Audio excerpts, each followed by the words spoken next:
Let's see. Hi.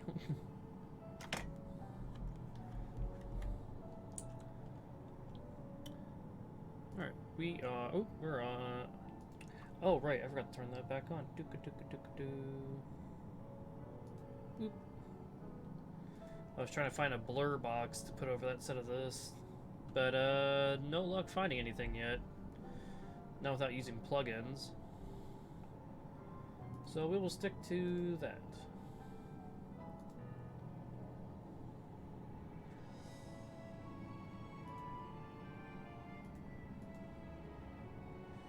Okay, so we finished beating up Zodiark. Took him on much sooner than I was expecting. We are currently working with the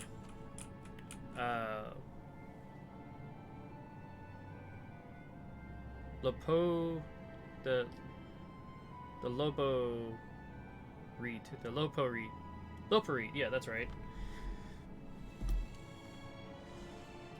Because they're teach us about the ship that they run and everything, and the stuff they're going to need to take care of new passengers.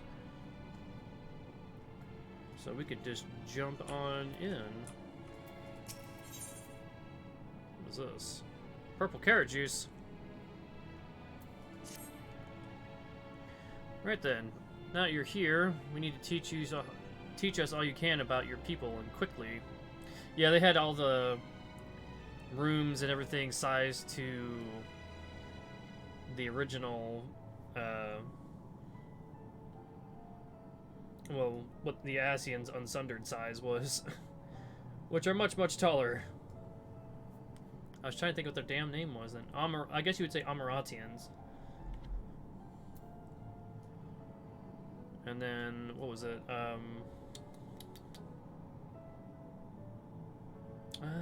Shit, what was I thinking of? Lost my train of thought. Anyways, we'll continue. Maybe it'll come back to me. It won't be long before the final days are upon us in all their terrible grandeur. So it's imperative that we be prepared to receive our passengers to be. If there is anything at all that may displease them, it must be addressed post-haste. And address it we shall. Here at Bestway's Burrow, we have assembled everything required to offer our guests the best way forward. We have produced myriad amenities we understand to be essential for day-to-day living, and wish to hear your opinions on them. I'm sure you've all worked up an appetite, so why don't we start with foodstuffs? Meet me at the Cararidium, and we'll see about filling your bellies. Oh god. Carrots, everything's like rabbit-based. She does not want for enthusiasm. The notion of Aetheris, that's the name of our star, that's right. Our original name for it was Sundered. Aetheris rotting to its core being a matter of course is rather concerning, though. Nevertheless, let us take this opportunity to learn more of the Loporits and this vessel.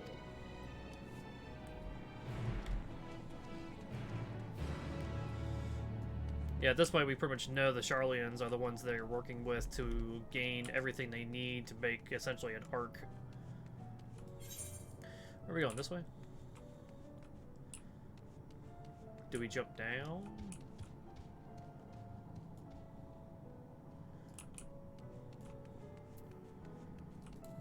Let's see. Any currents nearby? Oh yeah, it was way over here. I don't think we can get there yet. Oh yeah, it is down. Yeah. Ow.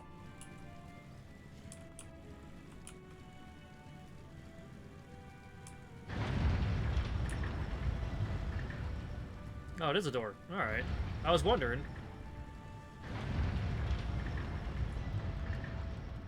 Holy shit.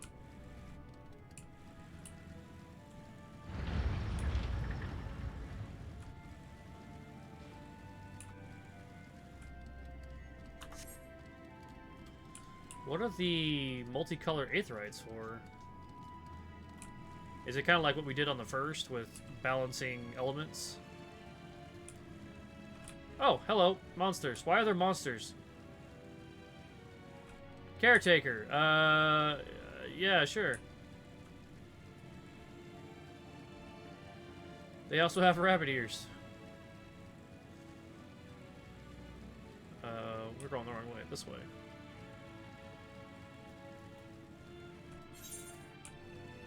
I guess on top of this big one?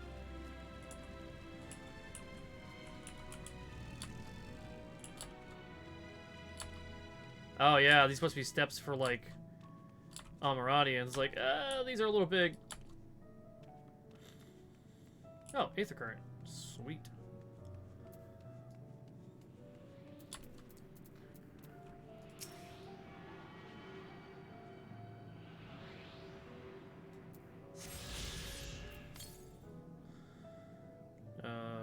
Northwest? Oh. Well, forgot to jump down. We might as well see if we can grab more currents. Yeah, this place is not what I was expecting. Especially not enemies inside of a ship that's supposed to be, you know, taking care of us.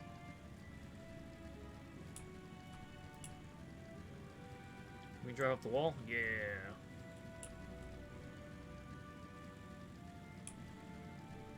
I see that.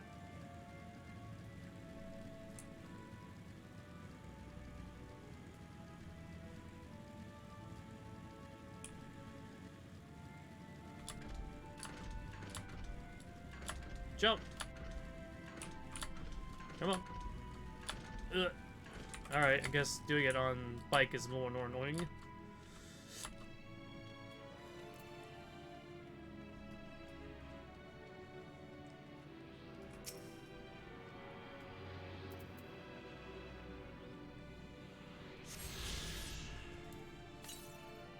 How about now? 900 southeast. Southeast. So maybe down in here? I assume the ship part probably stops the same amount here across.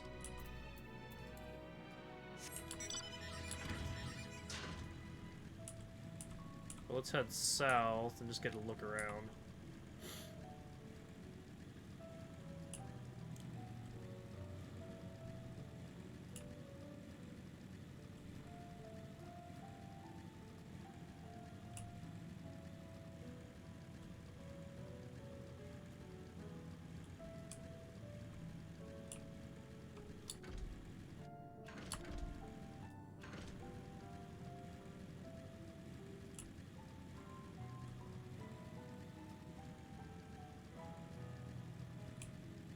It goes further than I thought, but probably still can't reach anything here. Oh, whoops, didn't mean to do that.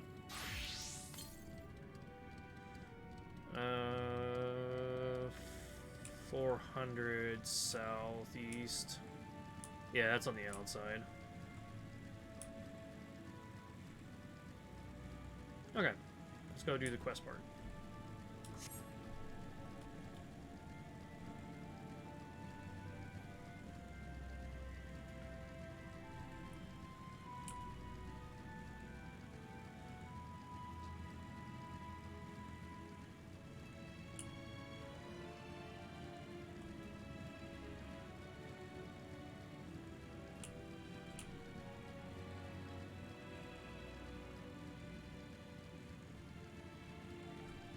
Pardon me.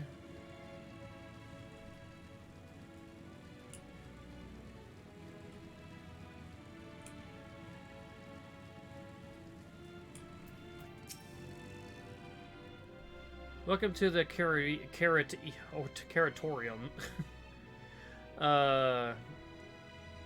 Here we create prototypes of the various sundries required by our soon-to-be passengers. Let me introduce the head of our foodstuff production. Cooking Way, pleasure to meet you all. Our work has involved no small amount of trial and error, but after many cycles of painstaking labor, I dare say we have created the finest cuisine our guests could ask for. Learn all about the essential nutrients for a healthy and balanced diet from the reference materials we received. Why, I've practically worn the words from those invaluable pages. Naturally, I've also considered ease of growth and production. We will not want for ingredients. I must insist you try some. We have some fresh stock recently prepared on account of, well, because we just woke up and we're all quite famished. Hop along the platforms here and you'll find a storage unit full of bursting with delectable delights. Help yourself to anything you like.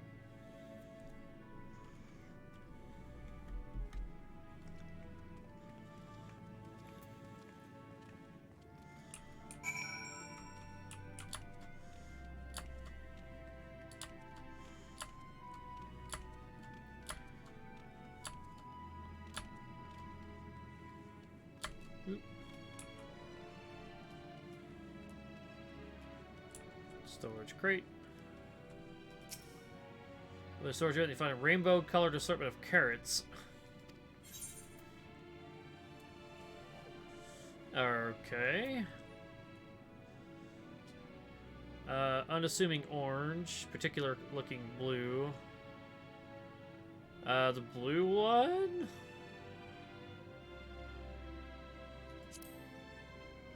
The blue variety is strangely supple to the touch and smells vaguely of mint. Its excessive length and girth only adds to the double dubiousness of this so-called carrot. Yeah. On second thought, you elect to simply take an obscenely large carrot for now. Due its bizarre qualities, it would be prudent to ask Cooking Way whether it's safe to eat first. Why are the carrots... Oh, well, I guess, yeah. Amaradians are huge, so the food would be huge.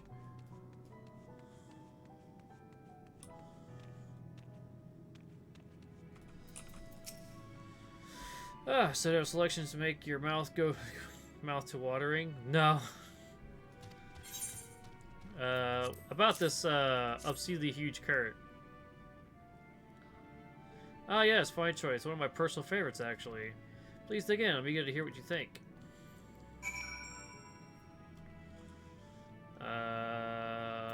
Eat the carrot. With great trepidation, you take a bite out of the carrot. You're taken by surprise when the blue carrot bursts forth from the... when blue juices burst forth from the carrot and dribble down your chin. As you take your second bite, you can feel your mental faculties sharpening.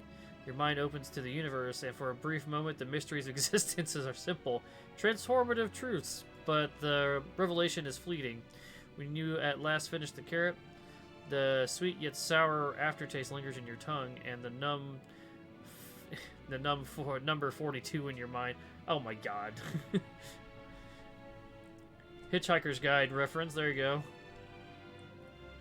A screenshot.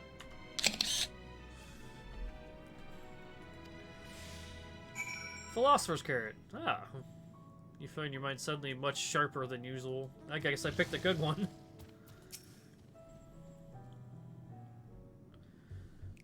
So it's good, but what'd you think? Unlike anything you've ever tasted, yes? The Philosopher's Carrot improves mental fortitude, something of a shock at first bite, but it's well worth the enhanced powers of cognition. We have plenty of other varieties, too. Bleeding carrots to improve blood flow, dream carrots to help with sleep. You see, we have carrot for every occasion, but not everyone likes carrots that much. But what if I don't like carrots?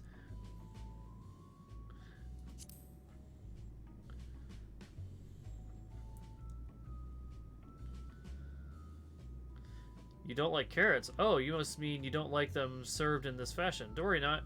We have pureed versions on hand if you haven't the time to chew. I take it you had a wide assortment of carrots to choose from, and not else. Oh, that was Ishtola. If I may ask, what exactly did these collaborators share with you about cuisine on Aetheris? Surely you're aware that we have an abundance of dishes of foods you could emulate. Well, of course we are. But, well, It's only quite recently that we established contact. Even holding a conversation was a struggle at first, so imagine our surprise when they sent a mountain of books and documents with no clear instructions. The sheer amount of information was overwhelming. If it wasn't for the encyclopedia I found, it would have been a loss where to begin. And so we decided, rather than divide our resources to prepare a variety of middling and potentially unsatisfying meals, it'd be more efficient to devote our efforts to the production of a single perfect food. No. That's all well and good, but man cannot live on raw carrots alone. Have you considered cooking them? You mean steaming, boiling, roasting, and the like? I suppose we could prepare carrots in other ways. But our primary concern was efficiency, and what's more efficient than sinking your teeth into a carrot fresh from production? Rather strange approach to take for one named Cooking Way, isn't it? Well, technically speaking, Cooking Way isn't my given name. When first created, were named in the old tongue, you know, that otherwise impenetrable parlance of Watcher speaks. Parlance. After we received a great tome of words, a dictionary that is, from our collaborators, we learned your language, adverbs, grudens? Present continuous verb conjunction, just the basics. Then we found the terms related to our given tasks and used them for new names. Aren't they helpful? No, not really, but it does explain a great deal. Therefore, does thy kind seem such a change necessary? Wherefore just thy... Okay. When the rest of your people arrive, you want to be certain they understand the immediately of which is what each of us does. You'd never be able to pronounce our original names anyways. I see. Hope our critiques, such as they are, were helpful to you. Though if you should decide to preserve flora and fauna from Aetheris as well, you would be able to offer the passengers a more balanced diet. Until such a day, one I pray comes sooner than later, it would appear there is naught but carrots on the menu. Well, damn.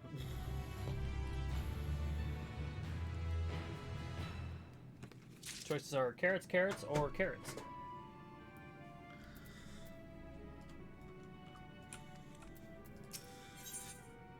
Ooh, pants. I think we had our fill of carrots for now. Let's move on to another other necessities, shall we? Our clothing production is quite sure to impress. Our clothing is sure to impress. This way. I say added a quite that's not even there.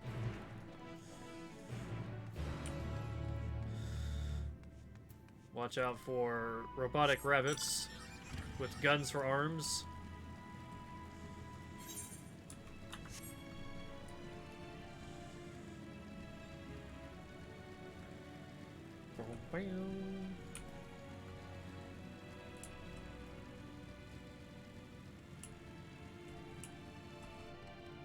Oh, this way.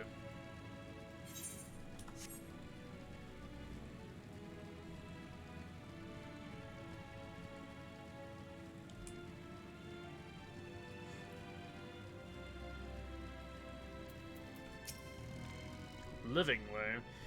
Here we are, the apparel production station.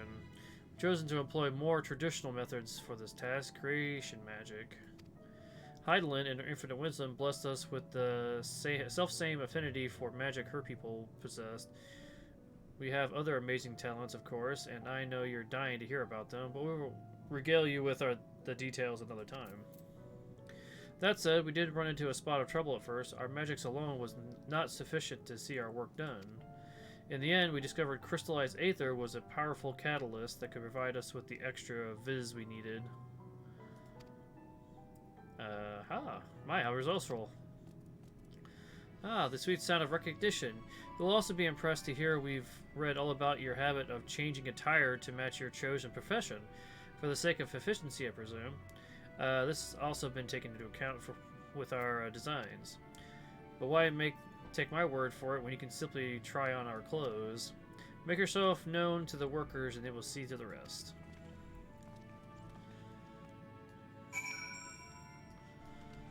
And we end up with probably whatever the Almirantian robes look like.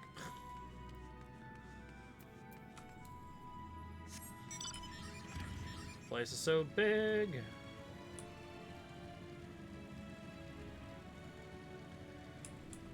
Excuse me, monster.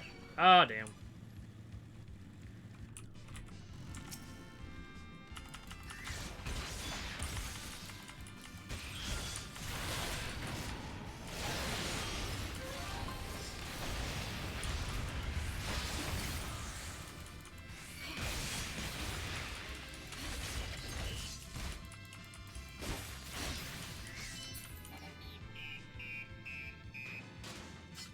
Dog, get out of here.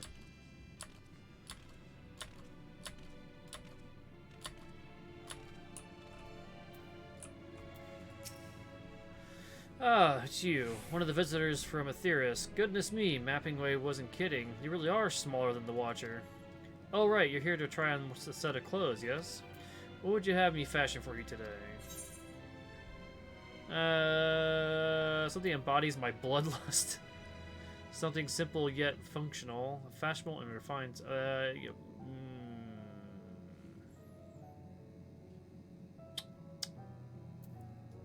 Bloodlust? Embodies your what? Ahem, this will only take a moment. Yeah, I kind of figured the choice was moot.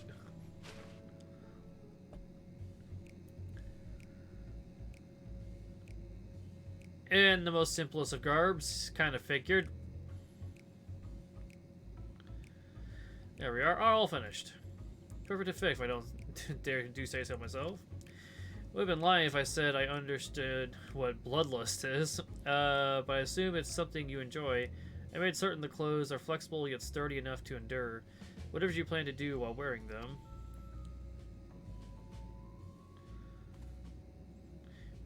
Would you look at that? Speechless. And here I thought you may not like it. If you have mind to try something else, why not speak to my fellow artisans? I'm sure they'll be happy to oblige. You must continue wearing these garments in order to progress.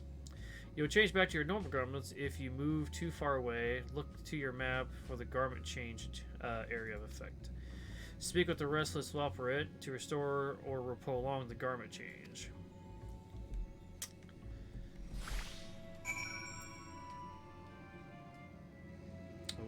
Okay. So it's probably just, yeah, it's all this section.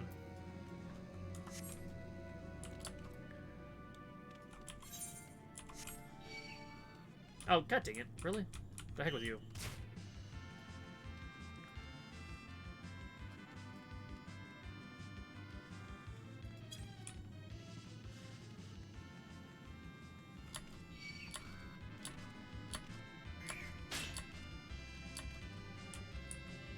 Oh, he can get up here. What a butthead.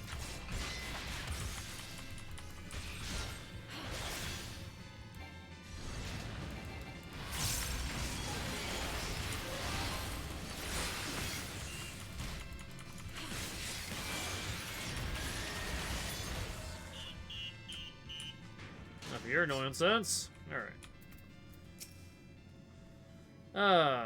No one said you'd be coming, or how can I help you? You wish to try my clothes, really? Well, of course, it would be my honor. Do you have anything in mind? Looking for clothes and with an altogether different design.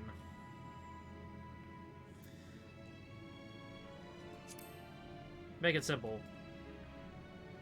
You can handle that. Let's see. This should do, and probably like one thing's different. Or nothing.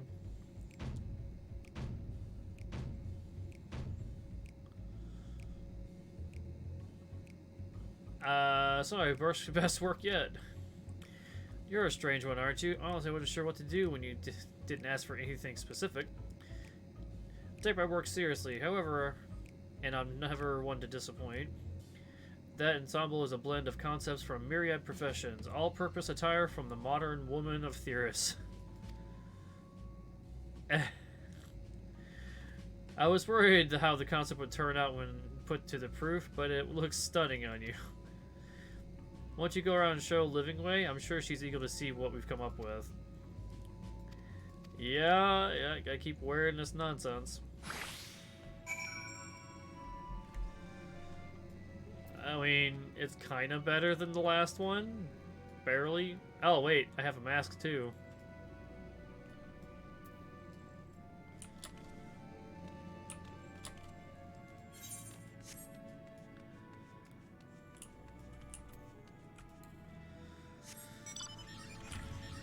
Oh boy.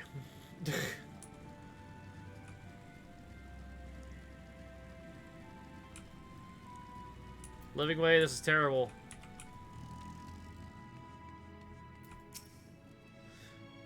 Alright, don't we look splendid?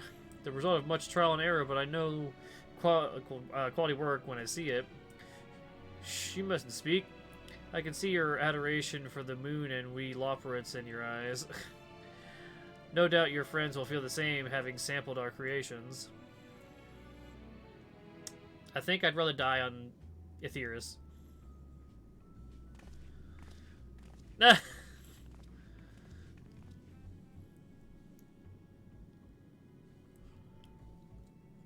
Something similar. Sorry I haven't kept you waiting. They insisted we sample all of their concepts ere we returned. Verily, it's an ensemble most becoming. Oh, shh. Oranje, I don't think so, man.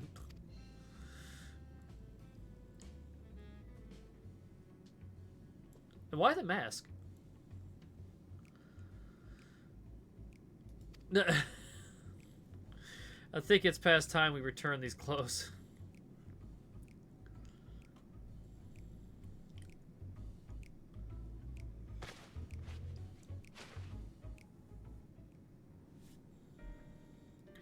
I was so confident our garments would meet you with your approval.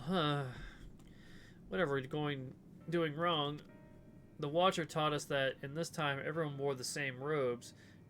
To do otherwise was against social etiquette. We thought we could appeal to the modern taste by tailoring the robes to specific professions, but... Did you not see what we're wearing? Please, you mustn't try be so hard on yourself. Should we resort to evacuating the people of Aetheris, they will most certainly have need of your attire. Tis clear you spared no effort in addressing our needs, but you must understand that we're not so homogeneous. Speaking of myself, what I wear now better suits my taste, even if it's not if it is of an inferior make. But there are others whose choices may be influenced by traditions or personal experience. Rather than make assumptions for the whole, you must consider the individual and their potential preferences. I fear we've underestimated the complexity and diversity of your people. Even if we memorized every tome we receive, I doubt we'd have fared much better. Maybe we're doing you a disservice by trying to shower you with our baubles and flipperty, thinking it was for your benefit when you would be better off on your own. There are some who might agree, people who prefer to keep others at arm's length, even when they know they shouldn't. As such a former fool, I'd like to ask you a question. I plan to evacuate and escape the final days. Did it account for the reflections of the source as well?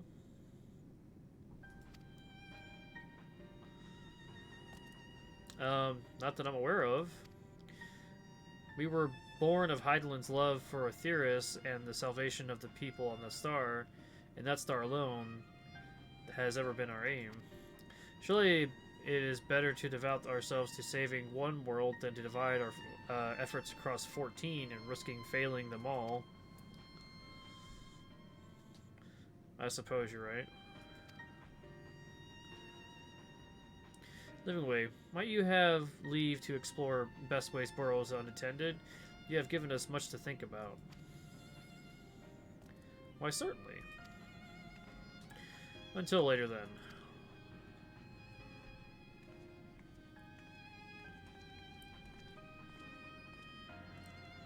If I may, I should like to accompany thee a while longer. Really? I mean, you're more than welcome to. There was actually something I wish to speak with you about. Let's be off then, shall we? Tick, tick, tick, tick, tick.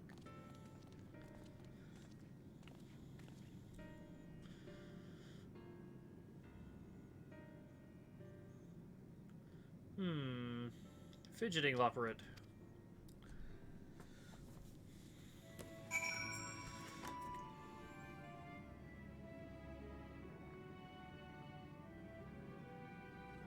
Ooh, man, I definitely need to drink more today.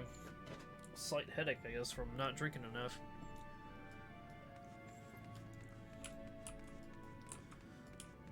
Okay, what you got going on? My apologies. I wasn't trying to spy or anything. Everyone's been talking about the visitors come from Aetheris, and I wanted to see what all the fuss was about. I was excited at first, but now I'm worried. What if the people of Aetheris refuse to come? What if we can't save them? It's clear we've made a mess of things. Oh, but wait, you still haven't visited the domiciles. Once you see them, you'll understand how wonderful the moon truly is, I'm sure of it. I'll be waiting for you by the teleporter near the entrance. Oh, and the name's Growing Way, by the way. See you soon.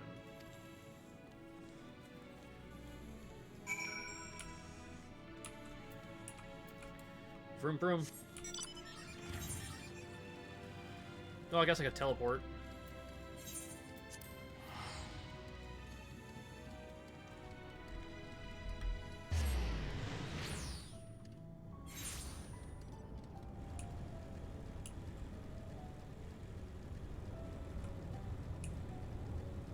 Oh, there you are.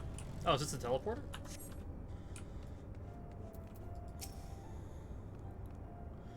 You're here. You're really here.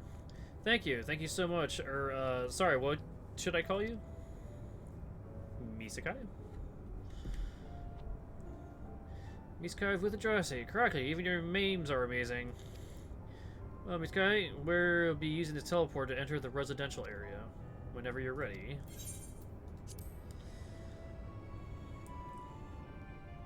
Imagine if they made this as the new living areas for...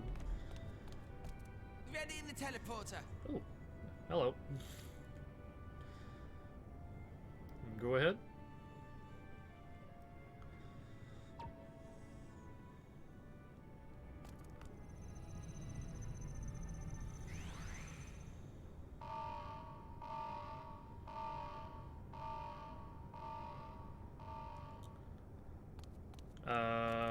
Huh? Access to living quarters restricted due to reconstruction. Then where is it? Oh no! Oh crap. I forgot, yeah, they said something about redoing the living quarters.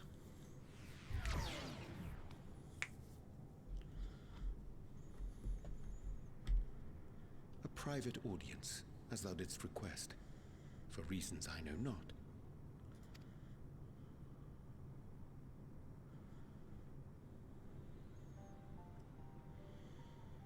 Just a precaution. I'd rather I didn't have to ask the question at all, but I take my responsibilities very, very seriously. Do you and your friends, by any chance, find our accommodation wanting? Be honest, brutally even. It's pretty screwed. 'Twould be ungracious of me to belittle the efforts of thee and thine. Lovely sentiment, really. But the disappointment is writ plain on your comrades' faces. It's all the more frustrating since no one will come out and say what they find wanting.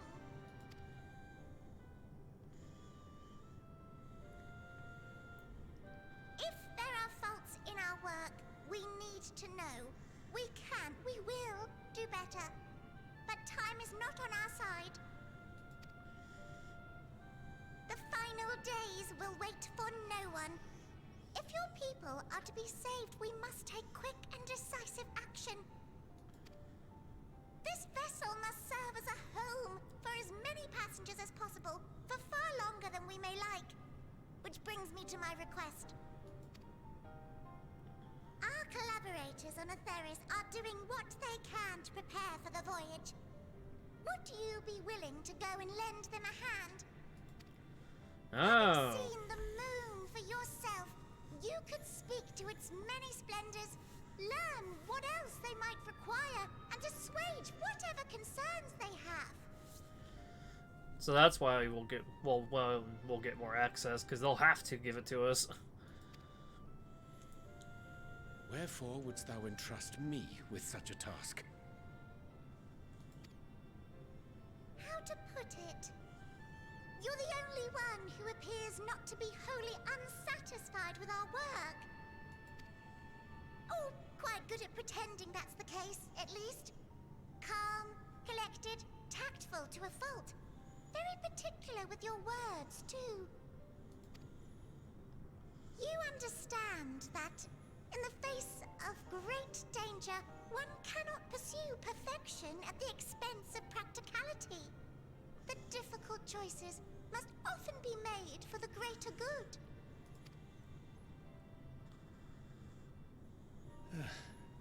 And so fate doth conspire to set my feet upon this path once more. Yeah. Come again? Not the first time. Ah, idle musings. 'Tis no trifle thou dost ask. Yet full well do I understand the urgency and necessity.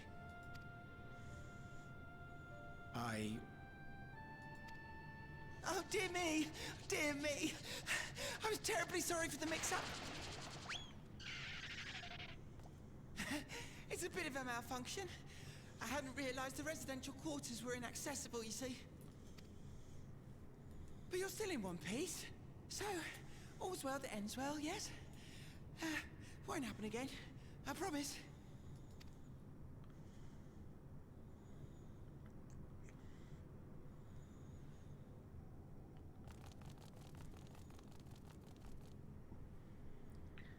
You interrupted Oriange, damn it.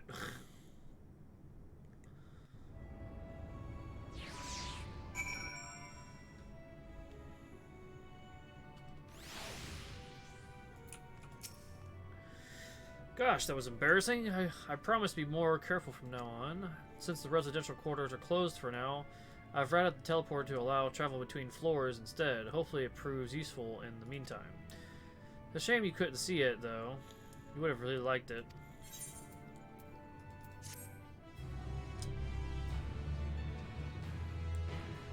You can now travel between the upper and lower floors.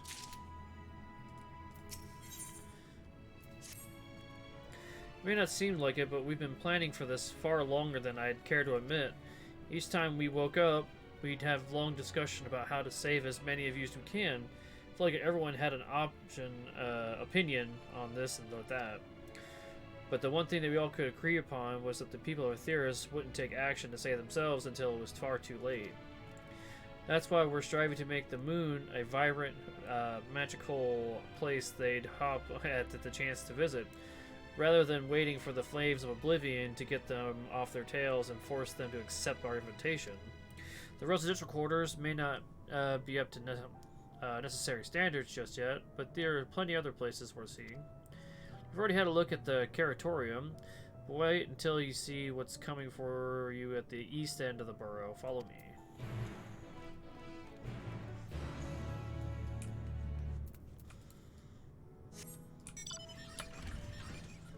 Oh, this is the teleporter. So we are one story higher now. By chance, are there currents up here? 373 east.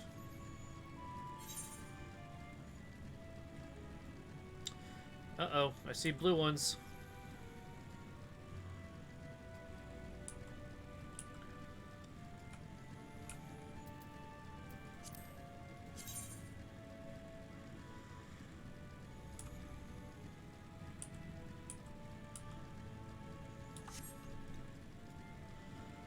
Alright, so the east side, we probably have to jump down.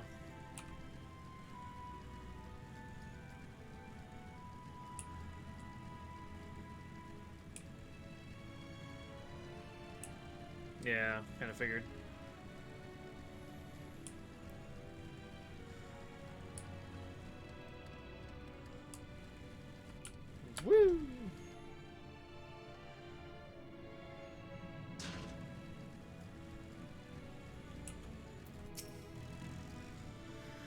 Good, you're here. Through this door is the greatest Endsvale. It was named as such because it is the veil to end all veils, the most beautiful forest you ever see. We understand the people of Aetheris enjoyed walking leisurely walks through natural spaces and the like, so I'm sure you'll enjoy it. We start with a nice stroll to the fountain this way.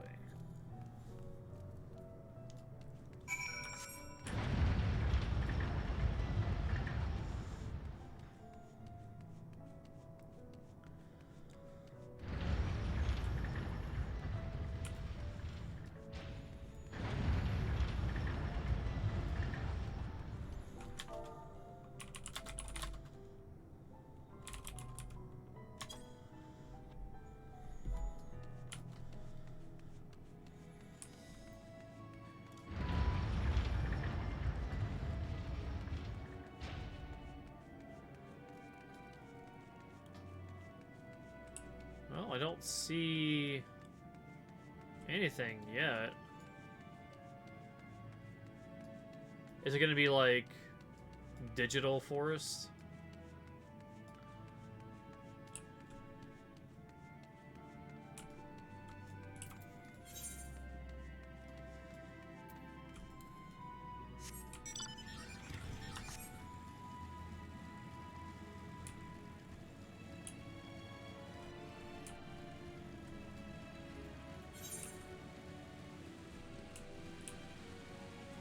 Nice little... Aha! I knew it. Come here, you.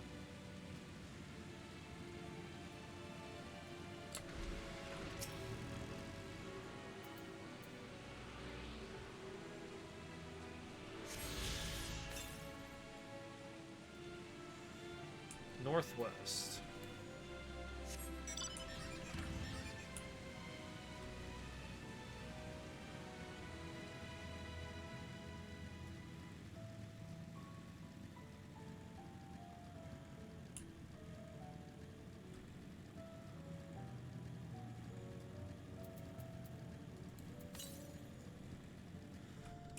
Straight west.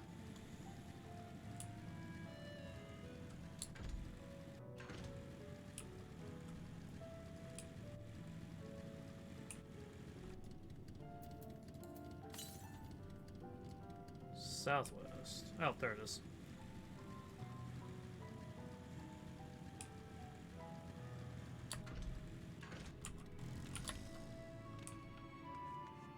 Okay, I guess we just need to come up this way and drop down.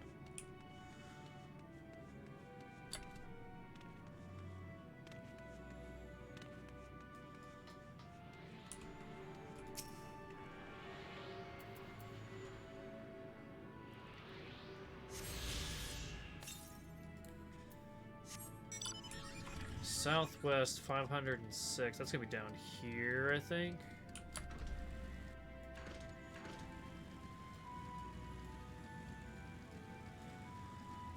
Could be interesting.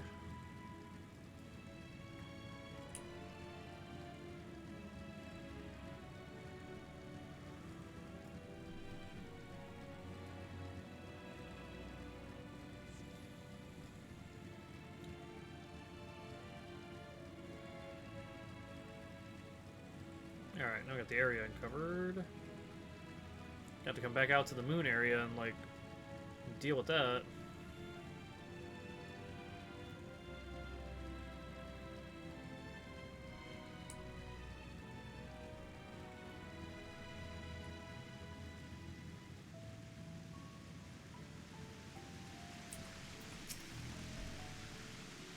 So, what'd you think of the forest? Isn't it positively pleasant, simply sublime? What trees? I couldn't see the forest or the trees.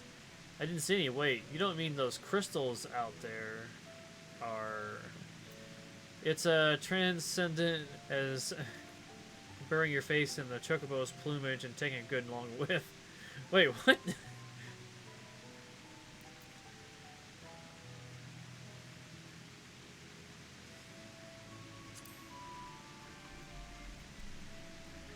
It's weird seeing the monsters from, like, 11 still. You're pulling my tail. You're in the forest right now. Building this place was a challenge, let me tell you. Since we were born here, we've never seen trees in person before, let alone a forest. The information sent to by our collaborators was quite enlightening, but after much deliberation, we decided to use the crystalline constructs in place of living trees. And thanks to our atmospheric circulation system, this place produces air as clean as you'd find in a forest of theorists. The fountain here behind us is powered by the lather-large crystal adorning its top, playing its vital role of supplying us with fresh water. Much time and effort was spent into making the most spherical of spheres, and I dare say the unparalleled roundness speaks for itself. I enjoy nothing more than a nice long stretch and a spot of relaxation whenever I come up here. Look like you could do with a stretch yourself.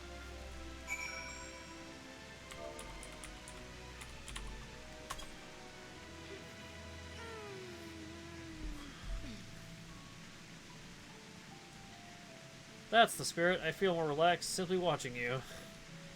A sight worth of many years I've spent building this place. If it's not too much to ask, I've always been a dream of mine to take a walk through this forest with someone from Aetheris. Could we maybe?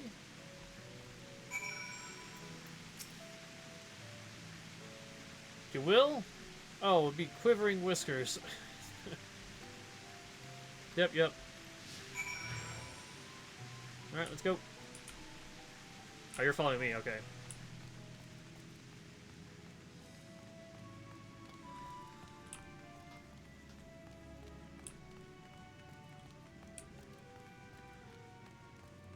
Yeah, very far from anything that looks like trees.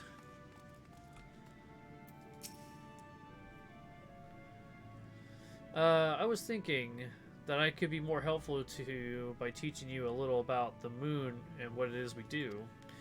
When we were first created, the moon's sole purpose was to hold Zodiark, and there was absolutely nothing to be found here.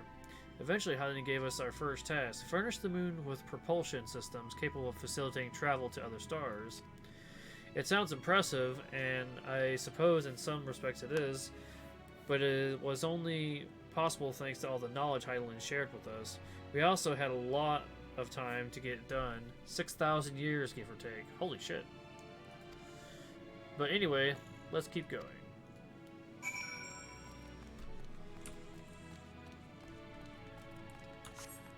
I've got a side one. Let's go that one first.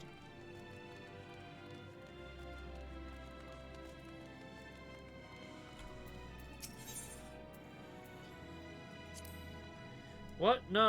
I'm sure you will. I'm not sure what it is you do with crystals on Aetheris, but we don't eat them, and certainly not this one. It's possessed of all 6 elements: wind, lightning, fire, earth, ice, and water. We use crystals like those to maintain the moon's elemental equilibrium. I kind of figured when I saw the multicolor of it.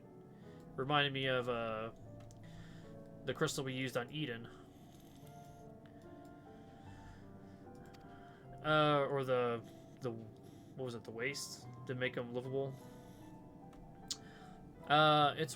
It's mentioning though that because of Hylian's influence, being the embodiment of tranquility and stasis and all, manipulating the elements here is different than it might be on Aetheris. A conjuring of fire would soon dry your clothes than singe them. For example, put simply, the etheric conditions are ill-suited to growth, which is why the surface is mostly barren. Of course, this is all necessary to keep the raging energies of Zodiark in check. Yeah, that makes sense.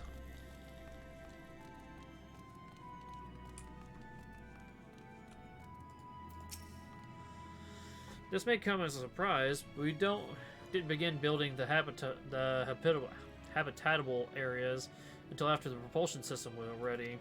Considering how long it took, I wish we'd started sooner. Who would have thought that we need 4,000 years to make all this?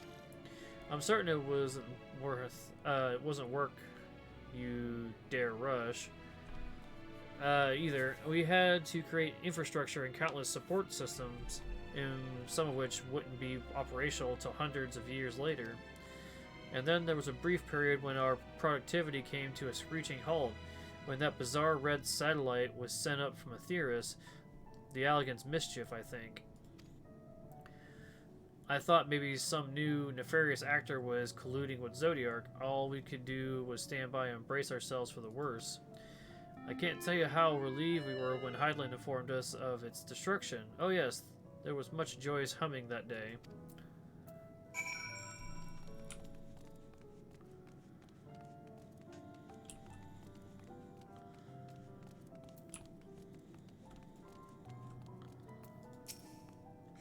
Say, do you notice anything peculiar about the treetops? I mean, apart from their massive crystals and not trees.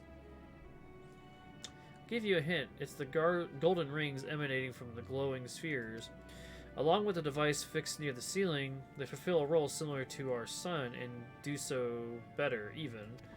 The sun and similar celestial objects in the greater expanse radiate energy that is harmful to your bodies. These rings shield you from that energy while allowing you to bathe in the perfect amount of sunlight, or rather a close approximation to it.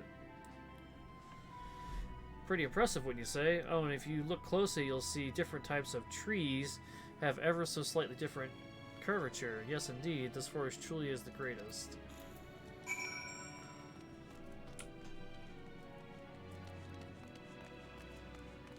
Interesting.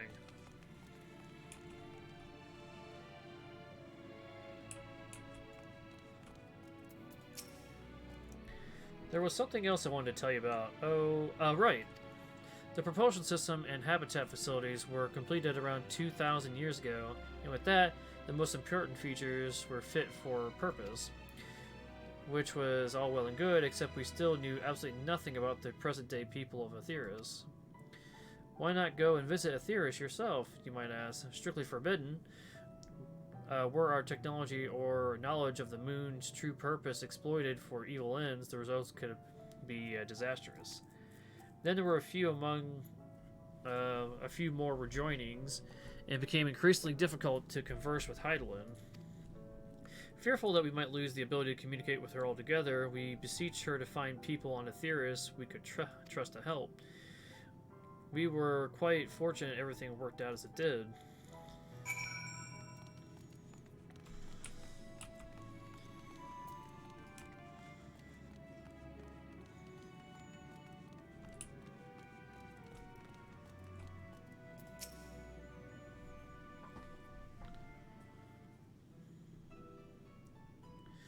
With the exception of routine inspections and maintenance, we remained asleep and waited, hopeful Heidelin would find someone who would help us. Eventually she did, and though her power was waning, we were able to speak with them directly for a short while. We shared with them everything we could, including our knowledge of the heavens and our means to travel here to the moon. They certainly didn't waste any time with what we taught them. No more than a few years later after that, the collaborators found a means to convey messages and supplies to us from down below. With all the letters, books, and other resources they sent, we learned enough to start making more meaningful changes to the moon. And now you're here, hopefully enjoying yourself as much as I am. I knew we'd like the greatest Ensvale. I knew it. Thank you again for coming here, by the way. I know it was just a walk through the forest, but it meant a lot to me. There you are. I think you've already received the grand tour. A shame we missed it. Growing Way, I've been looking all over for you.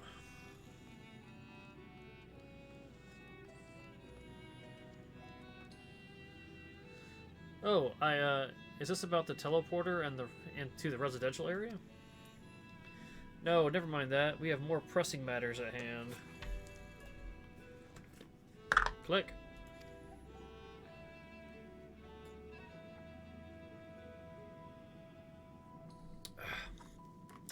I will be calling an emergency meeting shortly, and your attendance is required.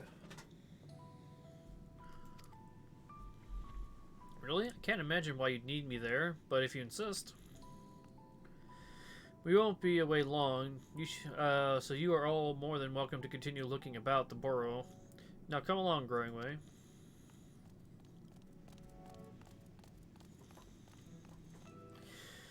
Before we arrived, you seemed to be in the midst of a rousing conversation with your guide. Did you learn anything of import?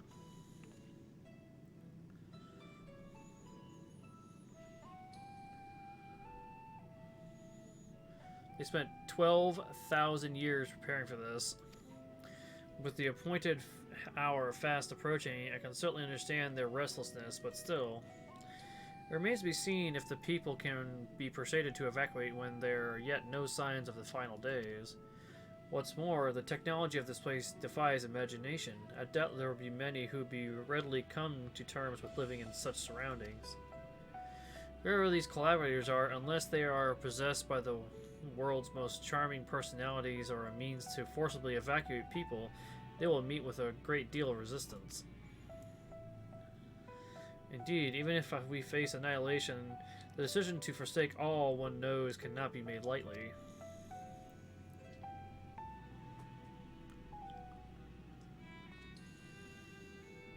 Forgive me, friends, but I must beg your leave. There is another matter which yet begs for mine attention. Of course, we can accompany you if you like. Nay, they'll not be necessary, if you'll excuse me.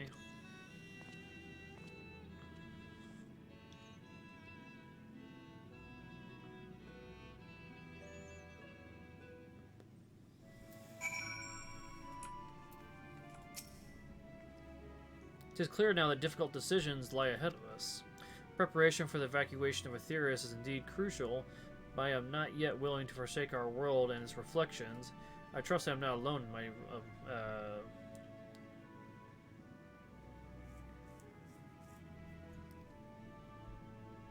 reticence? What? Reticence?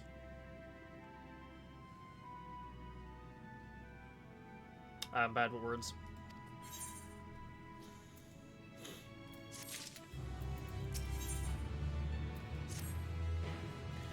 Did Darnay seem strange to you? More so than usual, I mean? I know he has a penchant for keeping his own counsel, but I'd be lying if I said I wasn't worried. Would you go and see if he's alright? Yashila and I will remain here and see what else they can learn about the final days. If you hurry, perhaps you can catch up to him.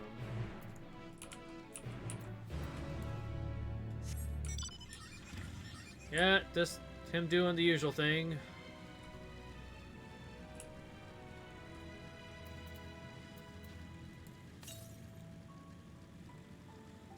Southwest 700.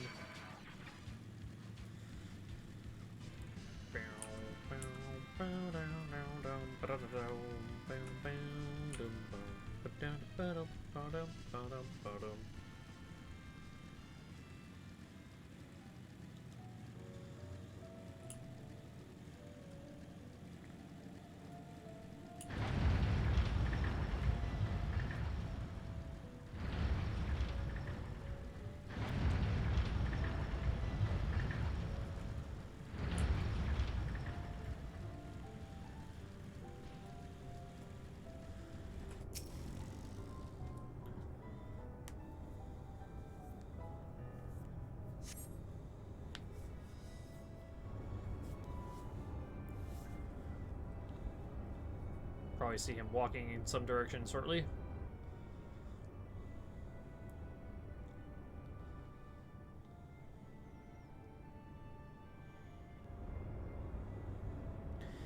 appears to be heading towards the entrance of Bestways Burrow.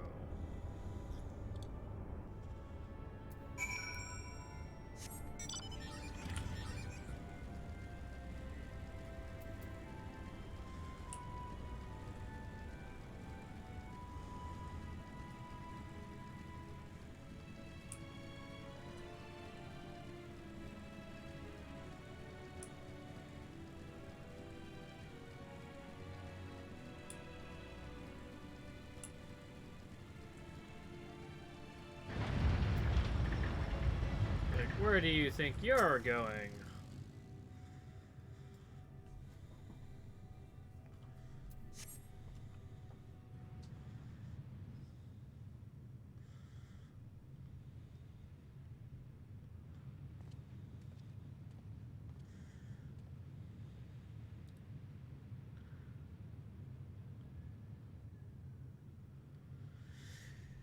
Archie ventures off into Mare Lamatorium. For reasons unknown, you must tread particularly, else he might sense your presence. So we're gonna follow him and not let him know. Alright.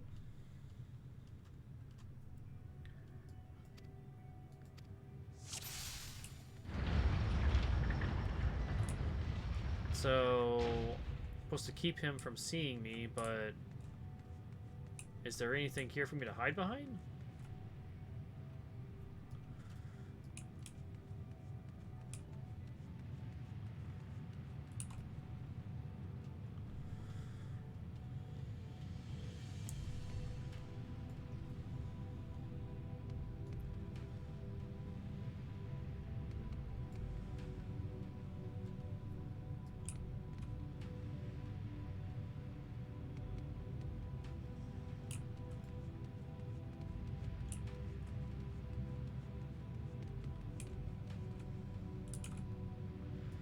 You don't see me.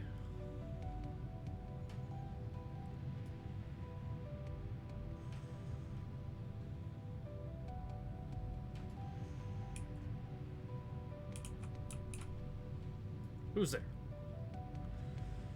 Nobody.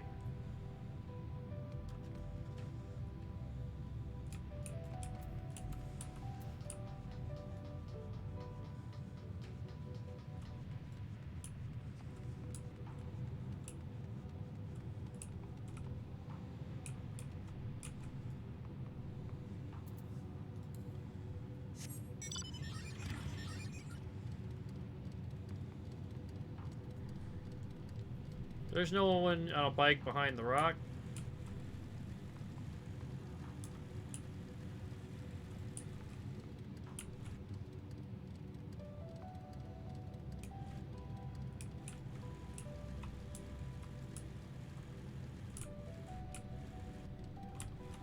Okay. Scared me for a second.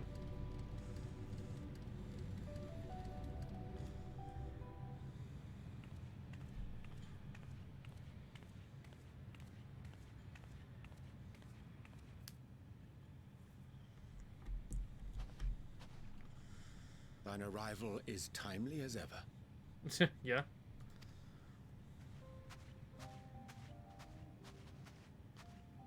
Thou didst chance to overhear my conversation with Living Way, I presume?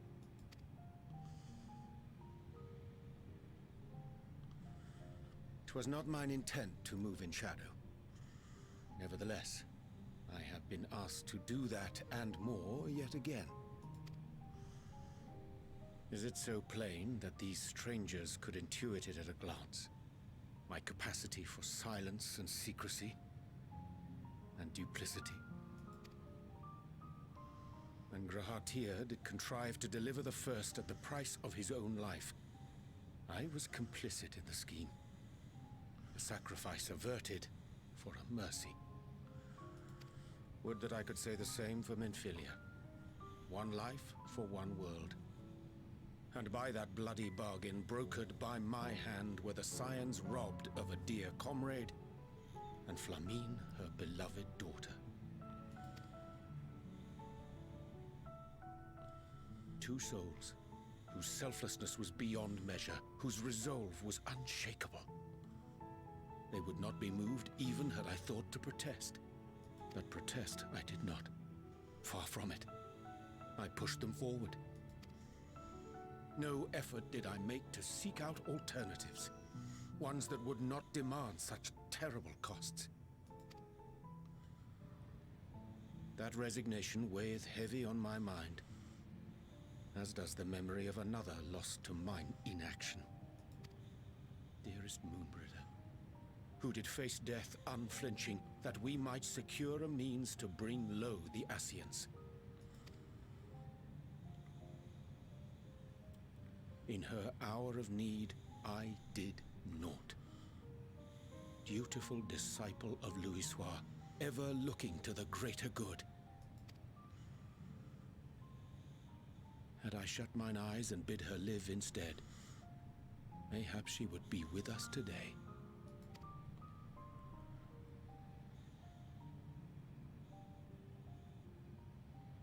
Selfish wants, born of everlasting regrets. Most days I put them from my mind, but could think of naught else when asked to swallow the same bitter draught. Subterfuge and sacrifice. Mayhap the right moral choice, but one I regard with great trepidation.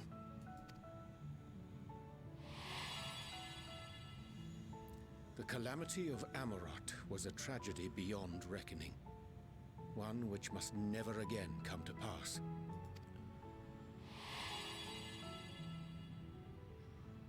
Thus must we struggle, haunted by ghosts of those we have lost, clinging to those we pray we can yet save.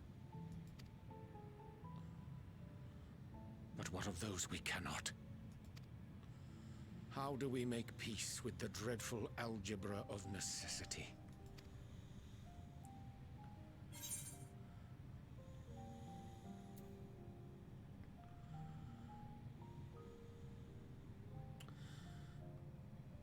With that, we had time to weigh the cost.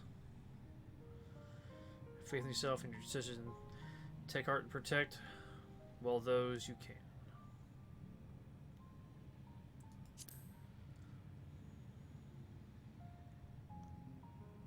Sage counsel indeed.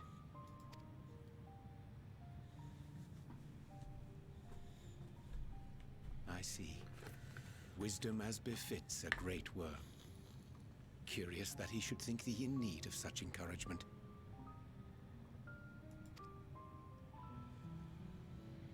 Strange. Scarcely can I remember when last we spoke alone, and so candidly.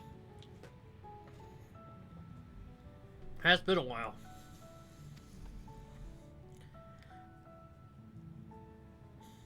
I thank thee. For all my supposed skill with words, I find it difficult to express such private thoughts. As for the Loporrit's proposition, I will take time and consider how to respond. 'Twould be to our mutual benefit if we could converse more openly with our aspiring caretakers.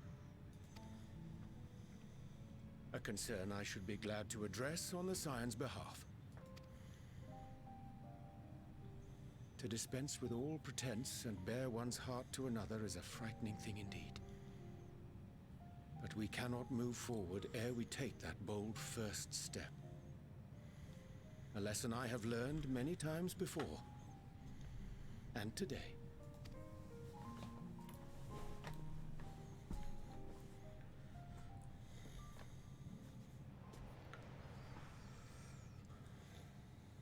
What are they saying? Curse these ears! I've had bugger all! No matter. We've got our plans.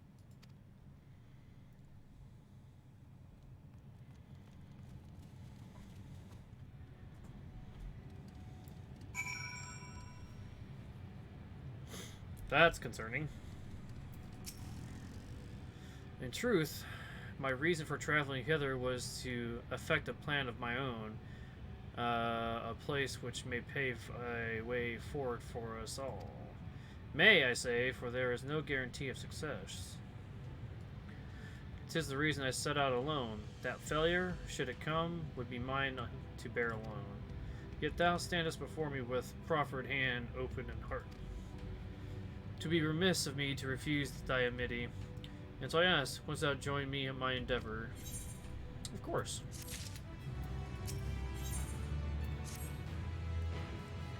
I thank thee for accompanying me. 'Tis a simple plan, in truth. We shall not be long away from Bestway's burrow. Difficult decisions must need be made in the coming days, but I nevertheless believe we are in all one mind in our desire to save the people of Aetheris.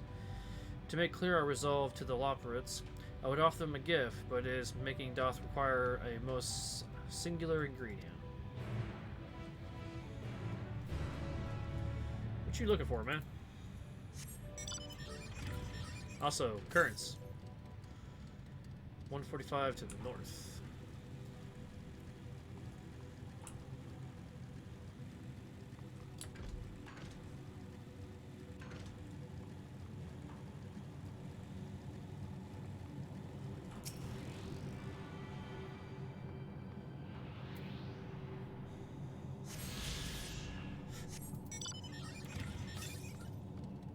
.197 southwest.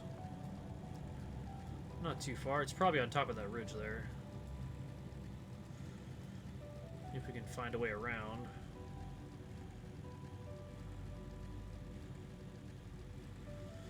What's Soryange? What is that thing?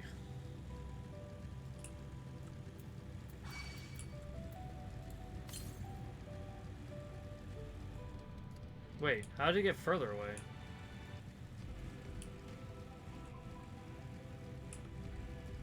Did I go the wrong way?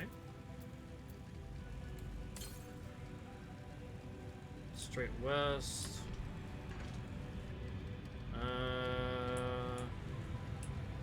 Okay, we can't go over this way.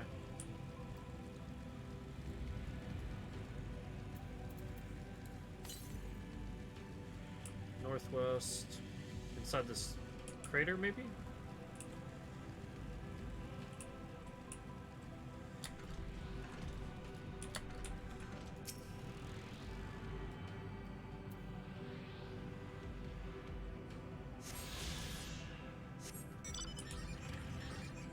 So, it's one of the storage things, but why is it out here? Also, the pods for the Loporits.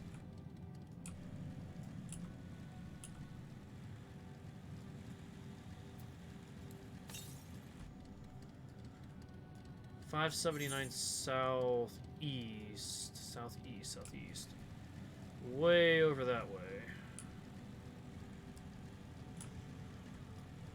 We'll go talk to Orion J and then see if we can move on and grab one of the other Aetheryte currents.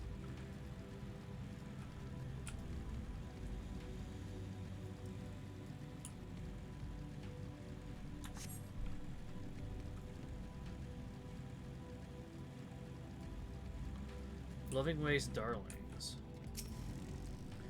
Ah, an abundance of spongoi. Excellent. I chanced to spy this aggregation when crossing Zodiac's erstwhile prison. Using a spell taught me by the Nomu, I believe these shall suffice for the gift I would fashion. The magic requires considerable concentration, however. I might prevail the stand watch while I perform the incantation. Protect you while you do shit. Okay. Oh. Destination.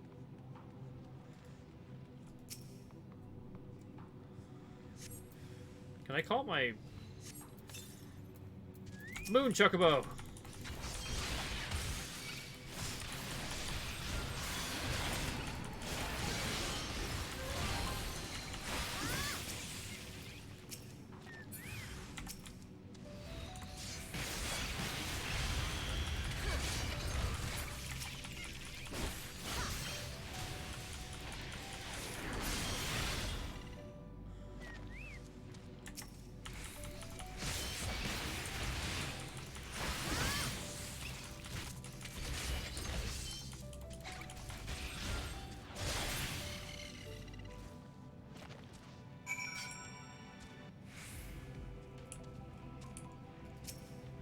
I saw that. He ate the thing and got bigger.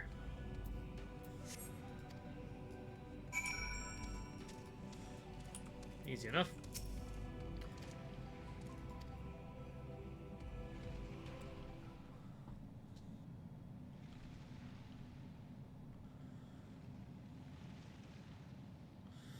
There, 'tis done.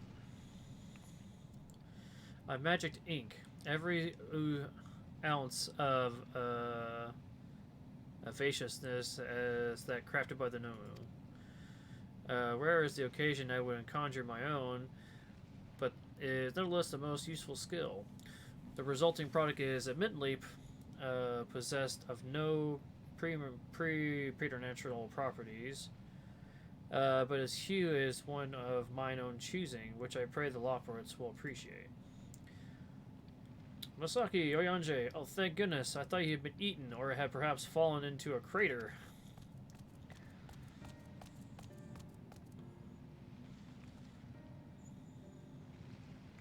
Y'shtola has been looking for you all over for you, Miskai. She says she needs to speak with you about something most urgent, dire even. She was also quite clear that she wishes to speak with Miskai alone, which means I'm afraid you must stay behind, Oyanje. But worry not, it just so happens we need your help with an errand, delivering a package from the Watcher's Palace to Bestway's burrow. It's quite large and heavy, and perhaps even too heavy for we poor Loporits.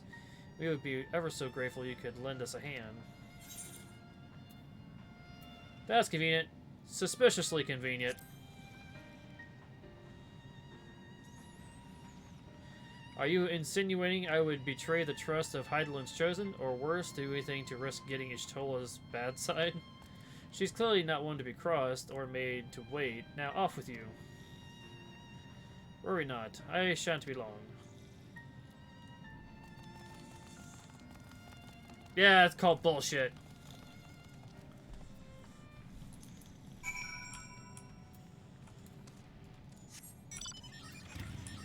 Also, let's see if we can find southeast.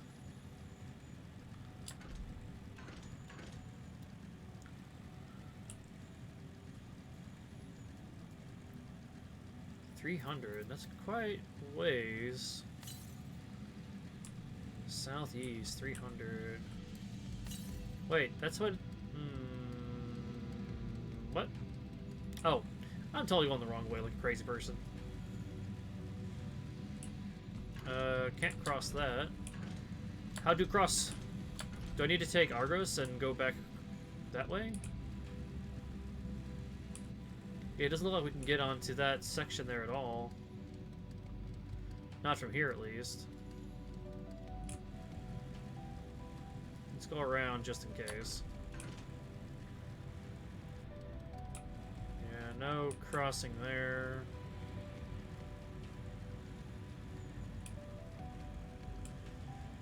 Oh, there we go.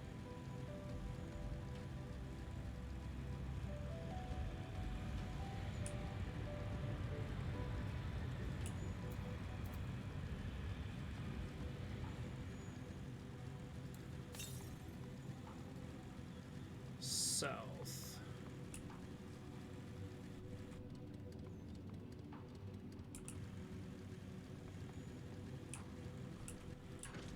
I'm fine with traveling in like this because I can just teleport back to the burrow. So we're here, but there's no way down still.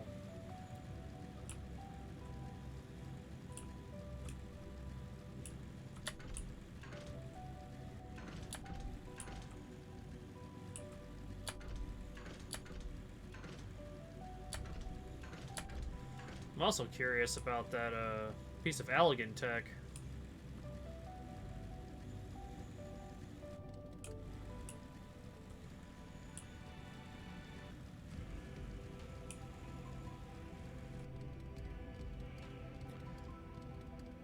Looks like we can go around this way.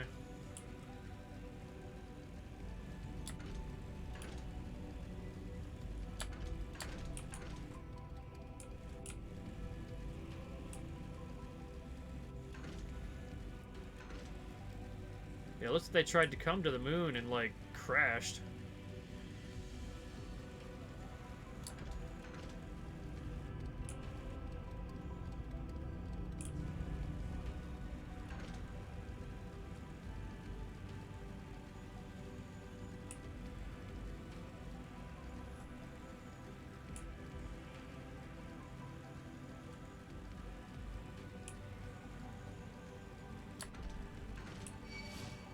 Hey, there's a spot up there.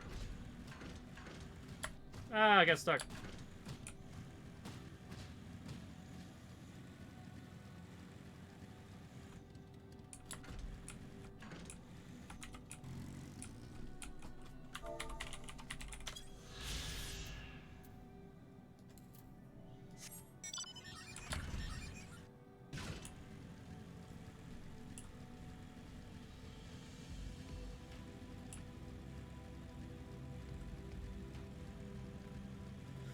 Alright, let's go around this way. Actually, let's we're going further, double check.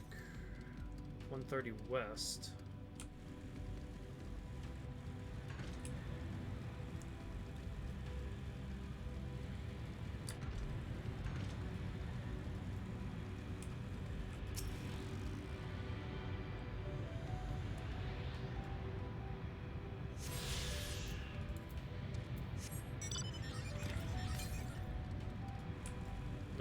northeast. Really? There's one over here? Must be on top of the spaceship.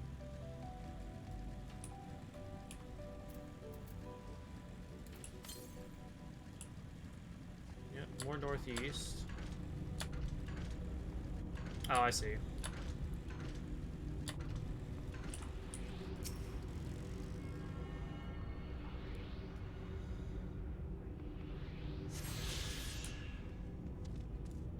Sounds like it still has power.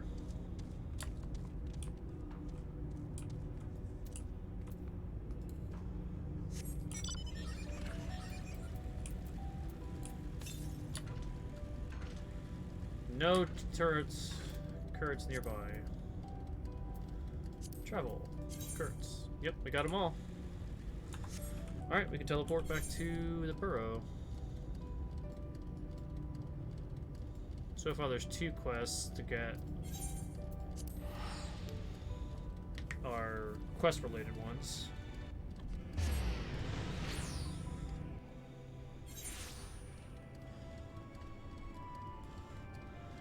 So she is over that way.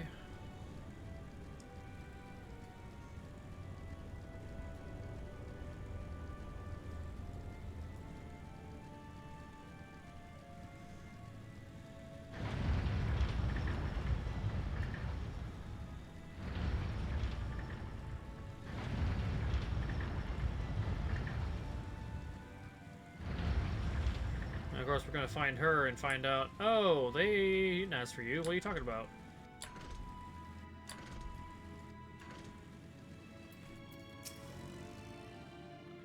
Oh yeah, I thought you would be away for far longer. I was told you needed me. A dire emergency? I said no such thing. Obvious. But as you're here, I could use your assistance with one small matter. Running Way, a companion of Growing Ways, apparently has much to tell us of the final days. The problem, however, is that he is determined to live up to his name, refusing to stay still long enough for us to hold a conversation. Is there anywhere he'd likely stop and rest? Perhaps there's a way to slow him down? What's the rush? I was thinking we should wait here, maybe enjoy a cold mug of carrot juice. Oh, no, sigh. Well, if that's really that important. You could try using these balls of moose flesh, not to be confused with the other thing. Rangway's the other notable feature of his essential chatter, so you'll have no trouble finding him in a crowd, and when you do, try lobbing your balls at him. Crude, but proves effective. He was here in the greatest ever in Endsvale when last I saw him. Let's split up and find him. They are really giving us the runaround to do whatever the hell they're trying to do. What the fuck?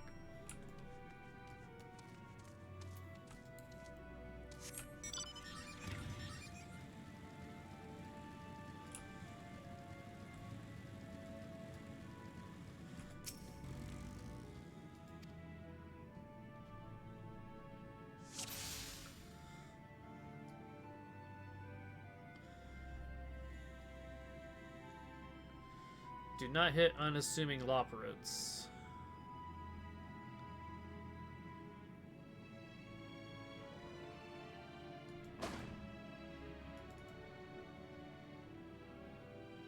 Unassuming Loporit.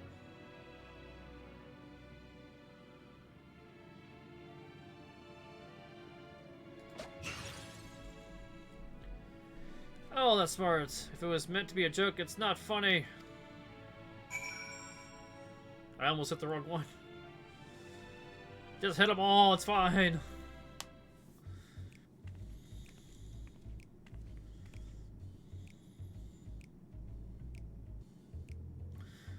Yes, I'm running away. Do you mind explaining why you hit me in the face with your balls of moose flesh? God damn.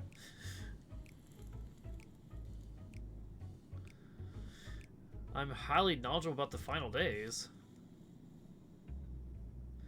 Ha, that's the most ridiculous thing I've heard since I woke up. Who told you that joke?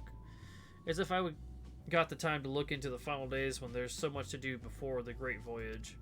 It's true that Highland did impart us with some knowledge of the event, but I know about as much as any other Loprit around here, less probably. If I don't know why anyone would think it's funny to go around telling people I'm an expert, but they better hope I don't get my paws on them. Sorry I couldn't be of more help, but if there's anything else, I've got work to do. And I'm off.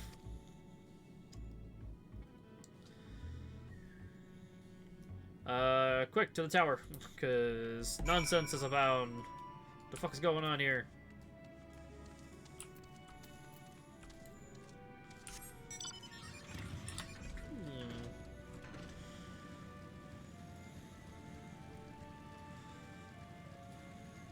Growing away told us fib.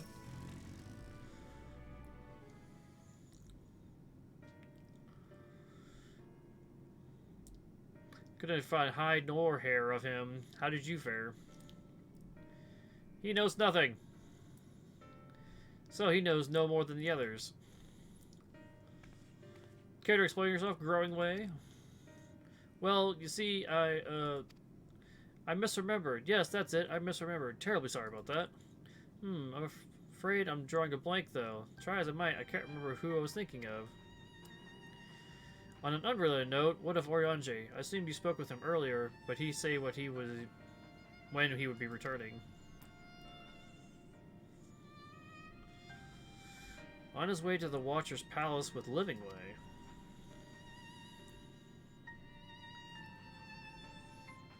Between Growingway's sudden lapse of memory and our lack of other leads, maybe our time we better spent lending Oriange a hand. But what? Now hold on a moment. It's all coming back to me. Yes, I remember. The information you're looking for is in the archives. Yes, that's where you'll find all sorts of useful knowledge, including the pertaining to the final days.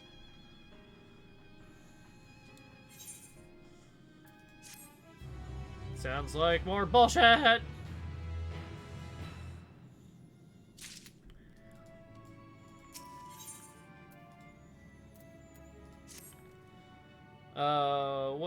What to do. I promised Livingway I would help, but...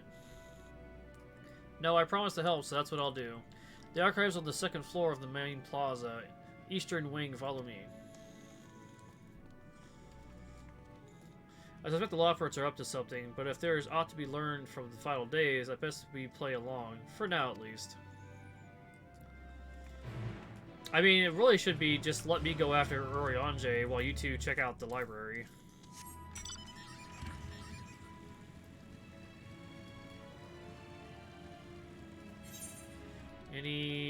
There's a blue quest there, 2 there.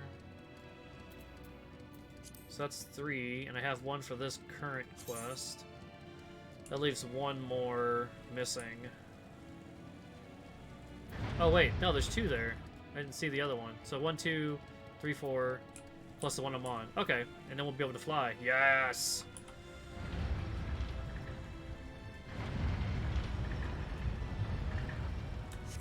Well, let's get the side ones out of the way. I surmise they shouldn't be difficult. Hello, Knocking Way.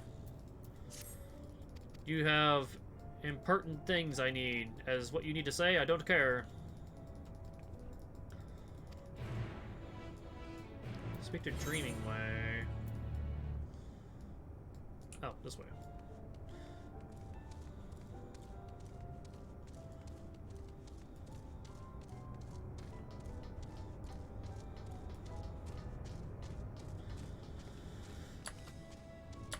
I'll just call myself on the way.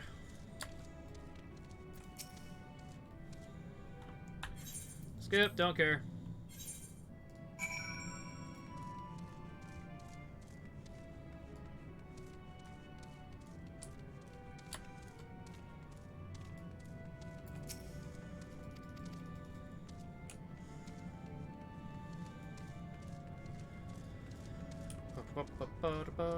Man, we're gonna have a... I need to spend some of my gemstones, but at the same time, I'm already maxed out. I wish they would have topped out the max you could have to 2,000 over 1. For this very reason. Like, I was already topped out, and now I have to do a bunch of fates in order to do the thing.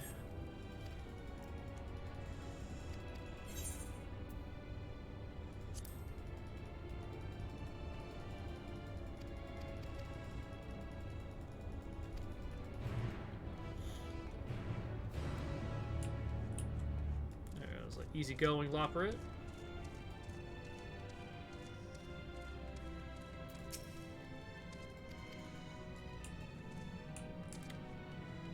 Another one around here somewhere. Oh, by the way.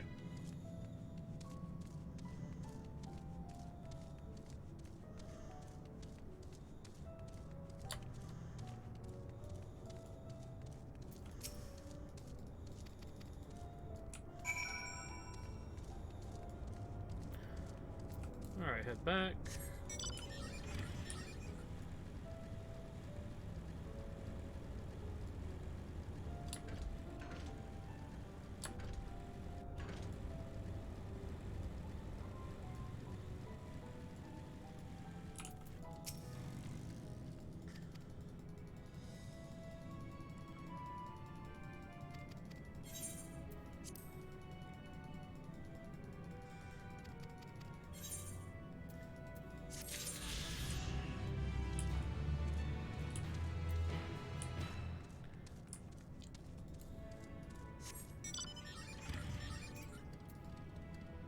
Oh, you're way out there. What the fuck, dude? Alright, shit.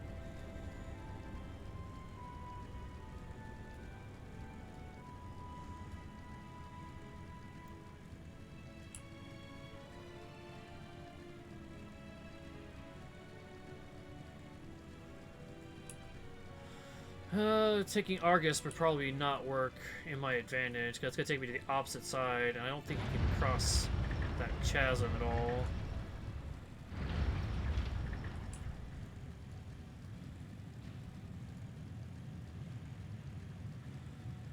So we'll go the long way, and then teleport back.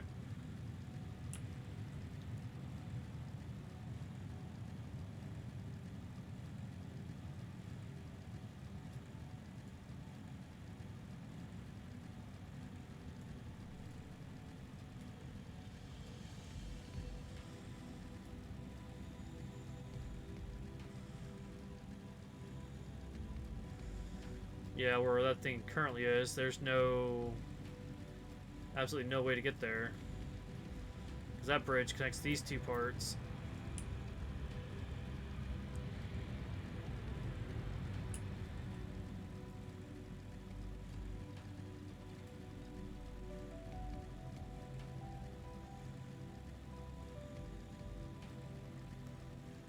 Bum, bum, bum, bum, bum, yum, bum. Nope.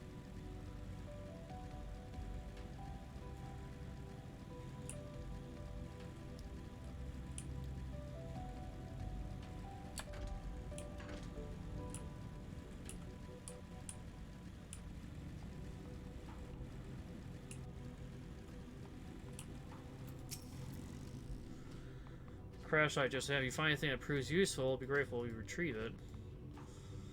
Onward. Oh, so they did bring us out here.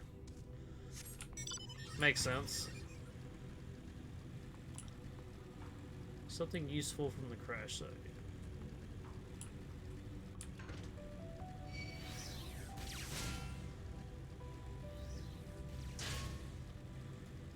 Motherfucker's got some range.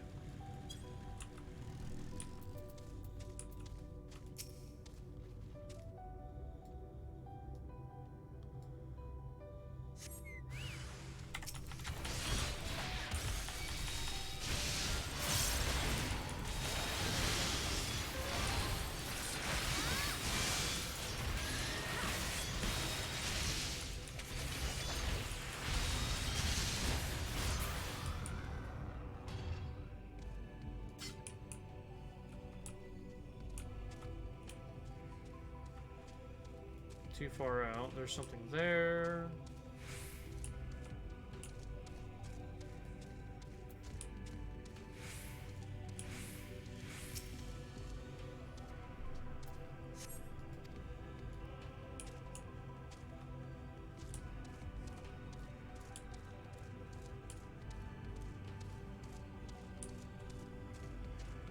System cube.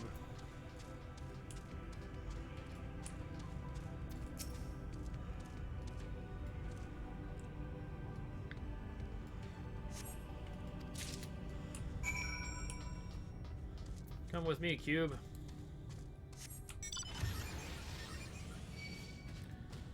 Ah! Whalers on the moon.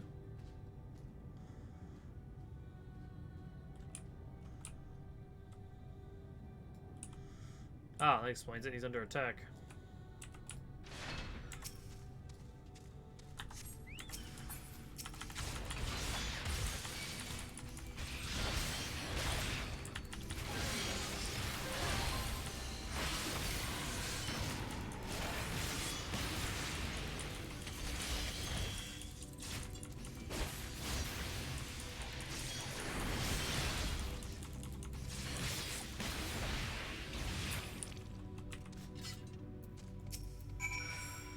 Here, my long would have been alerted more. You find anything of interest? Yeah, this cube.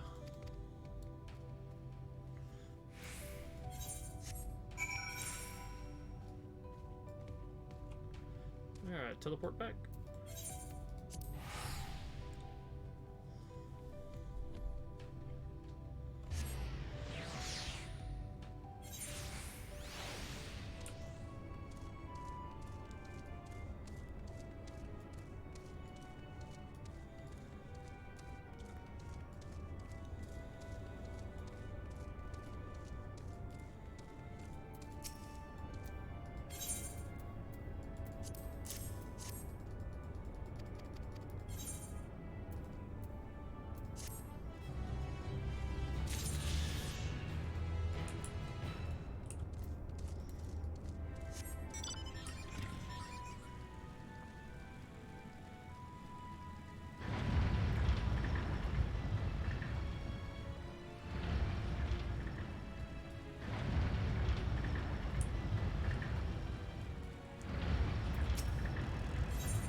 Yo, Yanni.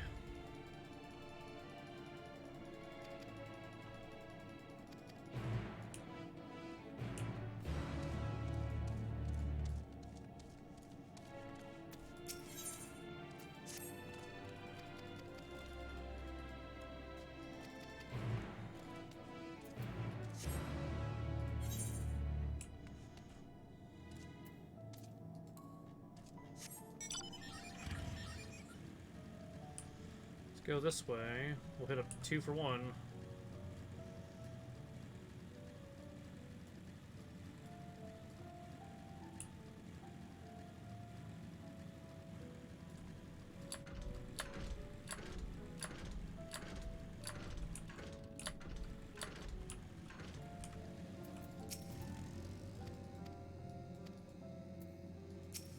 Say carrot of happiness.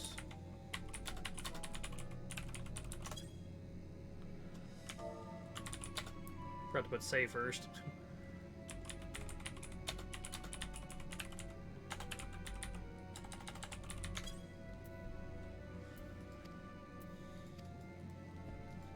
Carrot of happiness, oh my god! Alright, what are we looking for over here? Oh, okay, there's 3 of them.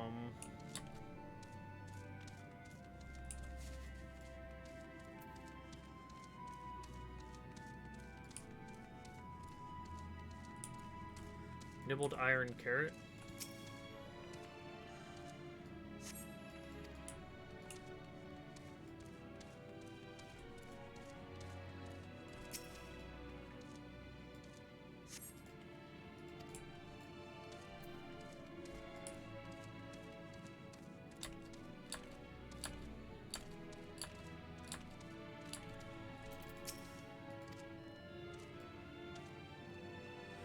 What? No, of course I'm not stealing. These are mine.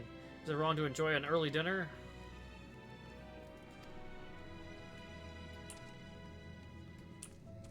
Search for iron carrots.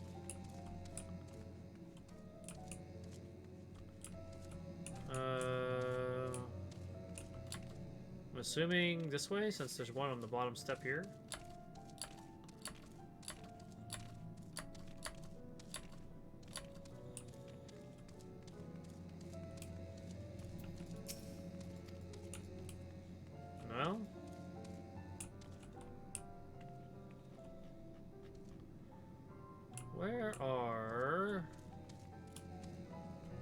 last one at?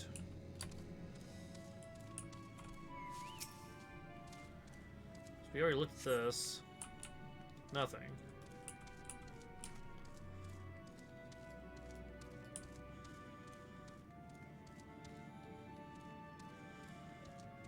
Guess we'll check over here.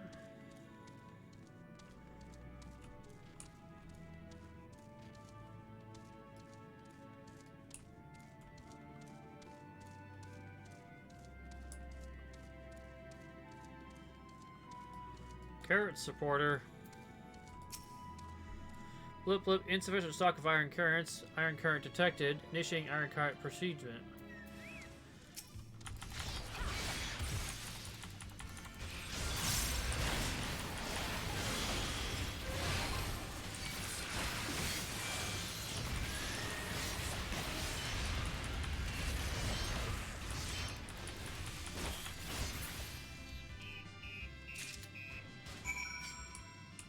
We found iron carrot.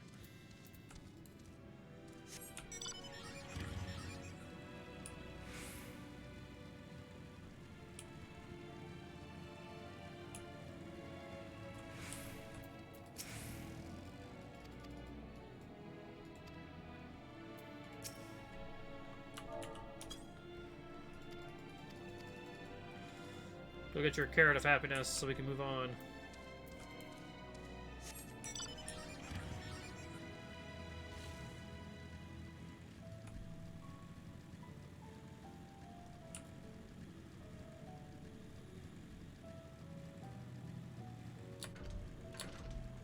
Oops.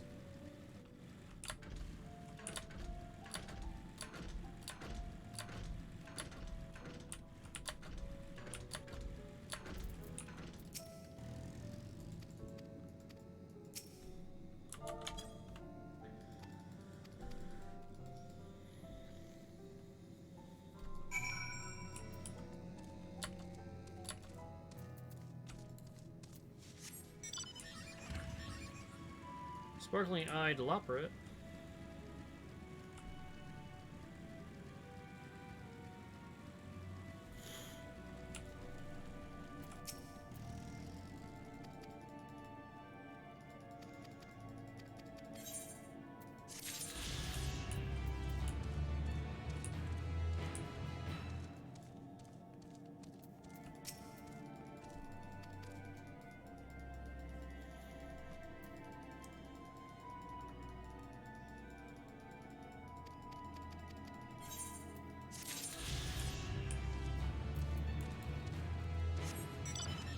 Alright.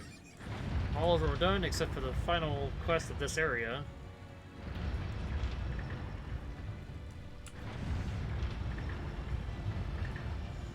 So we need to teleport upstairs.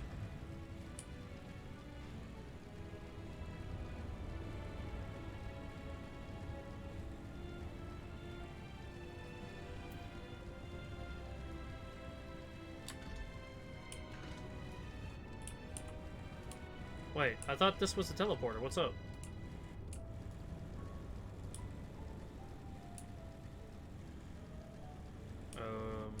Okay.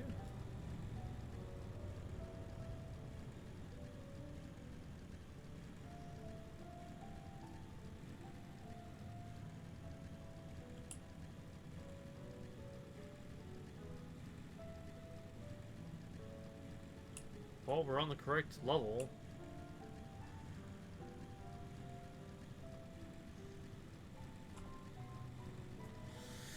Alright, well, let's see what Growing Way is trying to pull over us on us.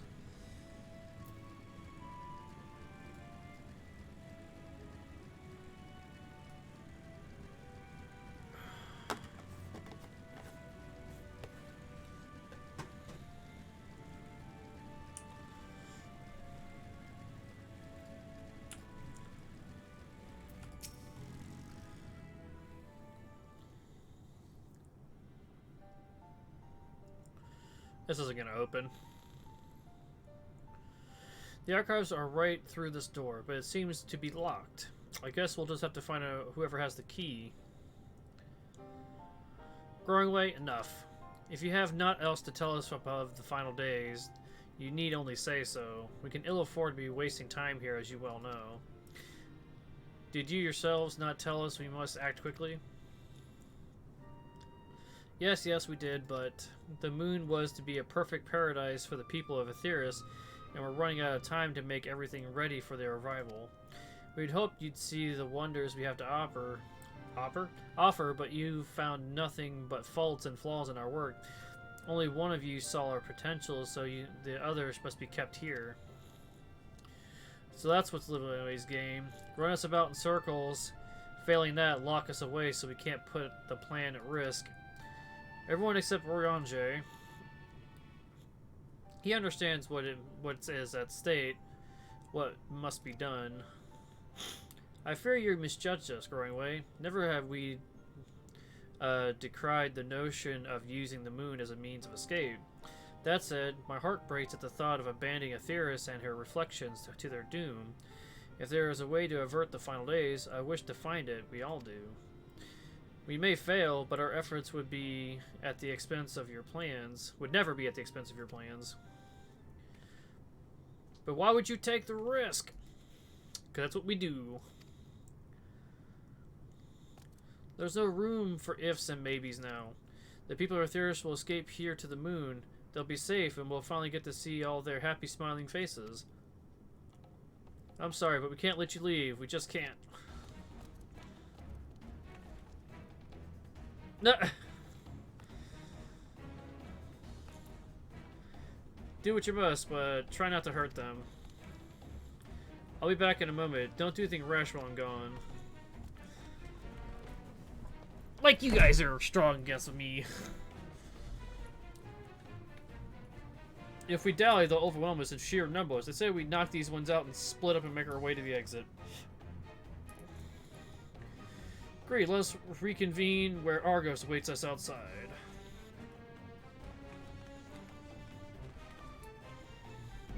I'm gonna kick and punt you like a football.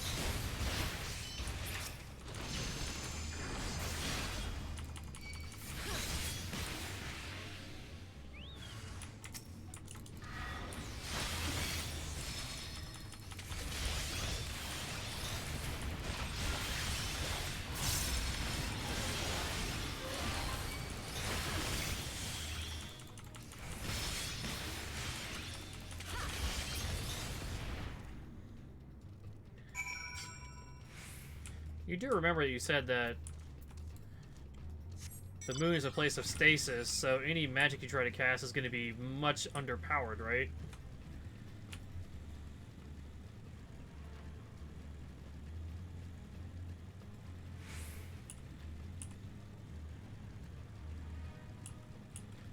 Like, if we cast a fire spell, it'll just dry your clothes.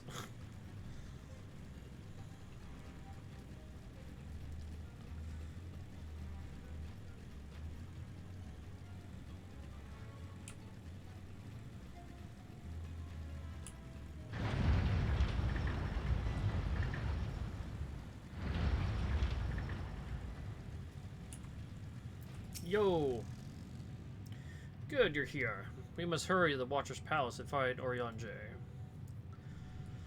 Go, Argus! So what are they really planning with him? I mean, obviously they want to convince him to get people to come up here.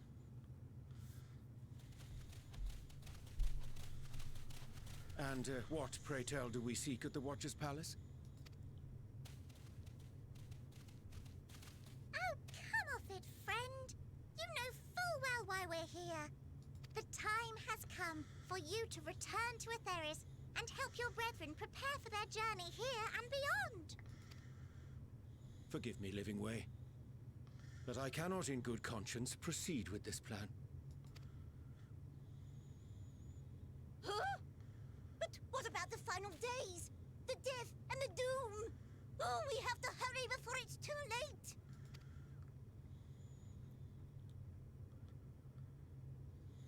your unflagging commitment to your duty is endearing, to say the least.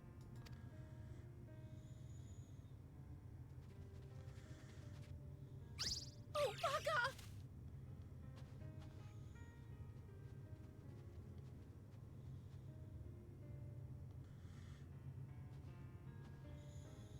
Be at ease. They bear you no grudge, nor do I. How could we, having come to understand your purpose? For millennia, you and yours worked tirelessly towards the singular purpose of this heavenly vessel's construction. An arduous feat by any measure. 'Tis clear you have spared no effort. Why, your very names are a testament to your dedication.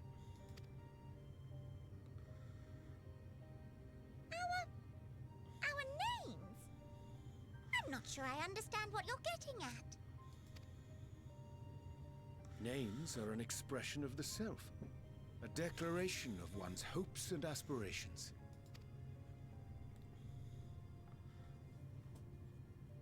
Your use of contemporary, uncomplicated nomenclature doth ensure clarity of purpose.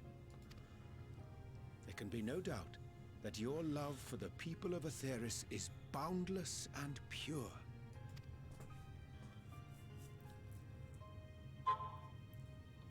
Yes! Yes! A most mellifluous phrasing. We Loporrits were born of Heideland's love for Aetheris. That shining, shimmering blue jewel, brightest star in the sky, brimming with life and possibilities. For as long as I can remember, I've toiled in anticipation of the day when this vessel might be needed. All I've ever wanted was to meet those she cherished so dearly. To serve and serve well. That goes for all of us. Don't you see? So help us. Help us help them. Lead them here where we can keep them safe. If there's anything wrong with what we've built, we'll fix it. We'll make it right.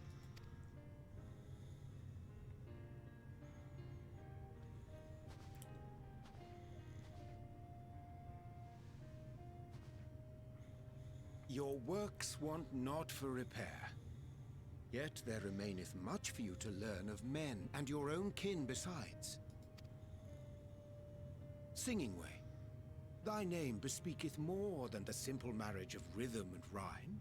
The songs of Aetheris are beyond counting, and span the length and breadth of emotion. Maps are monuments to man's pioneering spirit, and his devotion to charting the furthest reaches of our star. Many have devoted their lifetimes to exploratory pursuits, to venture unto the highest mountains and the deepest oceans in search of unknown frontiers. And thou, my friend, I do not think we've met. My name is Puddingway. Puddingway? Yes, indeed. A name of deep and abiding significance, I'm sure, but one perhaps better communicated through delicious deeds than tasteless words. A judicious application of fey magics at a later juncture may be appropriate.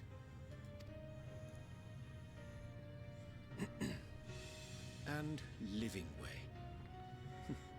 'Tis no easy feat to convey the significance of thy moniker.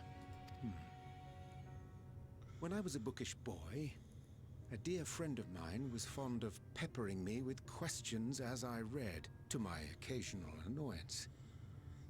One day, I posed to her a question of mine own. What doth it mean to live? After much contemplation, she proffered this answer. The anticipation of a half-read story's conclusion. The hope today's mistake may serve as tomorrow's lesson. The wish that a new acquaintance may one day call thee friend. She believed it to be all these moments and more.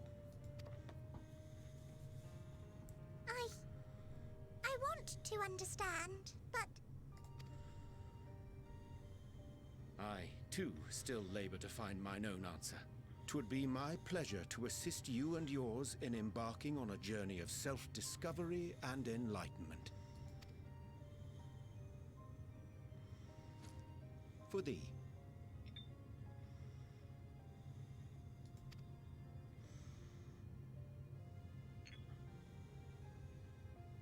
Ink as blue as the waters of Aetheris. Made in haste, though I assure thee, the quality has not suffered for it. The people need not be persuaded by honeyed words. Nay, I have faith they shall do what is right in due course. Until they do, I beg your patience, friends. And with that ink, let us fill the empty pages of Livingway's compendium. An open exchange of ideas will surely afford you all a better understanding of modern man, and with it, ideas for improvements and renovations. But more importantly, it shall empower us to together find a way forward.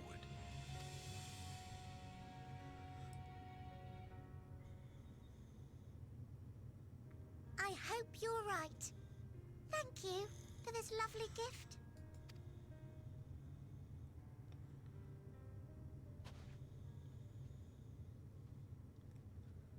There you have it. I shall remain with the Loporrits to ensure that all is in order. Though we must needs prepare for every eventuality, you would all agree that the evacuation of our star is a last resort. To accept failure is to accept the demise not only of our star, but that of Reen's, of all reflections, and the souls that call them home. Which is why I have every faith that you shall fight to the last, that such drastic measures may prove unnecessary. Should the worst come to the worst, and I pray deeply that it won't, I'll take comfort in knowing preparations were made under your watchful eye. Aye, thou mayest be assured that if calamity cometh, not a soul will be left behind, if being the operative term.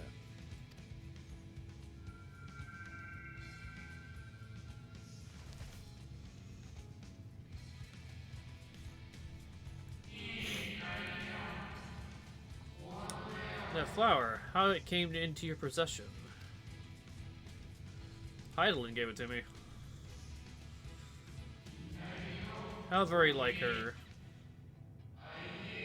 Guided by its light, you may come to know her true intentions. Intentions which remain a mystery even to us. In our time, we called it Elpis. You would do well to remember the name. Like red for determination? I hate to interrupt, but I feel like I need to make amends for all the secrecy. Think nothing of it. We haven't been the most gracious of guests. Do convey our apologies to Growingway and the others. But of course! And when next we welcome more guests from Aetheris, we'll have learned to be much more hospitable hosts. Oh, and circling back to the matter of inappropriate secrecy, we ought to discuss our benefactors. Agreed. The Charlayan Forum, yes? Very fucking obvious. What? How did you know? The more I heard, the more obvious it became. The Forum's aims align closely with those of your anonymous patrons. A telling coincidence would be an understatement. Though had we not taken it upon ourselves to peruse certain restricted tones in Labyrinthos, we might still be unaware of their plans. But let us continue this discussion upon our return. I dare say we have kept Alphino and the others waiting long enough.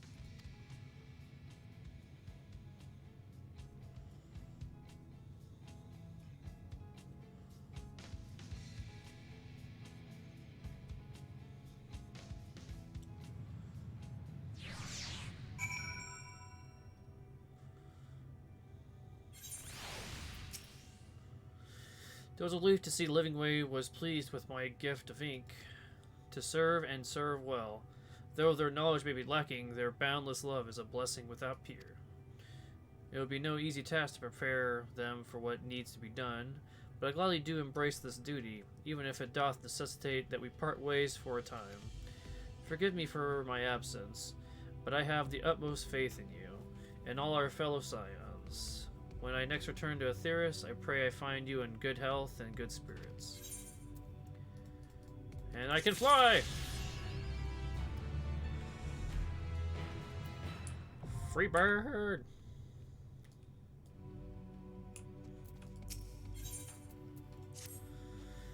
With the Loporrit's and Orange's capable hands, we needn't worry about affairs here in our absence.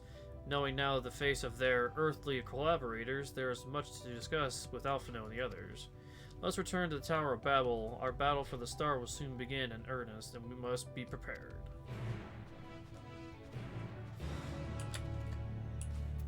But wait, I must fly. Fly! I wanted to uncover the rest of this map real quick.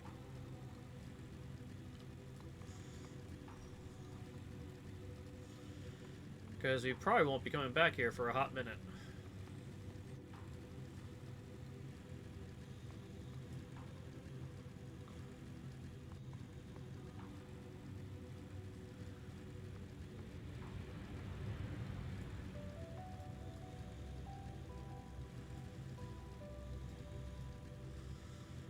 Yeah, but it's such a large area, it's actually kind of smallish.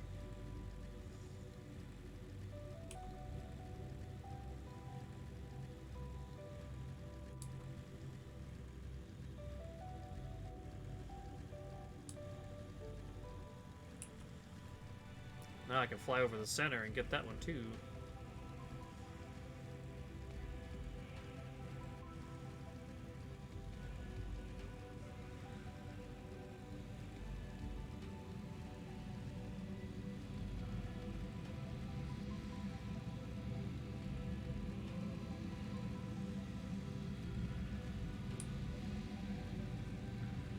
Well, Fandango definitely did trick the shit out of us on this one.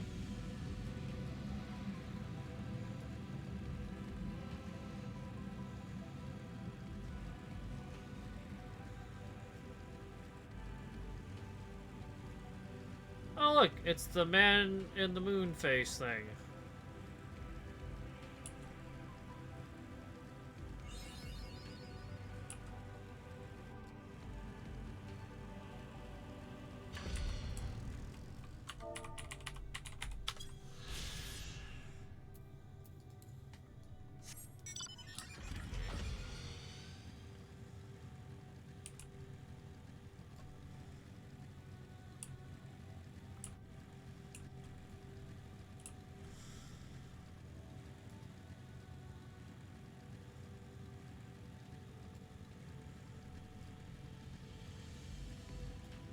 Alright, back to Aetheris.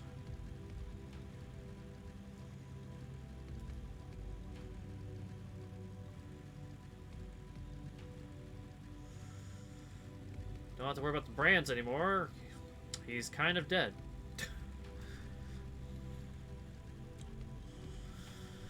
Ay, ay, ay, ay, ay.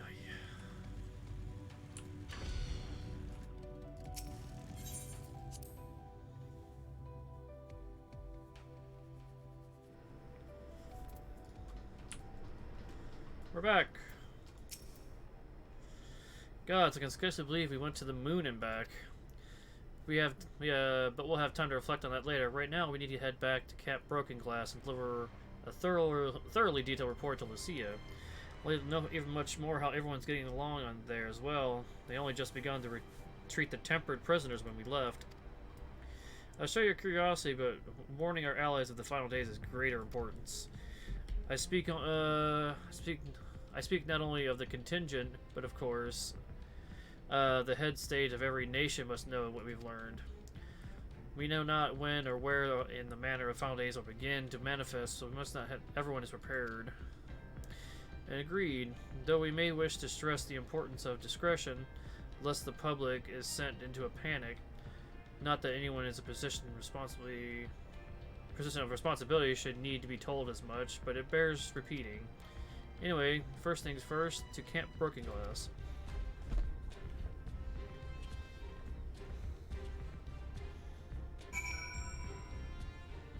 Okay, that's weird.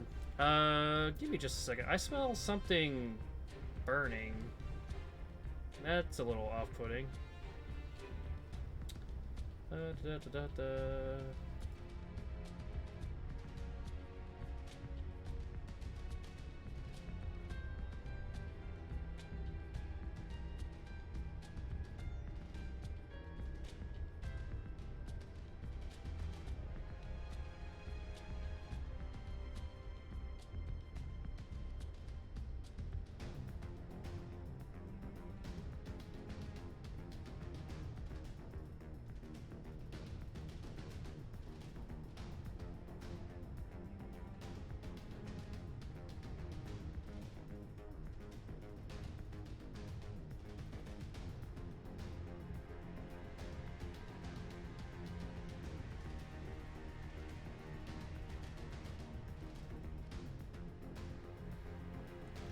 So it's definitely coming from outside. I just happen to be able to smell it in my room, and it's like, just in case, better check.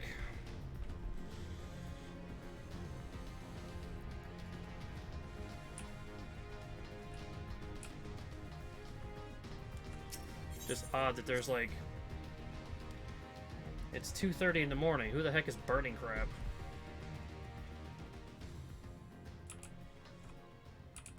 Alright, we're back here. Can we fly here? I don't remember.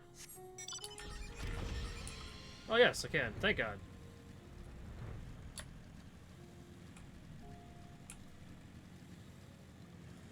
Let's finish up this area and get the free XP.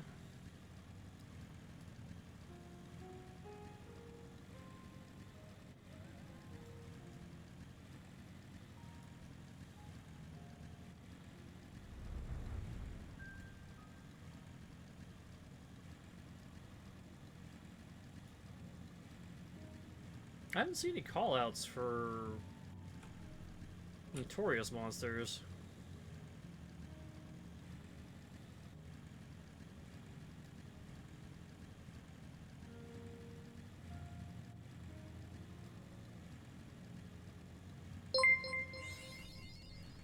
Whoa, hello.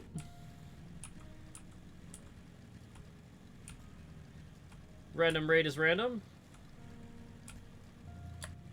Asdacrawl, is that your name?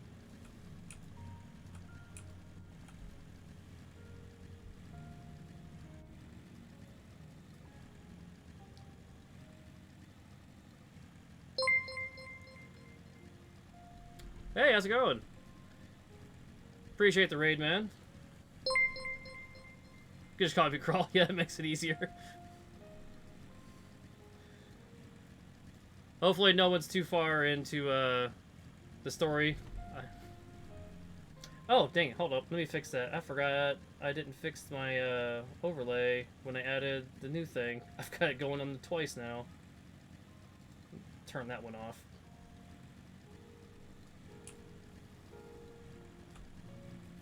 Where am I at? Oh, there I am. I got lost looking over this way. Yeah, just finished getting off the moon. Where exactly? I assume you've been playing as well.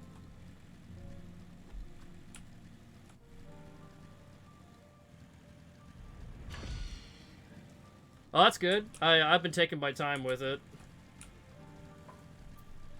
And like, Yoshida's like, yeah, take your time. Don't do other things in life. I'm like, I don't want to. I just, you know, have other things to do. Also, what was it? Spires, thank you for the follow. And did someone else say something? I've missed it. Spires said, yeah, okay. The first time chatter thing helps a little bit because you can actually catch people when they talk.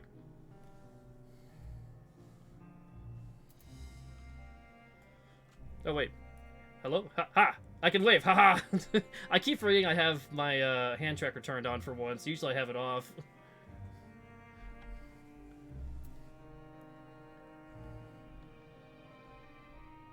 Who else is in here? So you brought a few with you.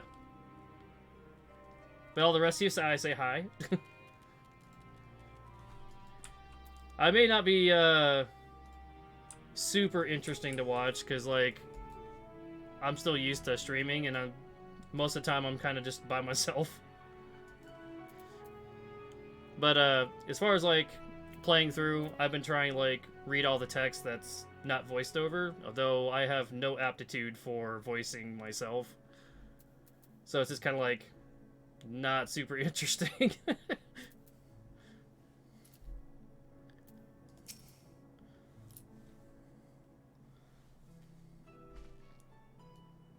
that over a little bit. I think that's right. Ah, it's good to see you all again. No worse for your lunar adventure, I hope.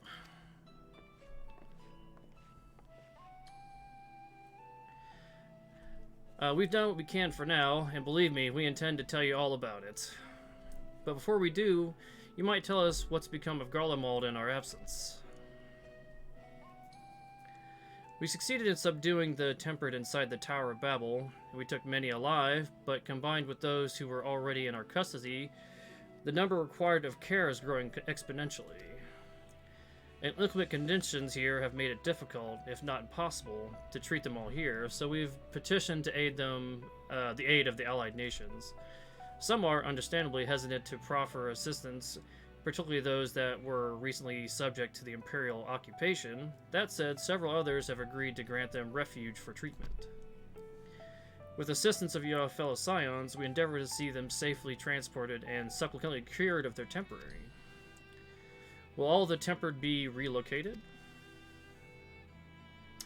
No, not all, no. We have sufficient shelter to attend to those whose treatment has begun, and enough healers have volunteered to remain until their patients have recovered.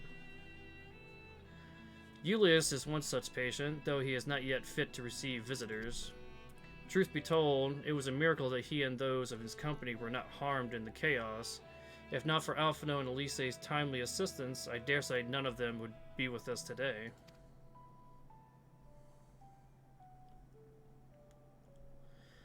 In light of recent developments, have the Alliance leaders come to any decisions regarding Garlemald? Given the tremendous ramifications of what has happened here, it will take time to determine what must be done. In the meanwhile, they intend to work with Eastern Alliance to keep close watch over their providences. Yeah, words are hard sometimes. We have other news to share. Shortly after Anima was defeated, we received reports that each and every tower has vanished. For Mercy, the process was apparently not quite as violent as that you experienced in Thavnar. Those who were trapped within them have been rescued and are receiving treatment. To hasten this endeavor, the Beast Tribes have received instruction in the magics needed to curing tempering. Master Petrolia is no doubt thrilled that Mother Porksy affords her so many visitors. Yes, we're grateful to her ongoing efforts, as well as those comrades near and far. As for contingent, several of our members have been granted leave to return to their homelands after the transfer of Tempered has been completed. Lucia and I will remain, along with a small force, to continue offering aid to those here in Garlemald. The Empire may be no more, but there'll be yet those who call these lands home. I believe that accounts for recent events here, so what of the Moon and the Telephroi? Exposition by main character, go!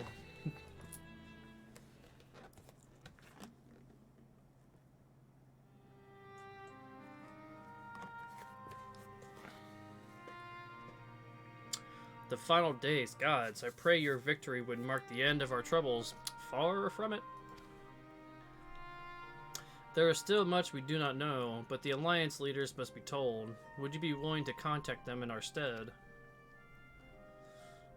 Yes, of course. I will send word forthwith. We also released your fellow Scions from their present duties, that they may return to Charlian. Your energies are better spent finding a means to avert the coming apocalypse. Speaking of your fellow scions, you would be happy to hear that Mistress Kryl, though she may still on the men, has been moved to Baldessian Annex and given into Tatoru's care. Thank you. I look forward to seeing them both upon our return. Let's be on our way then. One last thing, if I may. After your confrontation with Zodiark, you said Xenos took his leave, and in all likelihood has returned here to Garlemald. I have a mind to dispatch scouts to try and ascertain his whereabouts, but first wish to ask if you believe there is a merit in doing so. No, he's gonna wait.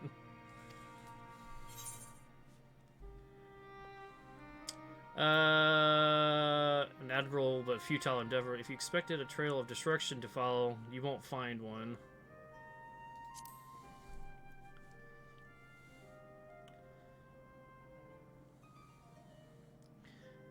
You and the only foe he considers worthy. Yeah? Even if my men found him, who but you could even hope to bring low that monster? Pray I forget I entertained the notion. While on the subject of Xenos, the 10th Legion has made an official proclamation. They denounce the Crown Prince and condemn his role in the Emperor's downfall.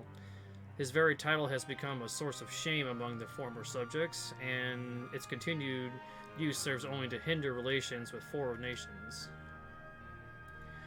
For this reason, it has been declared Xenos Vector Galvis, outcast and enemy of Garlemald. I don't think he cares. Vandaniel is no more, and now his own people turn against him. It seems he is not for this bloodlust to keep his company. Better than an army to see it sated. At any rate, I will not keep you any longer. I pray you safe passage back to Charlian.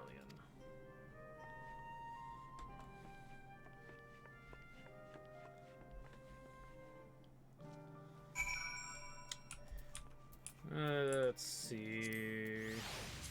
So we got all the currents here and here. Labyrinthos, I kind of guessed that we can't access it until probably about now. But what's the last two places? Like, where do we go from here? So back to the annex. Thank God I made my freebie here. Because holy crap did our teleportation costs get high.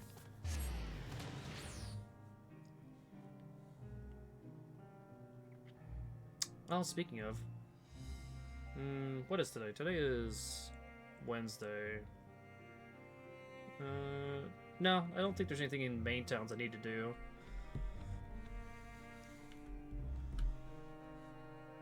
Oh, wait, I do need to do, my custom deliveries. I need to start spreading the love on the XP. I've already gotten my blacksmith up to, like, 86.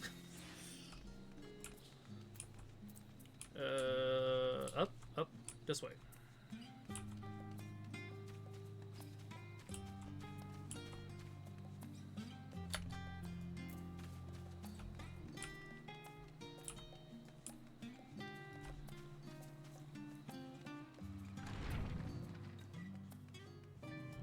Kryl, wake up!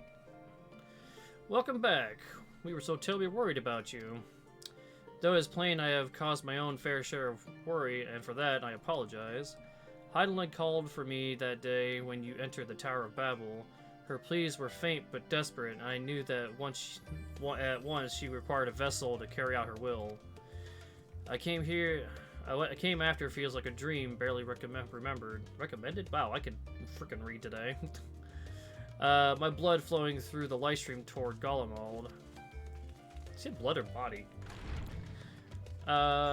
When I regained consciousness, I was all aches and frostbite, exhausted of aether.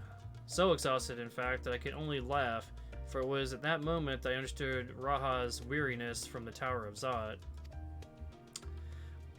What I could laugh at the time like this, though we were prevented Zodiark being unleashed upon the world, I'm curious to know what else took place there on the moon. More exposition. Ah, perhaps we should wait for the others to join us before you give your accounts. Let us reconvene in the main hall once they've arrived. Blue quest! Oh, right, that's the hunt one. I'm not too concerned with that at the moment. I'll go back there in a bit.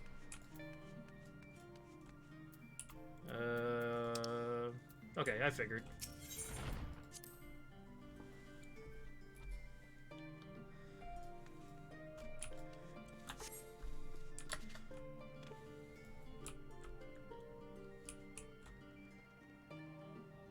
Okay, so I was looking at the art on the walls because it's like all the stuff that they've been studying. And it's like, I recognize most of this, except I don't know what the cube is for, and I don't know what this one is. Oh wait, that's the... I remember that. That's an Azim step. I totally forgot about that. It's been so long.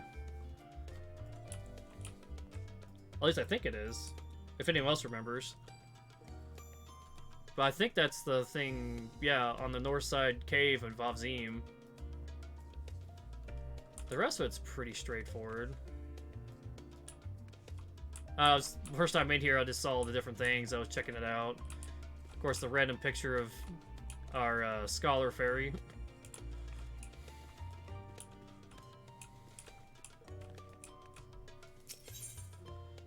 Yep, we're gonna wait.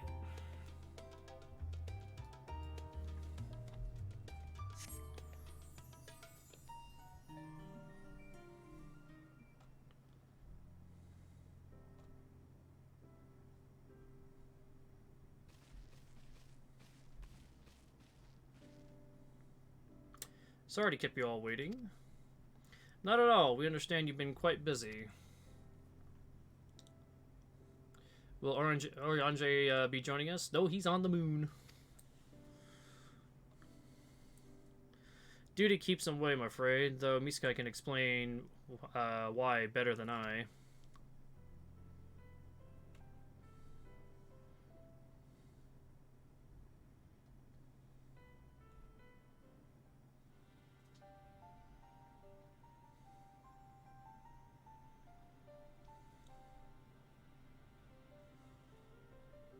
The final days as befell Amarat. And we are to escape via the moon. What of the source and its reflections? Doomed.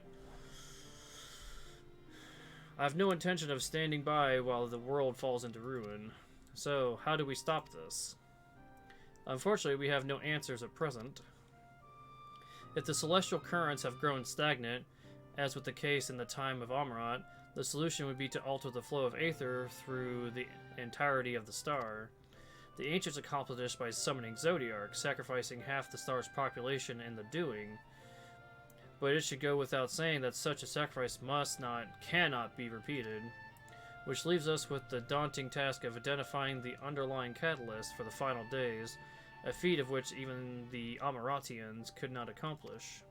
Unfortunately, we found no clues in Mare Elementorum. There is still much we do not know about the catastrophe itself, let alone what may have caused it. The final days were marked by the corruption of the Amaratians' creation magics, but we command no such power, which invites the question, what havoc is in store for us? If we knew that much, perhaps we could draw some parallel to the events of the past, and thereby from some semblance of a plan. Perhaps we should start with the Forum, then. Having worked with the Eloperates in secret all this time, there is surely more they can tell us. Tataru! Forgive the interruption, but I've got urgent news! The Forum is holding a public assembly in the plaza outside, some sort of announcement. What is Father up to now? There's only one way to find out.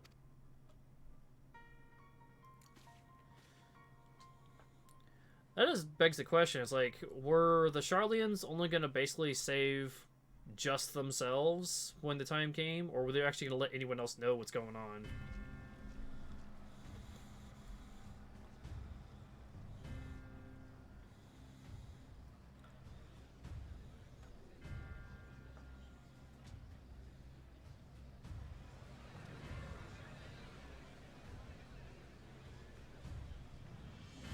I assume this is gonna be voiced over.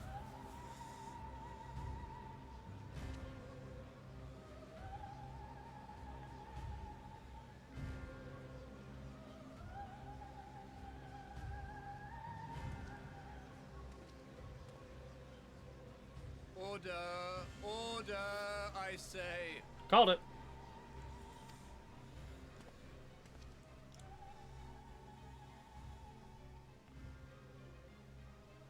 I thank you all for gathering here on such short notice. This day we must speak of grave affairs and their implications for the future of Sharlayan, nay, of this very star. Said affairs concern all citizens, and so we have called for a public assembly.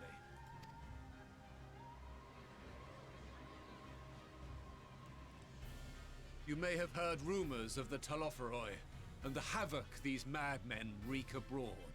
Under normal circumstances, we would pay little heed to petty disturbances outside our borders. The final days, however, are another matter altogether. For we dare not ignore these prophetic words of Eld. The Endbearers will come, ushering chaos and calamity.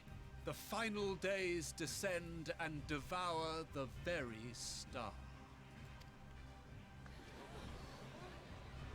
I've never heard this prophecy. That's because they wouldn't Is tell it you. true? Will all that really happen? Calm yourselves.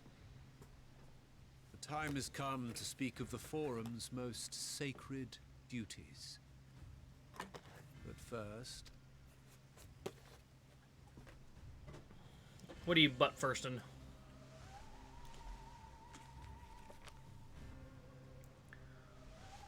Give voice to the voiceless. Let bindings be unbound. By unanimous decree, I declare the enchantment broken. Oh.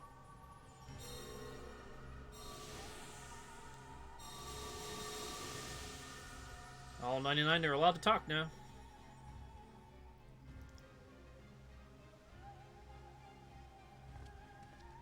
Master Leveilleur, if you would. Very well.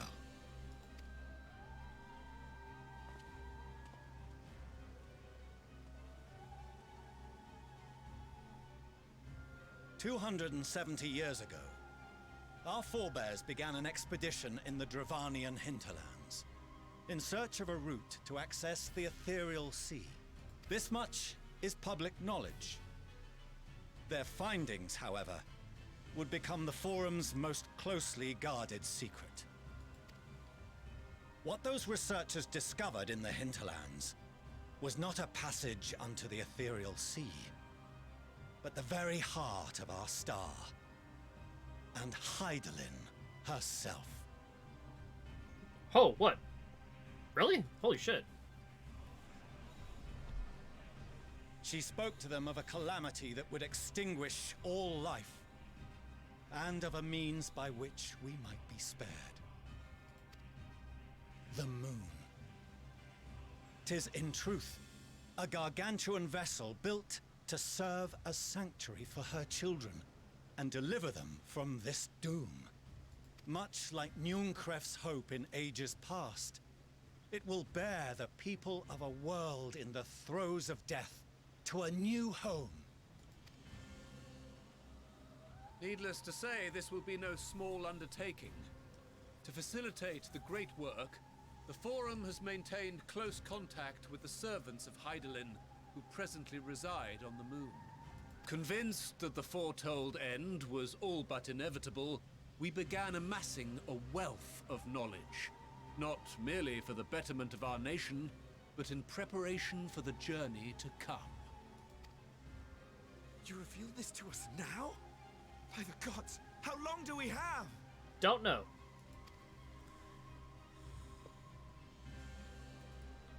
While we cannot say with certainty, we believe the hour to be nigh.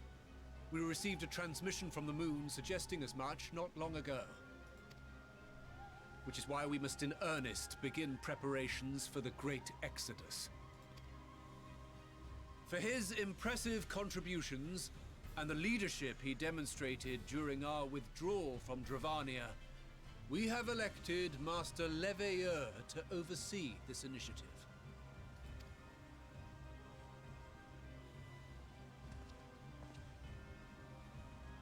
Fellow scribes and scholars, my countrymen, we face a threat of unprecedented scale.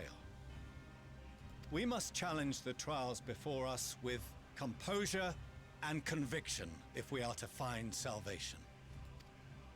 The wisdom of Sharlayan has ever been a shining beacon in the darkness, and so it shall continue to be.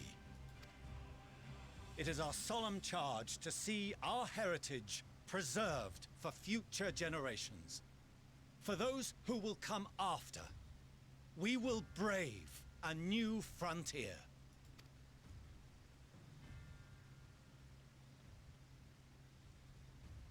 Everyone's kind of like, you assholes! Administrative edicts will be relayed to all major institutions ere long. In the meantime, carry on with your duties. With that, I hereby call this assembly to a close. Okay, they were not rioting like I thought they would.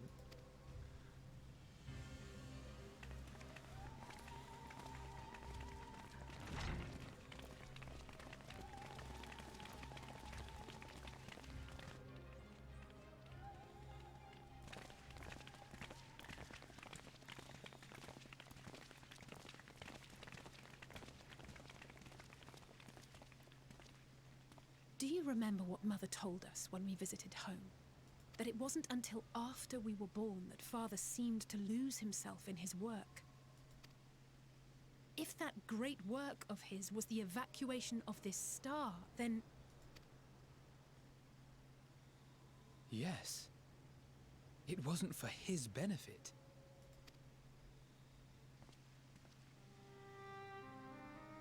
Would you mind waiting here a moment? I wish to speak with Father before we leave. Take your time.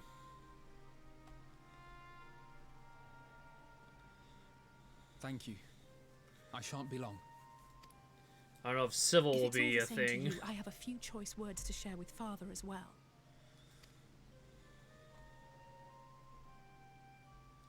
Bad timing. I was trying not to talk over him.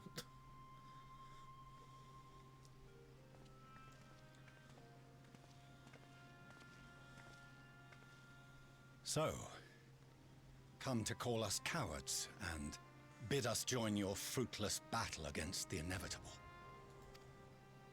Nay, we do not object to the Forum's proposal. On the contrary, those who wish to flee have every right to do so. Urianger is cooperating with your associates on the moon to ensure that all is ready should evacuation be our only recourse. Then whatever your business, I suggest you be brief. Though we cannot boast the boundless wisdom of Sharlayan, we have first-hand knowledge of foreign cultures and have conversed with no small number of peoples. These experiences have taught us fundamental truths that cannot be recorded in any tome, nor charted on any map. The beating heart of this planet is its people, many of whom would give anything, even their lives, to protect the lands they love. Many may choose to join you in the end. But what of those unwilling or unable, for whom escape will never be an option? What would you have them do? To ignore the plight of those one might conceivably save is not wisdom, Father. It is indolence. This is why we choose to fight. We'll not ask for your understanding, Father. Only that you don't turn a blind eye to the good we have done. That we can still do. We're not children in need of protection. Hold fast to your principles and let the world burn if it please. But we believe there is still another way. And if there is, we will find it. You see if we don't.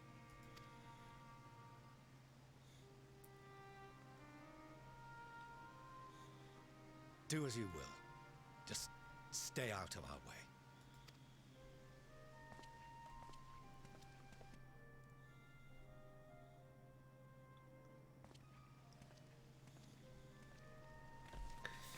Pretty sure in all that he's like secretly proud daddy. Were he not so consumed with self-righteousness, he might tell you how proud he is of you both.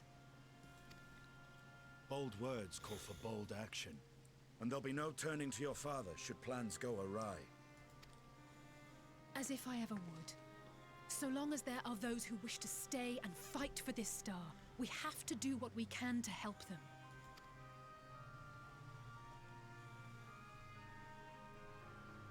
And if we're to do that, we'll need to be well rested. Wouldn't you agree? And having triumphed over what we once thought to be the source of all evil, I can think of no one in greater need of at least a dozen winks.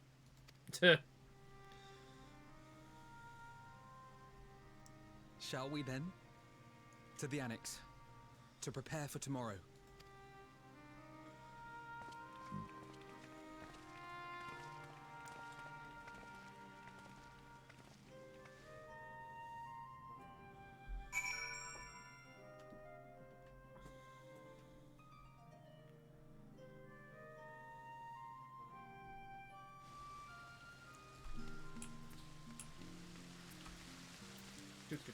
Oh, that's right. We can't mount here. Lame. Hiya. All right. So I think we're still kind of stuck until they tell us to like deal more with Labyrinthos. Unless we can do more there, and I just didn't realize. Oh, there we go. Cryle tells me the Forum made a rather momentous announcement, so there's a great exodus, is there? I'm reminded of my narrow escape from the Isle of Val, the realization, the running, the mixture of relief and regret after. Why me, I asked myself, why me? Why us, why now? Why wonder? There's no use fretting over the cosmic morality or lack thereof. We're here and we'll get through this together. And who knows, maybe my luck will rub off and grant someone else a narrow escape. There's no harm in praying for as much. Oh, but enough of my rambling. I'm sure you're exhausted. Your chamber awaits. Yes, please.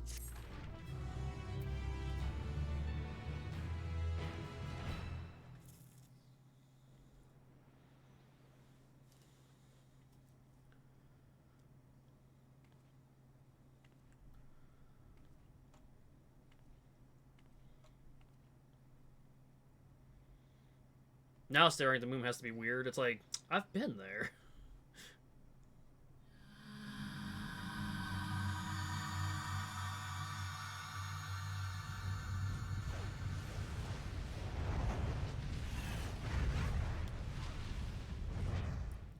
Echoes of the final days again.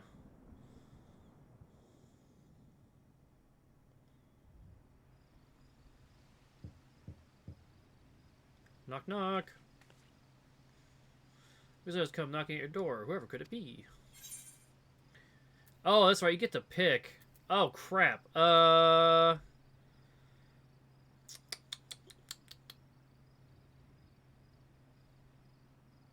mean, you should tell the best girl?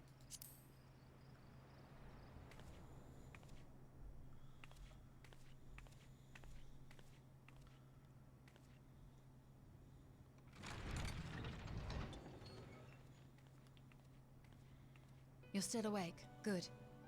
Might I trouble you to stand still for a moment?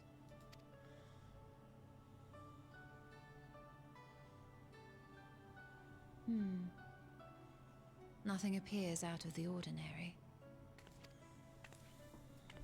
What's up? A precautionary measure. You will recall that serving as a vessel for abundant light in the first very nearly ended poorly. And now I have 2 souls! In your recent battle on the moon, you were almost certainly exposed to similar, if not greater, forces. Fortunately, from what I can see, you and your ether are none the worse for wear. Would that Reen were here to confirm my assessment. To think you actually found yourself in a direct confrontation with Zodiac. As if Xenos gallivanting about in your body was not misfortune enough. Did you so grossly offend every single deity in a past life that they saw fit to place a curse upon your soul?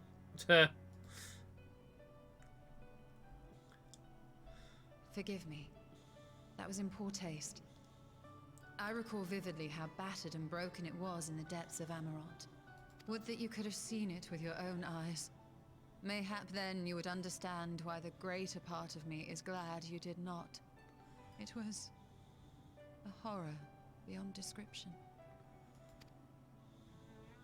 Promise me you will be careful, that you will seek my counsel if you feel unwell. That puts my heart at ease, if only a touch. I suspect it will grow colder as the night wears on, so do be sure to stay warm. There's room in my bed. Sleep well. May the shadows keep you. Oh, damn. Also, I'm curious, like, what all the other people would talk about. Now I have to, like, go look that shit up.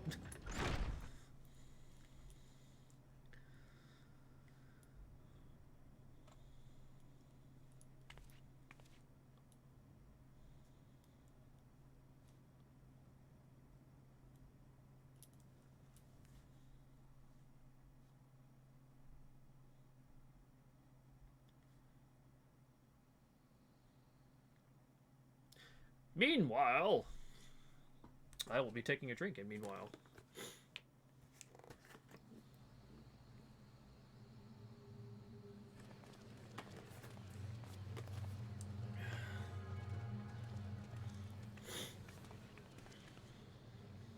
Thank the gods that tower is gone. The sight of it was enough to make me sick. Still flipping weird that they used parts of Varus as the core of each of those towers. It's like, that's a little macabre. Thank the Ilsebar contingent, more like. Word is, they fought their way into Garlemald and toppled the bloody thing themselves. Not just the one, neither. All the towers have up and vanished. Aye, I heard the same. Commander Aldin and his troops helped keep casualties to a minimum, too.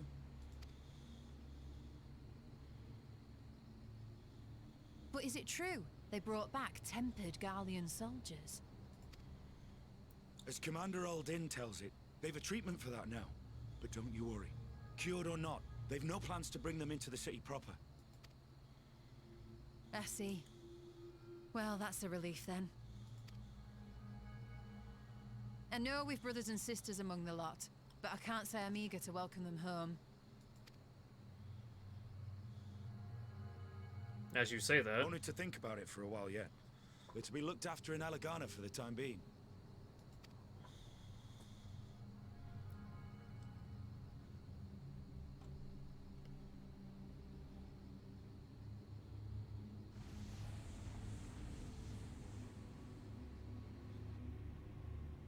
The heck was that?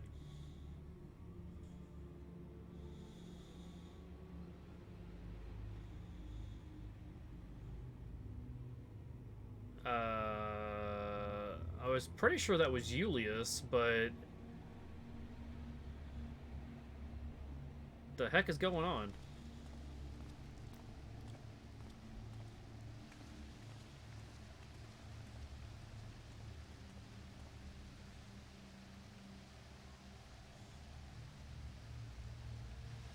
Another day, another commission of paramount importance. Well, what have we here?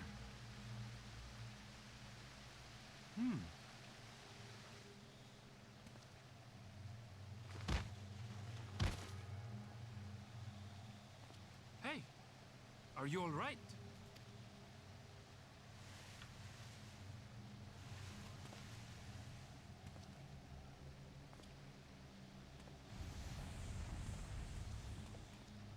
Was that?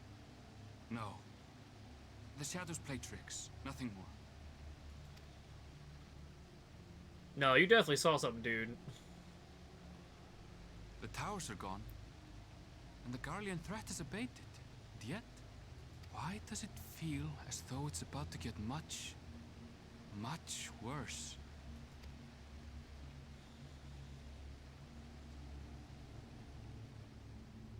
Yeah, what the heck? So...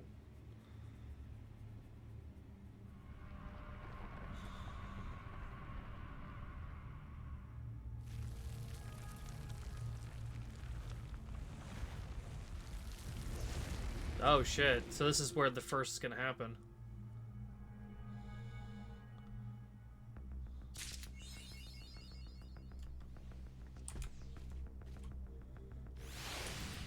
Fuck. Bad shit going down.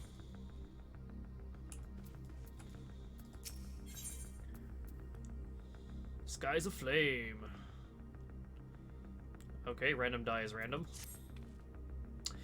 Mizka, I was just about to call for you. I'm afraid we received another call for assistance. This one comes from Razat Han. The others have assembled in the main hall to discuss the situation. You must join them at once.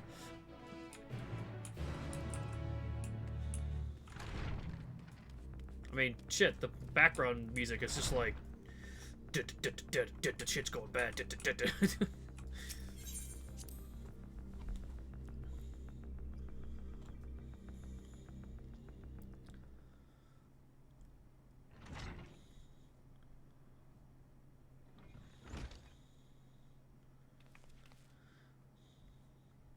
Ah, there you are.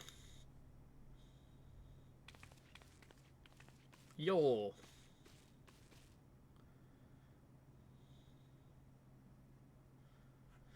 Our worst fears have come to pass, but moments ago we received grim tidings from our contact in Razat Han.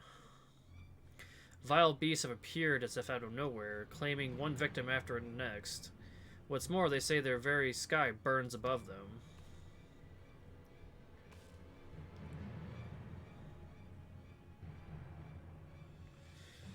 Good gods, are the final days already upon us? It would appear so. Sadly, that is all the information we have at present. No doubt the people of Razahan are busy fighting for their lives. Then we must go at once. They need our help. Yep. Agreed. Kryl, you best remain here. Kryl, agreed. Kryl, you must remain here with Toptru and gather what knowledge you can. We are in no condition for a long journey, I imagine. Or you are no condition. You. Not we.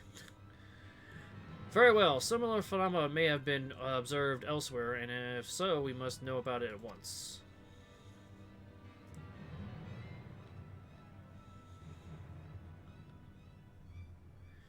Be safe out there, yes? Let us first make for Yeldamad. We must prepare ourselves for what may lie ahead.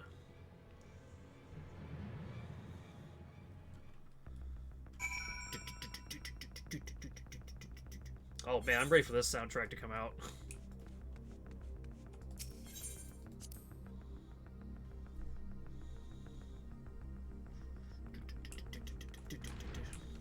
Alright, since we're here, let's go talk to them real quick. It's probably just talking like, oh, you've opened the next section.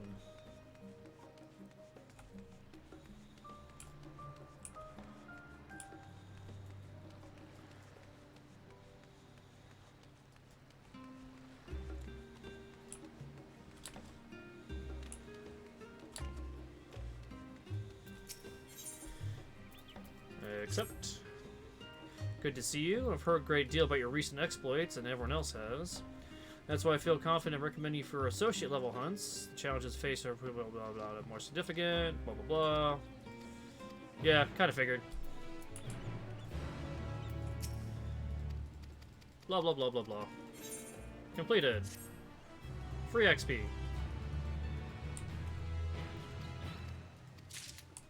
Next one's at 69? Yeah, I knew that much.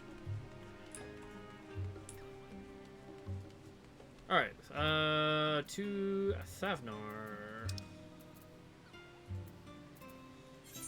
Oh my god, it's so expensive. I should be able to go down this area now and get the rest of the currents. Actually, hold up. Let's go to... I gotta make sure I visit the houses every once in a while before I forget. I'm kind of soloing in my FC right now. No one's like... I haven't made any effort to like have people join.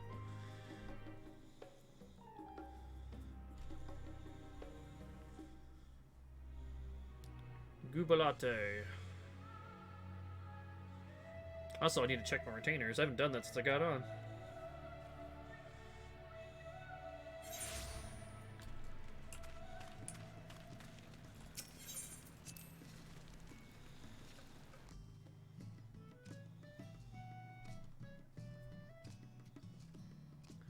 I am so ready for the Ishgardian home area to open up so I can change out of the goblet. That, and I'd still like to try for a large house. That's going to be an endeavor. Bell? I think it's upstairs.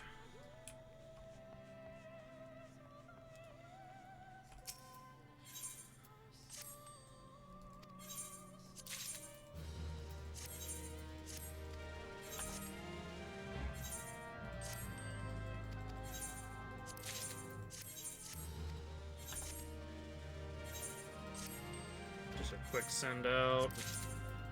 I doubt I've made any money. I haven't started crafting much. Oh, there's a little bit.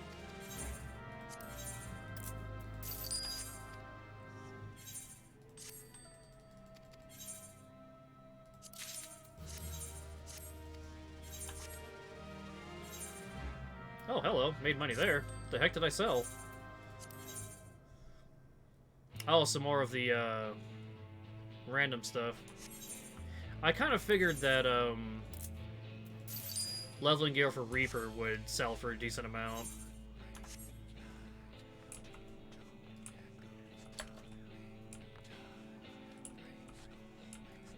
And quick run to my house.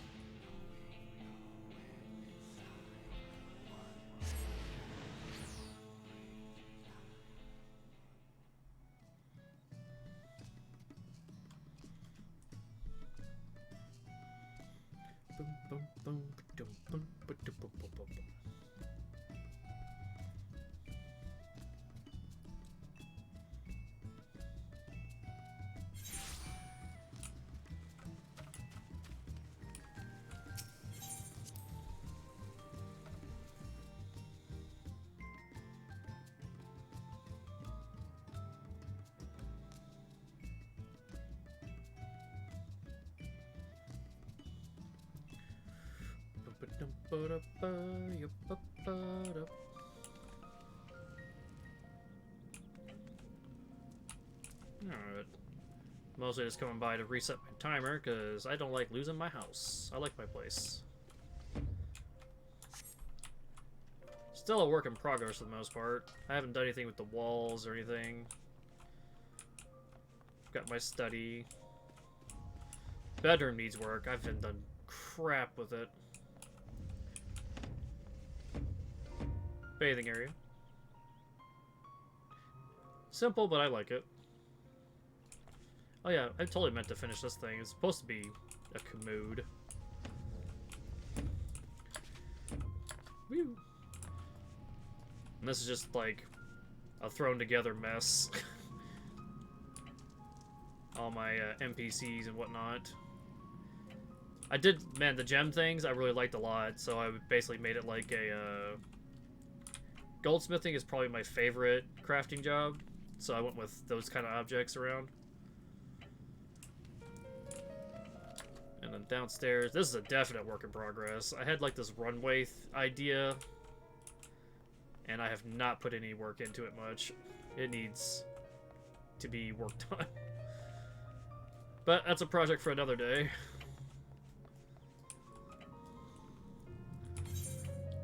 Okay. Thavnar. We got the basic stuff out of the way.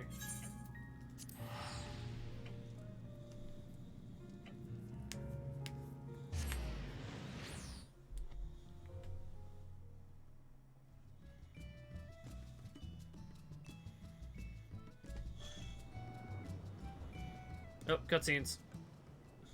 Deadly, deadly sky. And lo, vile beasts did rise.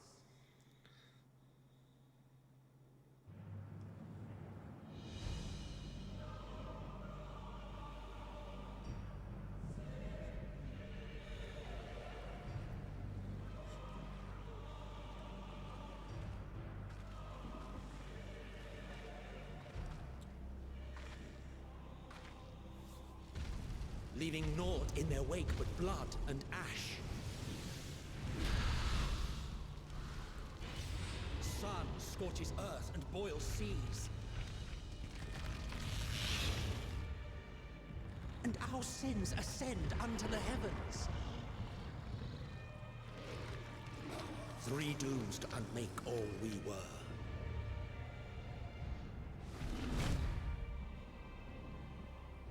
Oh.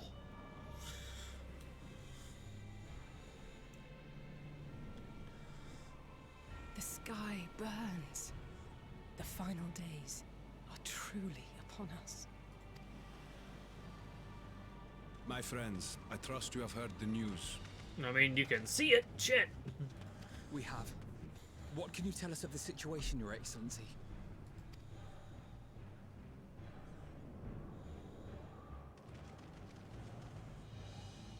Last night, the Isle was rocked by tremors, and the earth itself cried out. Aloft, the heavens began to burn. From all about, unholy beasts, the likes of which we had never seen, came forth in fury and rage. No. To say they came forth would be inexact. The people of Radzat-Han themselves transformed into these baleful fiends.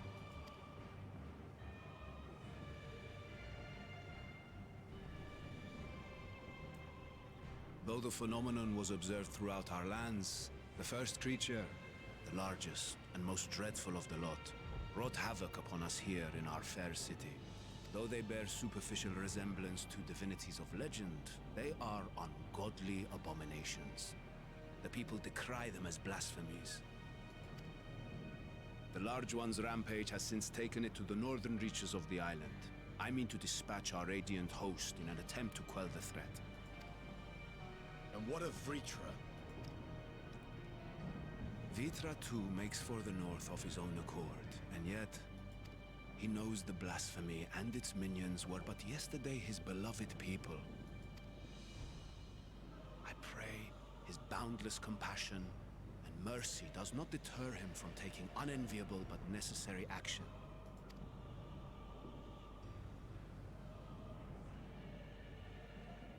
Understood. I ask that you allow us to aid you in quelling this threat.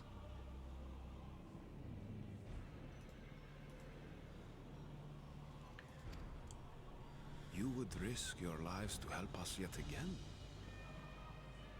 I have no words to express my gratitude. Our regiments approach the north from several directions, with a number of units set to depart from the docks of Yaldamad, okay. No one said it before, so I had no clue if I was saying it right.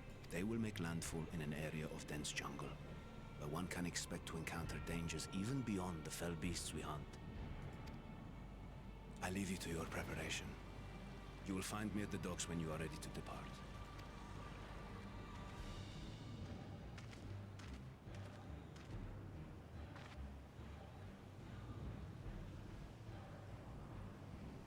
Hand squeeze.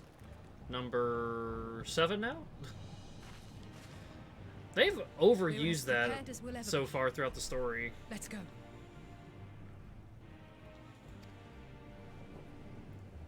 Hell, 3 of them came from Alphanod. Alphanod.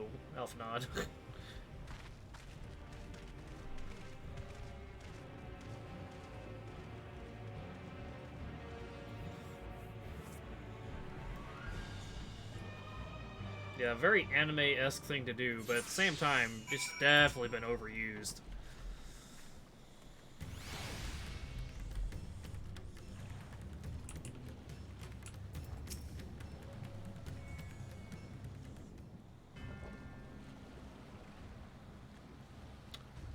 When do we get to check out the cave where Hydaelyn was at in the hinterlands? Because that's piqued my interest real quick.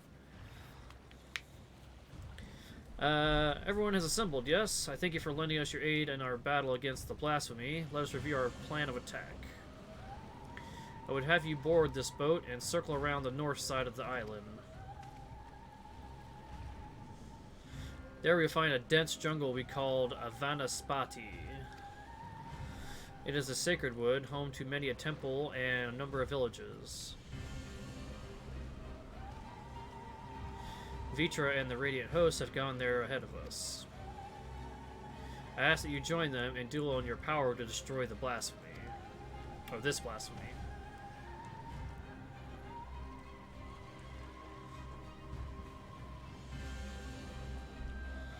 So, what's the condition for being affected? Oh, Vanaspati is now accessible. New dungeon! Well, it's a short list of people. We only have one healer. Oh, wait, we have 2 healers. I forget. Form a party. I'm still melee. I want to take Ishtola, though. Victory will be ours!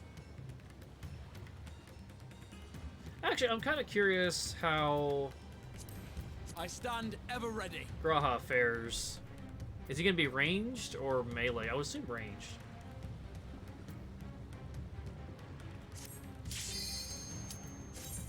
Not that it's super important, because, like, right now, their levels are capped and unchangeable. Oh, I'm not looking forward to grinding again to get him up to 90. Blech!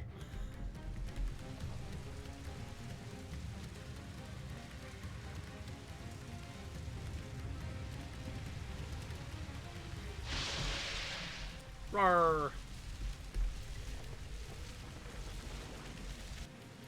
So these are the same monsters that show up during the original Final Days, but it was because creation magics went wild. But no one now uses creation magic, so why are they the same?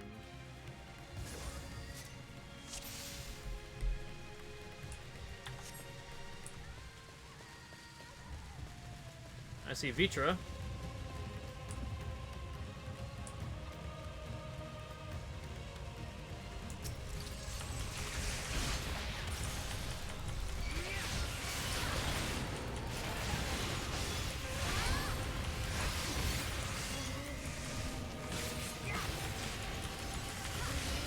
Yeah, it seems like Graha is definitely Black Mage.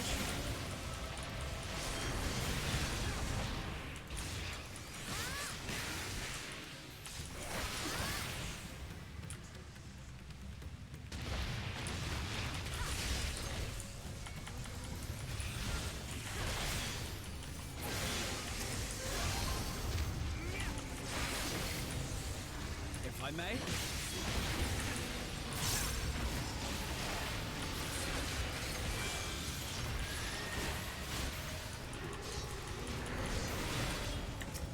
My friends, heed me. These are children of Dathmer. Forgive me. I could do them no harm. Oh shit, hi.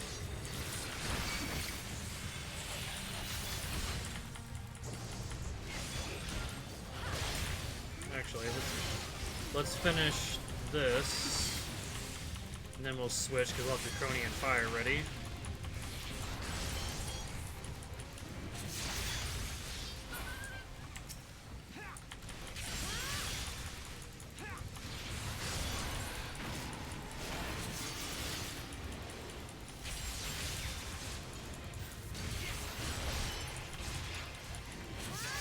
If I may.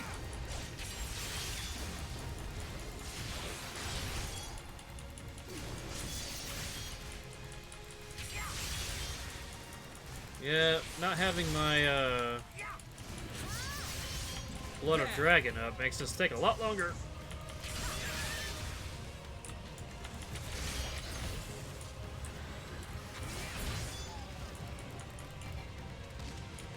If this is the only way,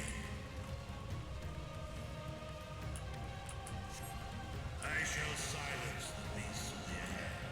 Pray continue onward. He's got his other eye back.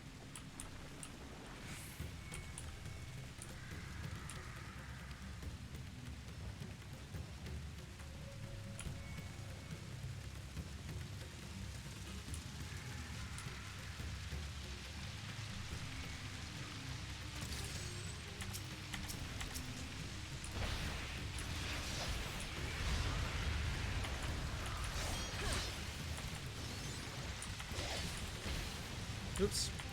Wrong attack.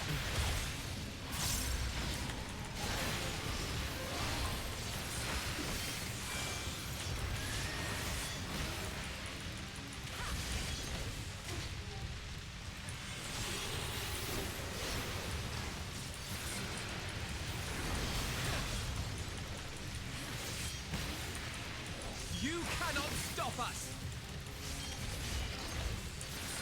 You're mine!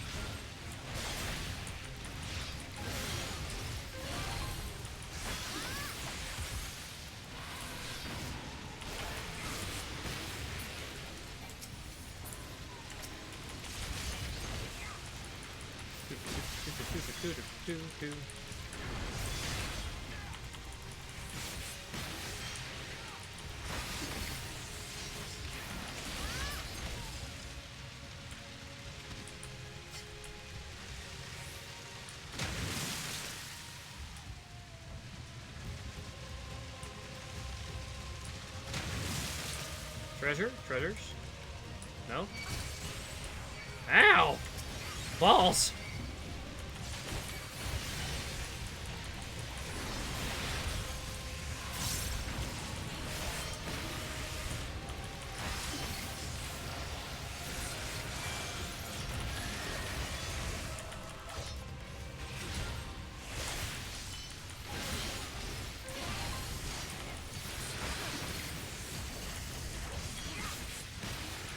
My turn!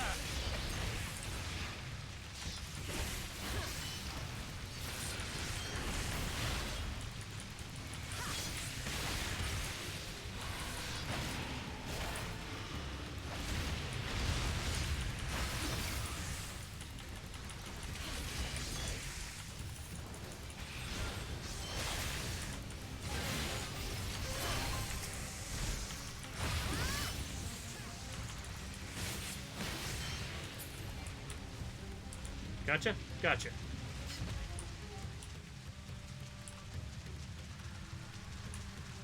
I need to be careful moving in. It took half my life on those 2 hits.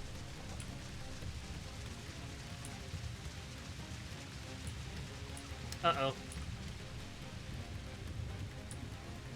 Too late for us all. Whew, you ugly.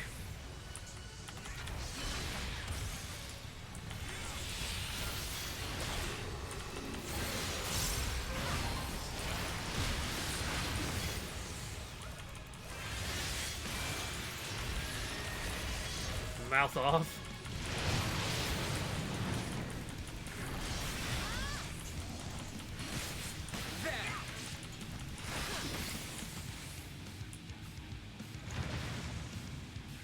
The heck is that?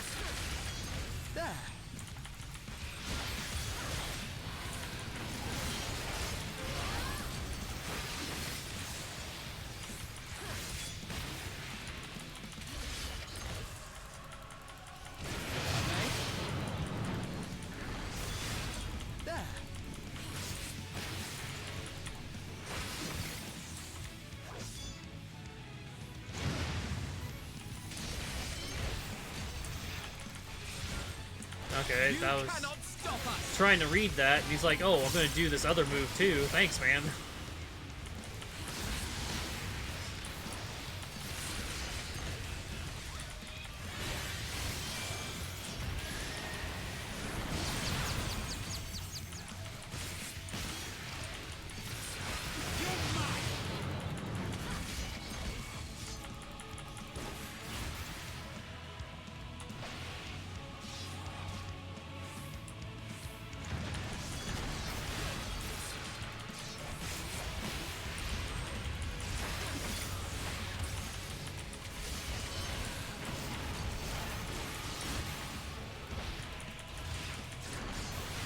Still on cooldown.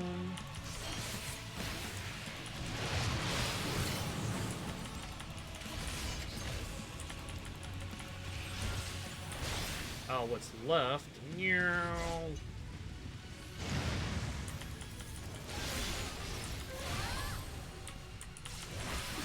Right.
Oh, good.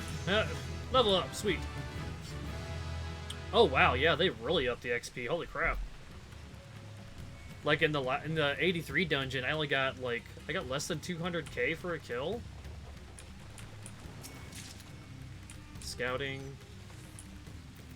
Pumps of scouting. Meh. What is this vile presence I sense? The horde draweth near, beyond your guard. We'll attempt so. Oh, balls! Hello!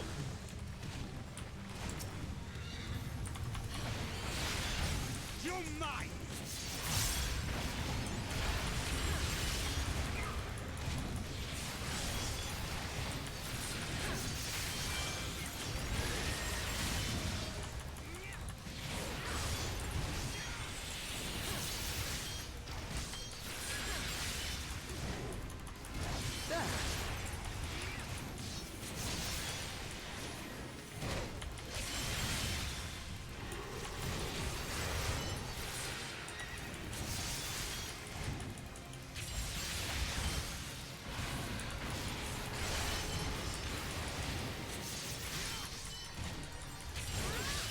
Man, I really need some damage upgrade. I'm not doing much at all.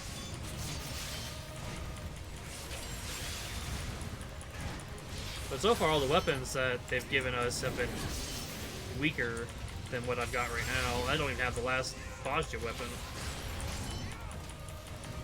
My turn!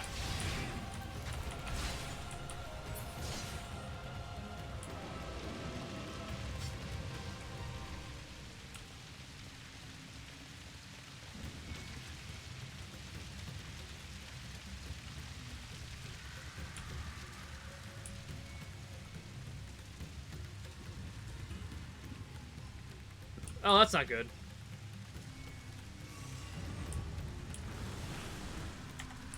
Holy crap.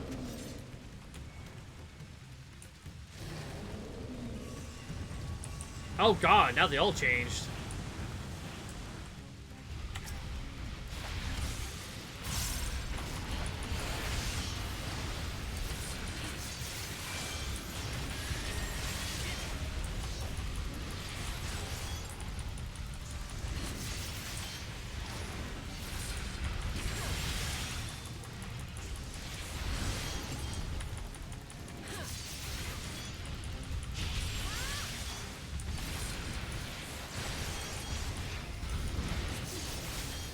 You cannot stop us!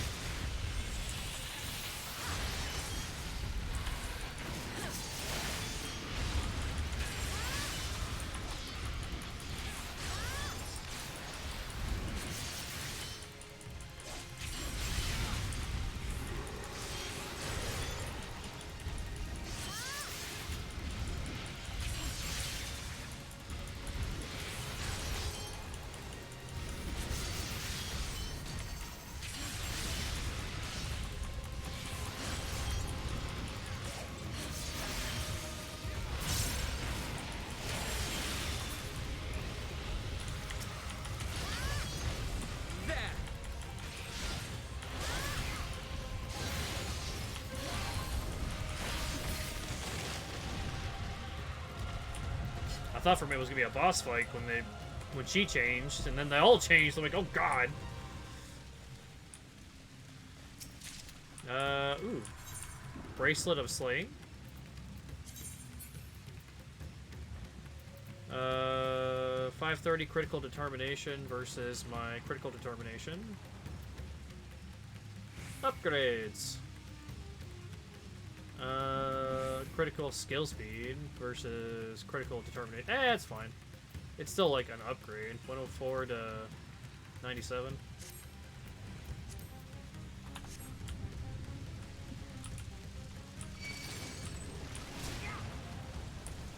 More damage!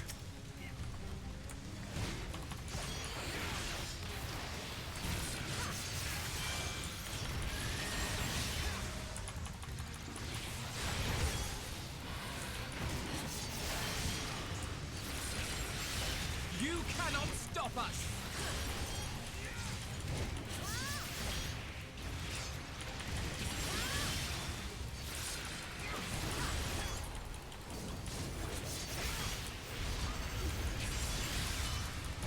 Gonna save my litany You though. cannot stop us!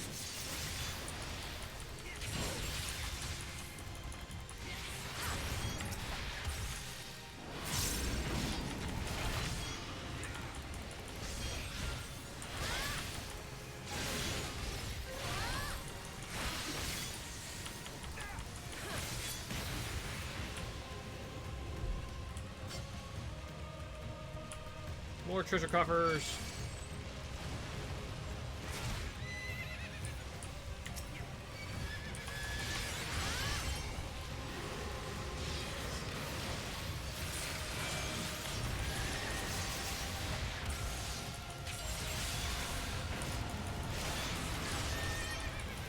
There.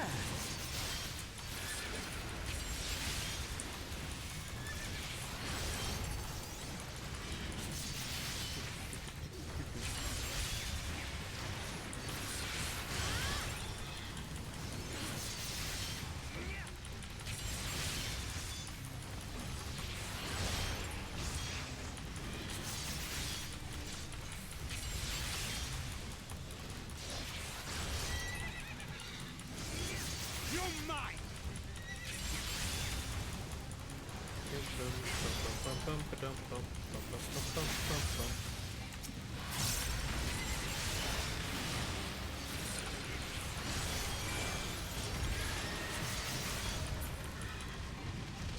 Oh, didn't realize it was that low. Oh well. Earrings offending. Well, that'd be good for my tank when I get him leveled up.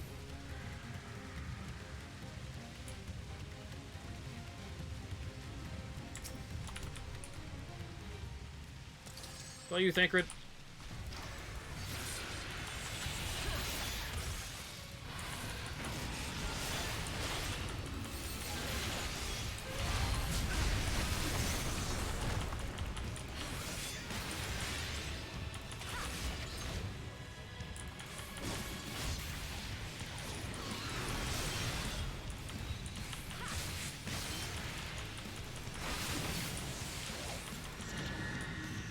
Knockback.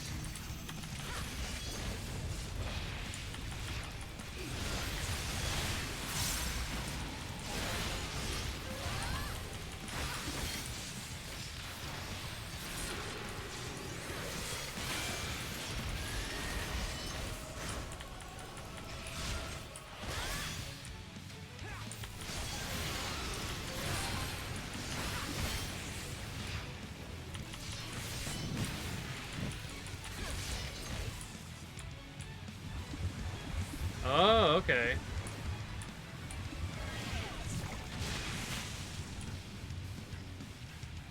One of those. This is why I've been doing it with the NPCs. They generally immediately know what to do, so you can kind of learn the fight before you start doing it with normal people.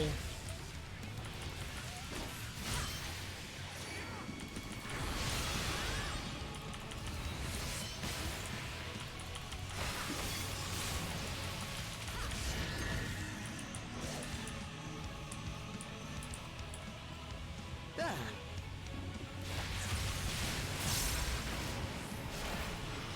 So standard knockback, just don't get knocked into the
Yeah. Get wrecked. Healing. 1 mil XP? Holy balls. I knew they upgraded the XP, but is it that much? Jesus.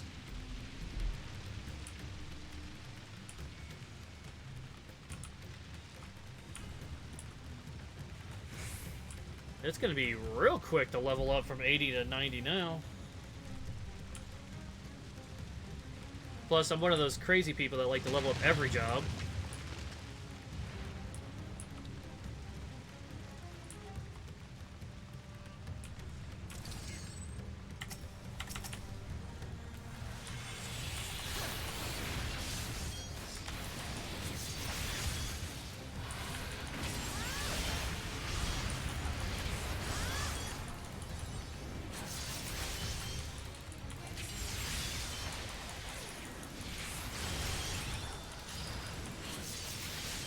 Away.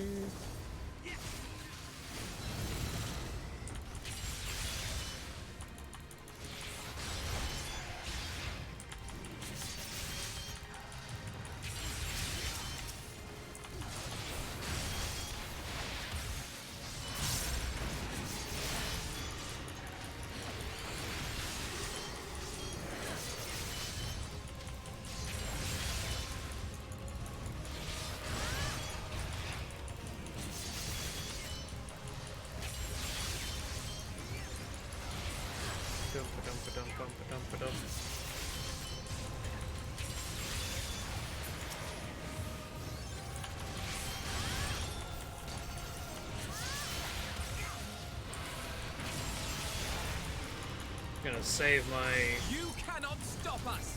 Gurkha soul for the next fight.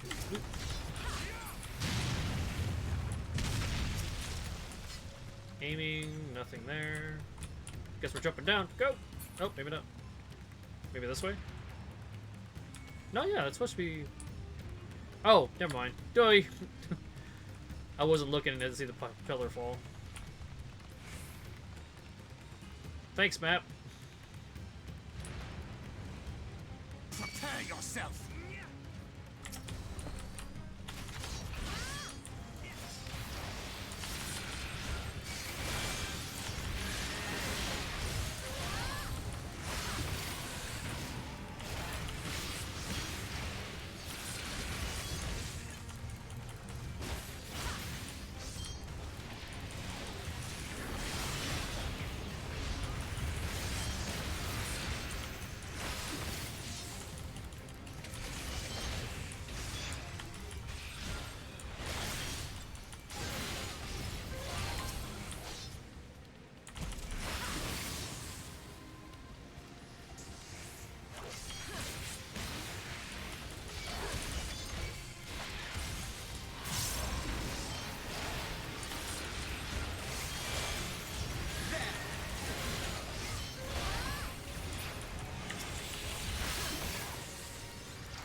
You're mine.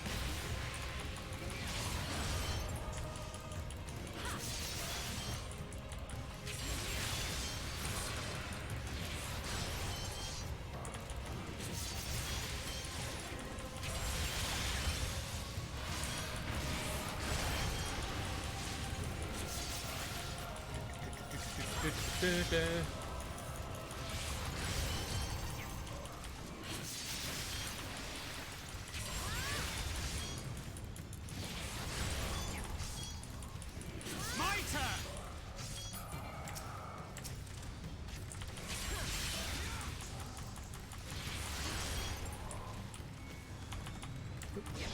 Wrong button. Still not used to this keyboard. The sizing on the left-hand side is smaller, so I keep overreaching.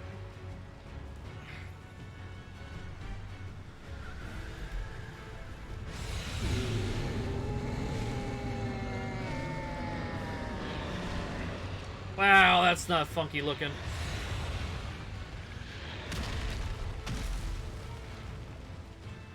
Can I give you a hand? Ha ha ha ha ha. Bless me. Svarbanyu?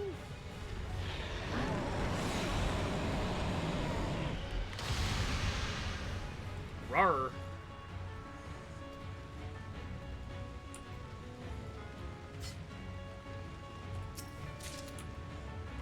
Hearing of casting.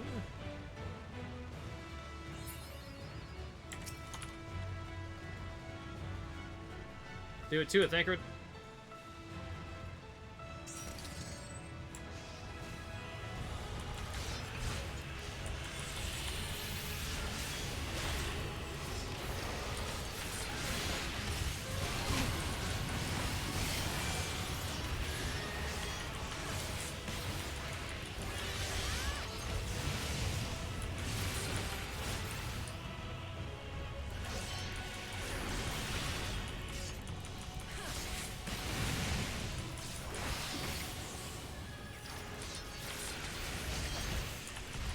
Okay.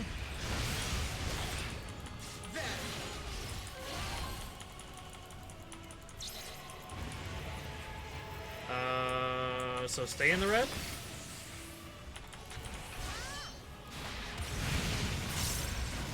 I have you. Okay, that was weird because the first one didn't do that.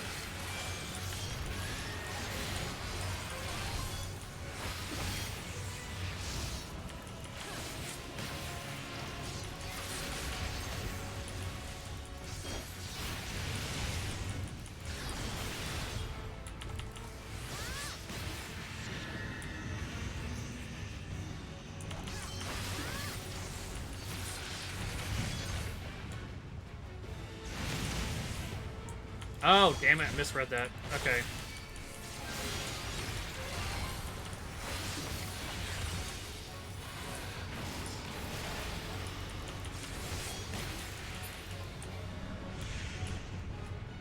Alright, what's this nonsense?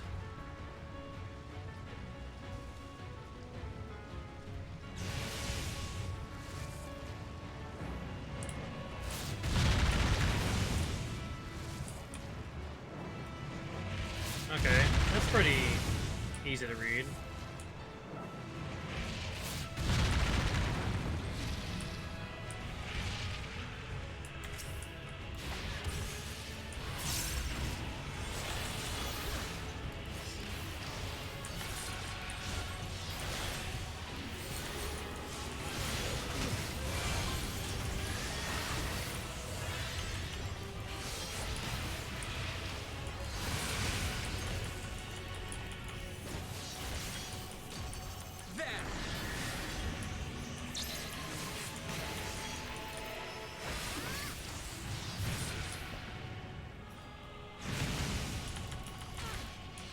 Ow.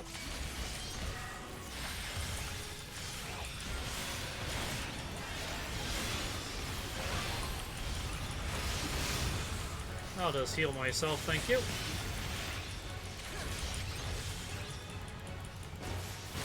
Two, one, crit.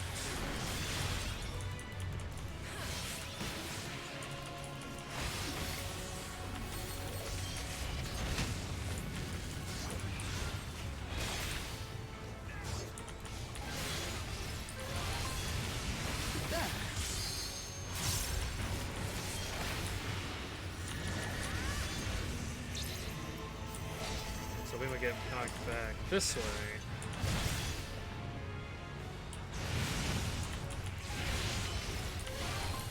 Owie! If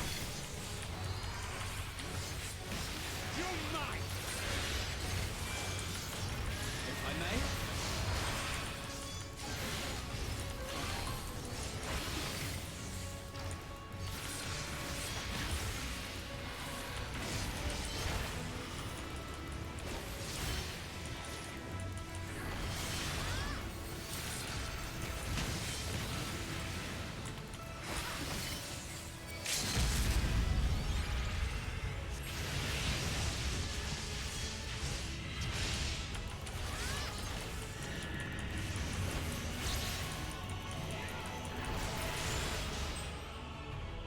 Woo!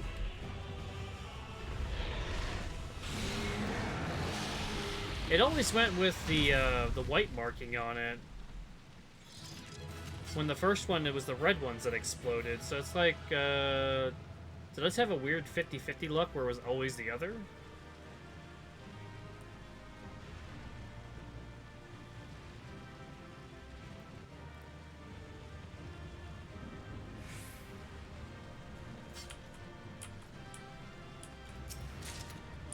A wand. I don't need a wand.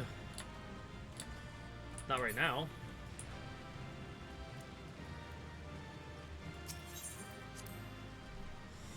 Well, depending. I might have to make a room and just turn it in for more points.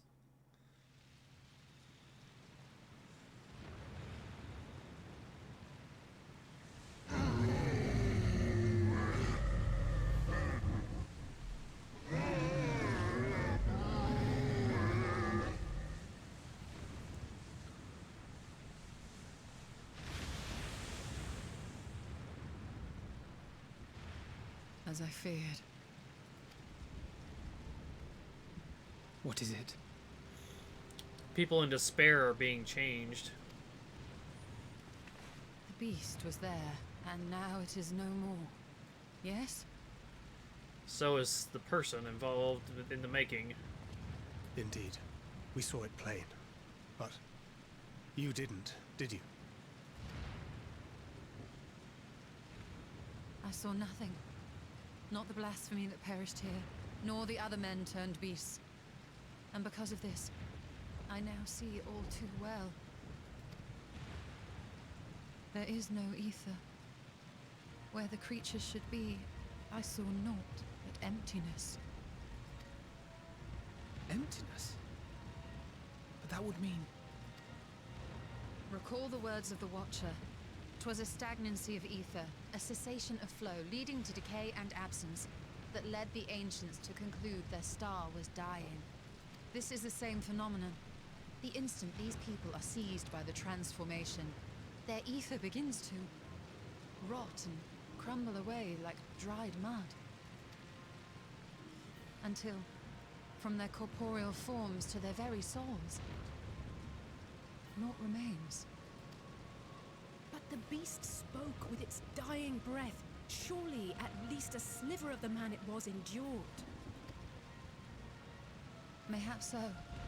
But even if the process was incomplete, it was little more than a faint residue. Gods be good.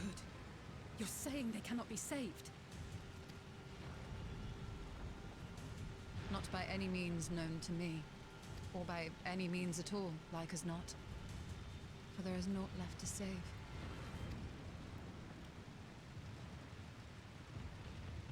They return not even to the ethereal sea.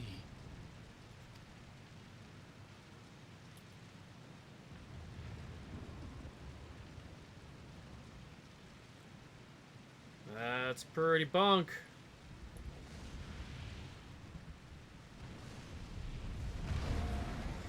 Hello, Vitra. The beasts rage on, their hunger insatiable. Even deprived of their master, they perpetuate his legacy of hate. Once proud sons and daughters of Thavnir, all of them, and now I spill their blood.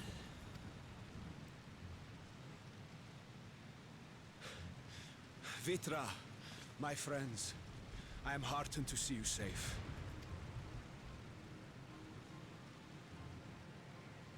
You put your secret at risk. Those closest to me already know the truth. A truth I must now share with one and all.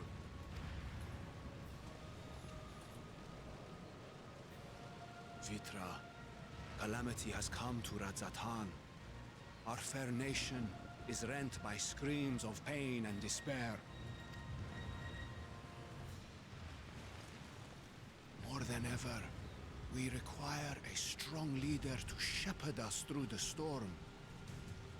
Reveal your true self to our people, Vitra, and guide us to salvation. What madness is this, I One? Thou dost forget thyself. Were we to reveal our duplicity, it will do naught but foster confusion and chaos. Nay, I shall remain the Satrap's loyal ally and do battle with the beasts. Easing hearts and leading the people to safety is thy task, and thine alone.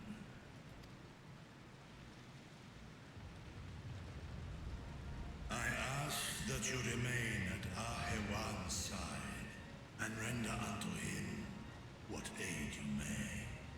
I know not what lies ahead, but without you, Radzetan will not survive.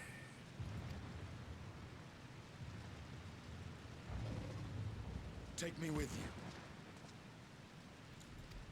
Dragon Rider. I am as at home fighting in the air as I am on land. Take me with you. Were my words unclear? I require no assistance. Thy place is at Ahewan's side. Estinian, here.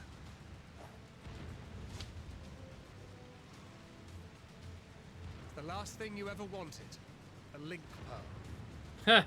We'd gain much from knowing your elevated perspective.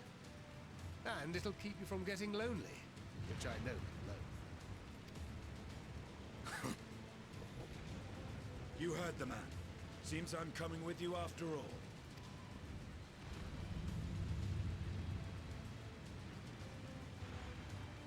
Then I pray thy grip is iron. Be it on thy head if thou dost chance to fall. Fair enough. Now, shall we?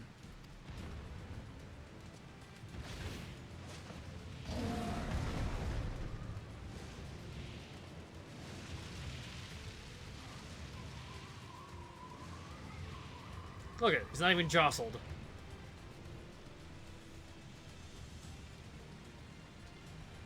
I fear it is as Vitra says. We will not survive this on our own. While I am loath to impose upon you again. I would insist if you did not. 'Tis the very reason we have come. Then once more I find myself without words to thank you properly. Let us return to the capital and plan our next course of action.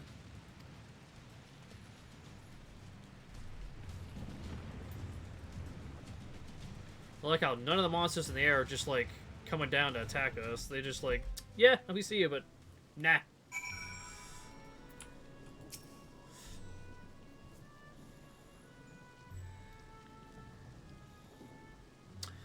Radiant Host has eliminated the immediate threat to the city, though it pains me to know those beasts were once my own people. There is no telling when or where the next transformation might occur. We must remain vigilant and steel ourselves for whatever is yet to come. I will be taking that money, please.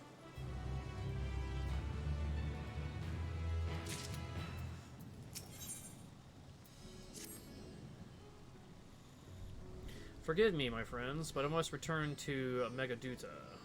For the time being, there I can better manage this crisis and dispatch my troops as the situation demands. In that case, we should carry out an investigation of our own here in the city. Mayhap the residents can tell us more about the first of the transformations and the conditions under which it occurred.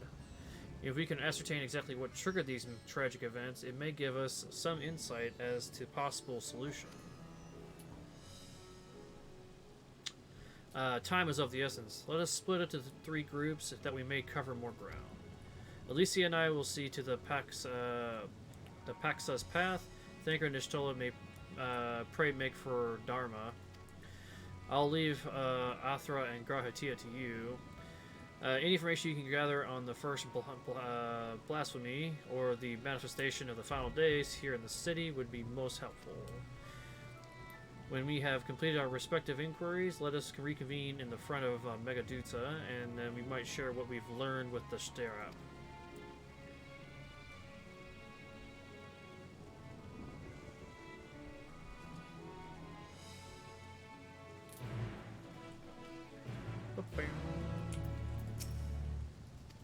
Yep, blah blah blah, you're following me.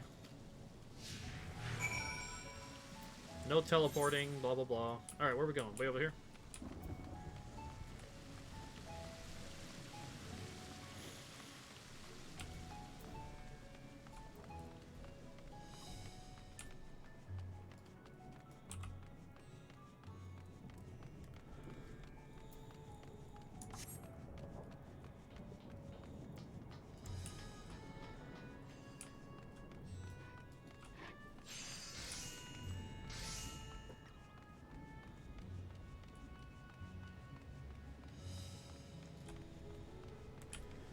Ba-ba-da-ba-ba-da.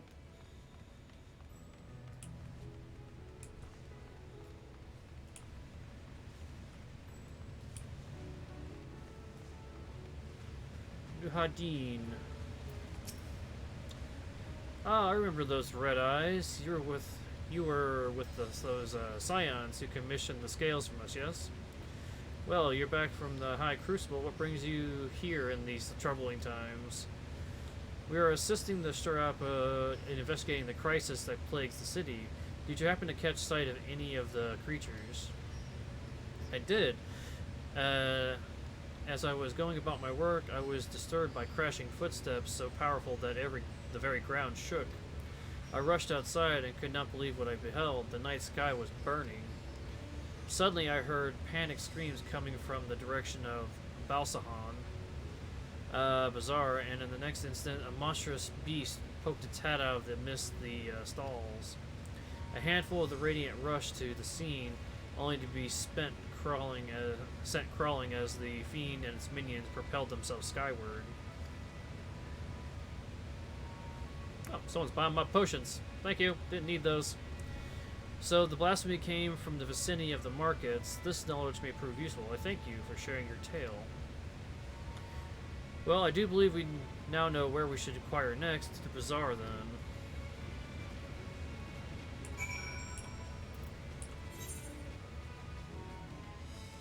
Well, works out. I went head that way anyways. Get my money from the bell. Quick little check. Yeah, hand's still working good. Usually when I've been going this long, the tracker goes wonky on me because it gets hot. But so far, it seems to be working fine. Oh, I passed it.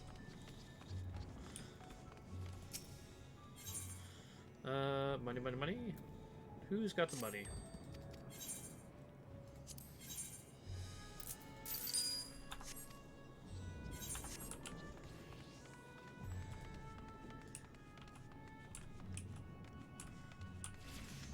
Let's see.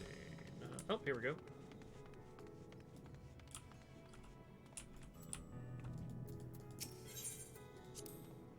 So this is Thavnarian weave. I must say it bears a resemblance to the traditional fabrics of Corvos. Small wonder, really, given that it's just across the water.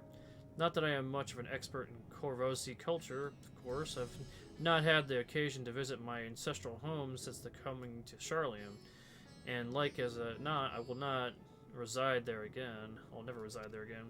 That said, in the recent days, I've felt more acutely aware of my heritage and grateful for it. It is thanks for my forebears that I inherited the royal eye, and with it, the wisdom of the ancient Alag. And so, well, I simply hope that my countrymen are safe, and then one day, when this calamity is but a memory, I'd like to see Corvos again, if only once. Forgive me, but my shop's closed until further notice. Needless to say, we're more pressing concerns at these days. Yeah, given. We have not come in such of wares, but information concerning the enormous fiend that tore through the bazaar. Did you perchance witness anything? Afraid not, my friend. I was here the whole time. I only saw the little minions. Made a mess of the place, they did. While they were going on, the great big one tore through the west side of the bazaar. You better look asking there. To the other side.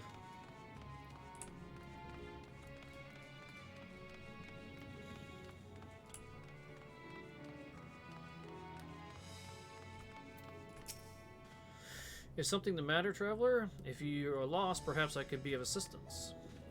Your offer is most appreciated. We are not lost, but we are in need of information. Might you know anything about the gargantuan beast that rampaged through the bazaar? I saw it, though I wish I had not. I was going about work when all of a sudden a piercing scream cut through the air. I turned around and there was a fiend, its massive body bursting through the entryway with the force of a tidal wave, and then it was gone as quickly as it came. Any other... No, just the one, I guess. Oh, hello.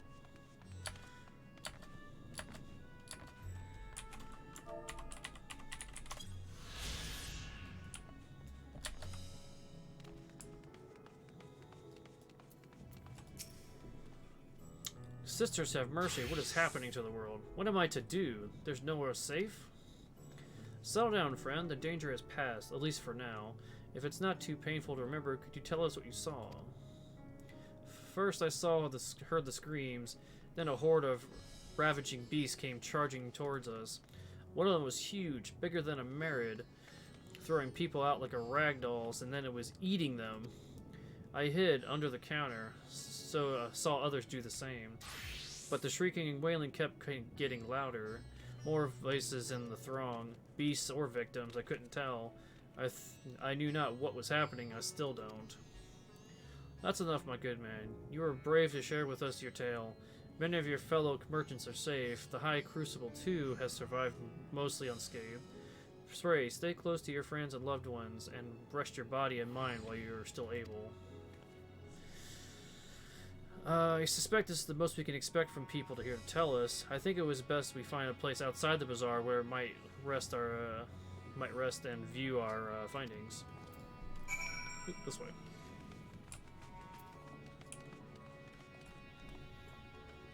Oh, keep running. I'm gonna drink while you're running.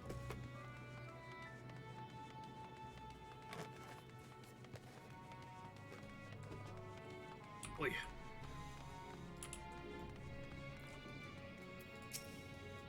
Judging by the accounts, the transformation had already occurred by the time the beast reached the bazaar. It tore through the west side of the bazaar and headed towards the Aetheryte Plaza. In other words, the blasphemy may have first appeared in this vicinity, and being that being the case, the people Mahane had surely tell us more. And Mahane, that's the name of the area. Okay.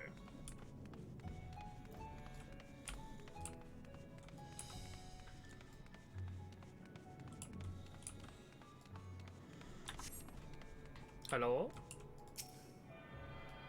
It's one of I'm not tuned to.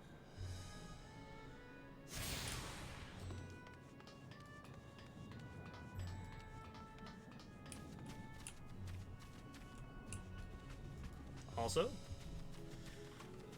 Hello, look out.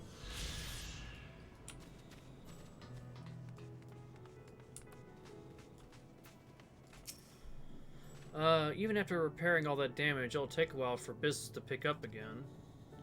I don't think I have to worry about that much longer. You mean the blasphemy? That's what the Radiant have been calling it anyway. I saw it too, we all did. I was standing here at the counter as Mahedrid poured me a drink. Then suddenly it came this dreadful sound like a pained, angry groan. It was like anything I've ever heard. It turned around in shock, and from an ominous cloud of black mist rose a creature, enormous and ghastly to behold. As for what happened next, I recall it sends shivers up my spine. By some stroke of fortune, I was able to slip outside before the beast got its claws on me. But the sight of that greeted me offered me no solace. The blue sky above turned red as blood. Merade himself, myself, and the other survivors clung to each other for dear life until the Radiant host came to our aid. Wait, did I hear you correctly? The beast manifested before the sky began to burn? I'm certain of it. The windows here offer a clear view of the sky, and I saw nothing out of the ordinary until the beast appeared and began to rage. So...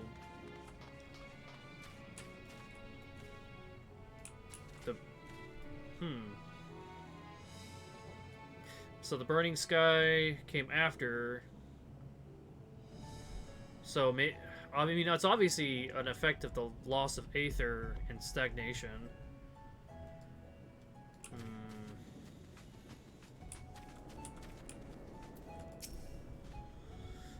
Going after that enormous beast, are you?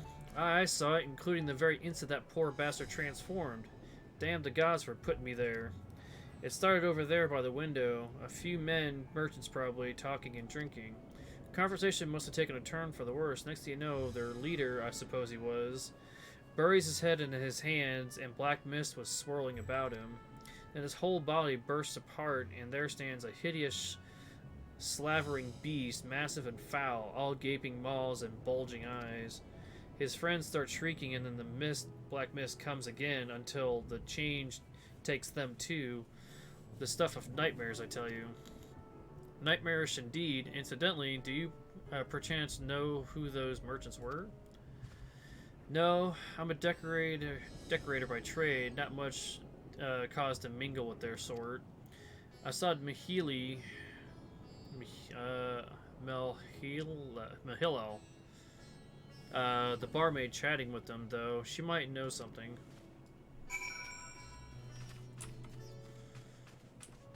Mahilo.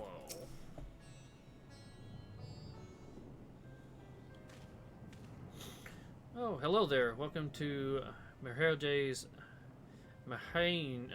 Mahane? What can we get you? You're trying to serve when this shit's going on? Crazy. We have come not for liberations, but rather information. You are, Mahil. Yes? We are investigating the so-called blasphemy on the Strap's behalf. We hear it was one of your customers, a merchant, that first underwent the transformation. Can you tell us about him? He was something of a regular here, especially of late. Kodzal was his name. Oh, it was oh, fuck! I knew it. When you said ruined, my thought was Kodzal. Kodzal, it was his name. He ran his own consortium, dealing primarily in the exports of Thavnarian specialties.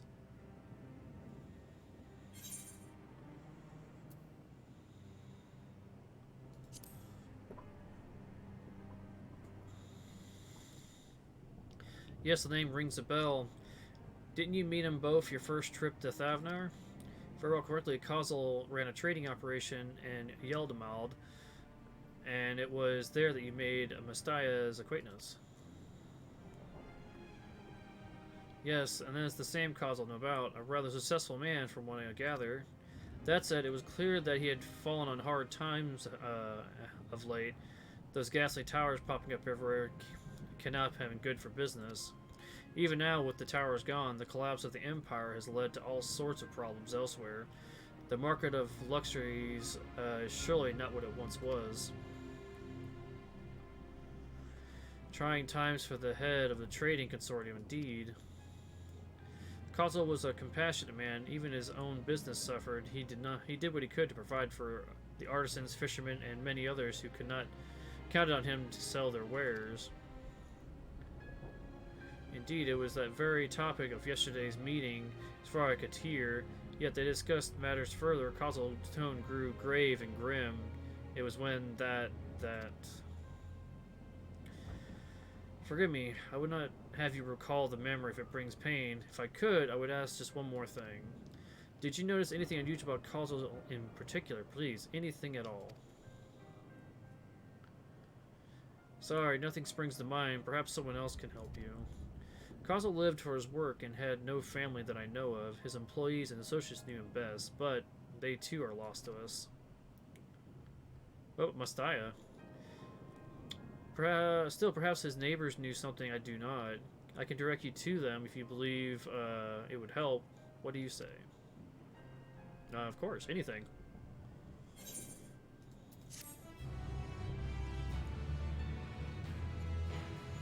So, like I figured, people that are, like, in terrible mindset, like, lose themselves.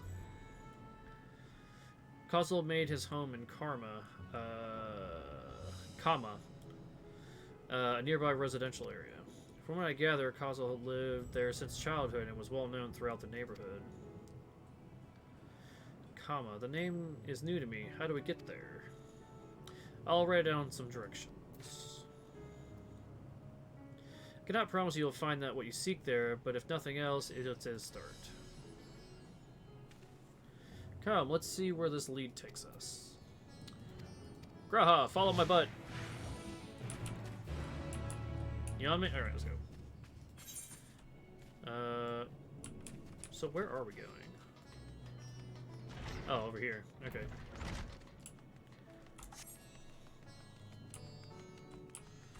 What you got for me? Let's see. After leaving the Mahane, we'll retrace our steps and head back towards the Aetheryte Plaza. Oh, this is for asking directions.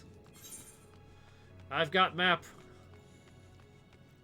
Though it is kind of weird. So we have to go down the Aetheryte, come up this way, I think. Go up, and then come across.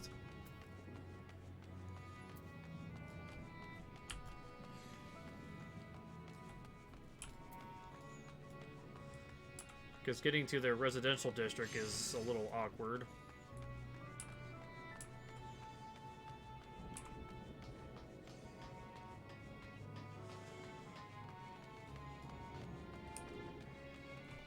Yeah, I don't think we go that way, because that leads up to the upper tier, heading up here. We want to go... Well, no. Maybe we do? Oh, we do. Okay, because that's the other hallway there.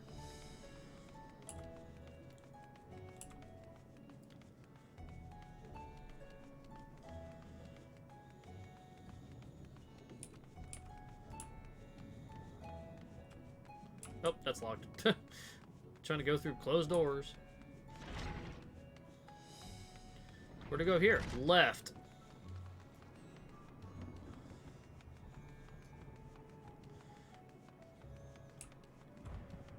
Where do we go from here? Down the hallway.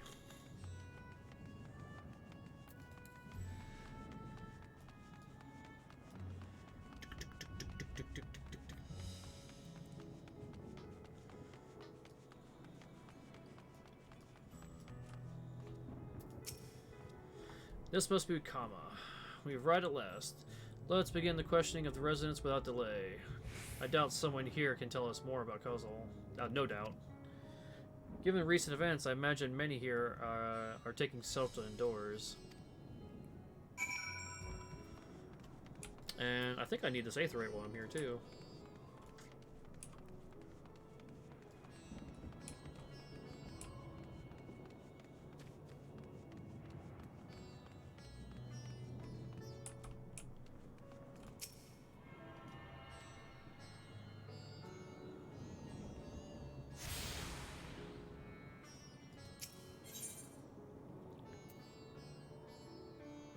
So the only one I'm missing is...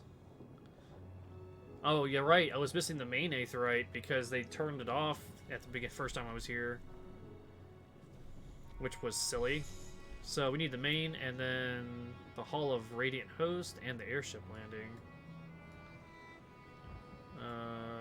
Hall of Radiant Host. Oh, that was that other way over here. Okay. We'll get that in a minute. Knock knock, hello.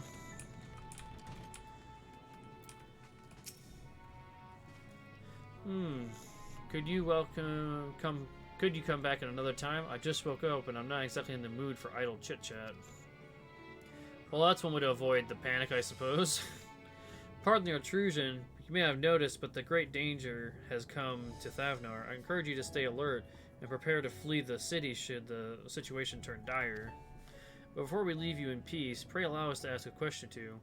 Did you know the local merchant named Kozul? If so, did you notice anything unusual about him recently? Kozul? Aye, I know him. In fact, we spoke just the other day.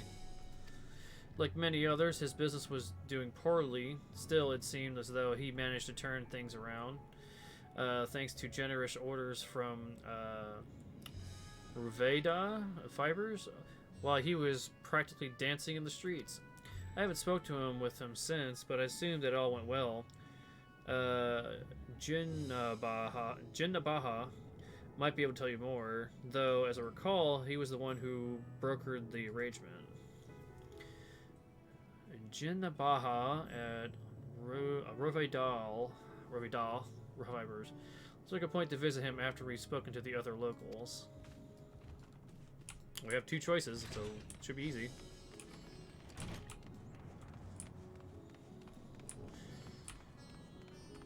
Slowly butchering names one after another.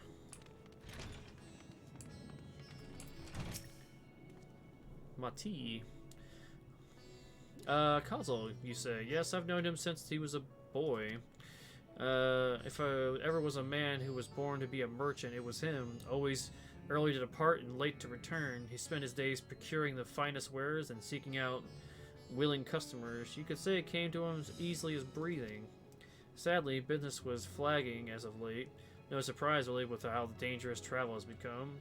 He was cooped up in his house from dawn till dusk the other day, no doubt racking his brain for a way to turn his fortunes around. Then at night, I heard the door open. I looked outside to see Kazel sitting on a bench with his head hung low, a man with the weight of the world on his shoulders. I see, the situation must have been quite dire indeed. Did you notice anything else out of the ordinary? Nothing to speak of, other than the troubles with his consortium. He was the same old Kazel, cordial and honest like always. These questions you're asking, has something happened to him? He wasn't caught up in that terrible incident in the bazaar, was he? I don't travel much these days, but my daughters told me not to venture outside. Stuck in here as I am, I've heard little about these bizarre goings-on. Rest assured, the city is safe now, but the situation may change without warning. I urge you, stay close to your daughter and be prepared to take refuge should the Strap order it. Okay, still can't teleport. If we're gonna have to, so we have to make our way over here. So I can make a quick run through here, grab these two teleport. Hopefully the Bratahan one is available finally. Also, hello. Yeah.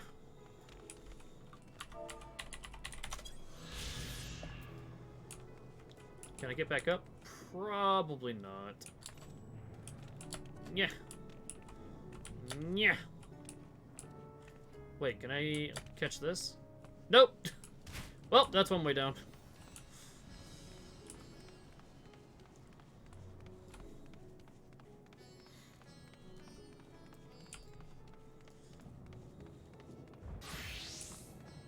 Can I attune? Seriously?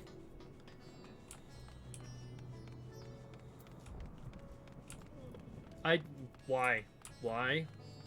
At this point, they should have opened the dang thing up for us. I call for shenanigans!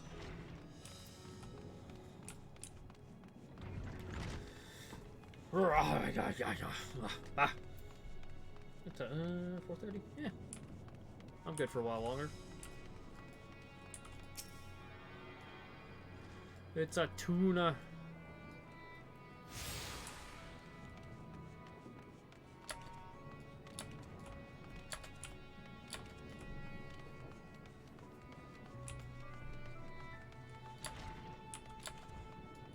Stupid joke just came in my mind. It's like, what's the difference between a piano and a fish? You can tune a piano, but you can't tune a fish. Ah!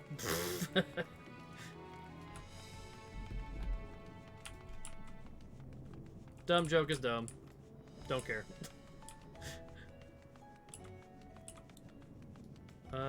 Airship landing was the last one we hadn't opened yet, which is that way. So we should be able to make it around and grab that and then come back up here. Just so I just have all that stuff done and out of the way. What you got for me, Graha? If it's directions, I ain't asking. Discuss the way to Dharma. If I'm not mistaken, oh my god, shut up. During the final days of yore, the heavens burned and the stars fell. Creation magics run amok. That was my assumption when I saw Amarat. Perhaps the ancients believed the same, that the terror of a single powerful individual was the cause of their calamity. And yet, those self-same horrors now manifest themselves before our eyes. What could it be that sets the heavens aflame and turns ordinary men into beasts? Chaos!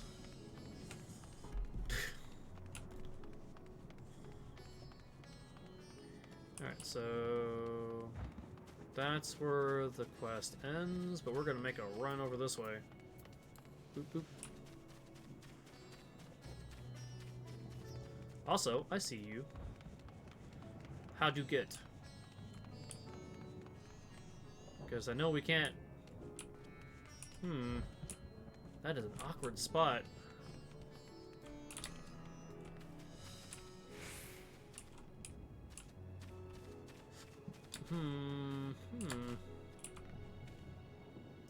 Maybe? Yes, okay.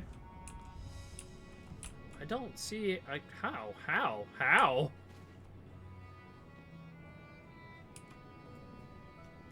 That makes no sense. Okay, maybe. Yeah. Yeah. Ah, no. Oh. Yeah. Haha!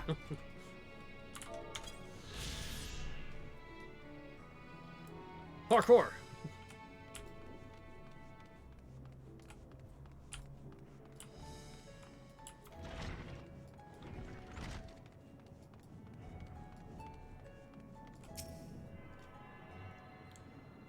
Alright, that's the last of the tuning, except for the main.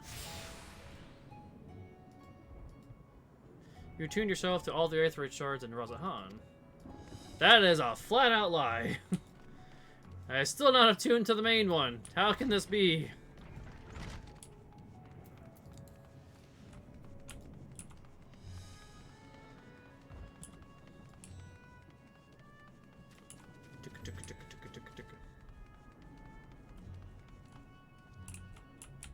Okay, that's... Oh, hello, you are. Ow. I didn't need those kneecaps. And hurry, I say. There's no time to waste.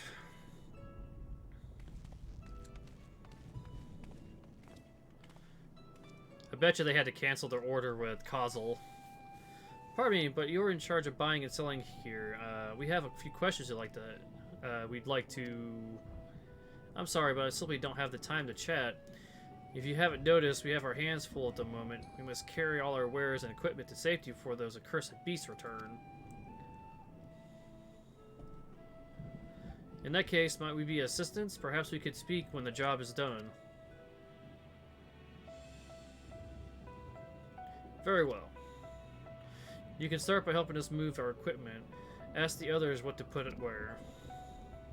Alrighty. Warrior of Light moving. And you can carry our fabrics.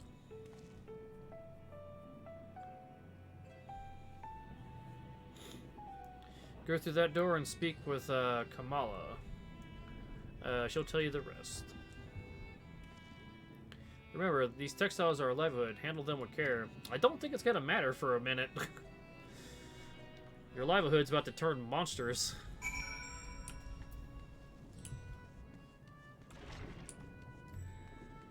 Hurrah! I have come for your wares. This area is for employees only. Out, out. I was told to come here. What's that? You've come to help? Oh, praise the Madurura? Mindura. Man, I'm not good with Indian words. Kind stranger, I welcome your assistance. On your way here, you passed 3 storehouses, yes? I'd like you to carry the small crate of, Nabriflahal, by the storehouse near the hatchery. The crate of clothing for the Manuha. And that massive crate that goes to the Zamira by the middle storehouse. Watch your back with that one. All these crates we have ready. Once they've been delivered, consider your work here complete. You have limited time to complete. If you should fail, return to the starting location, begin anew. Okay, so where are the thingies? Oh, light crate.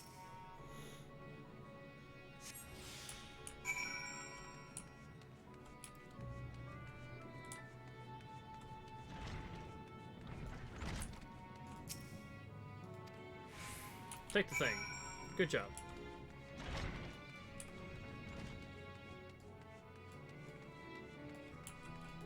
Ordinary crate.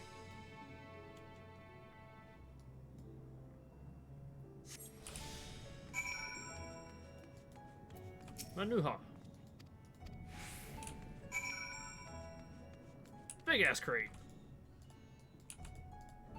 Hello? Really? Thank you.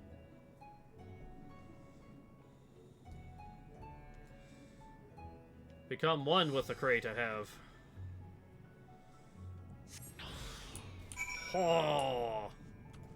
Behold the power of the warrior light. Take your damn crate. You've carried all the crates to the storehouse, you say? So quickly, too. Why, I'd never seen anyone so strong. The power of 2 souls. And my associates will see to the rest, so please return to Adinja Baha. Jin Baha. Jinabaha. Jinabaha. Yes, Jinabaha. Yeah, that's right. Because Jin is one word, because the D is silent. To tell the truth, would be grateful for this distraction. Too many terrible happenings of late. But generous souls like yourself give me hope that we may emerge from this trivial trial even stronger. I pray we meet again in more peaceful times. Oh, shit. So, the flower given to us by Heidelin was supposed it basically radiates with emotion. Hello, I see that up there. Negative emotion is partly what's causing all of this. But that's something you can basically can't just take people and say, hey, don't be sad, or anything of that nature. Because that's basically what's causing the downfall of the planet. But then, that makes no sense, because when Almarat and the star first came under the effects of the final days, everyone in that time frame was, from what I could tell, would be happy. They had nothing to want, and of course we don't have that much information on, so yeah. Done as I asked, have you? Yep. I can move crates like a motherfucker. If Karbala is satisfied with work, and so am I, you have done us a great favor, traveler.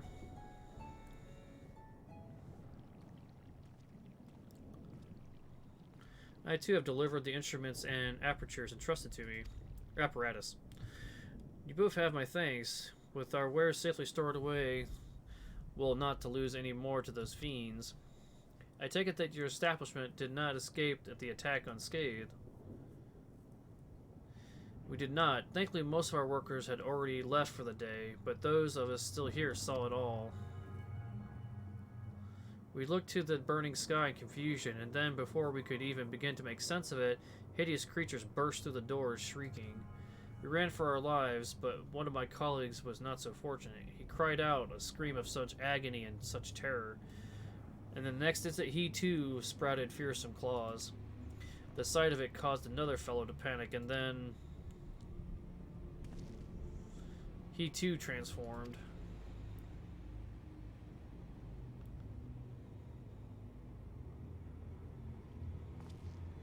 I'm sorry. There was something you wanted to ask? There's like just general despair seems to be the trigger. Indeed. You knew the merchant Kazel, did you not? I believe he had some dealings with your establishment? Kazel, I know him well. We arranged for his consortium to deliver a large shipment of fabrics, but in the end we received a better offer and had to turn him down. I understand his business is struggling, but so is ours. Another of our most reliable trading partners agreed to transport the goods for a much smaller commission than we had been fools to refuse. I felt terrible for withdrawing the offer, but you must understand, we simply had no choice. He tried to put on a brave face when I delivered the news, but his dejection and despair were plain as day. He said he had discussed it with his associates, but I could tell he'd about given up hope. Dejection and despair. Yep, basically like how I thought.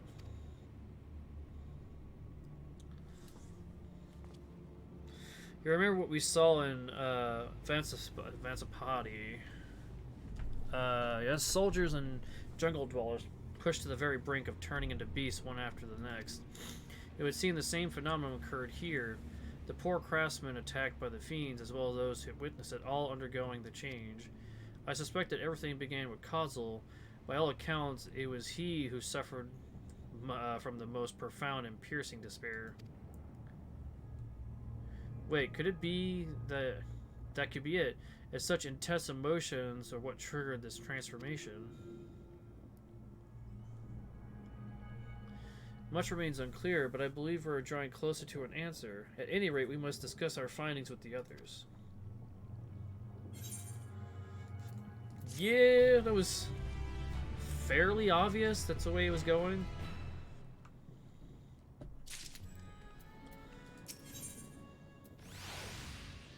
Click. Clickety click.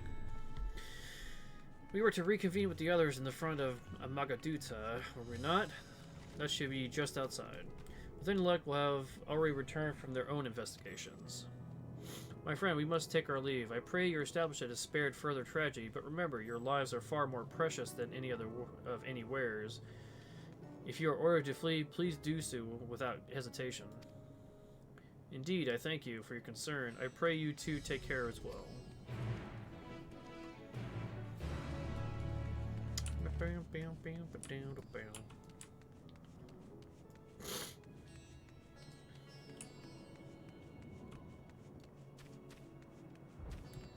Hey guys! Did you also hear the same news?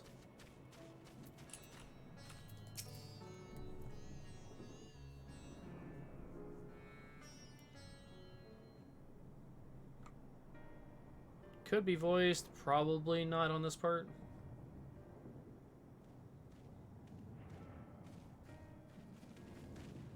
There you are. Oh, You've cool. spoken with the survivors. Indeed. We thought to share what we have gleaned, that we might together gain a greater understanding of present circumstances.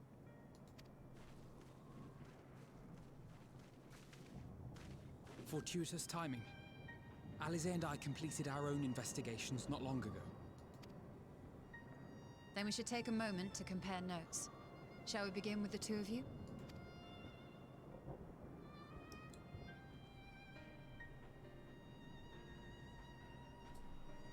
The only time we do exposition is when we don't have to tell them everything immediately. It's just like, click to the next scene, go.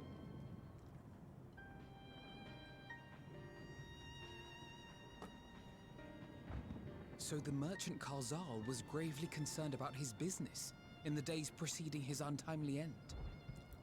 I was close on getting his name right. That's amazing. I've been calling him Kozil. It's Kazal, but I mean, pretty damn close.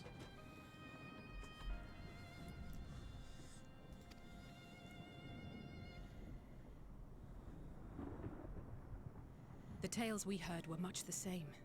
The first victims to be changed into blasphemies were all overcome with anguish of one manner or another. Then those who saw their loved ones stolen before their eyes succumbed to a similar panic, setting in motion a chain of transformations. Fear, unease, despair. These negative feelings serve as a catalyst. If so, then it is not unlike the calamity that befell the ancients. With their creation magics, they unwittingly gave form to untold horrors. Had they simply lost control, surely it would have manifested in many forms, not all of them monstrous. Yet somehow, this phenomenon is triggered solely by the darkness in their hearts, a common thread with what we now witness. Common, but not identical. While the beasts the ancients faced were forged with magic alone, those of today are born of sentient beings. Why remains to be seen, but there is one fundamental difference between us and our predecessors. Our souls are sundered, whereas theirs were not. Perhaps that single variable makes all the difference. If I may, there was another detail that troubled me. We have it on good authority that Karl Zahl's transformation took place before the skies began to burn. What? If that's true, then the situation's more dire than we realized. Yeah, it's the despair hitting of which is basically causing it. It means even if there's no ominous sign presaging the final days, anyone, anywhere, has the potential to become a beast. Even in lands we thought safe, even as we speak.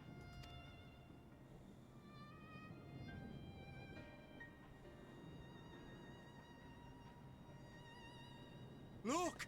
It's the Satrap! The Satrap! Thank the heavens.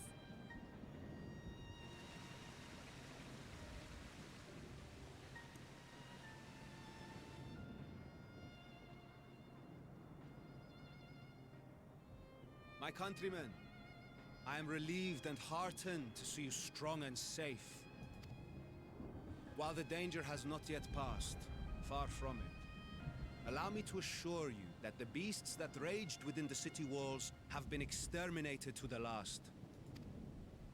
Outside this sanctuary, the brave men and women of the Radiant Host and our dragon ally continue to battle our unholy foes. I pray these tidings put your minds at ease and help you calm your hearts. Have faith that we shall soon conquer this terrible trial. Your Excellency, is there any word from Palaka's stand? My grandson was bound for there yesterday, and I worry for his life. We are still awaiting a report, but I promise you, as soon as I have aught to share. Your Excellency, I bring grave news. Oh, fuck. That old woman's about to transform. You are? I'm Matsya of Akyali, a humble fisherman. Yatyali, man. I remember you from our first visit. Wait, you're... But no, that can wait. When the skies turned red, I set off for Palaka's stand, fearing for the safety of a friend. But as I drew near the village, I saw dreadful beasts all about. No! Gods have mercy! Your Excellency! Save my grandson, I beg of you! We will spare no effort to save all we can, but you must remain calm. Calm? You tell me to be calm? You saw those beasts? They tore our bravest warriors limb from limb!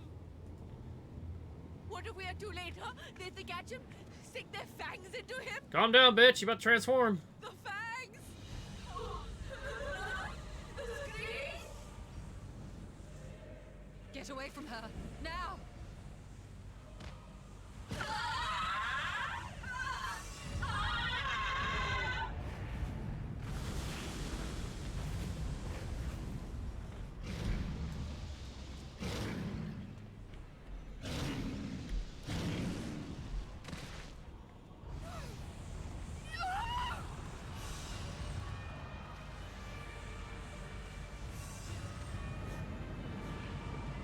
So wait, I mean, we're pretty strong of heart, as you would say.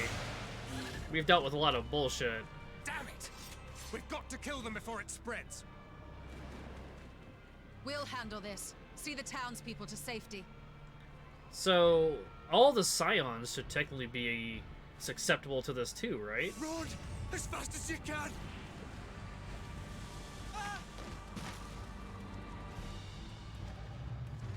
That's not.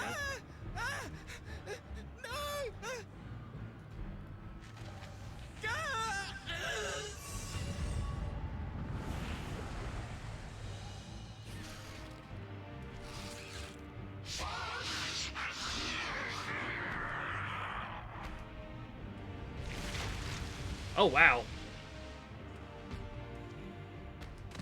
That guy's gonna transform. He just saw his son transform and killed.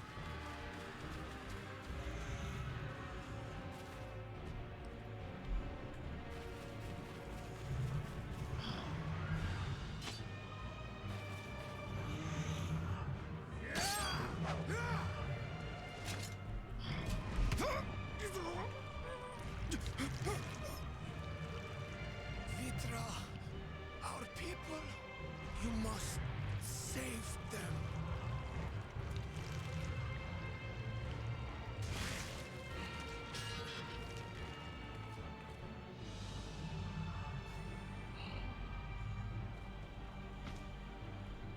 How did that guy not transform? My son.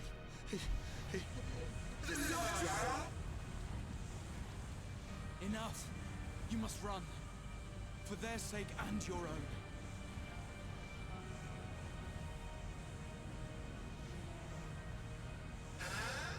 Yes, they will survive. You must. Alright, alright. Good job, Graha. Keep him from transforming.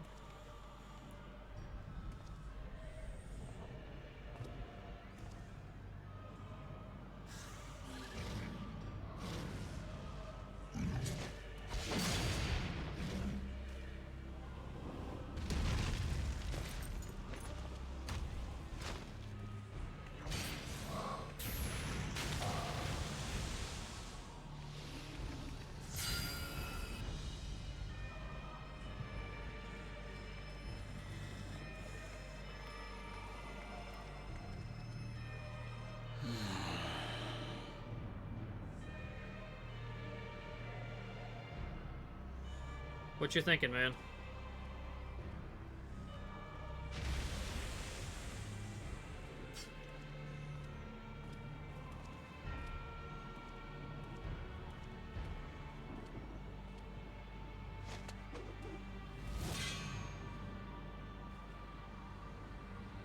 Be strong, my friends. Fear not, for we will defeat these abominations!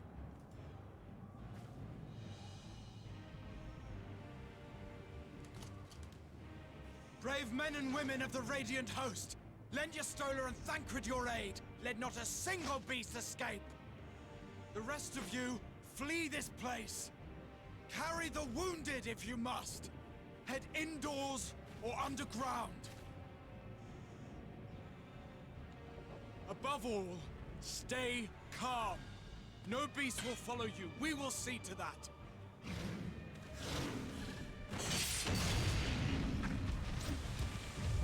Alphino! Alice! Leave the city to us, and make for Palaka's stand at once! Matsya, show my friends to the village. I promise you, they're more capable than the host's finest. Right. Go with them, will you? We will save these people. As many as we can.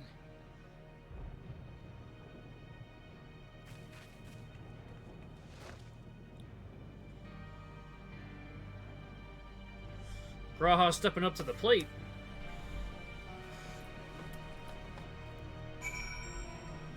And with the fake satrap out of the way, Vicha's gonna have to, you know, get a move on.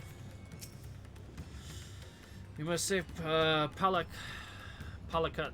stand, whatever it takes. Mastia, if it pains put you in harm's way, but I would ask you to aid as well. Of course, Palakat stand is not far, just down the hill. But as I told His Excellency before, the path was blocked by terrible creatures. I had no choice but to turn back. In that case, this is what we shall do. Miska, I ask you to take the lead and dispatch any beasts you encounter. Alicia and I will keep Mastia hidden amidst the trees and follow when the path is clear. There's no telling what dangers await us. Keep your eyes peeled.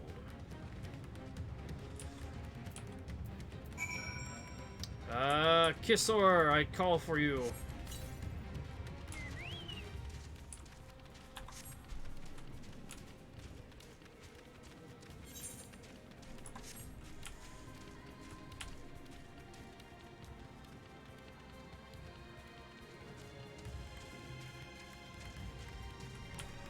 A little extra damage.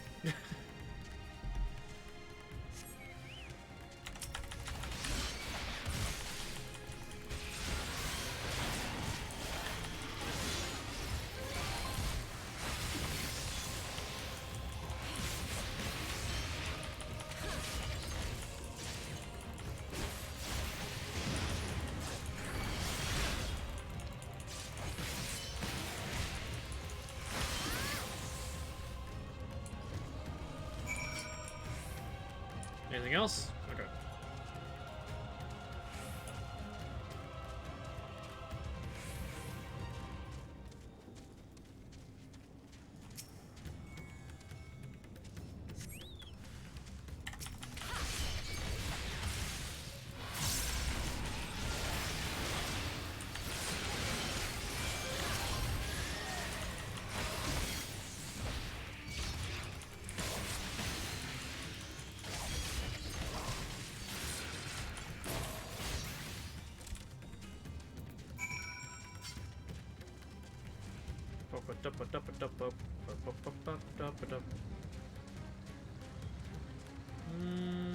Nope.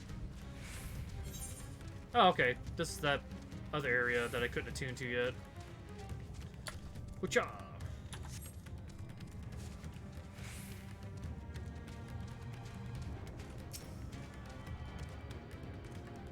Attune.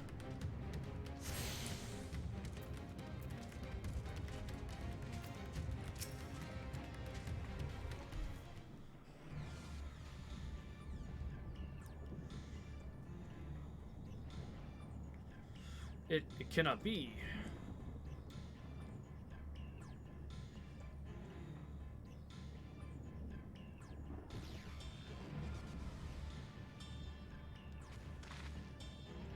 We must heal those we can, and quickly. I see no beasts, but stay on your guard.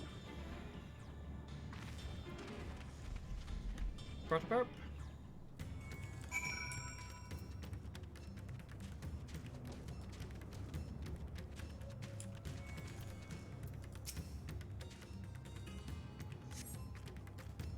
You are dead. I assume you are also dead.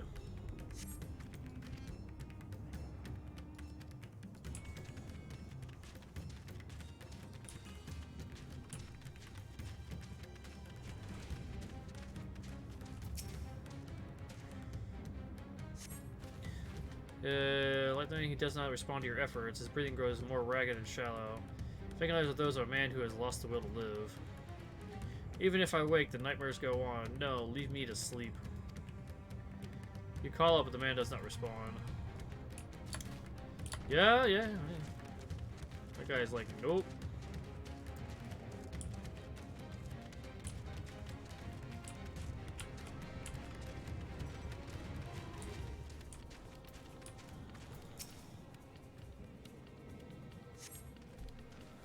Have you come to help us? Too late, my family, my friends. Alright, well, he didn't change.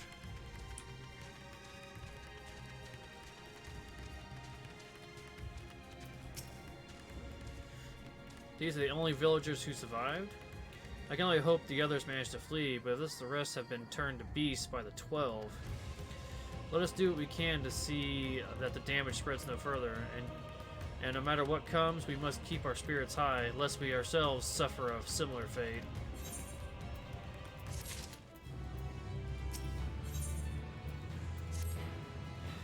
I can tend to the rest. Look after Mastia. No doubt that we will have seen here weighs heavier on his heart than ours.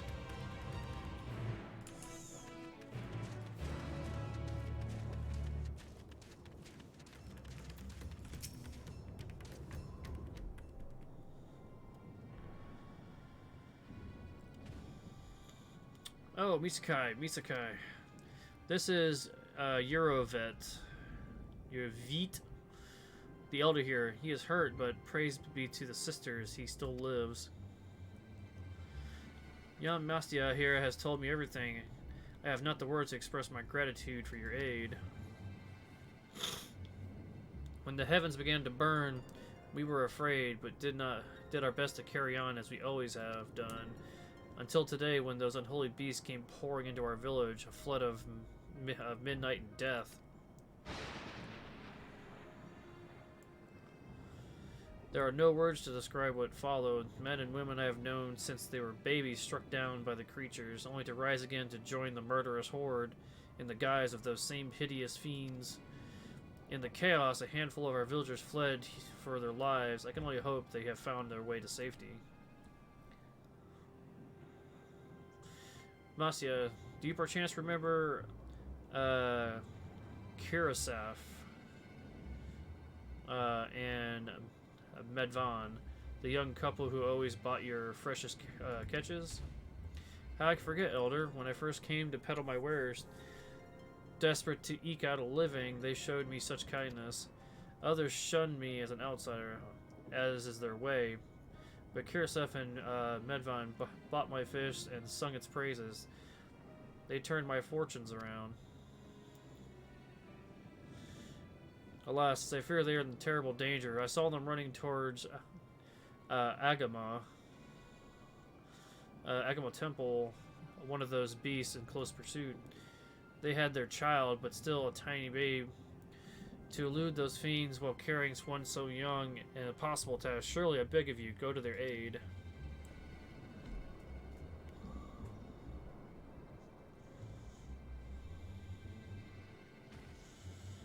I want to help them, yet I'm a fisherman. I cannot face beasts on my own. Will you come with me? Of course.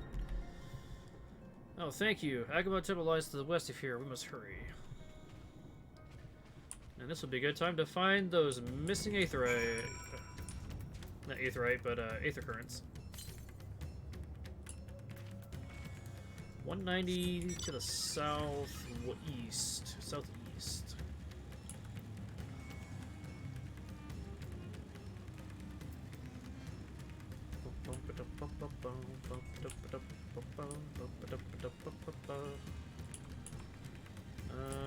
Boink. Northwest. Oh, I went the completely wrong way. That's okay. We'll grab this. I think I grabbed all the ones I could that were in the upper area. All the rest were down here. 166 west.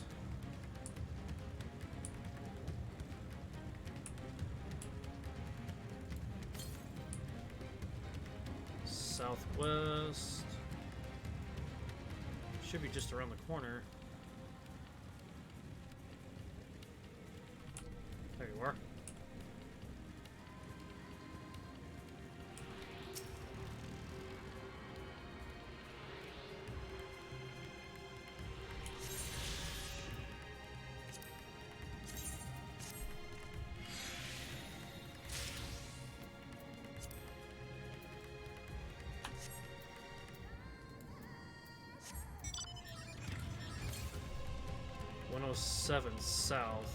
South. Oh, right down there. Don't mind me, mob bros.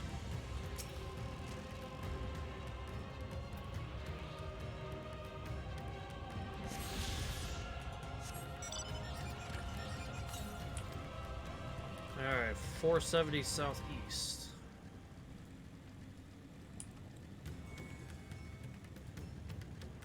I think that was the first one that I saw, and I kept going in the wrong direction. Oh, look out, Sneaky.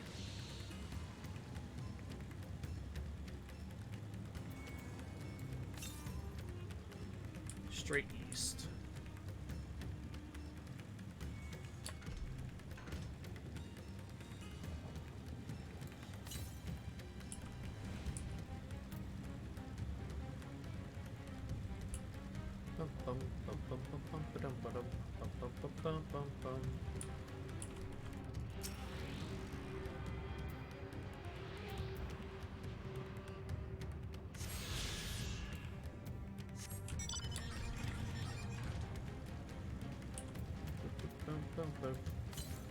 What do we got here? Southwest, 585.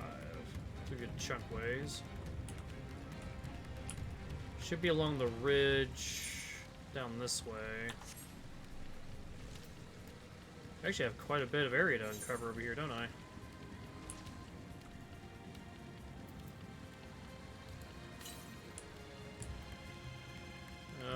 Straight south. Okay.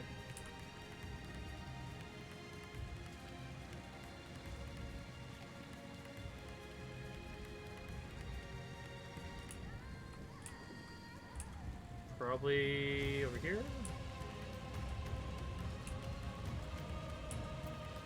Oh, right. I forgot about that. Yeah, I was over by this area that was blocked. I saw this one a long time ago, just couldn't access it because it was on the opposite side of the area. There should be one more. Northwest, 338.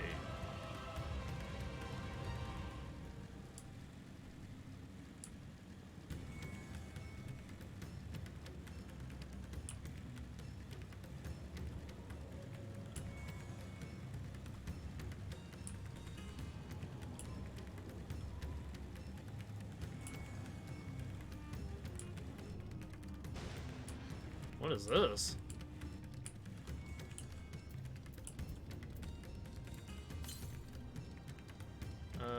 Straight west. So it's on the...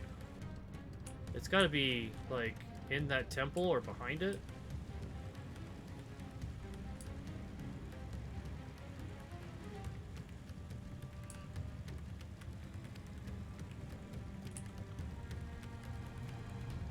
Well, it's not a temple. Just a wall.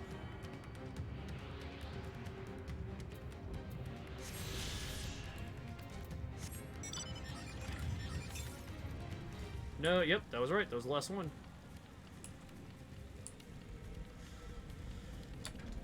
Can't fly yet. I'm sure we're missing either one or two.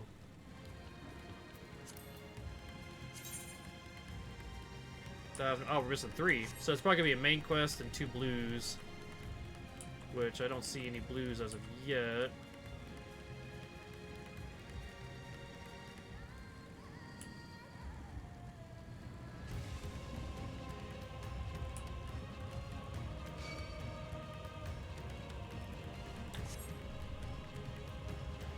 They'll probably show up in Razahan once we like get through all this. Temple is just ahead. It was built by those who worship Saint Agrima, but it has sadly fallen into disrepair in the recent years. My friends have made it this far. There's no doubt they're hiding somewhere amidst the ruins. Please stay. Ah, gah. That was Kusaf. Oh no, this is not good. I'll take a look. Please do.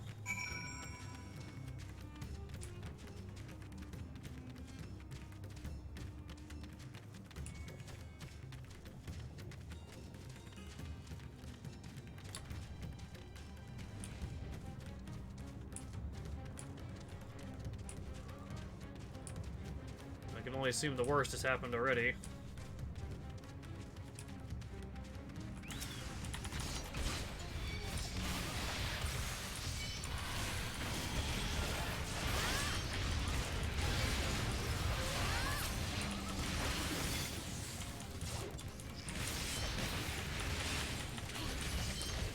Total wreck. Oh. Not what I thought it was.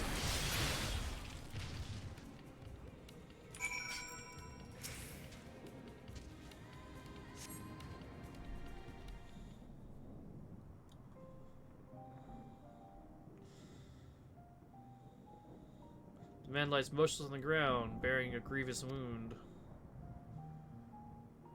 Did the wife at least get away? Or was that the wife and child that, like, morphed?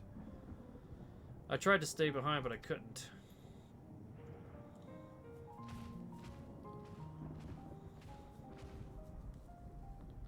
No, it cannot be. Is someone, anyone? My arms so heavy, and my legs. I cannot feel my legs. My wife, fled with our daughter. I need to find them. I need to be with them. I need... Kursef, no, Kursef, you must stay strong. More time. I thought I had... I don't want to die.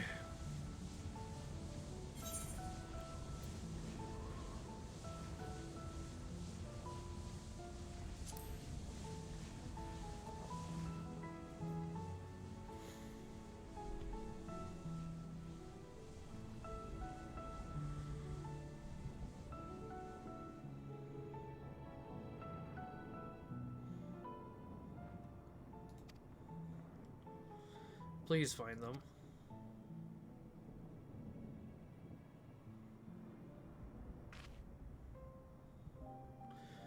Mavan still lives, and she has their child. I'm gonna search the jungle between here and Paklaka. Palaka. This is nowhere else they could have gone, I think.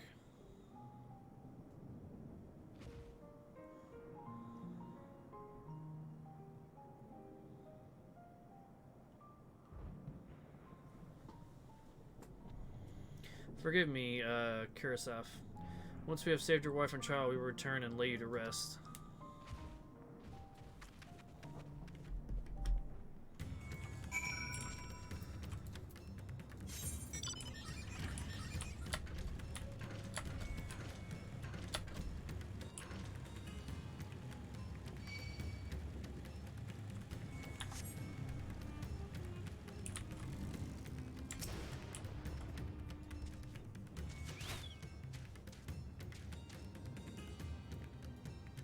That's right, get out of here.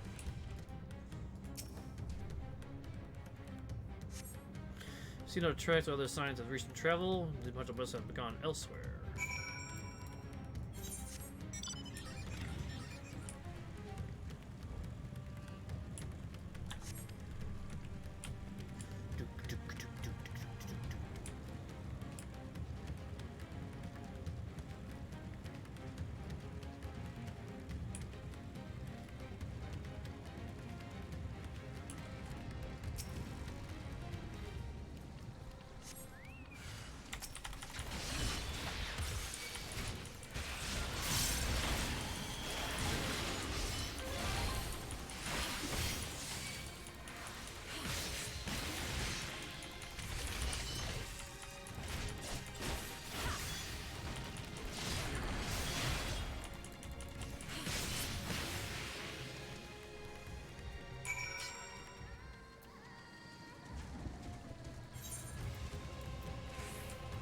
This way? Oop. We don't look too quickly.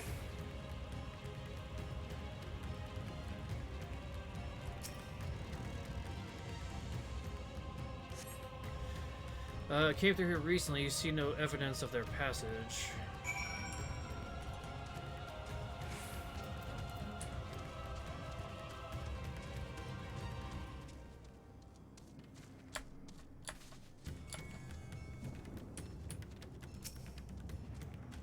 See the sign of them? I found nothing. Same. Perhaps the beasts have chased them farther from the village. Oh God, I beseech you, pray deliver Mahav and her little one to safety.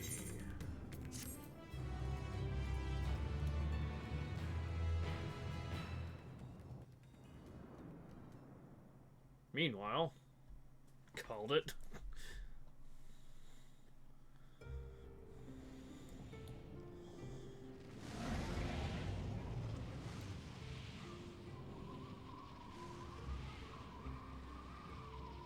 No more enemies to trouble us here.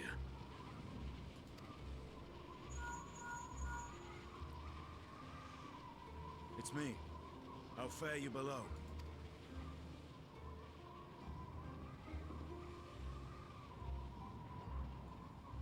Understood. I will inform Vritra. Chaos and panic sweep Raz Khan, and many more have succumbed to the transformations. Amidst the fray, Ahawan fell, protecting a grief-stricken father.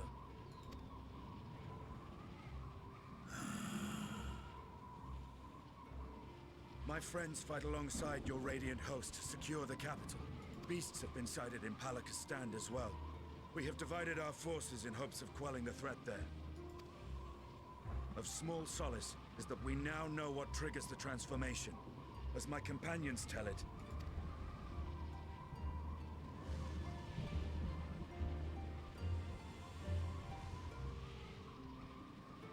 so it is the very fear and despair in their hearts which inflicts this abhorrent punishment upon them.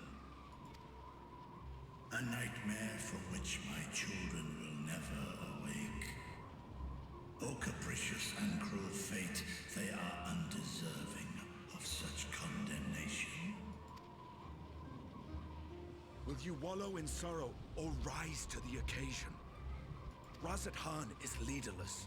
Before he passed, Ahawan sought to reveal the truth to his people. Honor his wishes. To what end? To breed a new conflict between dragon and man? I actually don't think it would see people that way. Could reduce thee to shreds with a touch. These jaws crush thy bones to dust. Only through my proxy could I walk with my children. Without him, I am a bringer of fear, no different from the beasts which beleaguer them. Perhaps so. Only in death were Hraesvelgr and Shiva united. Indeed, whenever man and dragon have come together, death has ever been the inevitable result. It was our fear of your kind that sparked a nigh-endless war. Fear and hate of which Nidhogg drank deep as he laid waste to my homeland. And in turn, I took my revenge on his brood. Blood for blood, pain for pain. I thought nothing of theirs, only of mine. And yet, were the chasm between us too vast and too deep, Hraesvelgr would not have borne Isael to battle and our rescue. He would never have entrusted a mortal champion with one of his eyes. And the Dragonsong War would still rage on. And I would still wage a never-ending war of violence and vengeance. The future of our star be damned. I cannot speak for Ahawan's greater goals. Yet I know that he served you, served your people, long and true. In this time of unprecedented crisis, he turned to you. You could do worse than to place your trust in him. It will not be easy, but the future of Razat Khan hangs in the balance.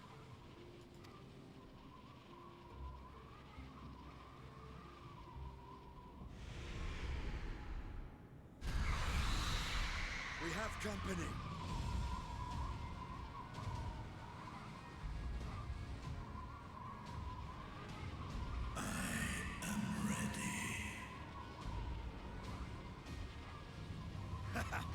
The hour has come, Vritra!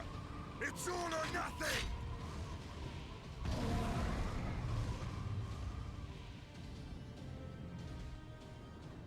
Yeah! About time, sucker.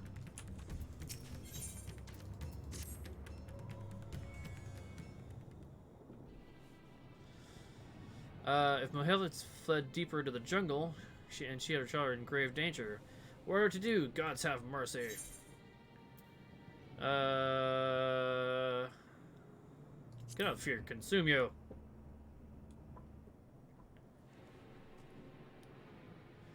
Fear, consume me? What are you talking about?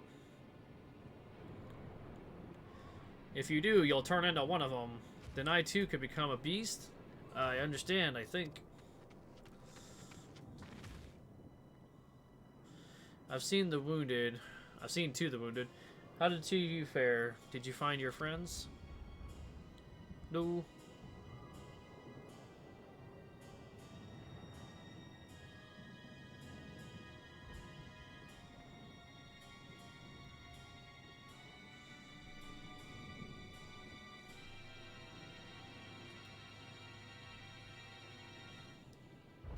I see. In that case, let us help you find the mother and child. Before we leave, we must ensure the village will be safe in our absence. At least I will patrol the area and search for more beasts. Would you and Matya speak with the elder Uravet? Pray explain to him the situation and join us as soon as you are able. Yep. We will save Marhan and her child. That we can much for that we can do that much. We can do that much for Kirsaf. Wow. Trying to read too fast.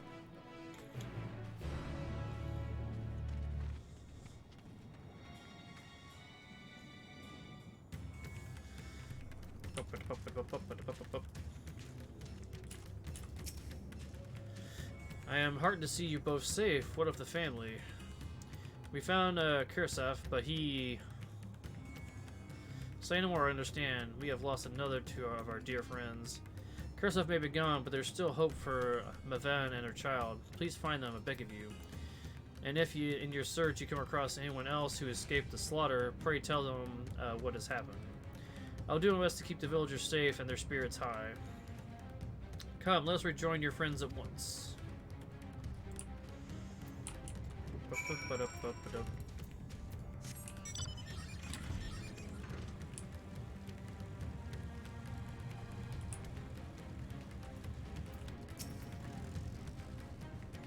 I'm pleased to report that the vicinity appears to be beast-free, no doubt thanks to your earlier efforts. And with that, let's resume our search for your friend and her child. Where should we begin? If we follow Kisoroda south, we'll arrive at Perusa, a temple. It is a sacred place where people go to commune with the divinities. It is possible that Mavan has sought shelter there, perhaps other villagers as well. And so, Mastia will stay close to me, alright? You two take the lead, keep an eye for beasts and anyone in need of help. Very well, we will make room for Perusa as quickly as we're able with me.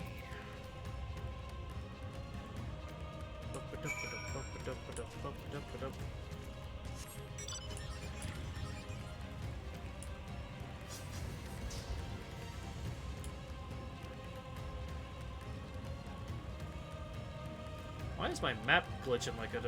That's weird.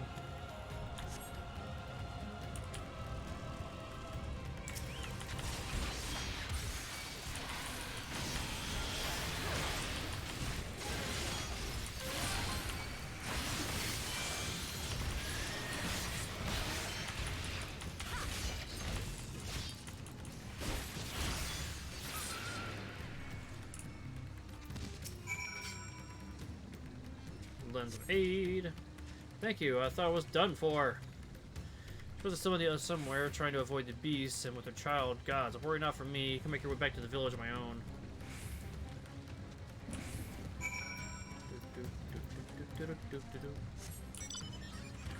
Excuse me. Pardon me.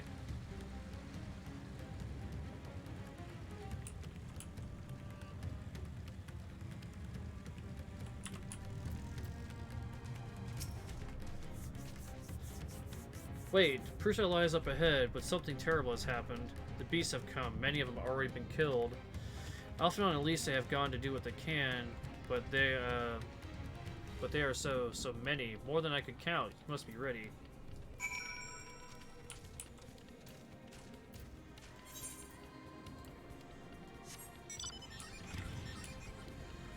So we have to go behind this thing.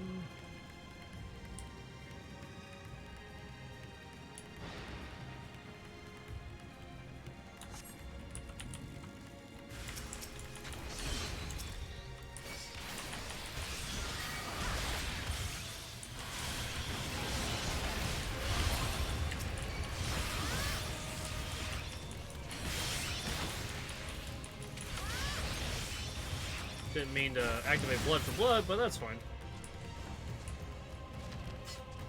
Oh, he morphed. I was like, why is there two?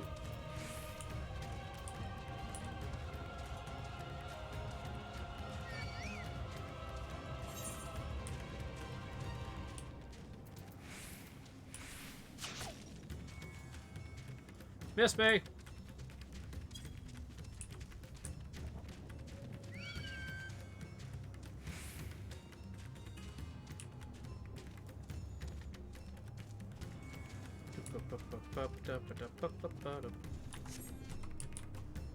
Okay, good.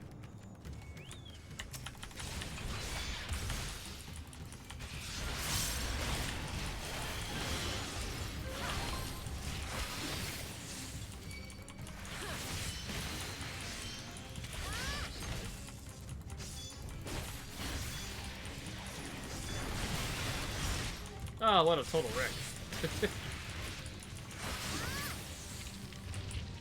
You good?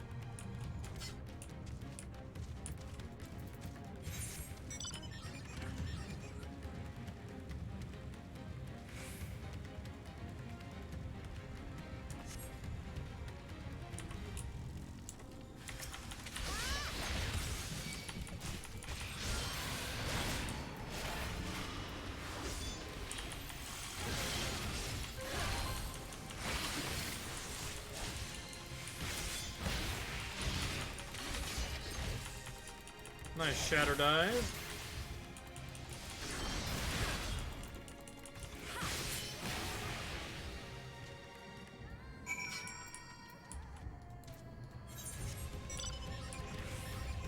Look, we're going back behind again.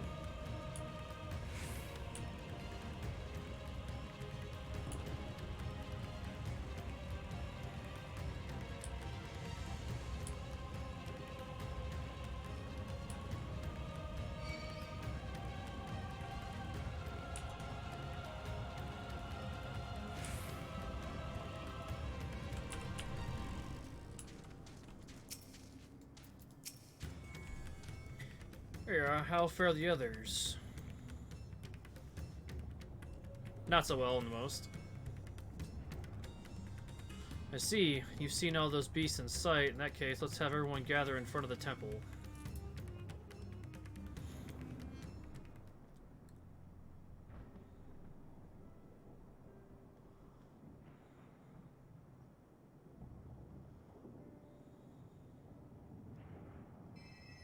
Courage, friend. The pain will pass.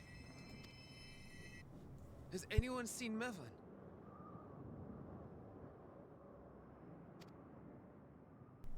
Achoo. Where could she be? That is a good question. We've been like all over this down area and haven't seen her yet.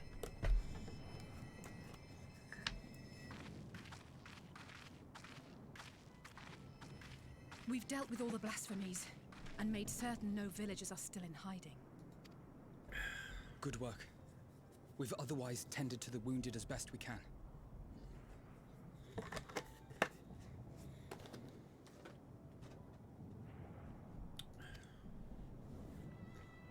What will become of us?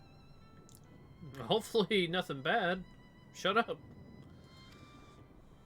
Help is on the way, surely. We may have to abandon our homes now, but we will return someday. But where can we go? Is anywhere even safe? The moon!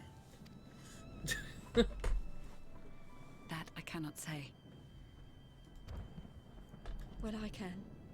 Nowhere's safe. Run all you like, but there's no escaping these things. And even if I could, it's too late for my family. Question.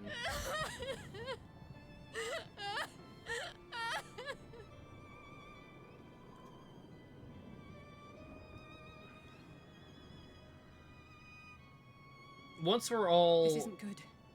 The more they dwell on the tragedy, the more likely we are to lose them too. Okay, now they're done talking. So, while on the planet, anyone who falls into despair transforms into a blasphemy. But once we get to the moon, are they immune at that point? Or is anyone who's already been on the planet basically susceptible to that transformation still? Because, like, I could see it where people got on...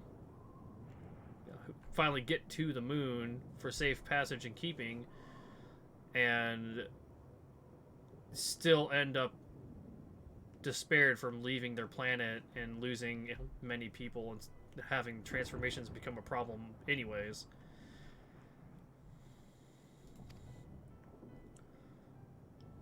The story's probably not going to turn that direction, but that's a possibility. My friends, this is a place of worship. Should your heart quake with sadness, cast your mind to the heavens and remember. Remember the teachings of the old gods. Did they not implore us to stand fast when waves of sorrow break against our shores?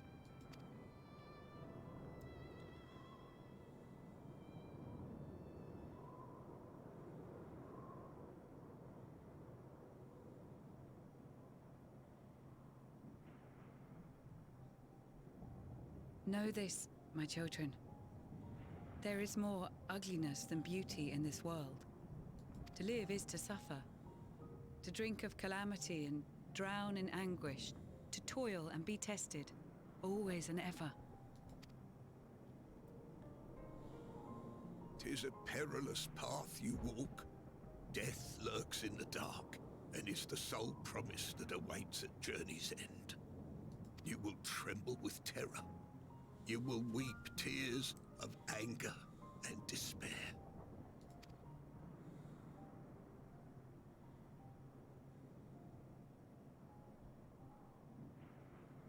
But do not avert your eyes. See your life for what it is. Then will you see how the hardships make you strong.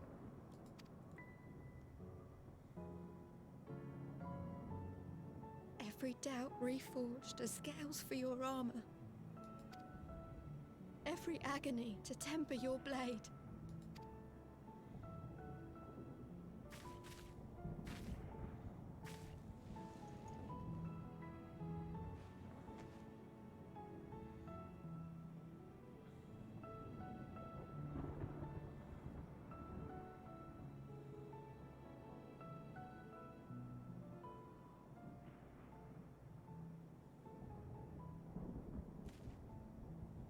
Thank you, lad. We'd almost forgotten who we are.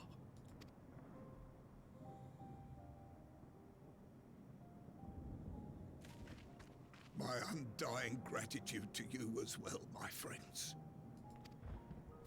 You were searching for Mevon, no? We must return home. I pray you help the boy find his friend. Gladly.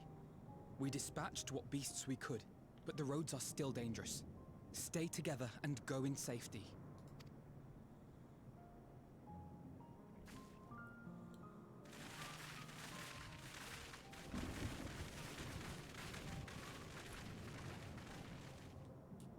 That was very impressive, what you did back there. Those words seem to resonate with your people. They should. They were the first spoken unto our ancestors by the divinity of legend. I'm easily upset, and fish are wont to flee a temperamental hand. So I recite the teachings over and over to calm myself. They're lovely and inspiring to hear, though I imagine they were born of great misfortune. They are born of life. There's as much bad as good in it. More, many would attest.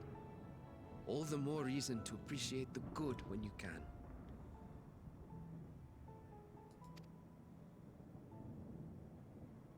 I won't argue with that.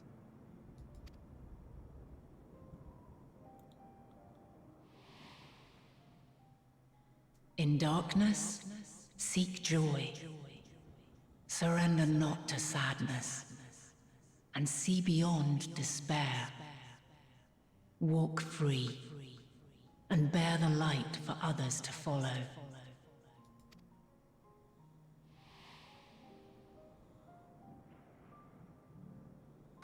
And with that, let us see if we can't find Mervyn.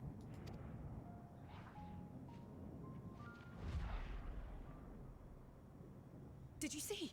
That beast was chasing someone. To the rescue!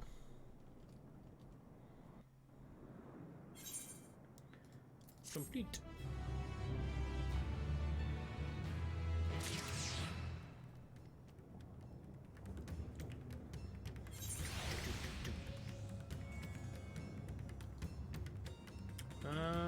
Still no blues.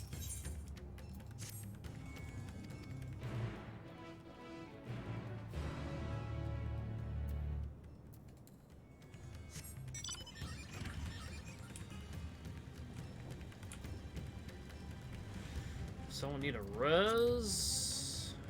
You're way up there.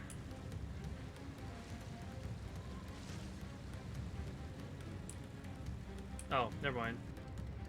Someone said they were coming there. Okay, we're good.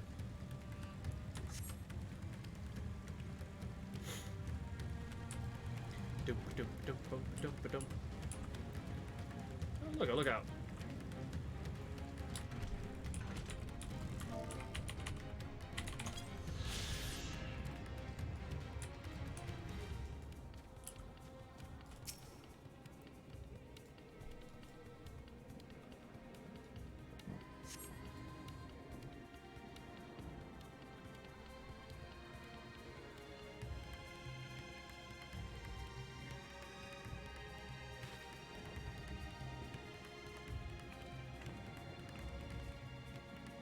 Over there.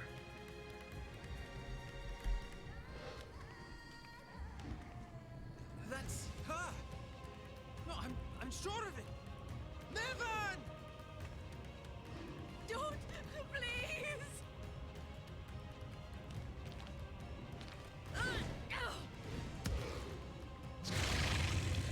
Ah. Good.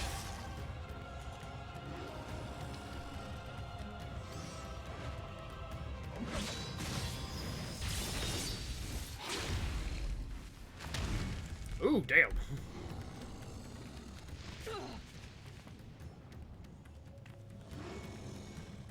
Run, girl. Oh, shit.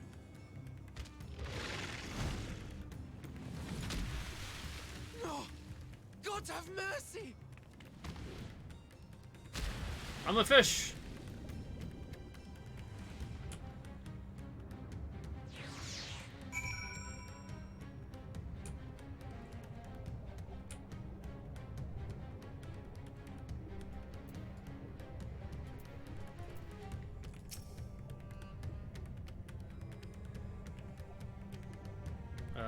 Where's the baby?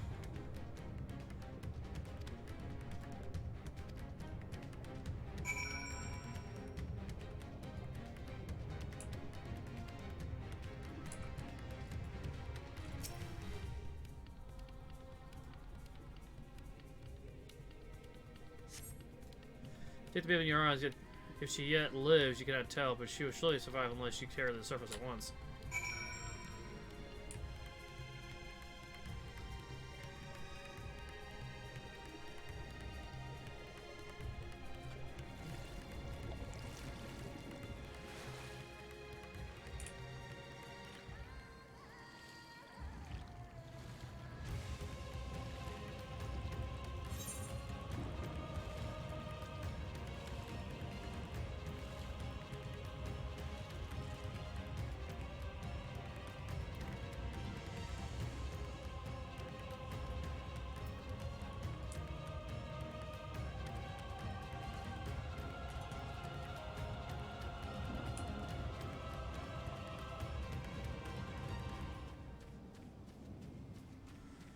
Damn, she died that easily just from getting tossed?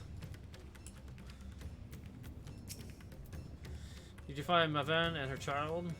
Just the kid. Damn it all. You have the child, let me see her.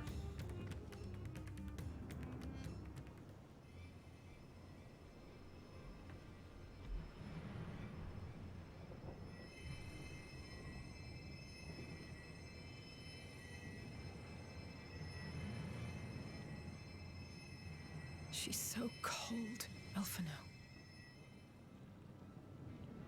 The child is alert, and I see no wounds, and yet she grows weaker. My spells can do no more. What she needs is a change of clothes and a warm bed. We must hurry back.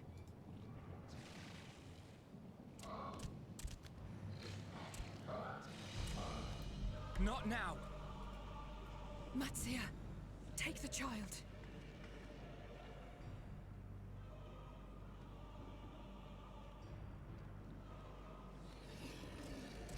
Dang. God damn it. It appears we've made enough noise to be heard for miles around. More will be upon us ere long. We make our stand here. Matzia, can you take her back to the village? But the child, all by myself. You can't be serious. The beasts will follow you home unless we stop them here. And so we shall. Be strong, Matzia. Her life is in your hands. Literally. Right. I can do it. I know you can. We'll keep them busy, Matzia. Go! Quickly!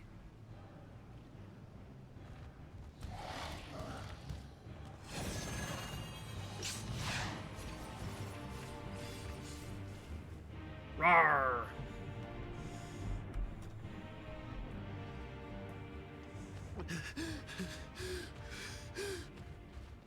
Steady. You know the way.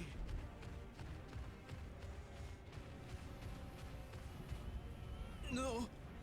No! Not you too.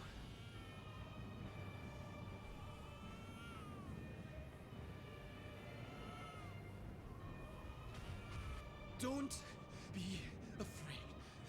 Don't be afraid. To live is to suffer, to drink of calamity. It is a perilous path. Death lurks in the dark.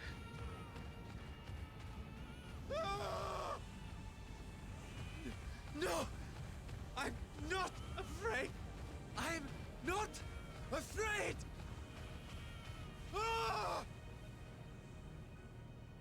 Go, Matzia, go! Avert your eyes. See your life for what it is. See how the hardships make you strong. Every doubt reforged.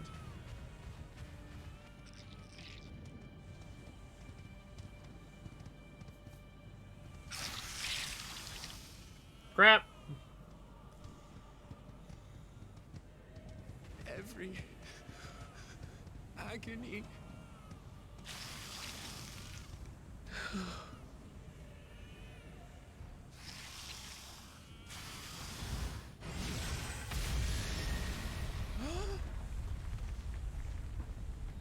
Hey, Stinian, good save.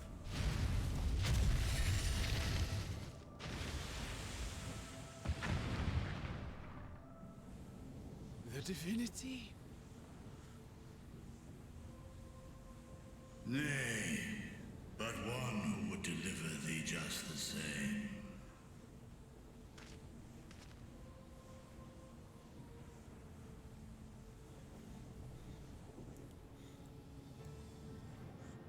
Please. You must save the child. She is all that remains of Mevan and Grasef. Please.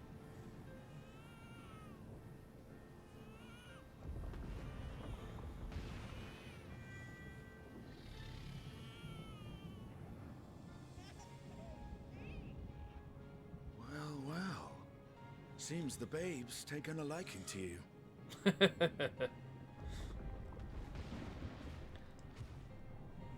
art strong, little one.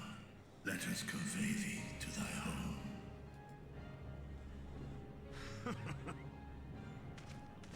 I spied our friends as we flew in. They appeared to be holding their own against the Horde.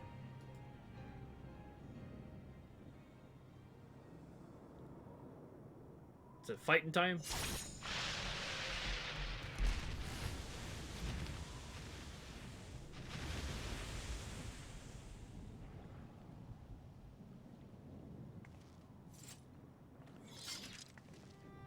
Right. That's the last of them. We should hurry and find Matzia.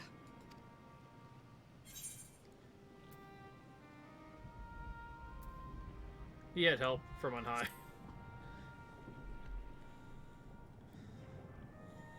What, like divine aid? A fine battle it must have been. Shame I missed it. Estinian, it was you who came to Mattia's aid. I was only along for the ride. Vritra was the one who saw the boy was in need. The two are headed back to the village.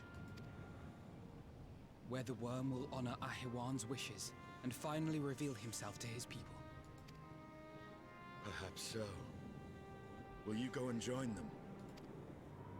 There's something I need to do first. Mervyn gave her life so that her child might live. She deserves better than to be left to drift alone. She deserves to be laid to rest beside her husband, at least. Will you help me? Of course.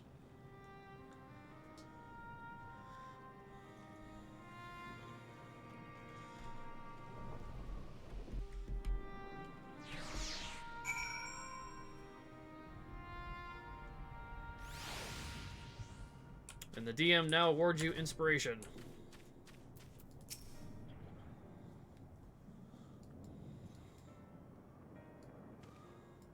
We've done what we can, just for the village of Palaka stand to perform its funeral rites.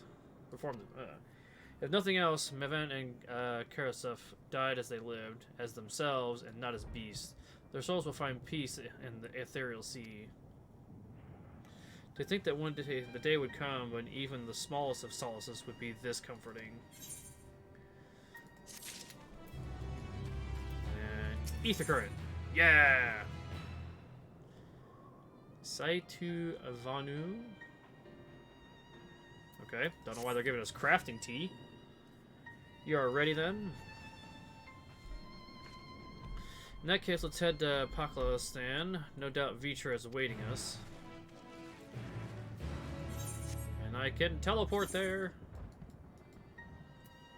Saves me a whole 30 seconds.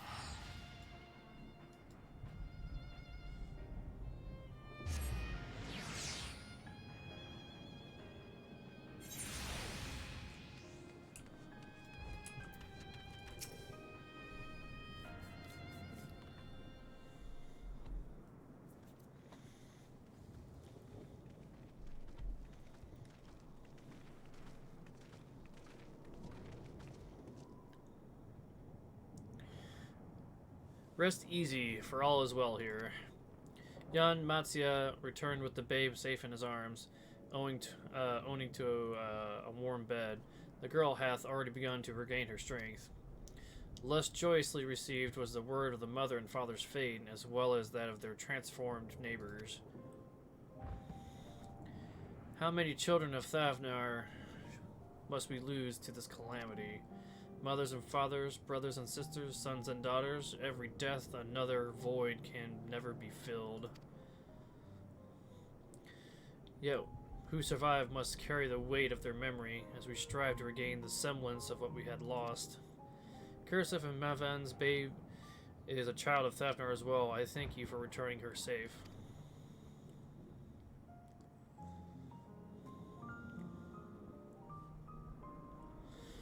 Oh, great and merciful worm, I have not the words to express my gratitude. They say that were not for you, brave Matsia and the child would have been lost to us forever. Long I heard the rumors that a mighty dragon had forged a pact of friendship with the Stirab, but never would I have expected such a kind and gentle soul. Truth in part, but not in whole.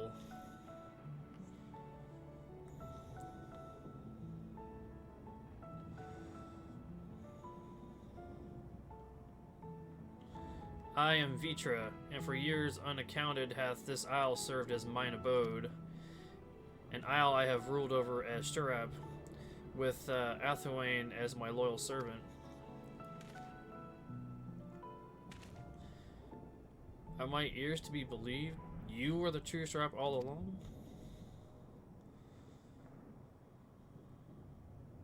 It's a trap. Let's say Stirab is a trap. Nedihana, what are you doing here?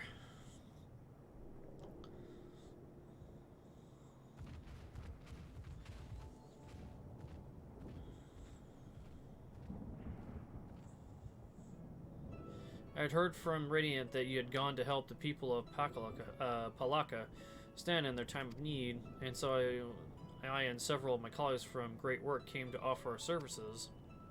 The alchemists have already brewed up some potions for Melvin's daughter, Mavan's. But enough of us. You and your role are far greater enigma.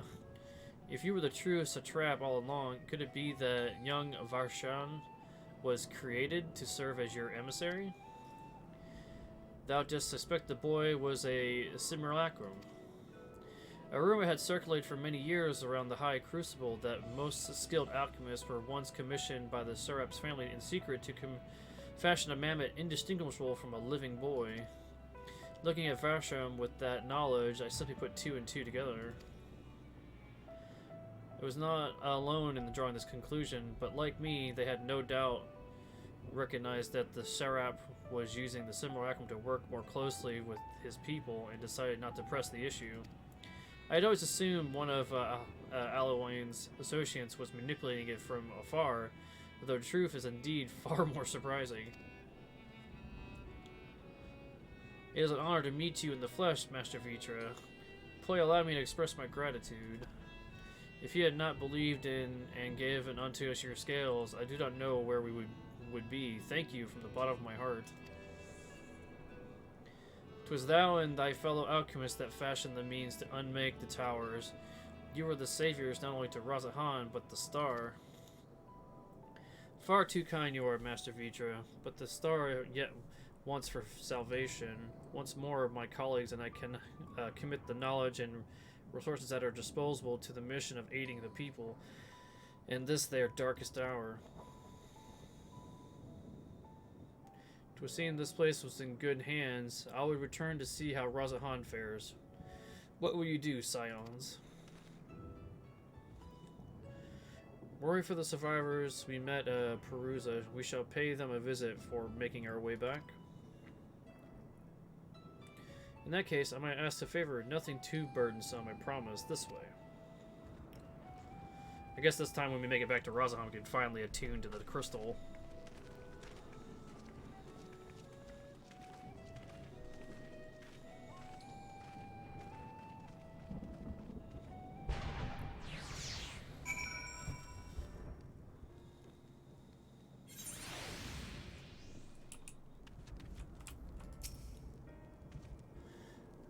Needs to simmer just a bit longer, I say. In the meantime, I was hoping to might ask you a few questions. The red sky, these terrible bees. What in the name of sisters and the sisters is happening here in the Thavnar? Exposition by the deaf one, or mute one. Oh my, that's a rather lot to take in. It would seem the situation is even more grave than we suspected. Thank you, my friend. My colleagues and I will use your knowledge to see if we can further our own research. And with that, here we are. A pot of piping hot chai, brewed from my own secret recipe of spices and tea leaves, together with a hearty helpings of rich milk and purest sugar. Made enough for everyone in the village. Might I trouble you to deliver a few cups? The drink has medical properties then? Nope. Not in the least. The ingredients are quite ordinary. It's so very tasty though, and has always has a way of lifting the spirits. The spicy aroma and the distinctive sweetness of the chai is a simple everyday pleasure of our island. Sometimes the best medicine is the simplest. A lovely sentiment, and by all means allow us to assist.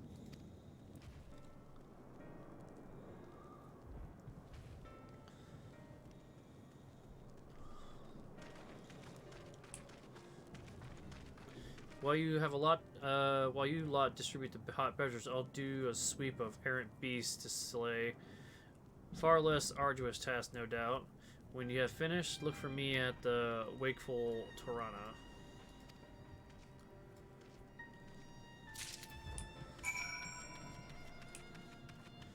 Who needs a spicy cup?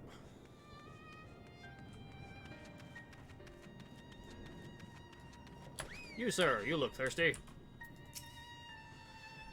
Yeah, wait. I know you. You're the one who saved us from those beasts back at the temple.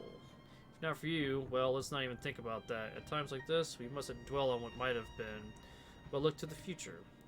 But what future awaits us? How can Rasahan hope to recover from this? Most of my friends are gone. I don't know where to run.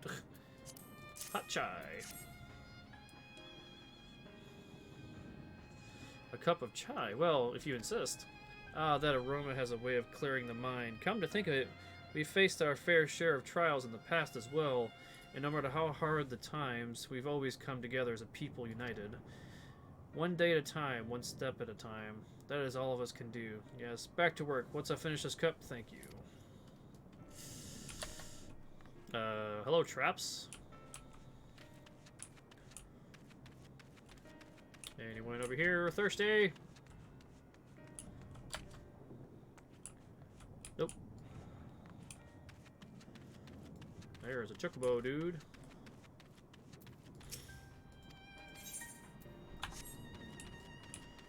No one back here.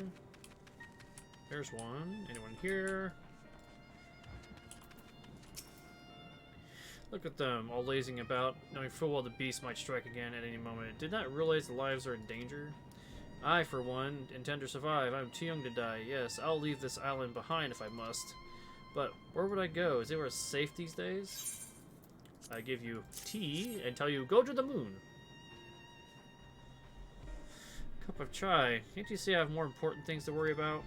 No, you're right. It's precisely in times when we must strive to remain calm and steady. I do will visit the elder and see what needs to be done. If there's anything way I can help aid my village and my friends, I will do it. Wow. Words are hard.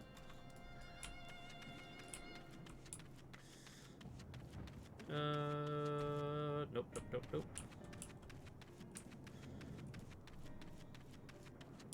Inside here, maybe? No? Who am I missing?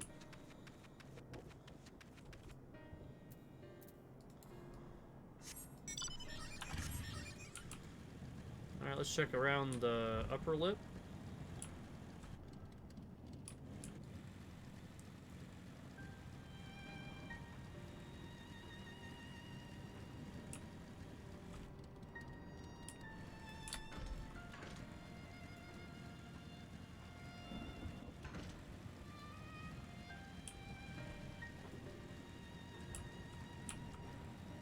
Aha, there you are.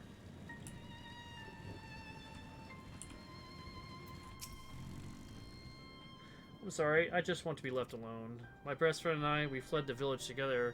One of the beasts took him, and it was all I could do to run. All the while, I could hear the monstrous voice screaming my name. Oof. Is this for me? We used to drink chai together often, shared stories over steaming cups after a hard day's work. Thank you, my friend. The pain may never pass, but I must press on all the same. For his memory and for those who we must remember. Blue! I see you!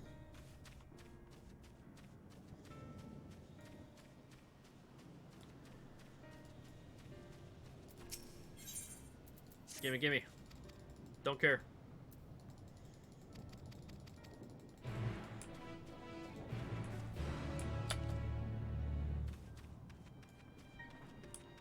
Other blue this way. I think that's the last quest.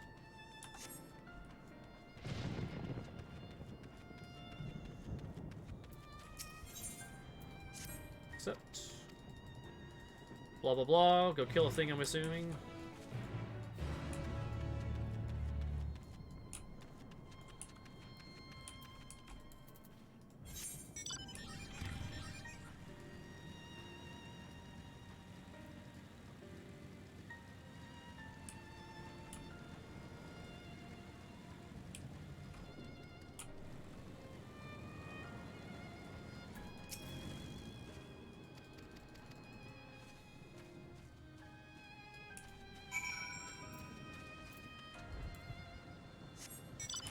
Well, not what I meant to click, but okay.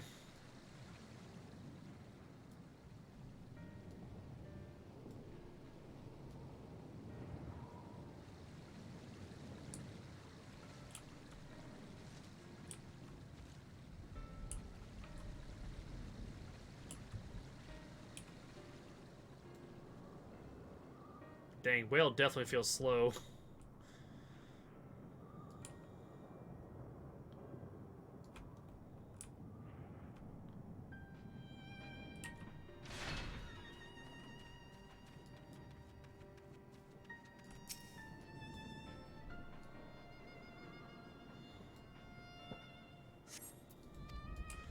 Nothing here.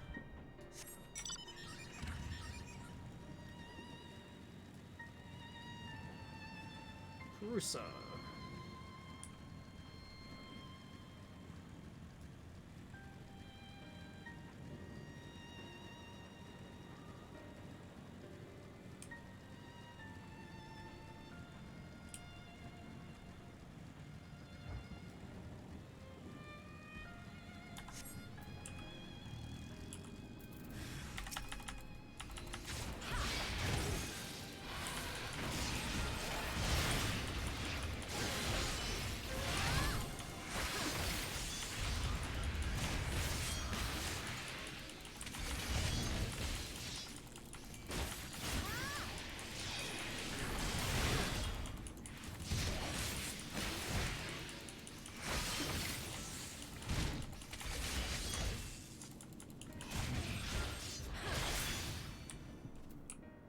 Oh, my Chuckbow despawned. I didn't realize he'd already been out for 30 minutes. Run home, person.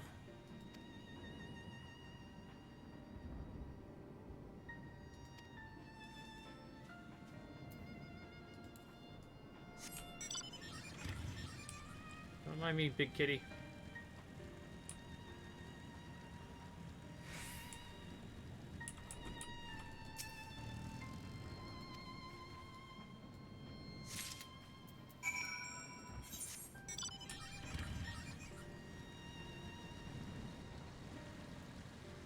Alright, just head up this way. Hit that. Hit this on the way back.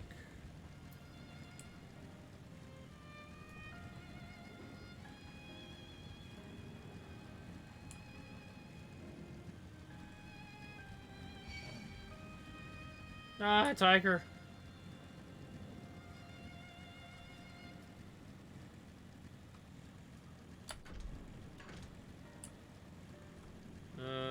Yeah, I should be able to go straight through here.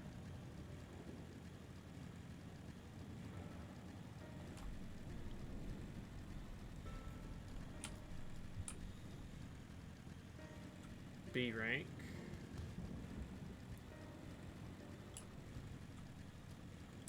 I haven't really seen any A or S ranks yet. I caught an A and an S out in Garlemald, like last time I played, but that's about it.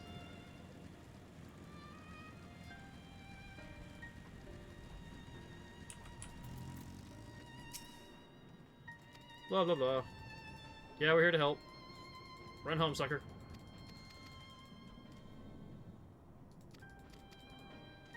Oh, it's an escort's quest. Ew. Are you coming?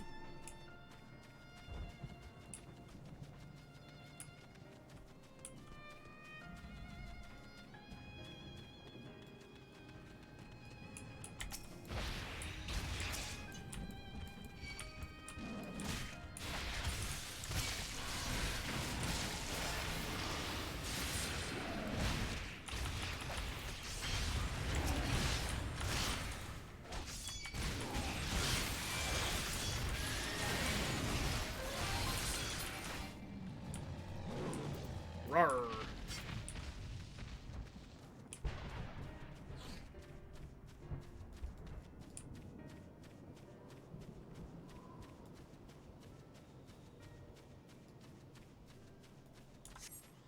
Alright, keep heading this way. I assume at least one more group of stuff's gonna attack.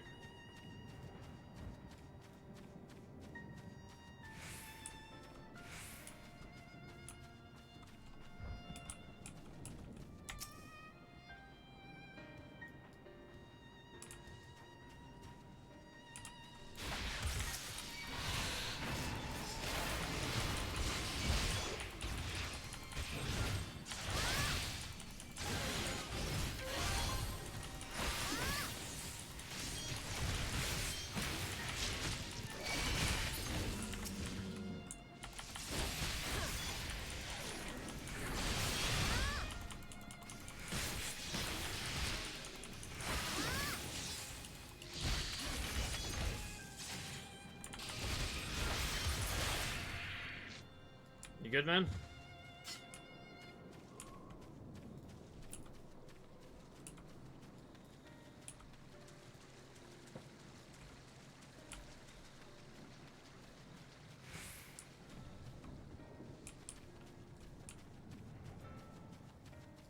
Don't mind me, Snickies.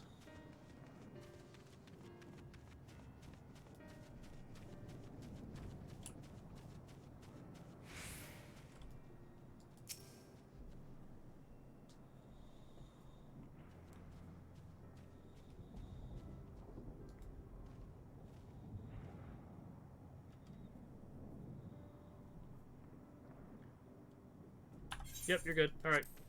Move on, dude. Alright, go back this way, grab the other blue quest.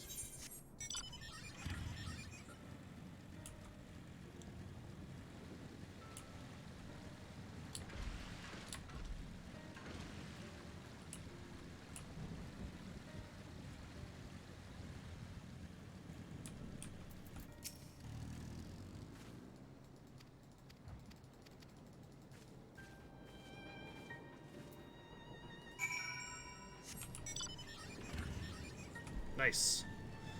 Finish these up and I'll be able to fly.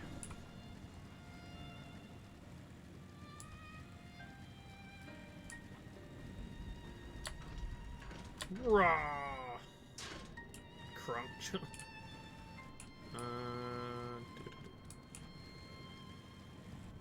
Oh, right, she's up on the flippin'...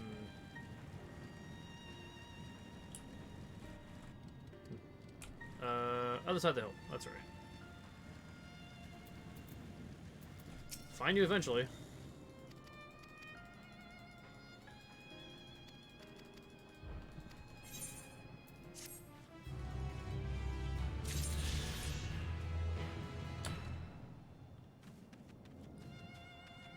And then you were over here.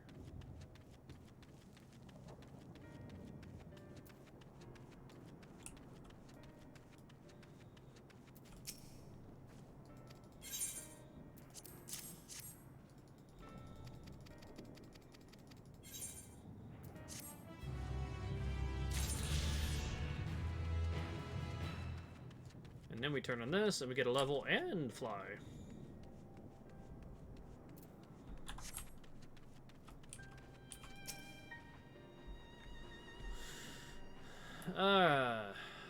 Nadana. That's right. I keep forgetting. The DH is like single, like with Mardona. Thank you for delivering the chai. Did it help lift this villager's spirits? Yeah. That is heartening to hear, indeed. For the final days to show no signs of abating, but this is all more the reason we must try to keep our composure. Our lives have been forever changed. The people have lost. The people will have lost. The people we have lost. My God, I can't talk now. Will never return to us. These tragedies will long weigh on our hearts. But we will have the capacity to live with our suffering, to carry the agony till we too join the fallen in death. It is not asunder, but a recognition. For this is the only acceptance that we find the strength to move on forward.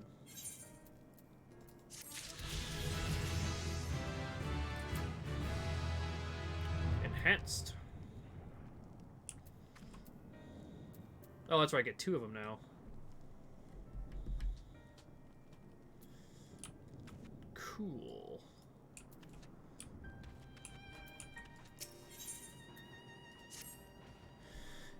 As you have finished your deliveries, I might talk with you for a moment. I was curious to know what has become of Maven and Kirtos Marines.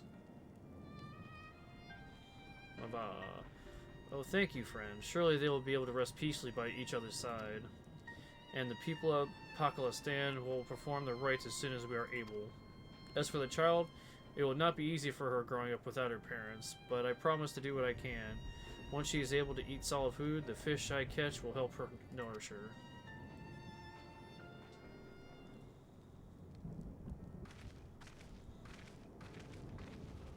Well, we finished delivering the chai, and I do believe everyone is piping has a piping hot cup.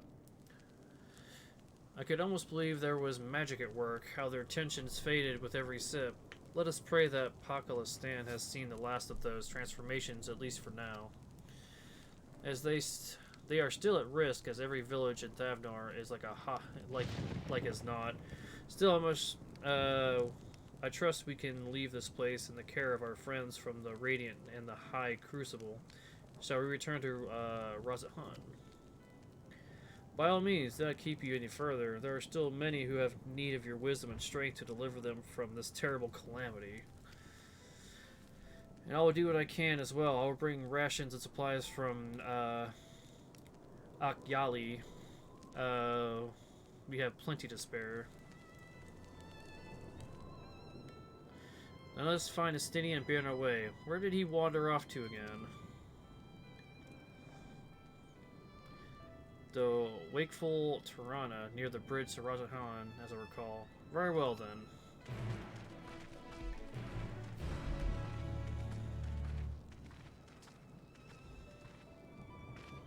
Doot, doot, doot, doot. And now I can fly!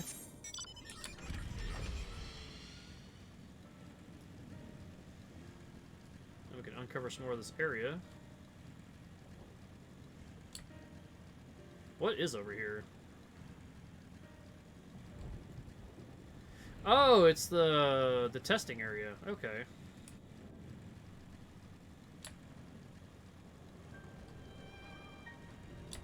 Oop, that's a roof.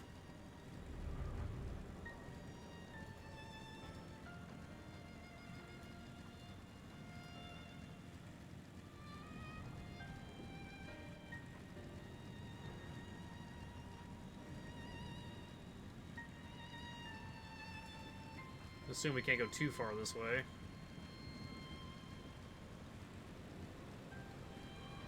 Yep, that's a wall. And there's the entrance. That's a weird looking stone over there. Discover new area. Alright. Mostly they're gonna cover except that spot down here. But I could just teleport over there and do that. I might actually save the XP for another job. I'm getting pretty close. Oh, hello. Oh, wait. Hold on. I was supposed to, accept the quest. No preference.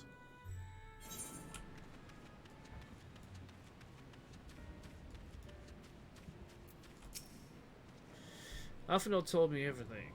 Full glad I am to hear those people are safe. Likewise, you are pleased to know that I found no evidence of lingering beasts in the jungle and ruins. 'Twould seem you finished off the last of them. Trying times yet lie ahead of the people of Thavnar. Fortunately, they have a wise and benevolent satrap to shepherd them through.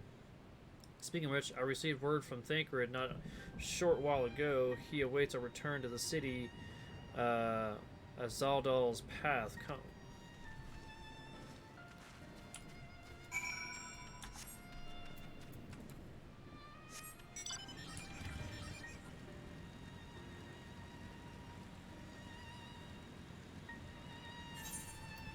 No preference.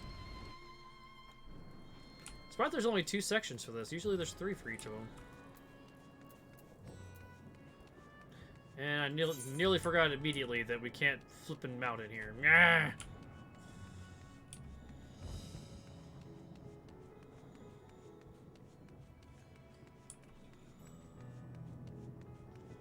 Alright, so we've hit every aetheryte in this place, except the main one. It's good to see you safe. Given the skies, it's all too easy to fear the worst. I am pleased to report that we've succeeded in quelling the threat here in the city. The beasts have all been felled, and the citizens are safe for now. I've also heard from the Radiant that the important proclamation will be made in the city square, though they said no more than that. Might you have any idea what this is about? Vitra is gonna claim his position.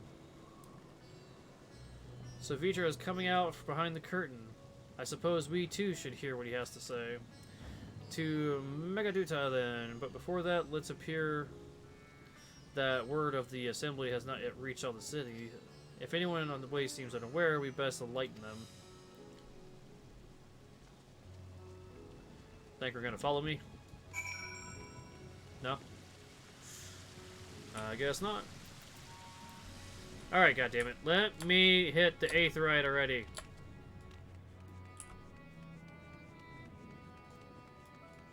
Or is it going to be after his speech that allows us? Yeah!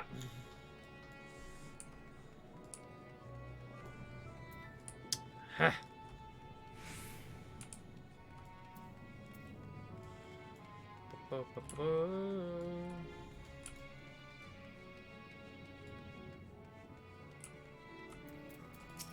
Hey, did you hear? Get your butt to the square.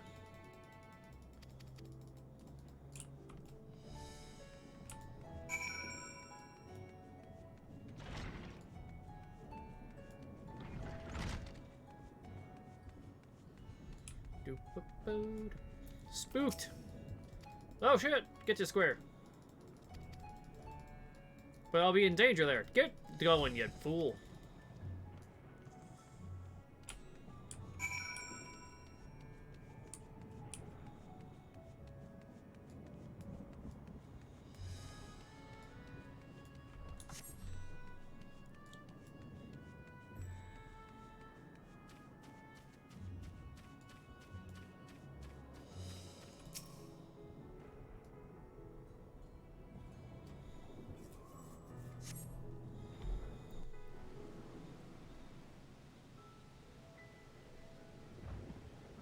I would assume this part's voiced. Seems kind of important.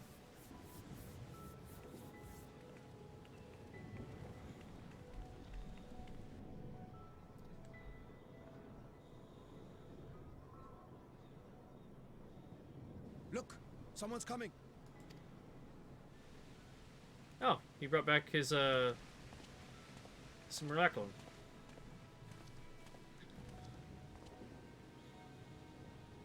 People of Razathan, it warms my heart to see so many brave, resilient souls before me. Today, I would share with you a great revelation. But before I do, I must make a humble request. Don't freak out. Do not be alarmed, nor avert your eyes. See the one I unveil for who he is, and know that he means you no harm.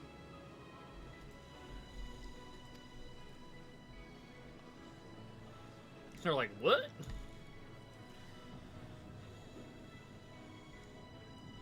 Very well. I dare say it can't be worse than the horrors we've already seen. Many thanks.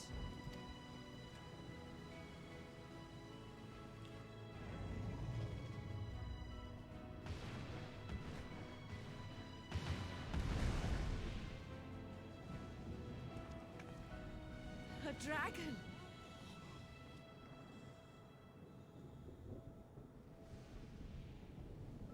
Wow!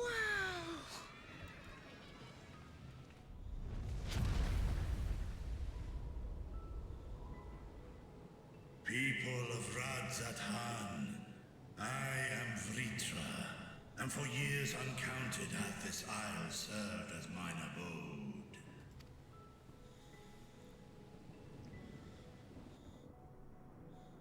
'Tis as the Satrap's ally I am known. Today, I would reveal the truth unto you.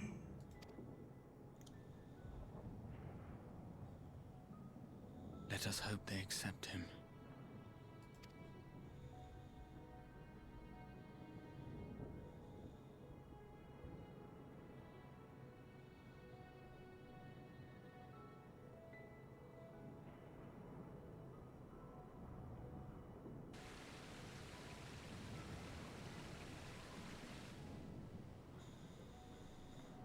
If I am hearing this right, you were the satrap all along?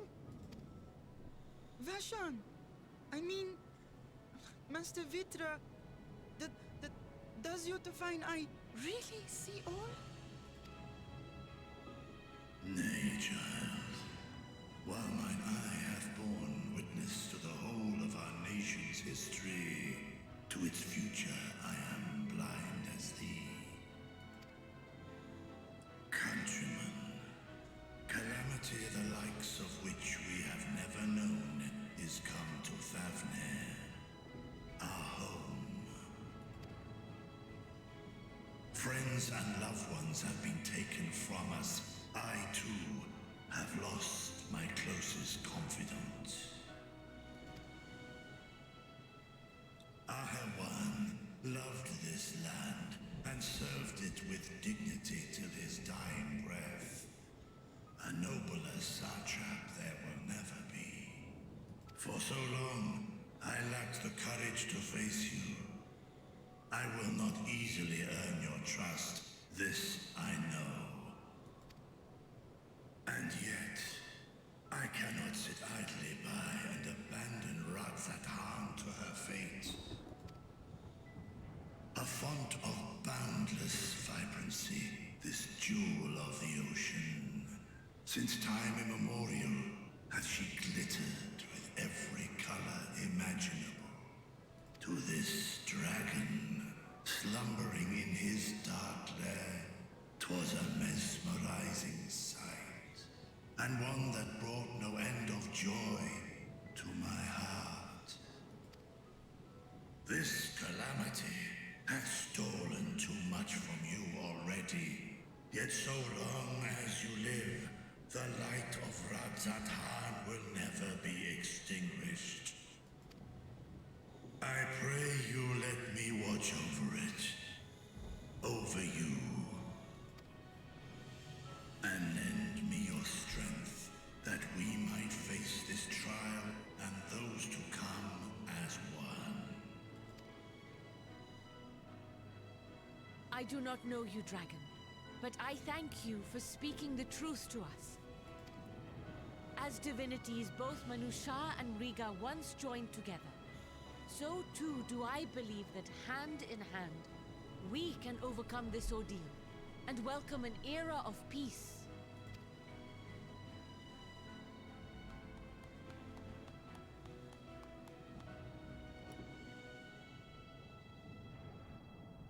A sight that would have surely brought a smile to Azale's face. Indeed.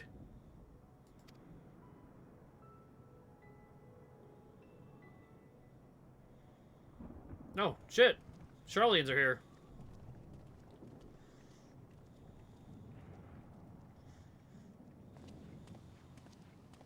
Excuse me, but I must speak with the Satrap at once. Father.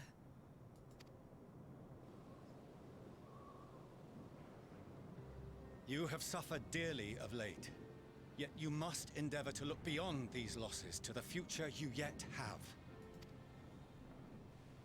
On behalf of the Forum of Charlian, I come with a proposal by which you, the people of Radzathan, might be saved. I say again, I must speak with your Satrap. I beseech you, take me to him with all possible haste. There he is. I am Satrap here. Speak thy proposal. All present shall hear and judge.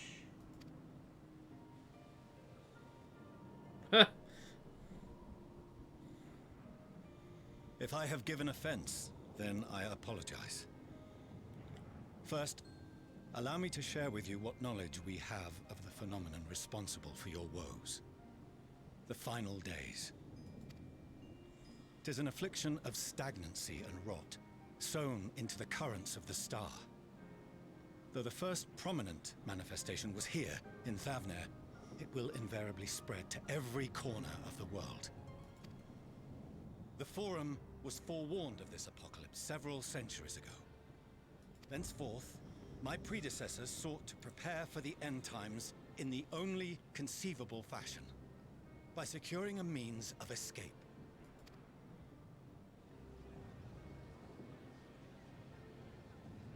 Escape the star? What madness is this?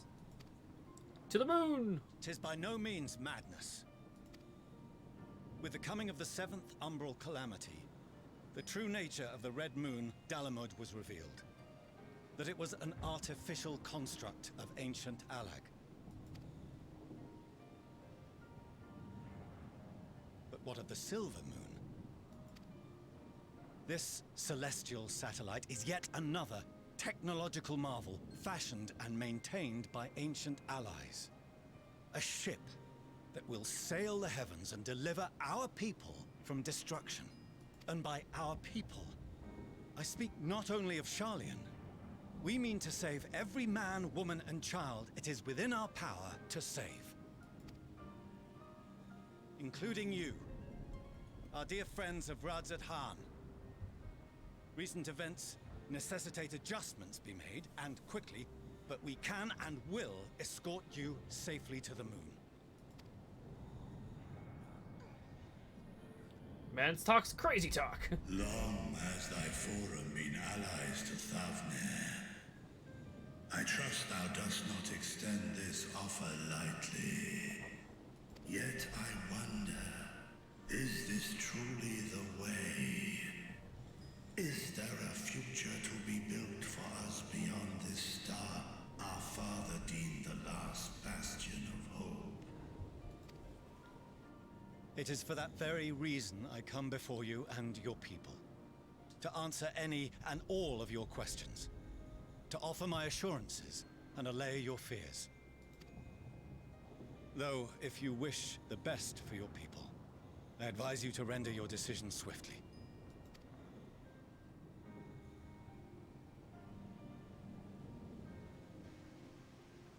Show our friends to Megaduta.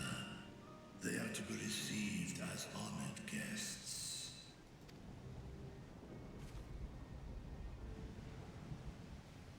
Worry not. Whatever decision is reached, your paths shall be yours to decide. Until then, heed the warning of these brave heroes. Guard your hearts against fear and despair, for it is within such fertile soil that the seeds of blasphemy find purchase. Remain calm and attend to your daily tasks. I shall return anon.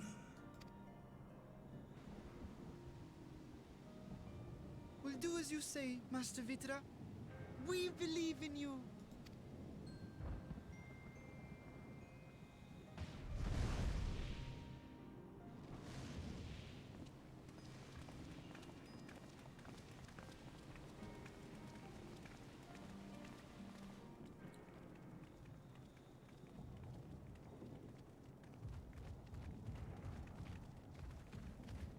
Oh, you're still here. What a relief. Yes? Nidana, what's the matter? Has something happened at Palaka's stand? Oh, no, not that I know of. I just hope to hear your thoughts on a theory of mine. All who undergo the transformation are drained of their ether, yes?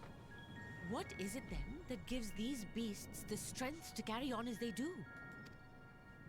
Logically, they must be drawing upon an alternate form of vital energy. That put me in mind of our earlier conversation, when I tried to explain the essence which many confuse with ether. Akasha. Yes, I remember. The unseen gift bestowed from on high. An energy influenced solely by emotion. Yes, yes. In this instance, negative ones set Akasha into motion, thereby infusing the beasts with vitality. I posit this as the mechanism by which the beasts are born and sustained. Yeah, we kind of caught that. Ah, do you still have that flower?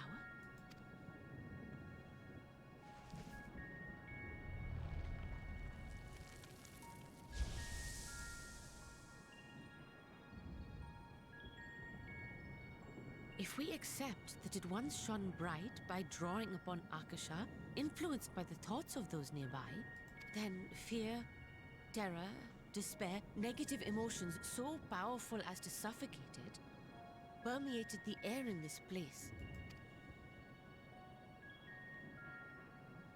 You must be very careful. The forces which drive the final days may be beyond our ability to perceive.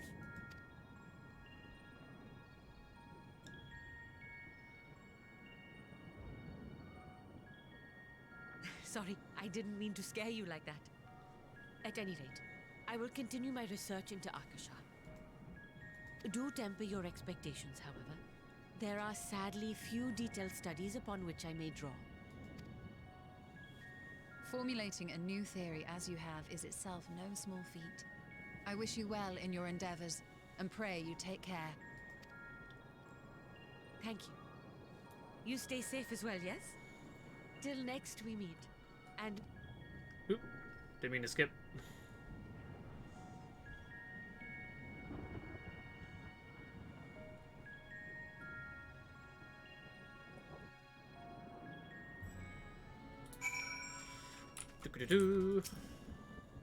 As far as we have come, and after the horrors we have seen, there is still so much we do not know about the final days. Could it be, as Nadia said, that the cause of this phenomenon is beyond our comprehension? And if so, are we powerless to forestall it? At the moment, yeah? Greetings, Honored Scions of the 7th Dawn. I have a message from His Excellency, the Satrap. Brave Scions, you have my gratitude for aiding my people in this most trying of times. Alas, matters here at the Megaladuta prevent me from meeting you in person. As a token of my appreciation, I have arranged for a feast to be held in your honor. May it nourish you in preparation for the trials ahead. Such are the words of Master Vitra. The feast he speaks of awaits you at Madras Mayhane. Pray you take your way there whenever your business here is done. We thank you for your kindness, indeed. I hope we might find a place to discuss our next course of action, and that seems the ideal venue. And to you, there is someone we had hoped to introduce you to in particular. While I am loath to detain you further, might I spare a moment of your time? A personal invitation, knowing full well your services are in the highest demand right now. This must be important. Worry not, we'll save some food for you, so take the time you need. Yeah, who do they want to... Okay. Thank you, friend. Whenever you're ready, please join me at the Aetheryte Plaza.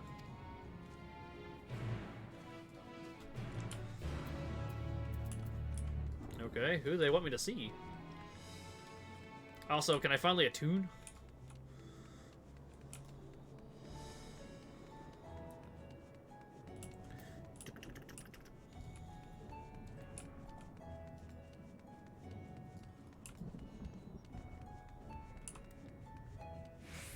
How do I run out of sprint?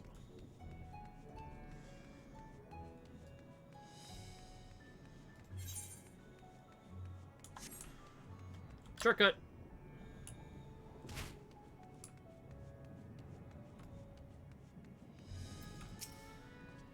Access to the Aethers now, you see, has been restricted to a select few ever since the tower first appeared.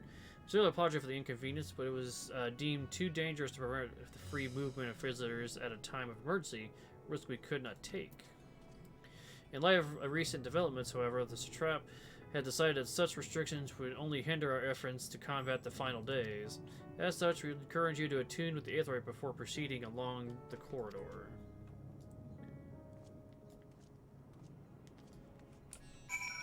About flipping time!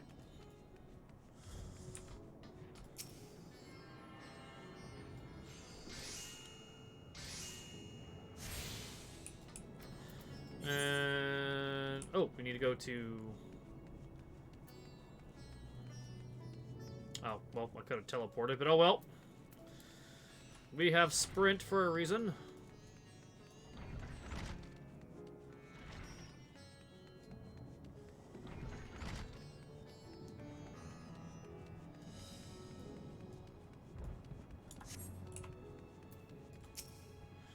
You must be wondering what this place is. As you stand in the Hall of the Radiant Host, from where our leadership oversees all of Razahan's military operations, Sundrop, our destination, lies just ahead.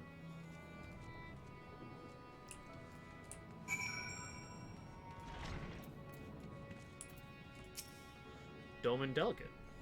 I saw you in the background.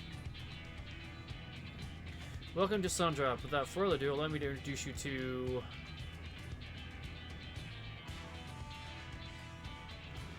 Shirabot? Oh ho, you're the famous Miskari Muthadrasi, eh? I knew the moment you stepped through the door. You looked like one who's walked through hell. Shirabot, please. You're speaking to the Satrap's honored guest and the savior of our people. Can you show him my modicum of respect? What disrespect is there for paying a fellow warrior compliment? We're all friends here, or will be soon enough. More formally, then, for the benefit of my countrymen, it is a pleasure to have you with us, O champion of Eorzea, scion of the Seventh Dawn, warrior of light, and all-around good egg, I'm sure.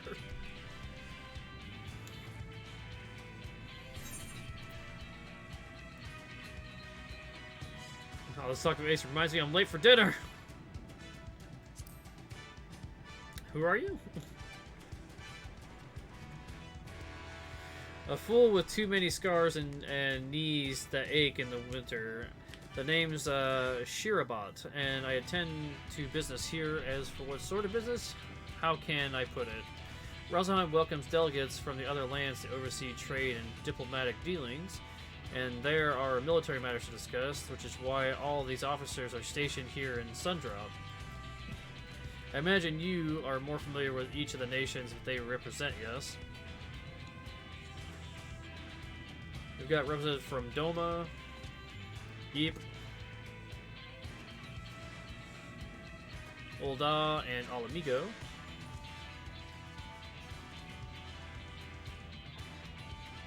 Limsa Laminsa.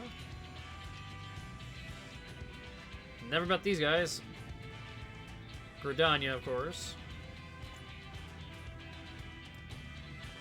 And last but never say the least, Ishgard. They're the eyes, ears, and mouths that bridge the distance between Rosahan and their respective homelands.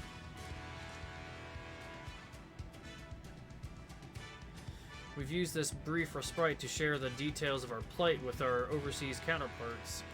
And wouldn't you know it, all of their leaders requested a few words from you specifically. You're a woman in high demand, eh? And so, would you mind regaling us with your own account? Indulge us before you indulge yourself.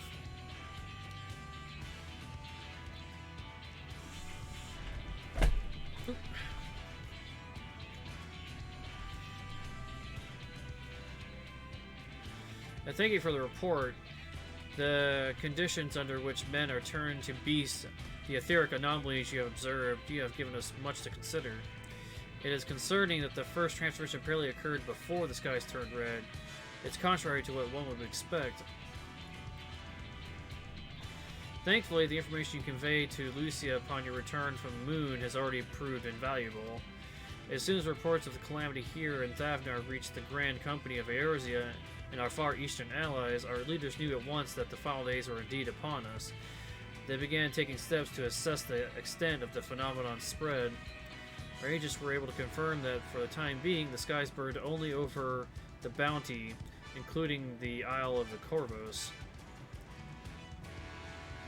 Alas, that is little comfort. Aye, although allied lands have been reports of people transforming into hideous beasts, from little I've learned, these incidents are similar in nature that to involving the merchant Kadzal. In the case here, the victims underwent the change prior to the heavens being set ablaze, and so, while the burning skies have yet to manifest beyond the Bounty, the transformations do not appear to be subject to any similar restriction. If anyone anywhere else to overcome the despair can turn, then nowhere is safe. That's about the size of it. Speaking of which, we ought to give these creatures a name, don't you think? Here at Rosahan, we've taken to call the first to change, which tend to be the biggest, blasphemies. It's a fitting name as any. To ensure clarity of future communications, we shall urge our comrades to adopt this terminology. Our leaders have taken measures to deal with the threat to the best of our abilities.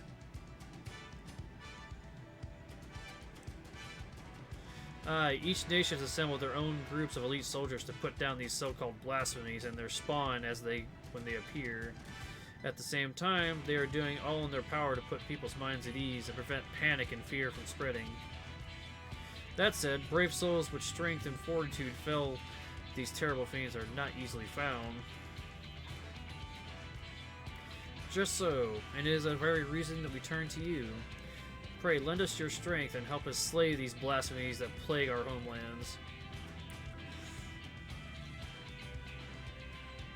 Now, you don't have to give your reply before dinner. I should also mention that each blasphemy seems to possess wildly different characteristics. What works against one may serve you poorly against another. So before you go rushing off to save everyone's day, have a word with the delegates. They'll tell you what to expect.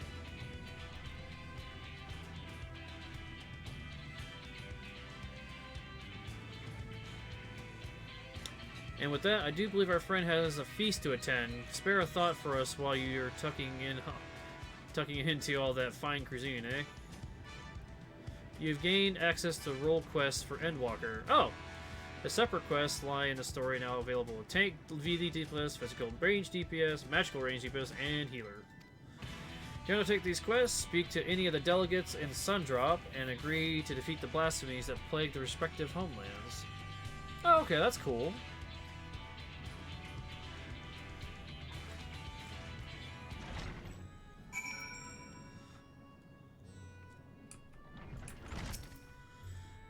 Pray forgive Shirabat her rudeness. She can be a bit boisterous at times, but it's simply her nature. Anyway, my apologies for keeping you from your hard-earned rest. You'll be rejoining your companions, yes? Do you know the way to the place? I know the way. Glad to hear you're becoming familiar with our fair city. You'll be pleased to hear that all the drinks are on the house, so order whatever suits your fancy. And with that, I must return to my post. On behalf of all the Radiant hosts, I thank you and your friends once more for lending your strength and courage at Razahan in our time of need. We shall endeavor to fight the good fight till the end, that we might honor Alhuain's legacy and serve Master Veacher well. You have my word that your efforts will not be in vain.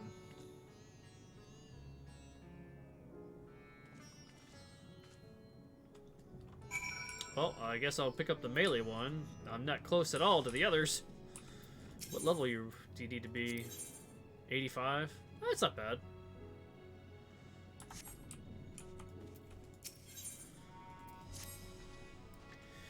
On behalf of the Admiral Bronzeween, thank you for merry deeds in the service of Limsa Luminsa. We have received troubling tidings that beasts akin to those that plague Razahan have decided in the Lanoshan coast. The Admiral has mustered the Maelstrom in hopes of quelling the threat, yet there is not much we do not understand about our foe. As such, your expertise in this arena would be great boon to us. Will you help us? Wouldn't be much of a hero if I refuse, would I? Excellent. The Admiral will be heartened to have your knowledge and martial prowess on our side, I am certain.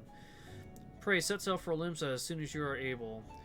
The Secretariat at Maelstrom Command will apprise you of the details upon your arrival.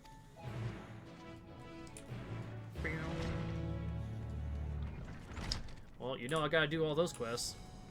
Okay, so we can teleport to what's it called? Oh, duh, that's the name of it.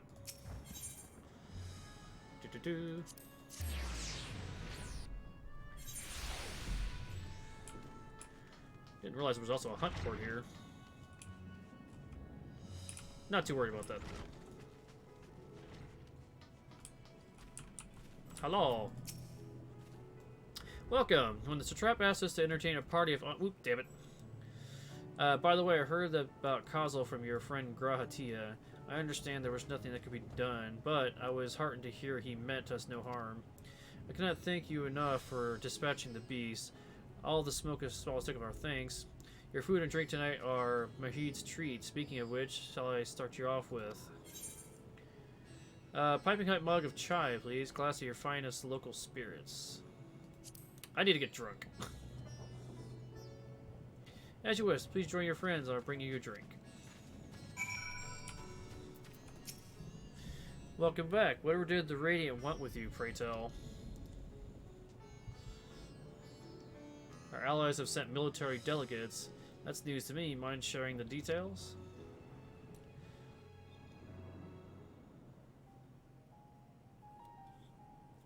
Well, we lost the flower. Damn it. So blasphemies now plague all the realm. Yup. It will only get worse if what Father said is true. As it did in Amarot. If that's our model, then shouldn't we expect the effects to grow more severe as it feeds off its own spread? Yeah. As if people transforming into those monstrosities wasn't bad enough. If the flora and fauna, if the land itself turned against us. Shit. Yeah, I didn't even think about that. No one would survive. Can, like, animals morph?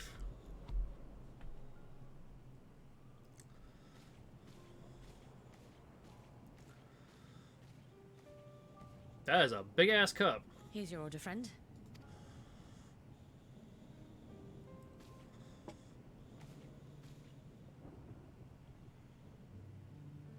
May you find comfort in these dark times.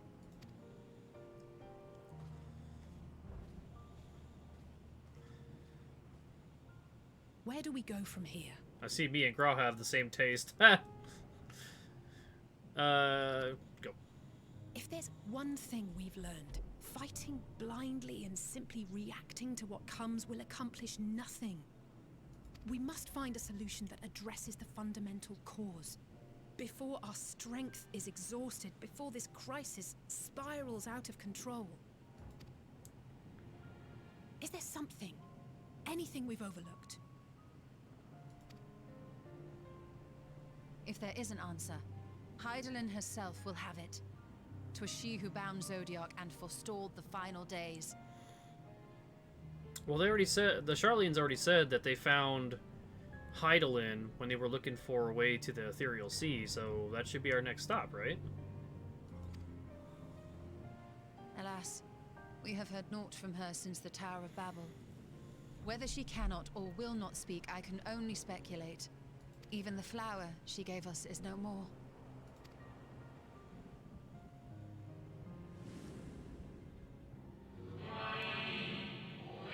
Elpis, yeah.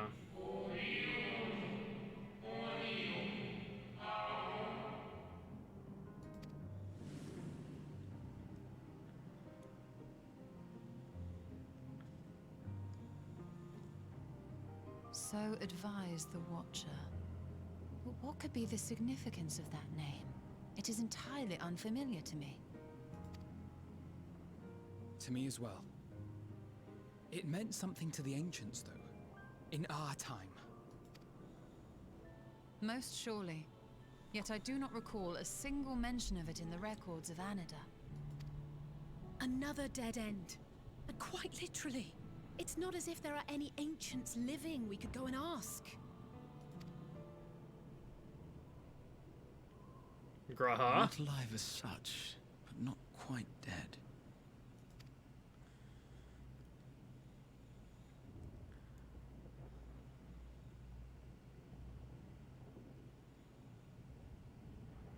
Elidibus. Elidibus? What about him? I sealed him in the White Orisite of the Crystal Tower back on the first. Oh, crap. Contained within that reservoir of ether that maintains it, ether that is returned little by little to the sea. Naught may remain of his soul. However, if part of it lingers, we might be able to speak with him there. I know we can no longer make that journey, but you, my friend, still can. I was not expecting to go back to the first.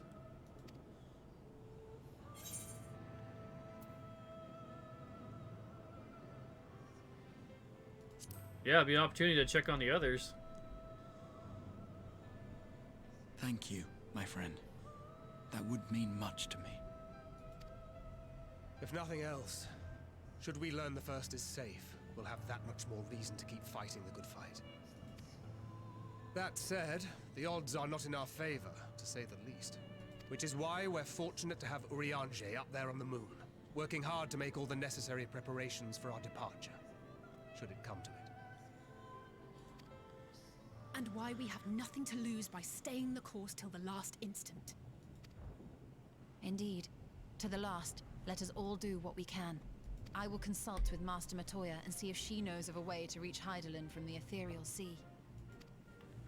And I will visit the nation's leaders and attempt to ascertain how far the final days have progressed elsewhere. Keep me abreast of your findings. I can seek out and slay the worst of the immediate threats, if only to slow the spread. Unease, terror, despair. Try as we might to suppress them, these emotions will return to harry us time and time again. But when they do, remember this.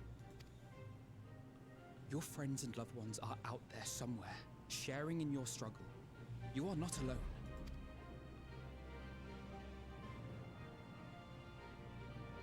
So ends the brief respite before the next revelation. Yes, so much left for you to see. Where beginning ends, and end begins.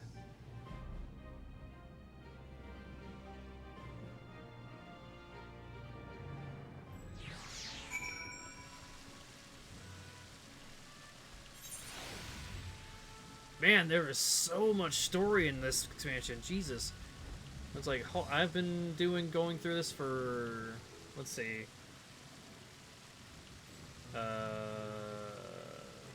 I did 2 runs of 8 hours. This one's almost 7 now. And I think I did another, like, 4 or 5 in between. It's almost 30 hours still. Woo! And we still got, like, after stuff eventually. Now then, is there anything we've forgotten to mention? Are your arms and armor in good order? Ready to crack some skulls. If that's the case, it's time we each attend to our tasks. And when you arrive at the first, give our regards to Reen. I tell her I miss her. On the higher. A 539 weapon. Interesting. Take this, my spirit vessel.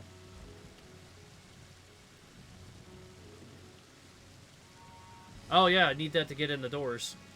Empty now, of course, but it should allow you to operate the tower's systems in the umbilicus. Even if the smallest fragment of Elidibus essence remains, it should be possible to locate it. As for access to the umbilicus, pray seek out Lana for assistance. Chances are she still stands watch at the Ancestor Gate. Should she or anyone else ask for me, tell them I am living my life to the fullest and I am happy, hardships and all. Well, we had best be on our respective ways. God's willing, we'll see each other again ere long.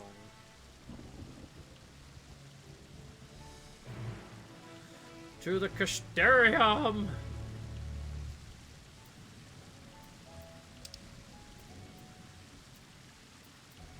Oh, outside, okay. Fort job it is. Wait. Nope, okay. I thought maybe I had, or half teleported to Crystarium, but I don't think I ever did that, because you could take the airship between, Yulmore and Crystarium for free.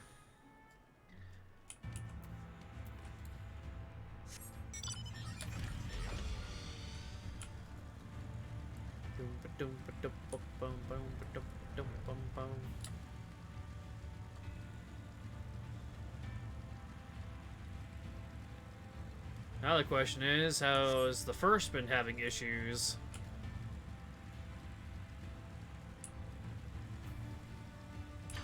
Oh, there you are. Surprise!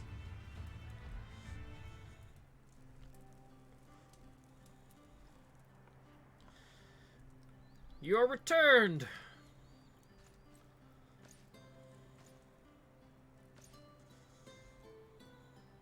Have you been well, you and the others? No shortage of troubles, but we're well enough.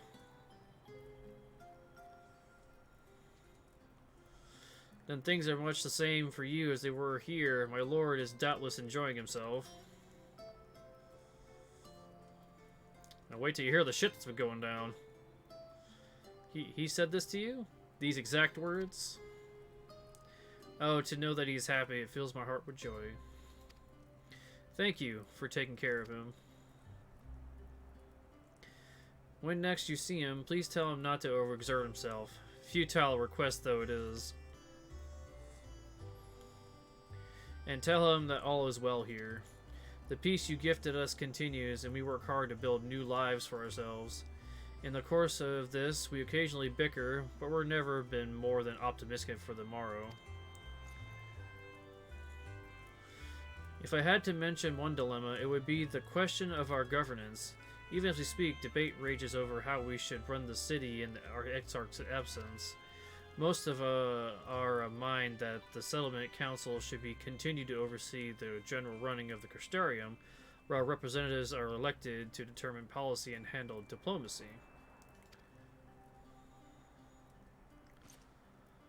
Thus far, nothing is set in stone, but however we choose to proceed, we will not replace our Lord. No one can.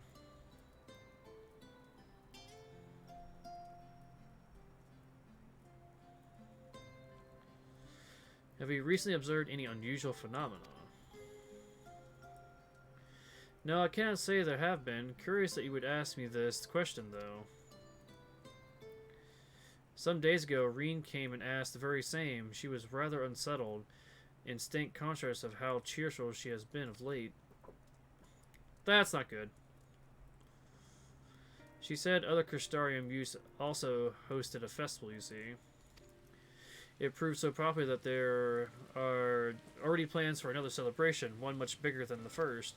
Between her preparations and the festival and the restoration of the empty, she struck me as happy and full of life.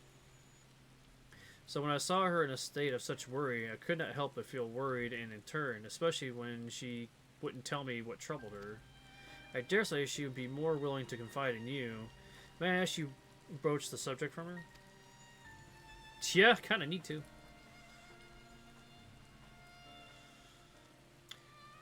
You wish to enter the Umbilicus. Very well, I shall fetch the key at once and take the opportunity to find Reen. Please wait for me in the city in front of the Cabinet of Curiosity. Shall we say, I will be along as soon as I can.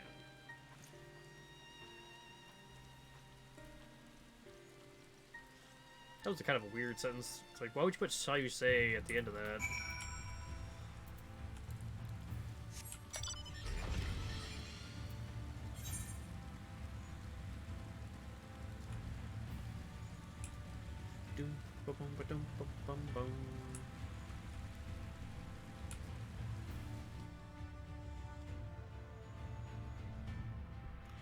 Yeah, there's no doubt Reen's already noticed.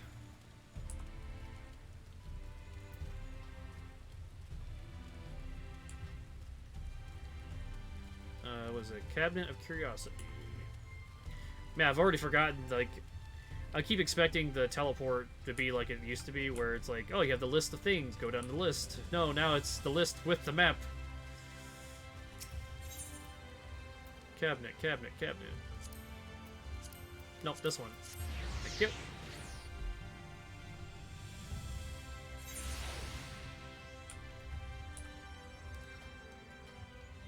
Destination unknown. Following event cannot be skipped. You may want to cancel any pending duty finder registrations. Yeah, that's fine.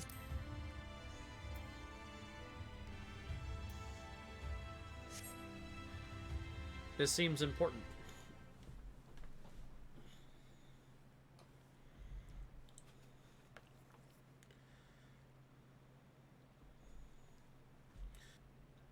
I'm going to turn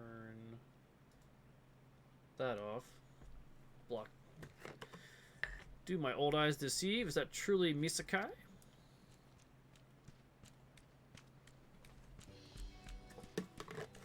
Hey, what you doing here? Ah, it is. Full glad to see you. Hail and whole, my friend. What a wonderful surprise to have you back with us, and at this most opportune time. In case you haven't heard, we're planning to produce a tome chronicling events from the Flood to the Knight's Return. For this project, we intend to draw upon records kept from the world's people. Historically and contemporary first-hand accounts will be the centerpiece of the tome, but yours would be the one to crown them all. I've been asked to contribute a chapter on the soul, a subject that is key to understanding much of your endeavors. In the course of delving the spirit vessel, I gained valuable insights into travel beyond the rift, knowledge that will allow me to attest to your existence and deeds. There is no end to the questions I would ask you, but if you can indulge me, just one for now. In your quest to restore the night, you faced many formidable foes. Among them, who offered you the greatest struggle?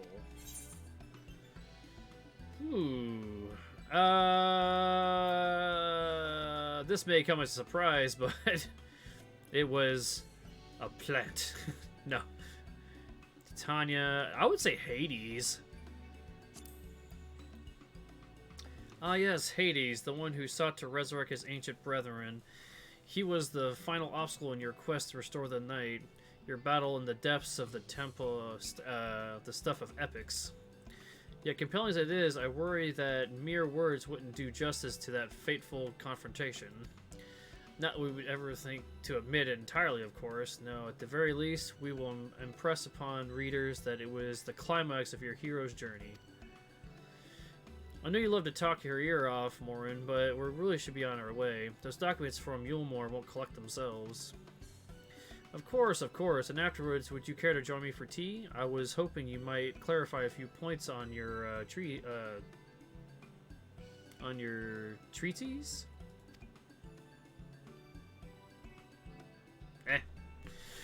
Till next time, do tell the others to look after themselves. Our overzealous friend in particular, remind him not to overexert himself again and again in his ears till his ears fall off. If that's what it takes for him to take it to heart.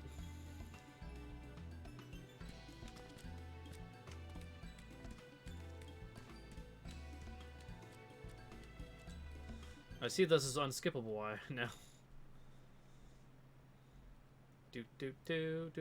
Just waiting here. Gasp! Is that the Warrior of Darkness? No, kids! It's her! It's really her! What are you doing here? Hanging out? If you're going to battle, can I give you some medicine? I made it myself. That's not Riki. You'd only give her a stomachache. We've come to see Morin to get his advice. One of the guard finally agreed to teach us how to fight, but first we need to choose a fighting style. While I know what I want I know that I want to be a mage. Our kill isn't sure. Magic isn't really my thing, so I was thinking of taking up the axe, or the sword, or maybe the bow. They all seem alright, but it's hard to decide, so I thought I'd ask Morin. He knows a lot about those things. He isn't here? Aw. Ho ho. Why don't you have the Warrior of Darkness choose for you?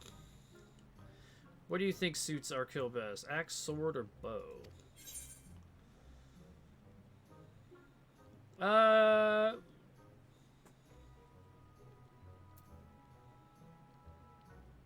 I'd say sword. If he's gonna go magic, she's probably gonna be healer. So you need, you know, someone up front. Shield and sword. The sword. If you took up the sword, you could be just like...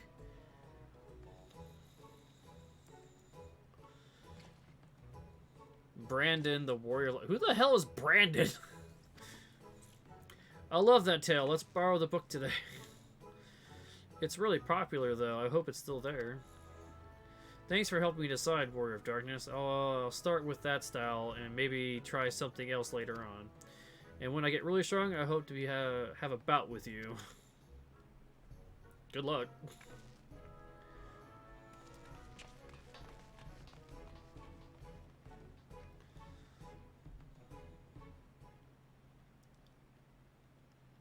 Do do do, waiting, waiting.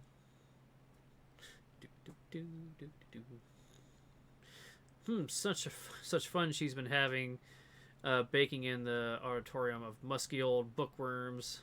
Oh, adoration.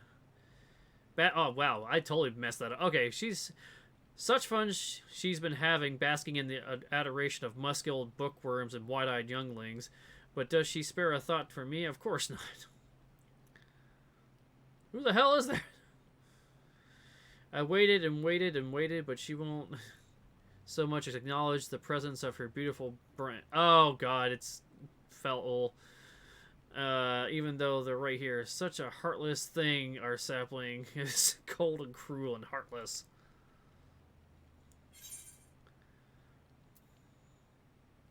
Oh, faithful fellow, loveliest of branches, how I've missed you.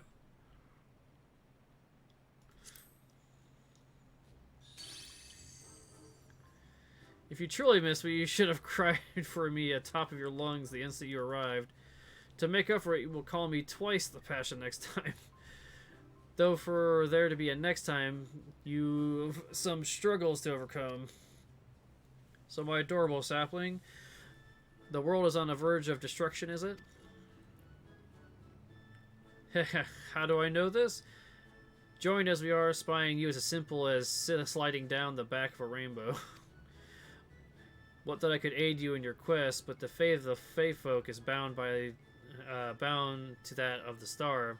Whether it goes, or so do we follow. Such is our way. The most I could do for you is spare you the pain by gifting you the sweetest of eternal dreams. But if escape's not to your liking, then you must struggle with your fellow mortals. That is the plan. Ah, but there's ones you're waiting for. Wonder what manner of conclusion awaits the tale's end.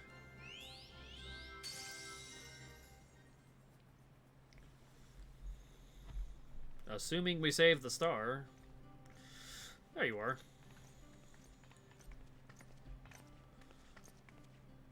My apologies for the delay. It is so wonderful to see you again. You doubtless had much catching up to do, so I shall leave you to it. I have taken the liberty of unlocking the umbilicus, and you may enter at your leisure.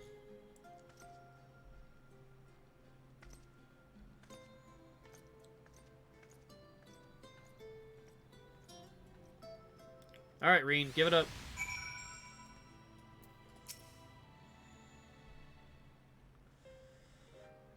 I'm relieved to hear that everyone is well. I've had this feeling like a pit in my stomach, and I was afraid of something might have happened. Maybe I'm overthinking things, but it's just that I am the Oracle of Light, but I've never spoken with Heidelin, never once heard her call. Even so, I've always had this feeling deep inside me, a connection to something immense.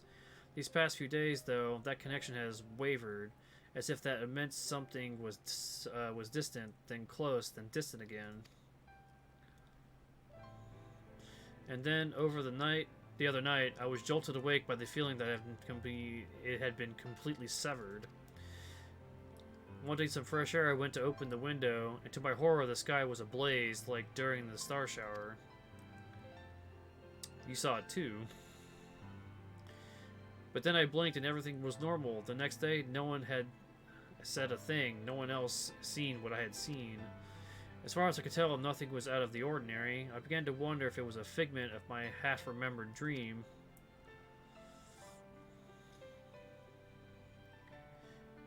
What are you not telling me?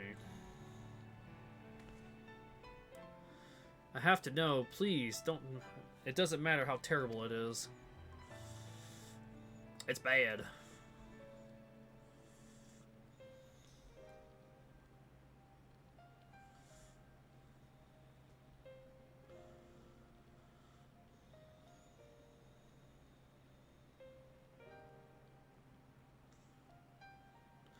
It wasn't my imagination then. The doom we witnessed on Amrod has come again. I can't believe it. Like I told you before, all is well here in the first, so don't worry about us. Please look only to the threat before you. We're fine right now, and even if we weren't, we've learned how to survive. Should the final days reach us here as well, you may be assured we won't go quietly. No, we'll hold on until you can find a way to save all our worlds. So long as you continue to fight, so too will we, until the purpose beneath a until united in purpose beneath a blazing sky. God, I'm trying to go too quickly and like flubbing the crap out of it.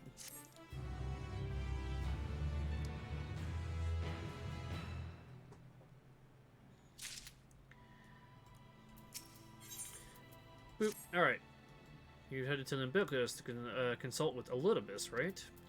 I'll do some consulting on my own and speak with Lena. Decide how we might best prepare for the final days. So it's farewell for now, but we'll see each other again. I'm certain of it.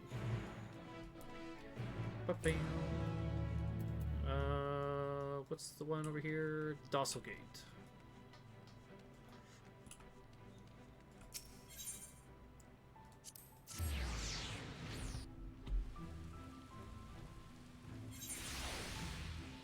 Wait, hold up. Okay, no, I was starred because that's where it was. I was like, wait, do I have a favorite set here?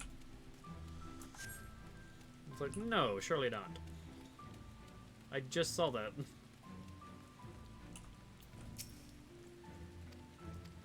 Give the word, let me in.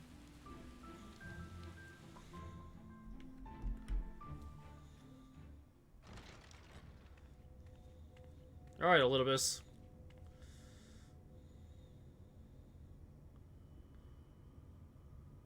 Being the heart of Zodiark clearly had to give you some kind of insight.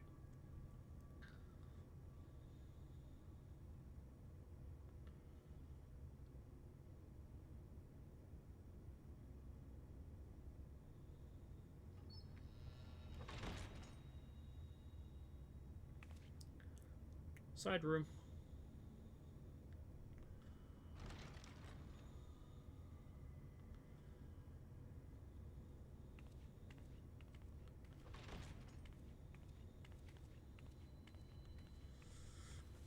And do the hand wave.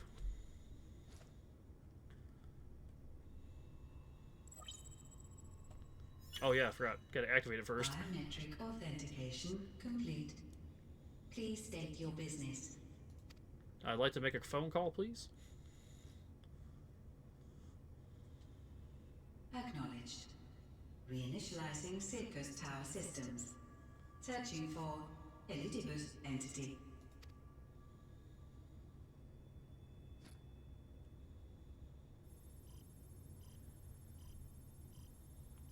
Beep beep. Target located in subterranean core power accumulator. Projecting image.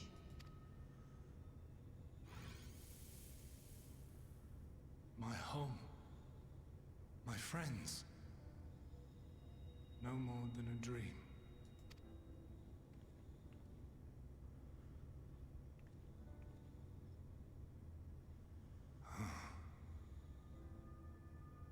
You. Why have you awakened me? I no longer sense those places beyond, or Lord Zodiark. You must explain all. Van Daniel fucked shit up.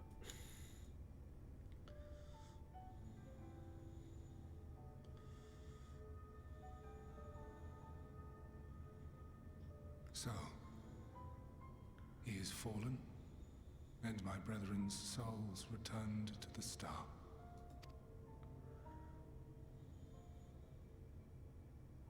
The doom we sacrificed so much to prevent is come again. Old burdens now yours to bear.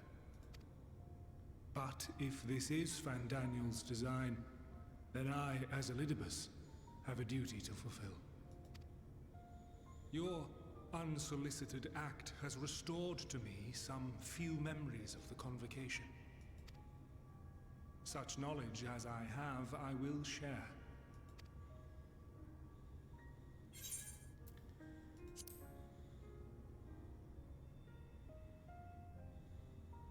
I do this not for you. I merely perform my duty, as I have ever done. Keeping the equilibrium. Where to begin? Ah, the end. Your understanding of what caused the final days is consistent with our own. The decay first took root where the currents were weakest. Yes, a conclusion drawn by him, Fandaniel. The original. Not the him of here and now, but as I knew him, long, long ago. Having shed light upon the phenomenon, he dedicated himself to devising a countermeasure. Were it not for his knowledge of the Celestial, we would never have made the connection, and thence forestalled the final days. And though he inherited that noble soul, how different this last incarnation, so consumed by self-loathing and hate.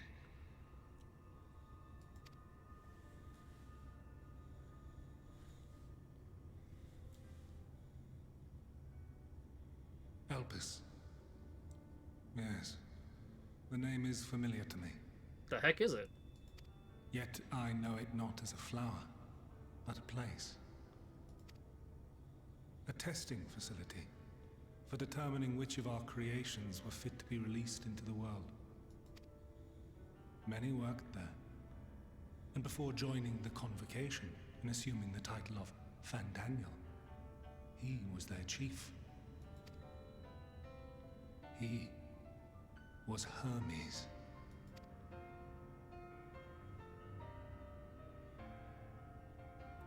That is all I know. So how many others are called after Greek gods? Because you got Hades and Hermes. The crystals tell little of the lives the 14 led prior to their induction. Elpis itself would tell even less. Nary a ruin has survived.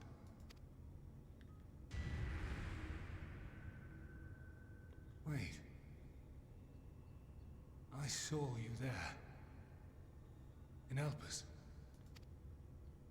No. I did not. But I did. I did. A lingering trace of impossibility. My original soul? And a truth that fills my heart.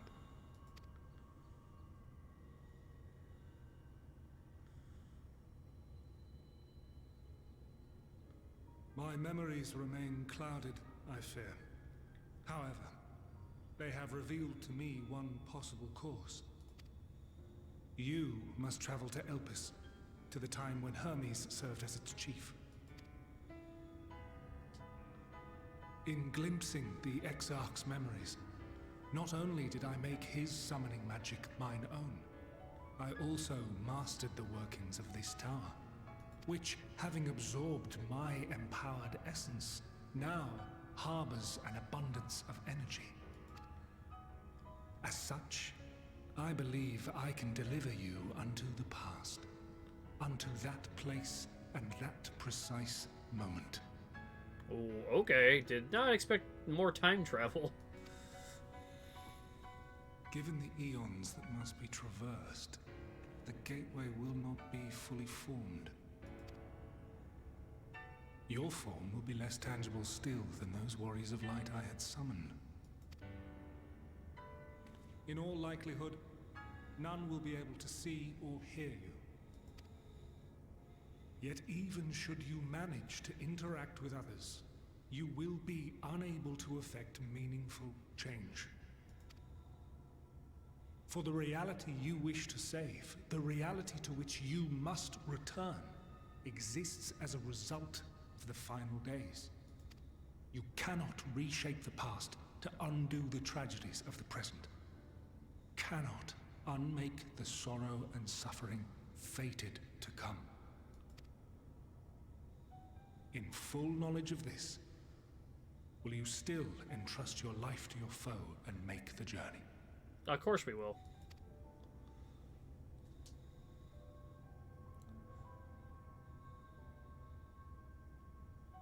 Very well. I shall cast you unto the river of time. Let this be my final act. You must input the commands. I no longer have the authority. First, you must reconfigure the systems, that the tower's ether may be channeled for the magic.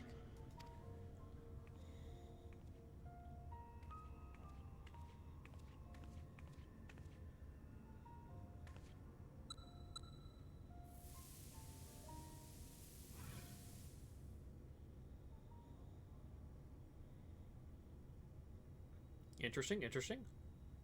The preparations are complete. The gateway will soon open. Return at once to the Ocular.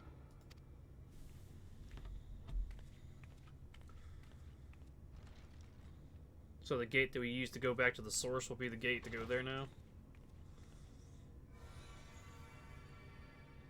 All appears to be in order. The ether flows unimpeded. The magic should consume every last mote of my essence. Why are you surprised? Did I not say that this will be my final act? Lord Zodiac is no more. There is nothing for me here. The ones I love and long to see again are waiting in that promised land, beyond memory and dream.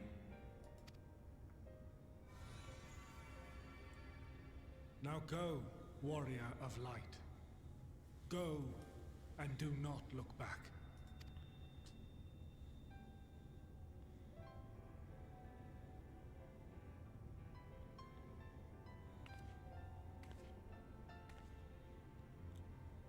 Well, Heidelin, I take my leave of you.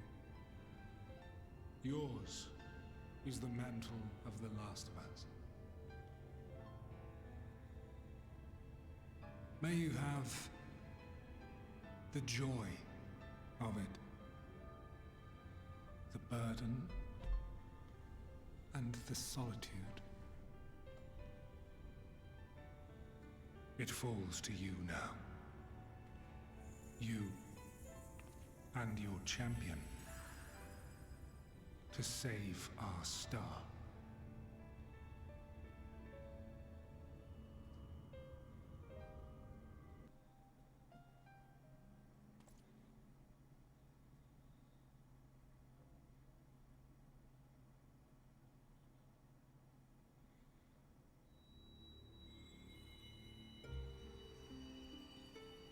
Wee!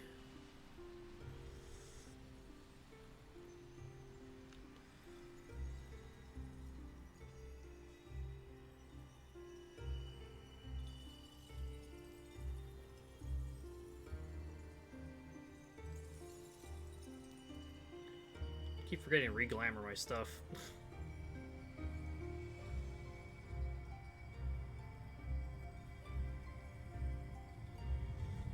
Ah, going in.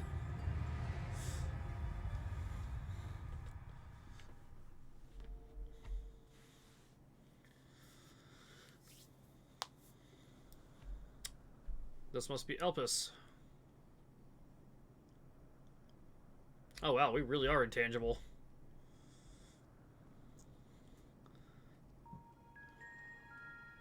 And rock bye bye.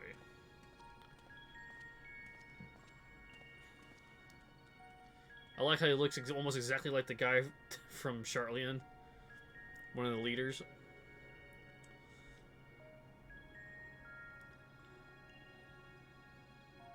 Yeah, Amaratians are definitely still tall as shit.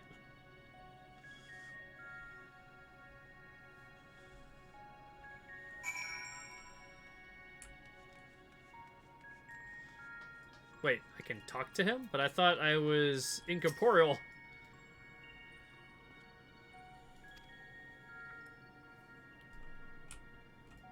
You attempt to get this man's attention, but he doesn't see you here. He gives you absolutely no indication. As Elizabeth warned, it appears your form is intangible.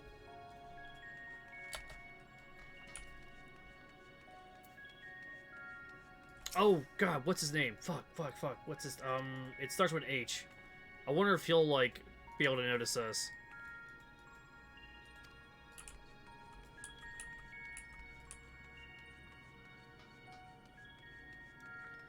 I probably can't like attune to this or anything. It's reminiscent of Aetheryte. Perhaps it's possible to attune with it? Nope. Despite attempting to channel or focus your energies, you fail to attune to the device.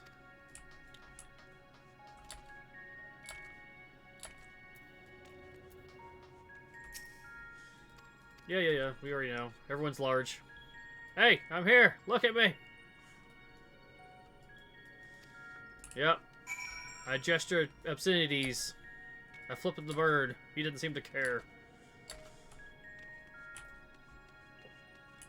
Door. Can't open it. Interacting? Nothing happens. Pointing my finger, it does nothing.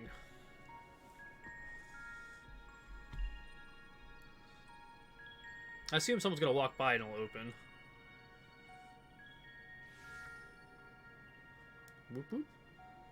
And here we are, Elpis. Well, how rare to receive you in person. To what do we owe the honor? Wait, they're speaking English instead of Amaratian. Oh, just a few odd tasks. We'll be here a while. You're welcome to stay as long as you see fit, of course.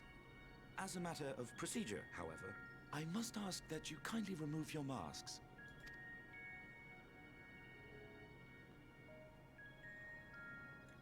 Come now. Is this truly necessary? Surely you can tell who we are. Emmett! Who you are, perhaps. But I am far less infamous. Regardless, if we do not follow protocol, 'tis our hosts who would be held accountable. So, please, do favor us with your handsome face.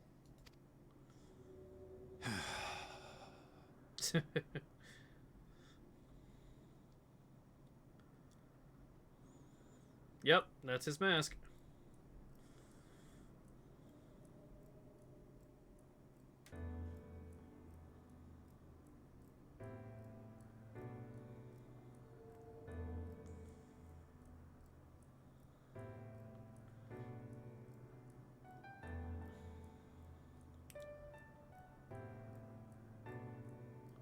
Wait, did he notice? Wait, what? Satisfied? How did he notice us? I thank you for your cooperation. You are free to go about your business. And familiar voice. Who's that? Wait, is that supposed to be Heidelin?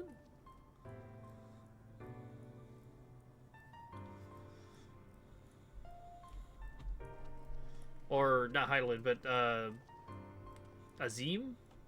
That's the 14th. By the by, you see it too, yes? Ah!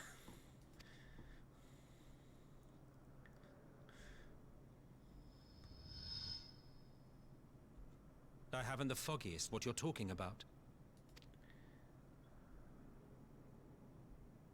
Ignored. That's odd.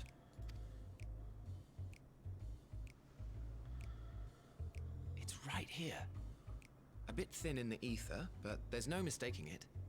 The color of its soul is almost identical to Azem's. Oh, well, they can tell it's me, but it's not. Okay, you're not Azim. Okay, never mind. Do you suppose she created it? Rather unusual for a familiar to have a soul, though.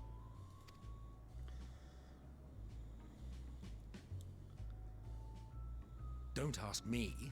All I know is that it's trouble. Doubly so if it's her spitting image. So let's leave it be. Come now. Can you hear me? It's trying to say something, but it's literally too intangible to form words. Why don't you give it some ether? Spare a snifter of your bounteous reserves. Oh, please do. Who do you take me for? Why, a dear friend, of course.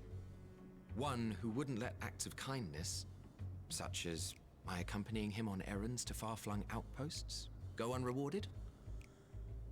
Oh wait, no. If this is Emmett, then it's his friend, which is H dude's name. What the flip is it?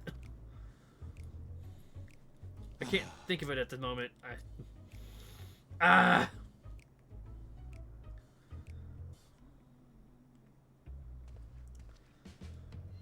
suggest you close your eyes, or this may be unpleasant.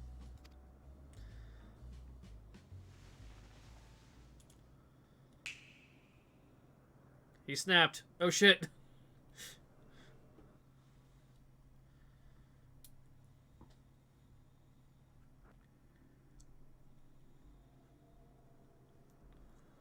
You may open your eyes.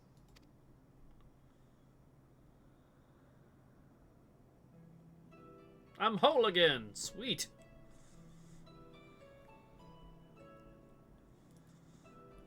I'm also tall.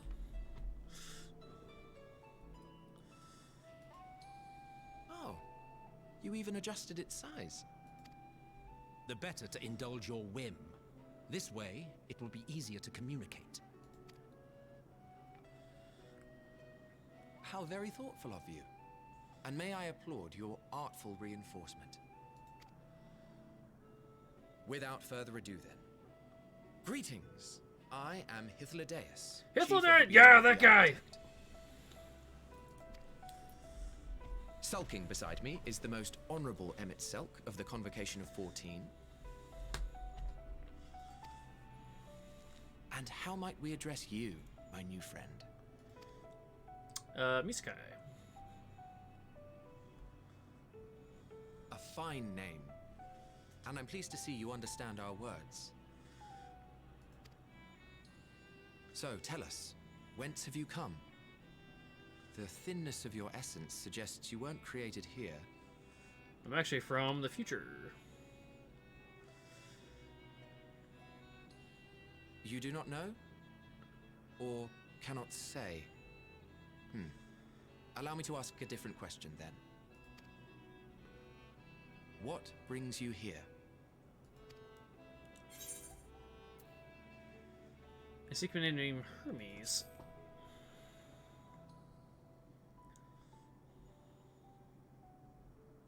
Well now, the same as us. Perhaps Azim wished to come too, but had to settle for a familiar. If she truly wished to be here, then she would be.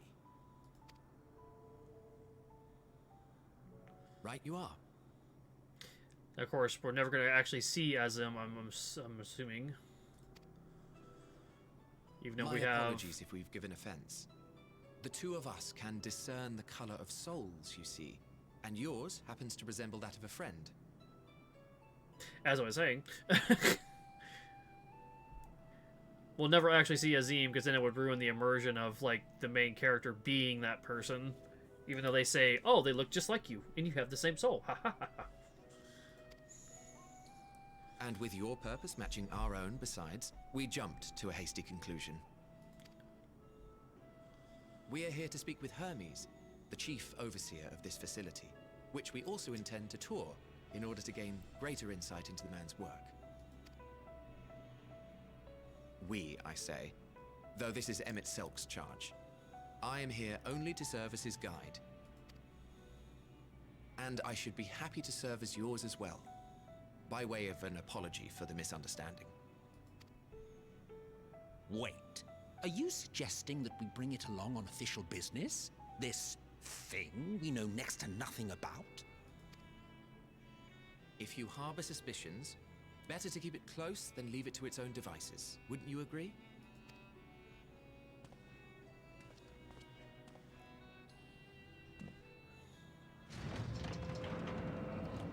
Besides, having a mysterious life form in tow is the norm rather than the exception here.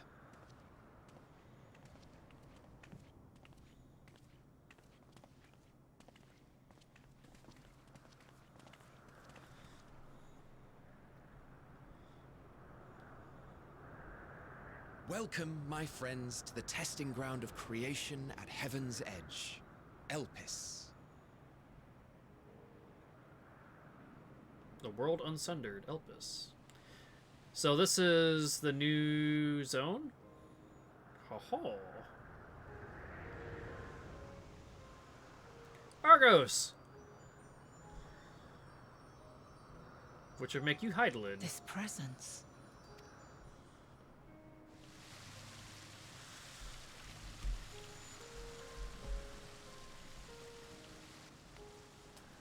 Are you Hermes? Hermes!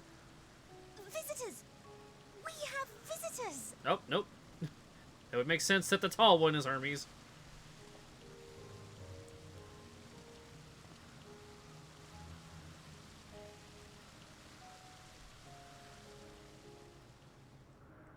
So it's like a harpy girl.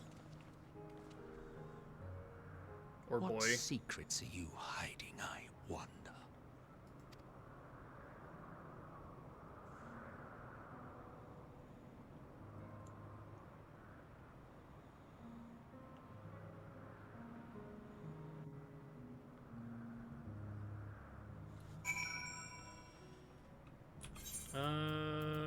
Glamour plate. I can't do glamours here. Can I go back real quick? Probably not. Oh, I can. What about here? Damn! I wanted to fix my glamour, but no. This is hardly my first time here, but the scenery never fails to take my breath away. Why, it feels like you could reach out and touch the heavens. Now then, to begin our guided tour, perhaps you already know these things, but for our sake of thoroughness, I shall start with the basics. Using concepts to give shape to Aether, creation magic allows us to bring forth anything we desire, be it inanimate objects or living beings. Anyone may conceive of concepts, but they all must undergo evaluation at the Bureau of the Architect. As part of this process, living beings are certain arcane entities may be sent here to Elpis for in-depth observation and study. Yeah, a fascinating facility, isn't it? I dare say you will enjoy touring it with us.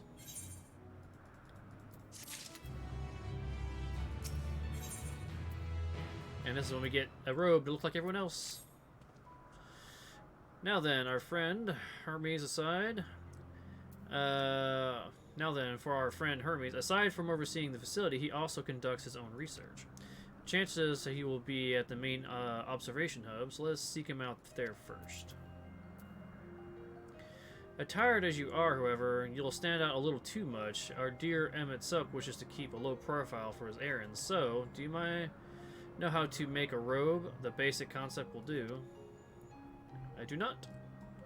No, in that case, Emmett Sup. No, your whim, your responsibility. You're not getting another thimble of Aether out of me. Sigh, the way of scrimps sometimes. You'd think he wasn't a nigh bottomless font of magic. Very well, I should make a robe, but perhaps you can assist. Come, let us search for the requisite material.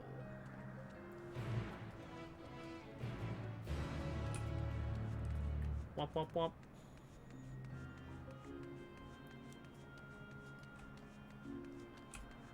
That is a funky looking monster there. Ophion.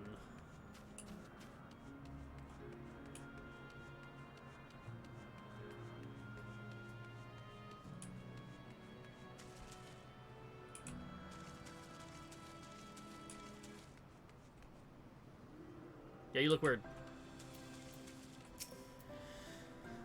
These creatures should suffice. Creatures.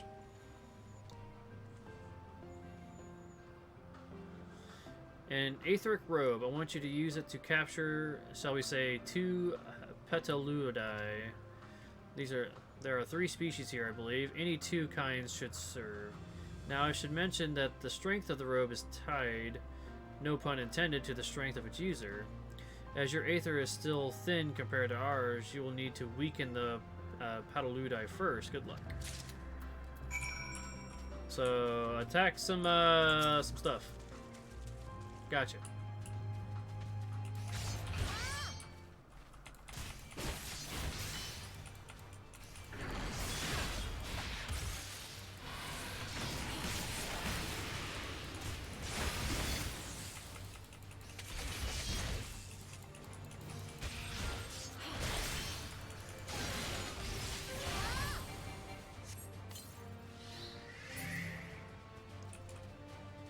one down.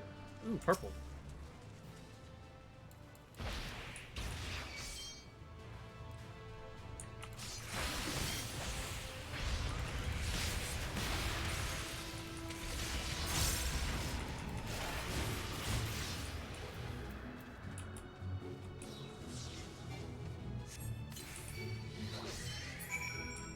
Thank you.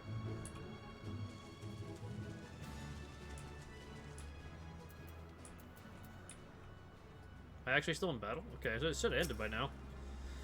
You've caught the Petaludai. Come, come, let us see. Can I have a purple robe, please? Yes, these fine fellows would do nicely. And now for a spot of reversion.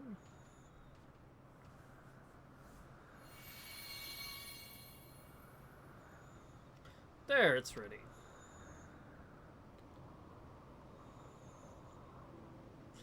Something fancy, but we're not trying to stand out. Try it on for size. Turn living beings into clothing just like that? Won't someone be angry with us using those creatures? I like the first answer.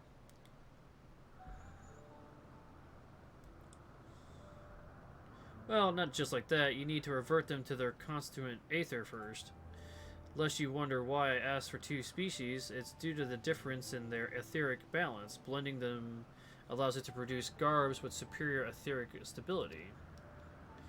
Well, good to disguise and educate it, but we won't fool anyone who can see worth a damn. Fair point, but at least, well, it should spare you the unwanted attention from casual observers.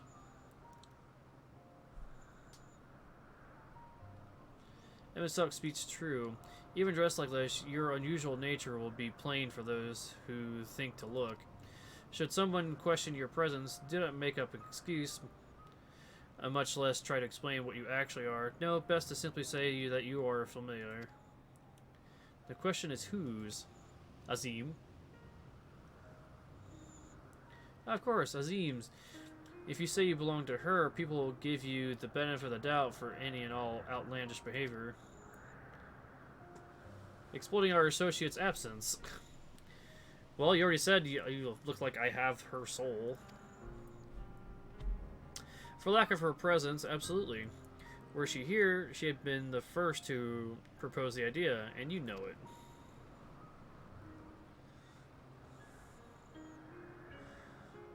With that, your story is settled. Let us continue with our errand. Oh, it's a whole set. Cool. I thought it was just gonna be the robe. Alright, well, if I don't have to battle, I guess I can just put it on.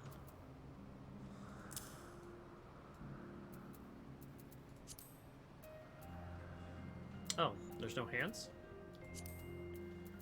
Leggies? Feetsies? Terrible eye level! Oh, wait. Stop that. Hide my weapon. Clearly, I'm not a dragon girl.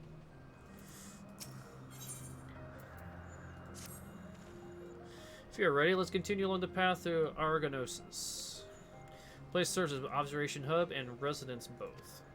Someone there should be able to point us in the direction of Hermes.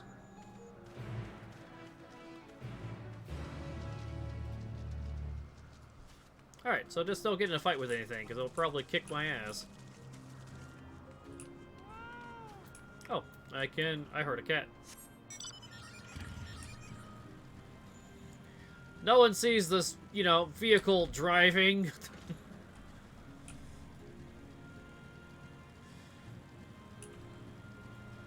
All the weird things to be made. What is this thing? Oh shit, hello. This place is huge.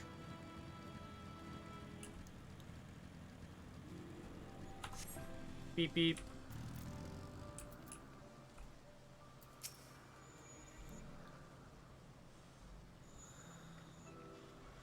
Yes, can I help you? We should speak with Chief Hermes. Do you know where we might find him?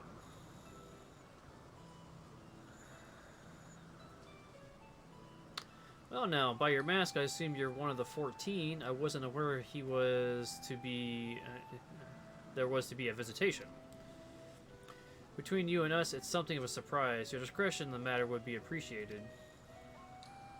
I see, I see. My lips are sealed. The chief should be out conducting observations as usual. His focus of late has been aquatic creatures, so I expect you will find him at one of the pools here. The pools, you say? Many thanks, and apology for disrupting your work.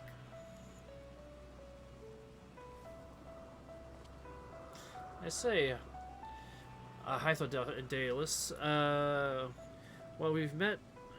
well, I've never met Hermes. You know him well, do you not? That being the case, couldn't you simply find him by his ether?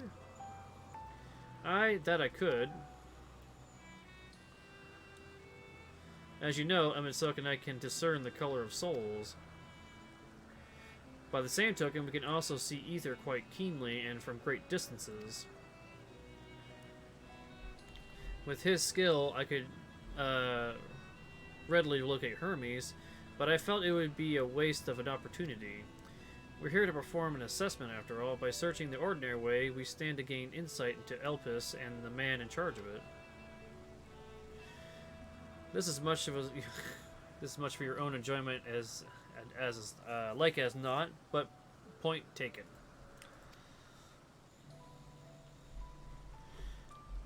If you're going to accompany us, make yourself useful and help us look for Hermes. According to his profile, he has short, dark hair.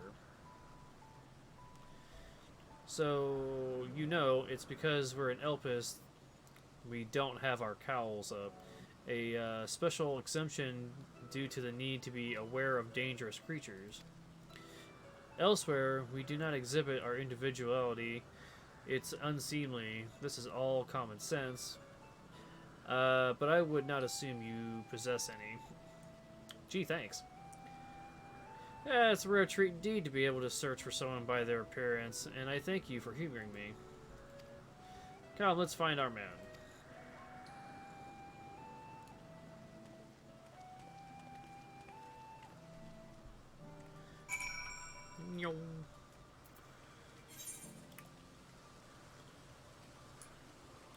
I'm just gonna bypass. Oh, wait. Okay, never mind.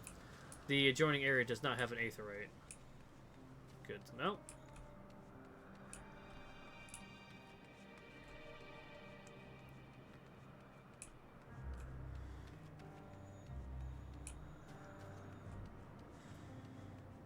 Let's go see if we can tune real quick. That way I can jump back and forth if I need to.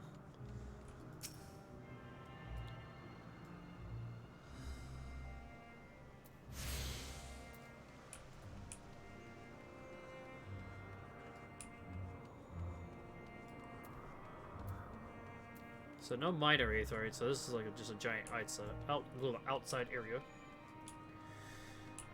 So he's by one of the pools, you say. A man with short, dark hair. Oh, there you are. It was a girl.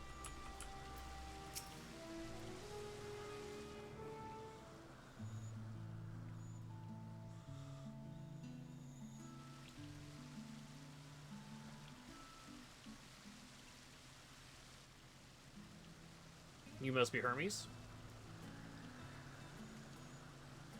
Huh. You are... Oh. Different. You're different too. Yes. You and me. We're alike. Friends. I want to be...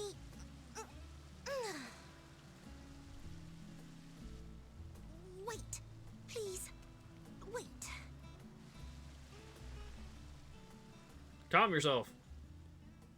Greetings and salutations.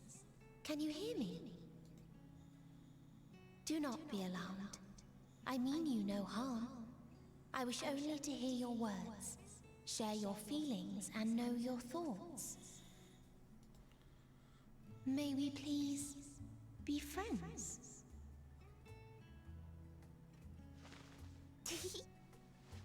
we please be friends? You're much more articulate when you're communicating telepathically. Ah, I see you found him.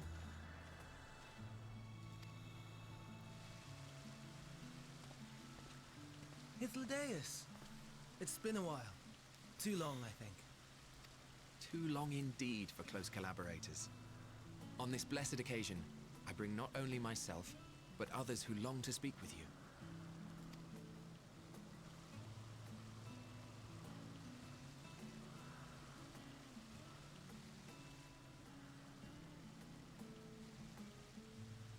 You were of the convocation.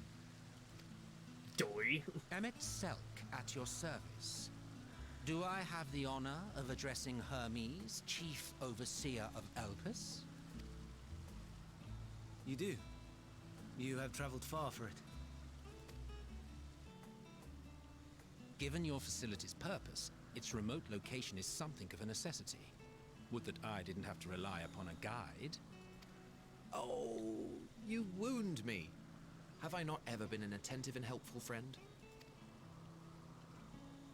But moving along to more agreeable company, this one we chance to...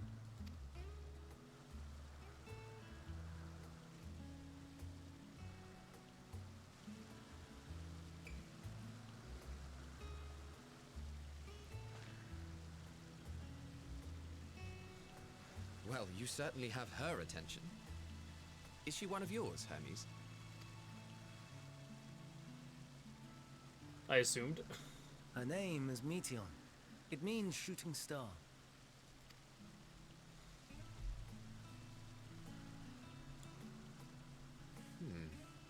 If I may make an observation, her ether is terribly thin. I fear she might dissipate at any moment.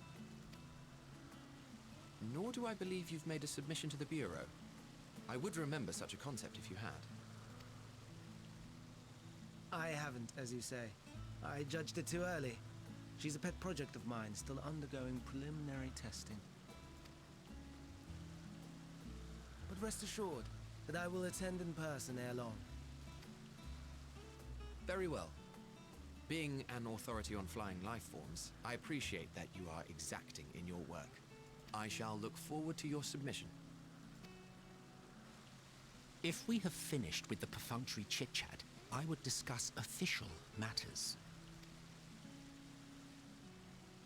By my coming, I trust you already anticipate the subject. I have an inkling, yes. Please wait to the main building yonder. I shall join you as soon as I've returned these creatures to their homes. What's wrong, Hermes? An amostoma is missing. Amostoma. Oh, they're called amostoma here?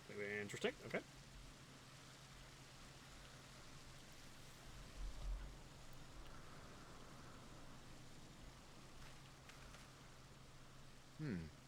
I may have found it. A creature with the self-same ether as those there, nestled in the boughs of a tree outside the grounds. How the heck did it way over there? You're saying they can climb with their sorry excuses for limbs? The fashion has been to imbue aquatic creatures with the power of flight, ever since the words of Metron created a sky-swimming fish. The Ambistomas too can fly, if only slightly, and they could conceivably climb a tree. Whether they can come down safely, however... Excuse me.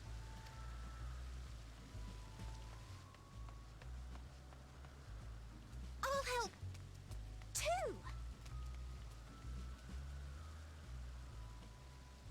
Okay. And what are we supposed to do with this lot? May I suggest we split up? If you would be so good as to assist Hermes, Emmett Selk and I shall keep an eye on these adorable creations in the meantime.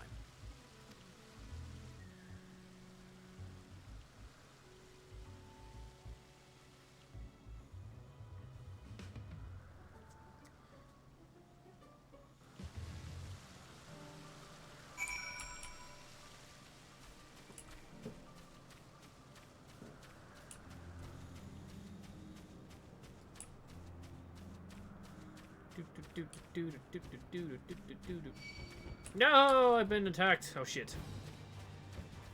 Not good when half my armor is crap at the moment.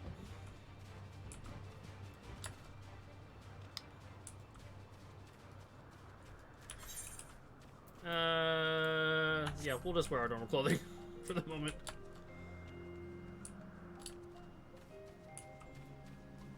Hello? Tree? Oh, there you are. This tree.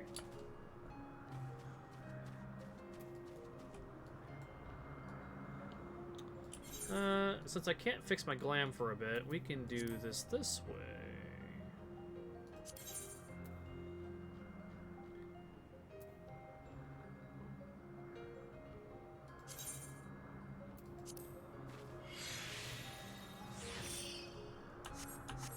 I really don't need to change the rest of it because it makes no sense. And then we do this. Just so we look like we're supposed to be here. Seems Hermes and Meteon have found their quarry, a creature known in this age as Ampostoma. Yeah, it's has been safely extracted from the tree. Hermes appears to have found himself in quite the predicament. The Ampostoma, Hermes saw it up high in the tree. He climbed up to get it, but it jumped on him and he slipped. No.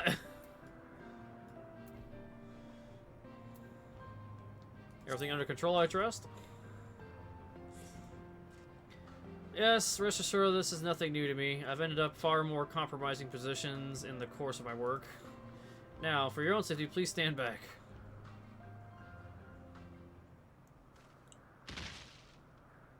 Crumble. Oof.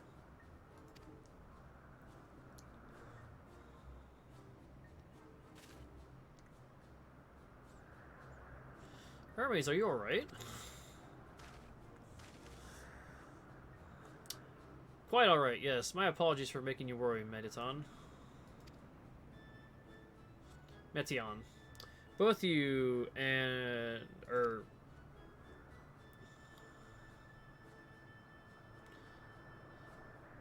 Meet Sky with the Atrocity you're called. An intriguing name, somehow reminiscent of a new creation. Thank you for coming after me.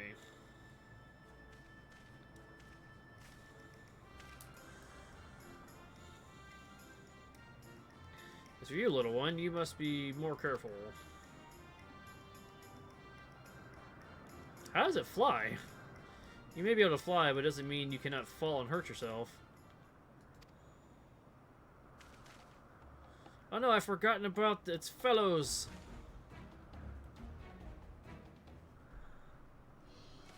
Oh, truly? What a relief. I must thank Emetsilk and Hythodalis when I return to them. But first, with the distractions out of the way, as Chief Overseer of Elpis, permit me to welcome you to our facility. I hope you will enjoy your time here. Completo.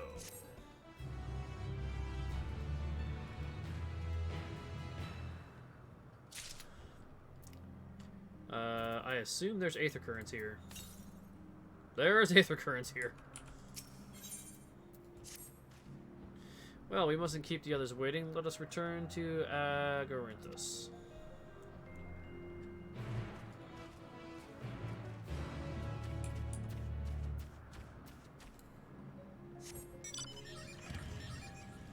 Vroom vroom.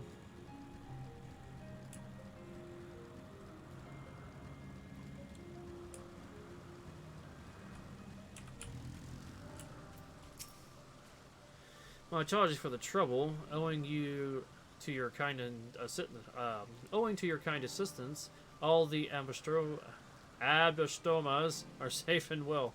I will presently send them back to their space. If you would go on ahead to the main building. Upon entering, you will see a table and chairs, a meeting area. We may speak there. Very well. Take care not to let the creature slip away again.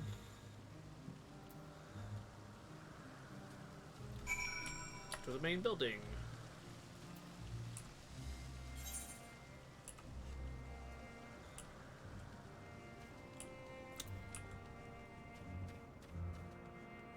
Gemstone trader. Oh. Yeah. More interesting things to ascertain from here.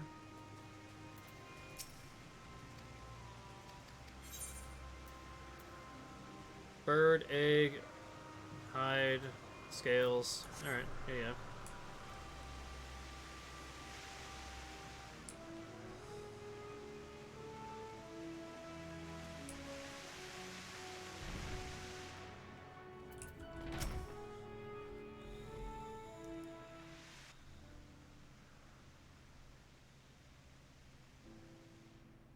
This appears to be the place.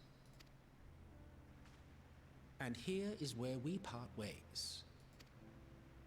We will be discussing highly sensitive affairs. Only a select few may be privy to such knowledge, and that does not include someone who cannot or will not divulge their origins.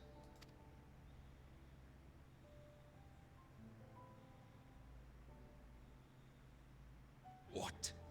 Will I have to remove you by force?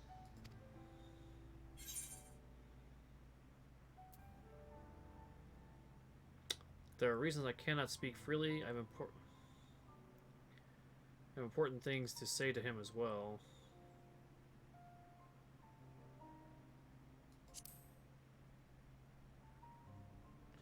Yeah, we can't really screw with the past. Let's hear them then. These reasons of yours. Who knows? If I deem your mysterious cause worthy, I may even be inclined to offer my assistance. But I killed you. I do not object to her attendance. Hermes, this is highly irregular. Perhaps, but I believe she can be trusted.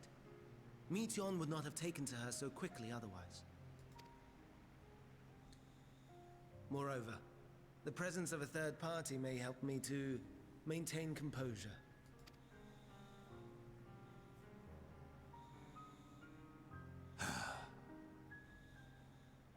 As you wish, then. Behave yourself. Do you hear?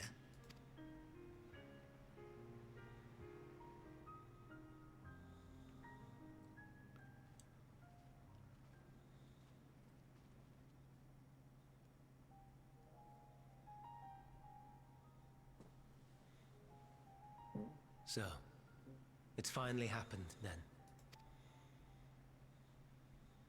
Aye. Van Daniels declared his intention to step down, and named you as his preferred successor.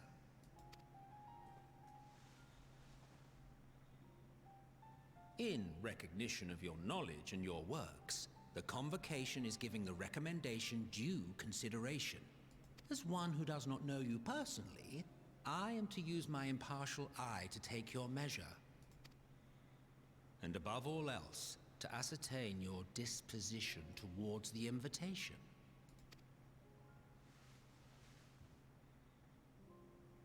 I understand that you and Fandaniel are close.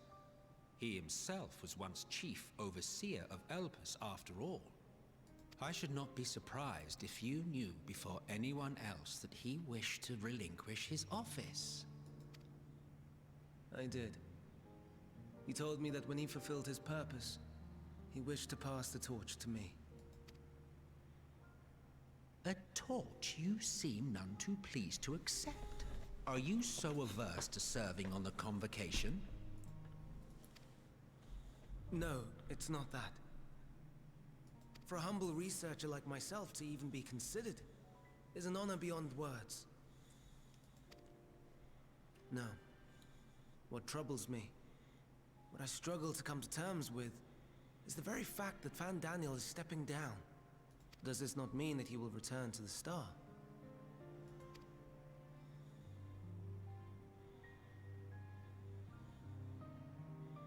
Of his own volition, yes. Like so many others have before him. Return to the Star? Does that mean die?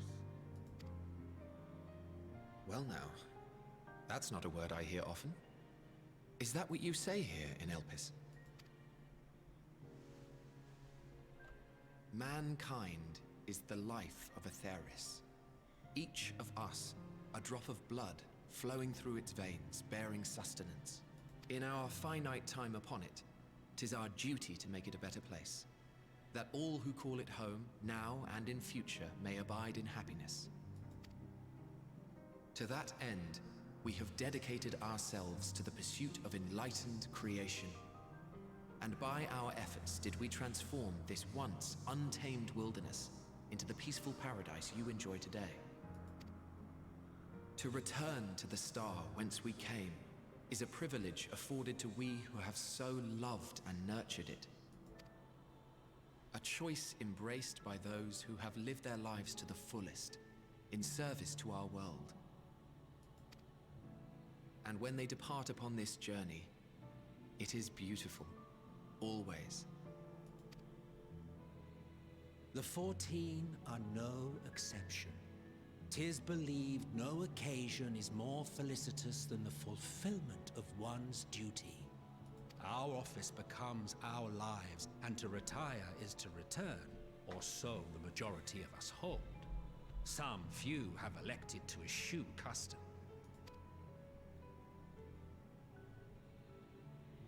Mayhap you feel Fandaniel's deeds do not warrant his return. Yet you should know his accomplishments as well as any. During his time, he conceived of countless outstanding concepts. And channeling the wealth of experience he attained here in Elpis, he brought forth many new specimens. I know of all this. I do. It's just, I cannot fathom why someone so great and wise, who could still do so much good, would want to end it all.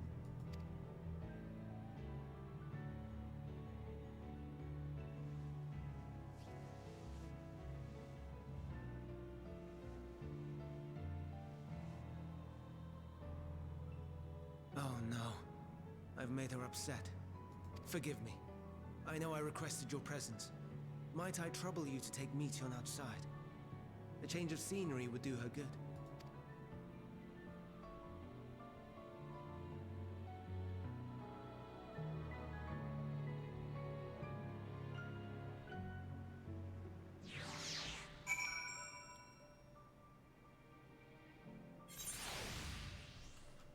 Meteon, let's go outside.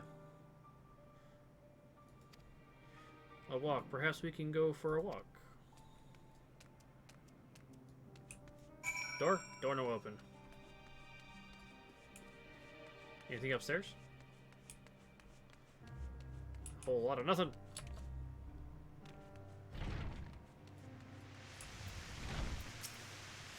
Hermes gets sad when he thinks about death.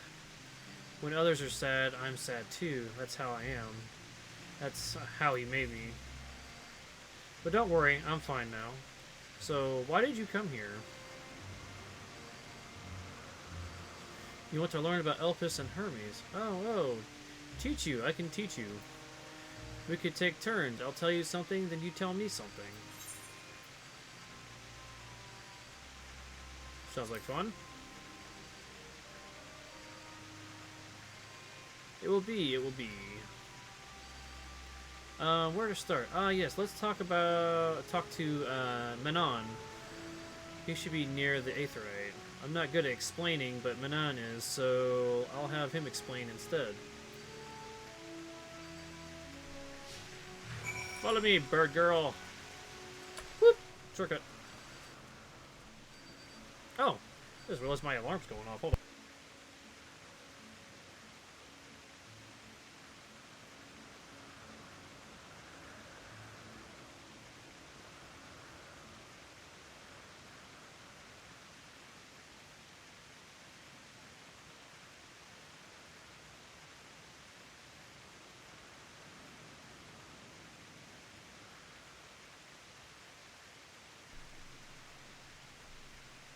I heard the beeping and I didn't even realize. I thought it was coming from the game. That's a good indication I've been up for a while. What are we doing? Oh yeah, we're going to the Aetheryte. I think after we finish this quest, I'll need to call it for the day.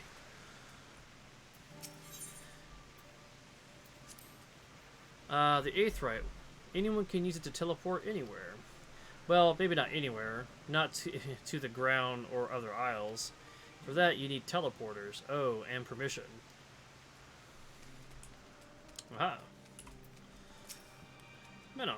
What do we have here? Though you look like a person, you have the horns and scales of a beast. I assume you are familiar like Metion. Is there something you need? This is Miskai. Could you teach her about Elpis? Oh, a newly arrived familiar, is she? Very well. I should be glad to introduce our fair facility to her. As you know, this is mankind's duty to make the star a better place. As part of this duty, we employ creation magics to bring forth new life. However, we can't simply release our works into the world, for it would lead to chaos. No, any and all life forms must undergo extensive testing to determine their fitness to exist. Testing which is conducted here in Elpis. Every mechanic is subject to rigorous study, in which we identify their properties, surmise what habits might be suitable, and speculate as to the effects they may have on the environment and other species. Should it be judged to be beneficial addition to the star, it will be allowed to take its place in the world. The two of you, too, were created with the hope of making the star a better place, so heed your masters well and be good. Do you hear? We will, Memon. We will. Thanks for the lesson. You got a turn, now I get a turn. Where did you come from? Ooh. I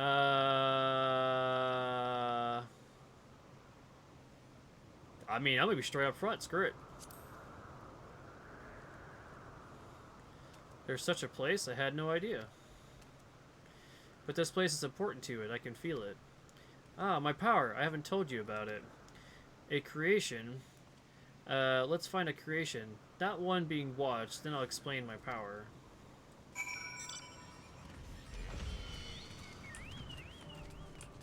Everyone can fly, but I can't. Motionless bird.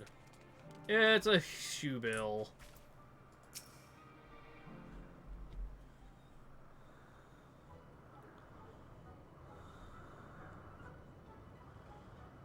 Oh, this creation is perfect. Nah.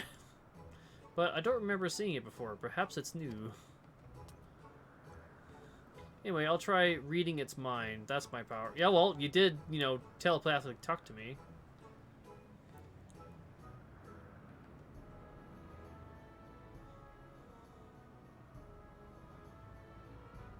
Nothing.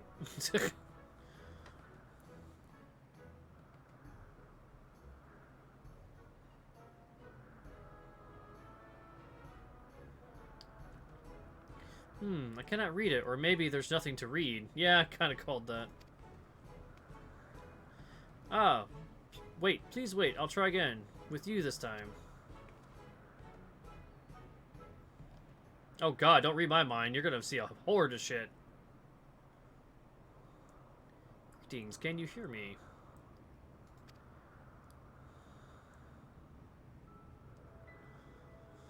This is my power. I can read the emotions of those around me and project my emotions to others in return. I'm not actually speaking to you in your mind. Rather, you are converting my emotions into words and intention, a process performed subconsciously by intelligent life forms. Oh, okay. This ability is vital to my mission, for it allows me to interact with intelligent beings, even should they communicate via unknown languages or other nonverbal means. As a consequence, I am clumsy at speaking. Yet, though I struggle to express myself in this fashion, Hermans wants me to speak as much as possible, for everyone has thoughts and feelings that they wish to hide. I harbor that affection for you, one that is difficult to define. Aside from the fact that you share common traits with us, your thoughts are complex, prismatic. They draw me in and leave me wanting to know more.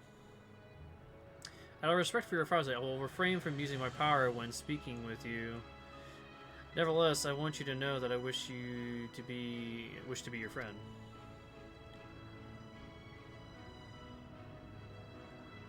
Did you hear me? Good. Now it's my turn again. So, what are you good at?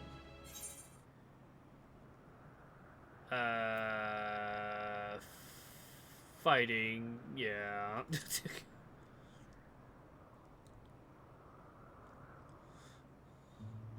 Oh, fighting. That must mean you're strong. Hermes is strong too, but he doesn't like to fight, even when creations fight him. Oh god, he's looking at us.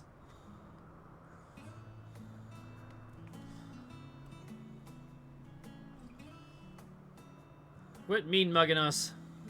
I think we might be bothering it.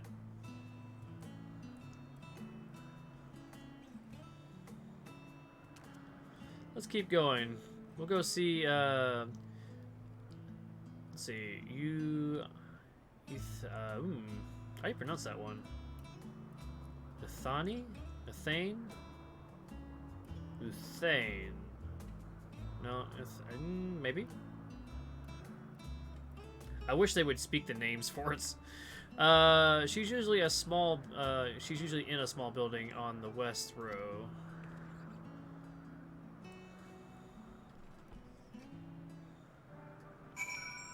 This way. And you're still following? Okay. Mender, Jockmonger. Running through bushes.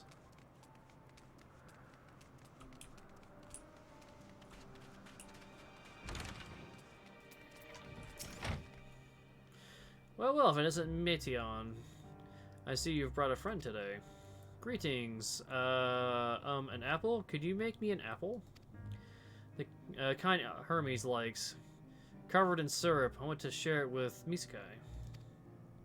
Oh, candied apple. Hermes is certainly partial to them, but you know you can't eat. You weren't made to do so. Oh shit, she can't eat? But I like to do it.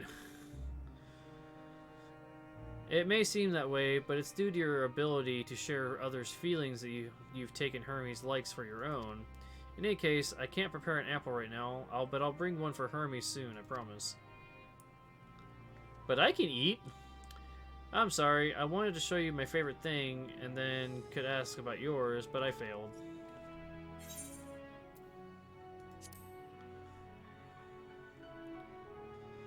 Oh, that's what you like. Yes, yes, I can feel it. Your joy and happiness. It makes me happy too. Thanks for sharing it with me. Well, we've walked and talked a lot. Maybe Hermes has finished talking too. Shall we go and see? No idea what I told her what I like.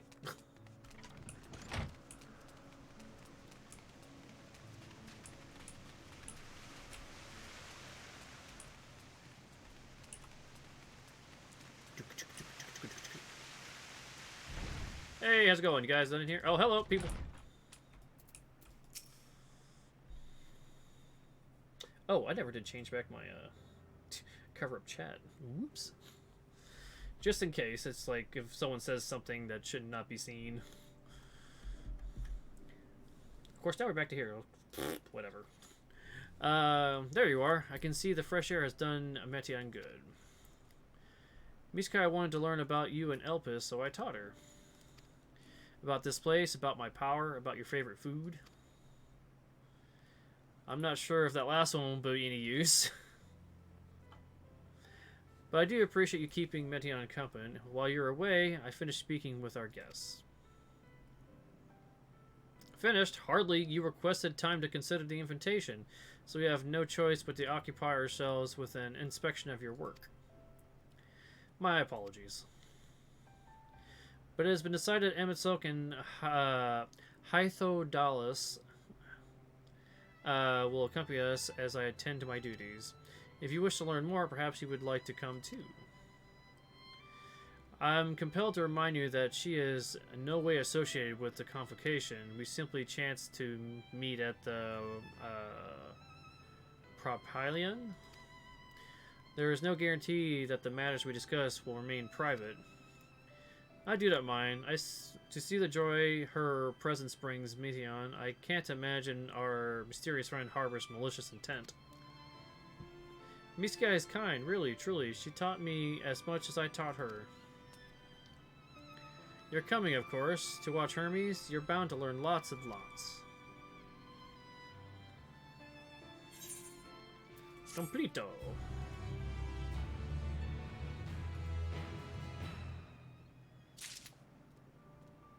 Okay. Now I really do need to, like, call it for the day. Holy crap. I don't know if there's anyone... I know we have people here hanging out, but, let's see. Yoink. I'm gonna go ahead and exit.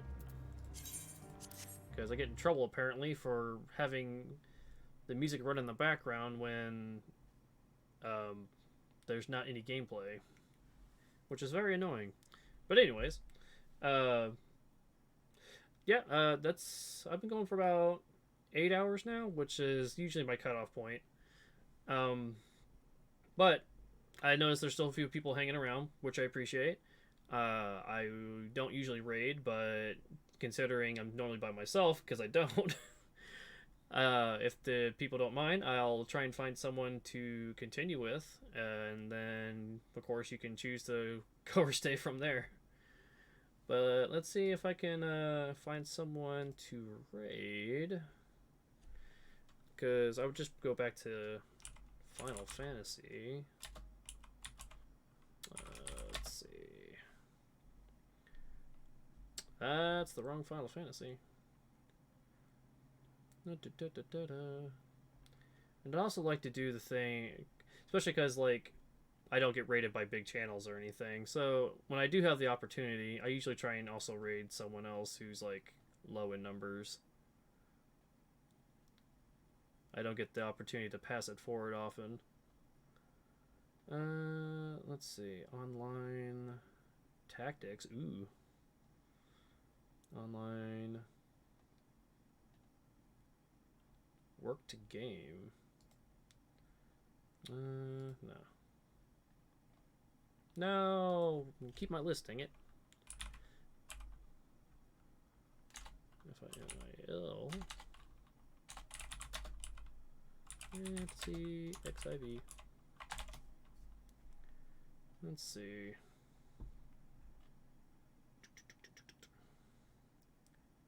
The Great GQ? Nope.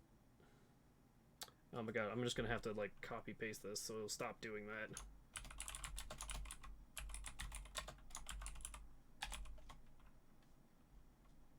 It'd be nice if I get, like, a bigger list. Copy. Okay, there we go.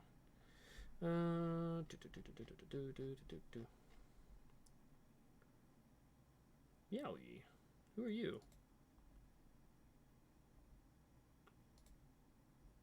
Man.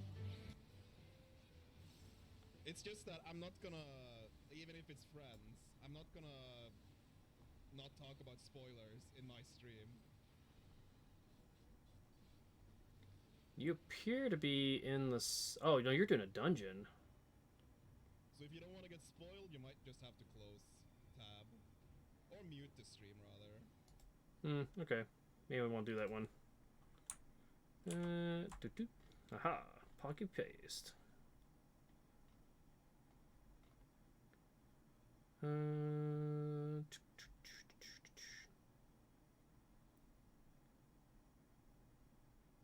I would like to hit up another VTuber, but doesn't appear to be many on.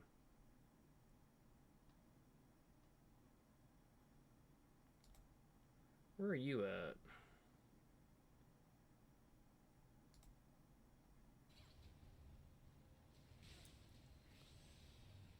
Oh, you're rolling regular dungeons.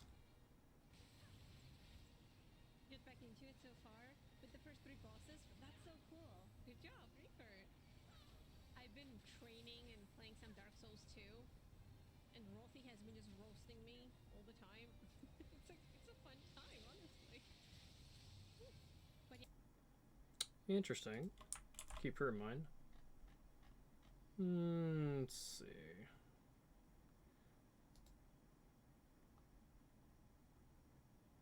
You are very low. Where are you at?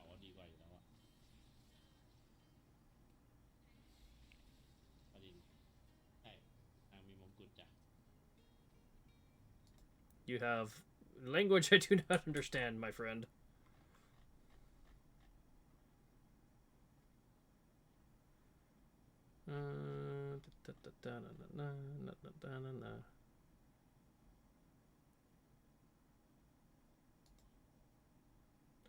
Oh yeah, that was that guy.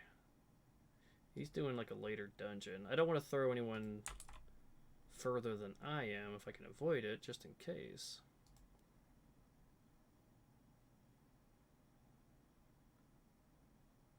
But I've also been holding back quite a bit.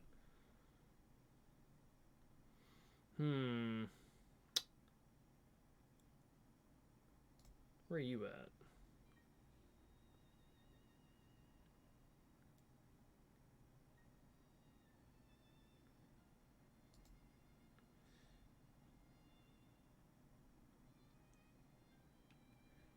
Oh, you are also different language.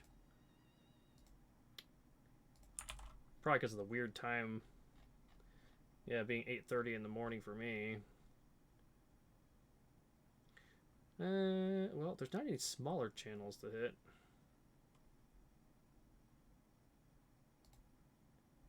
There's a VTuber. Nails, right? You're in Charlian. Wait, you think the... Oh, he said stand in the blue part. Wait, he said blue part? This'll work. Are we talking about floor 1? Alright, so anyways. Blue too. Is it green? I do appreciate everyone who came by today. The raid from Crawl was nice. It's been a while since I got a raid from anybody. But those of you around, have a good day. And if you'd like, come back again sometime. I hope to be playing again tomorrow. Make some more progress.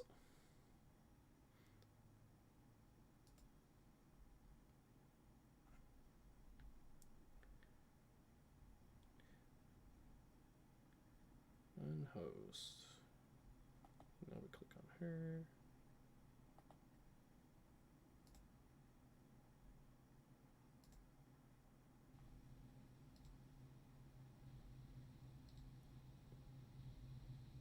Oh, it didn't actually raid. Oh, it didn't actually raid. Oh, it didn't actually raid. Oh, it didn't actually raid. Oh, it didn't.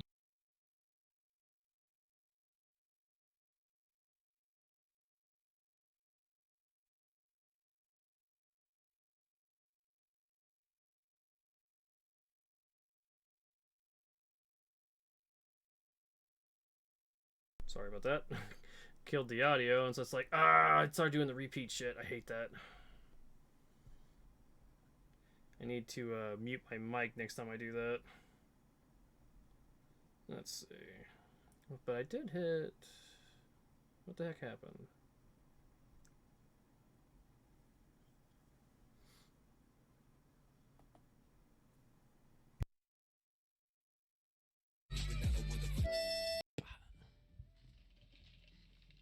Packages. Should be itching my back with a knife, but...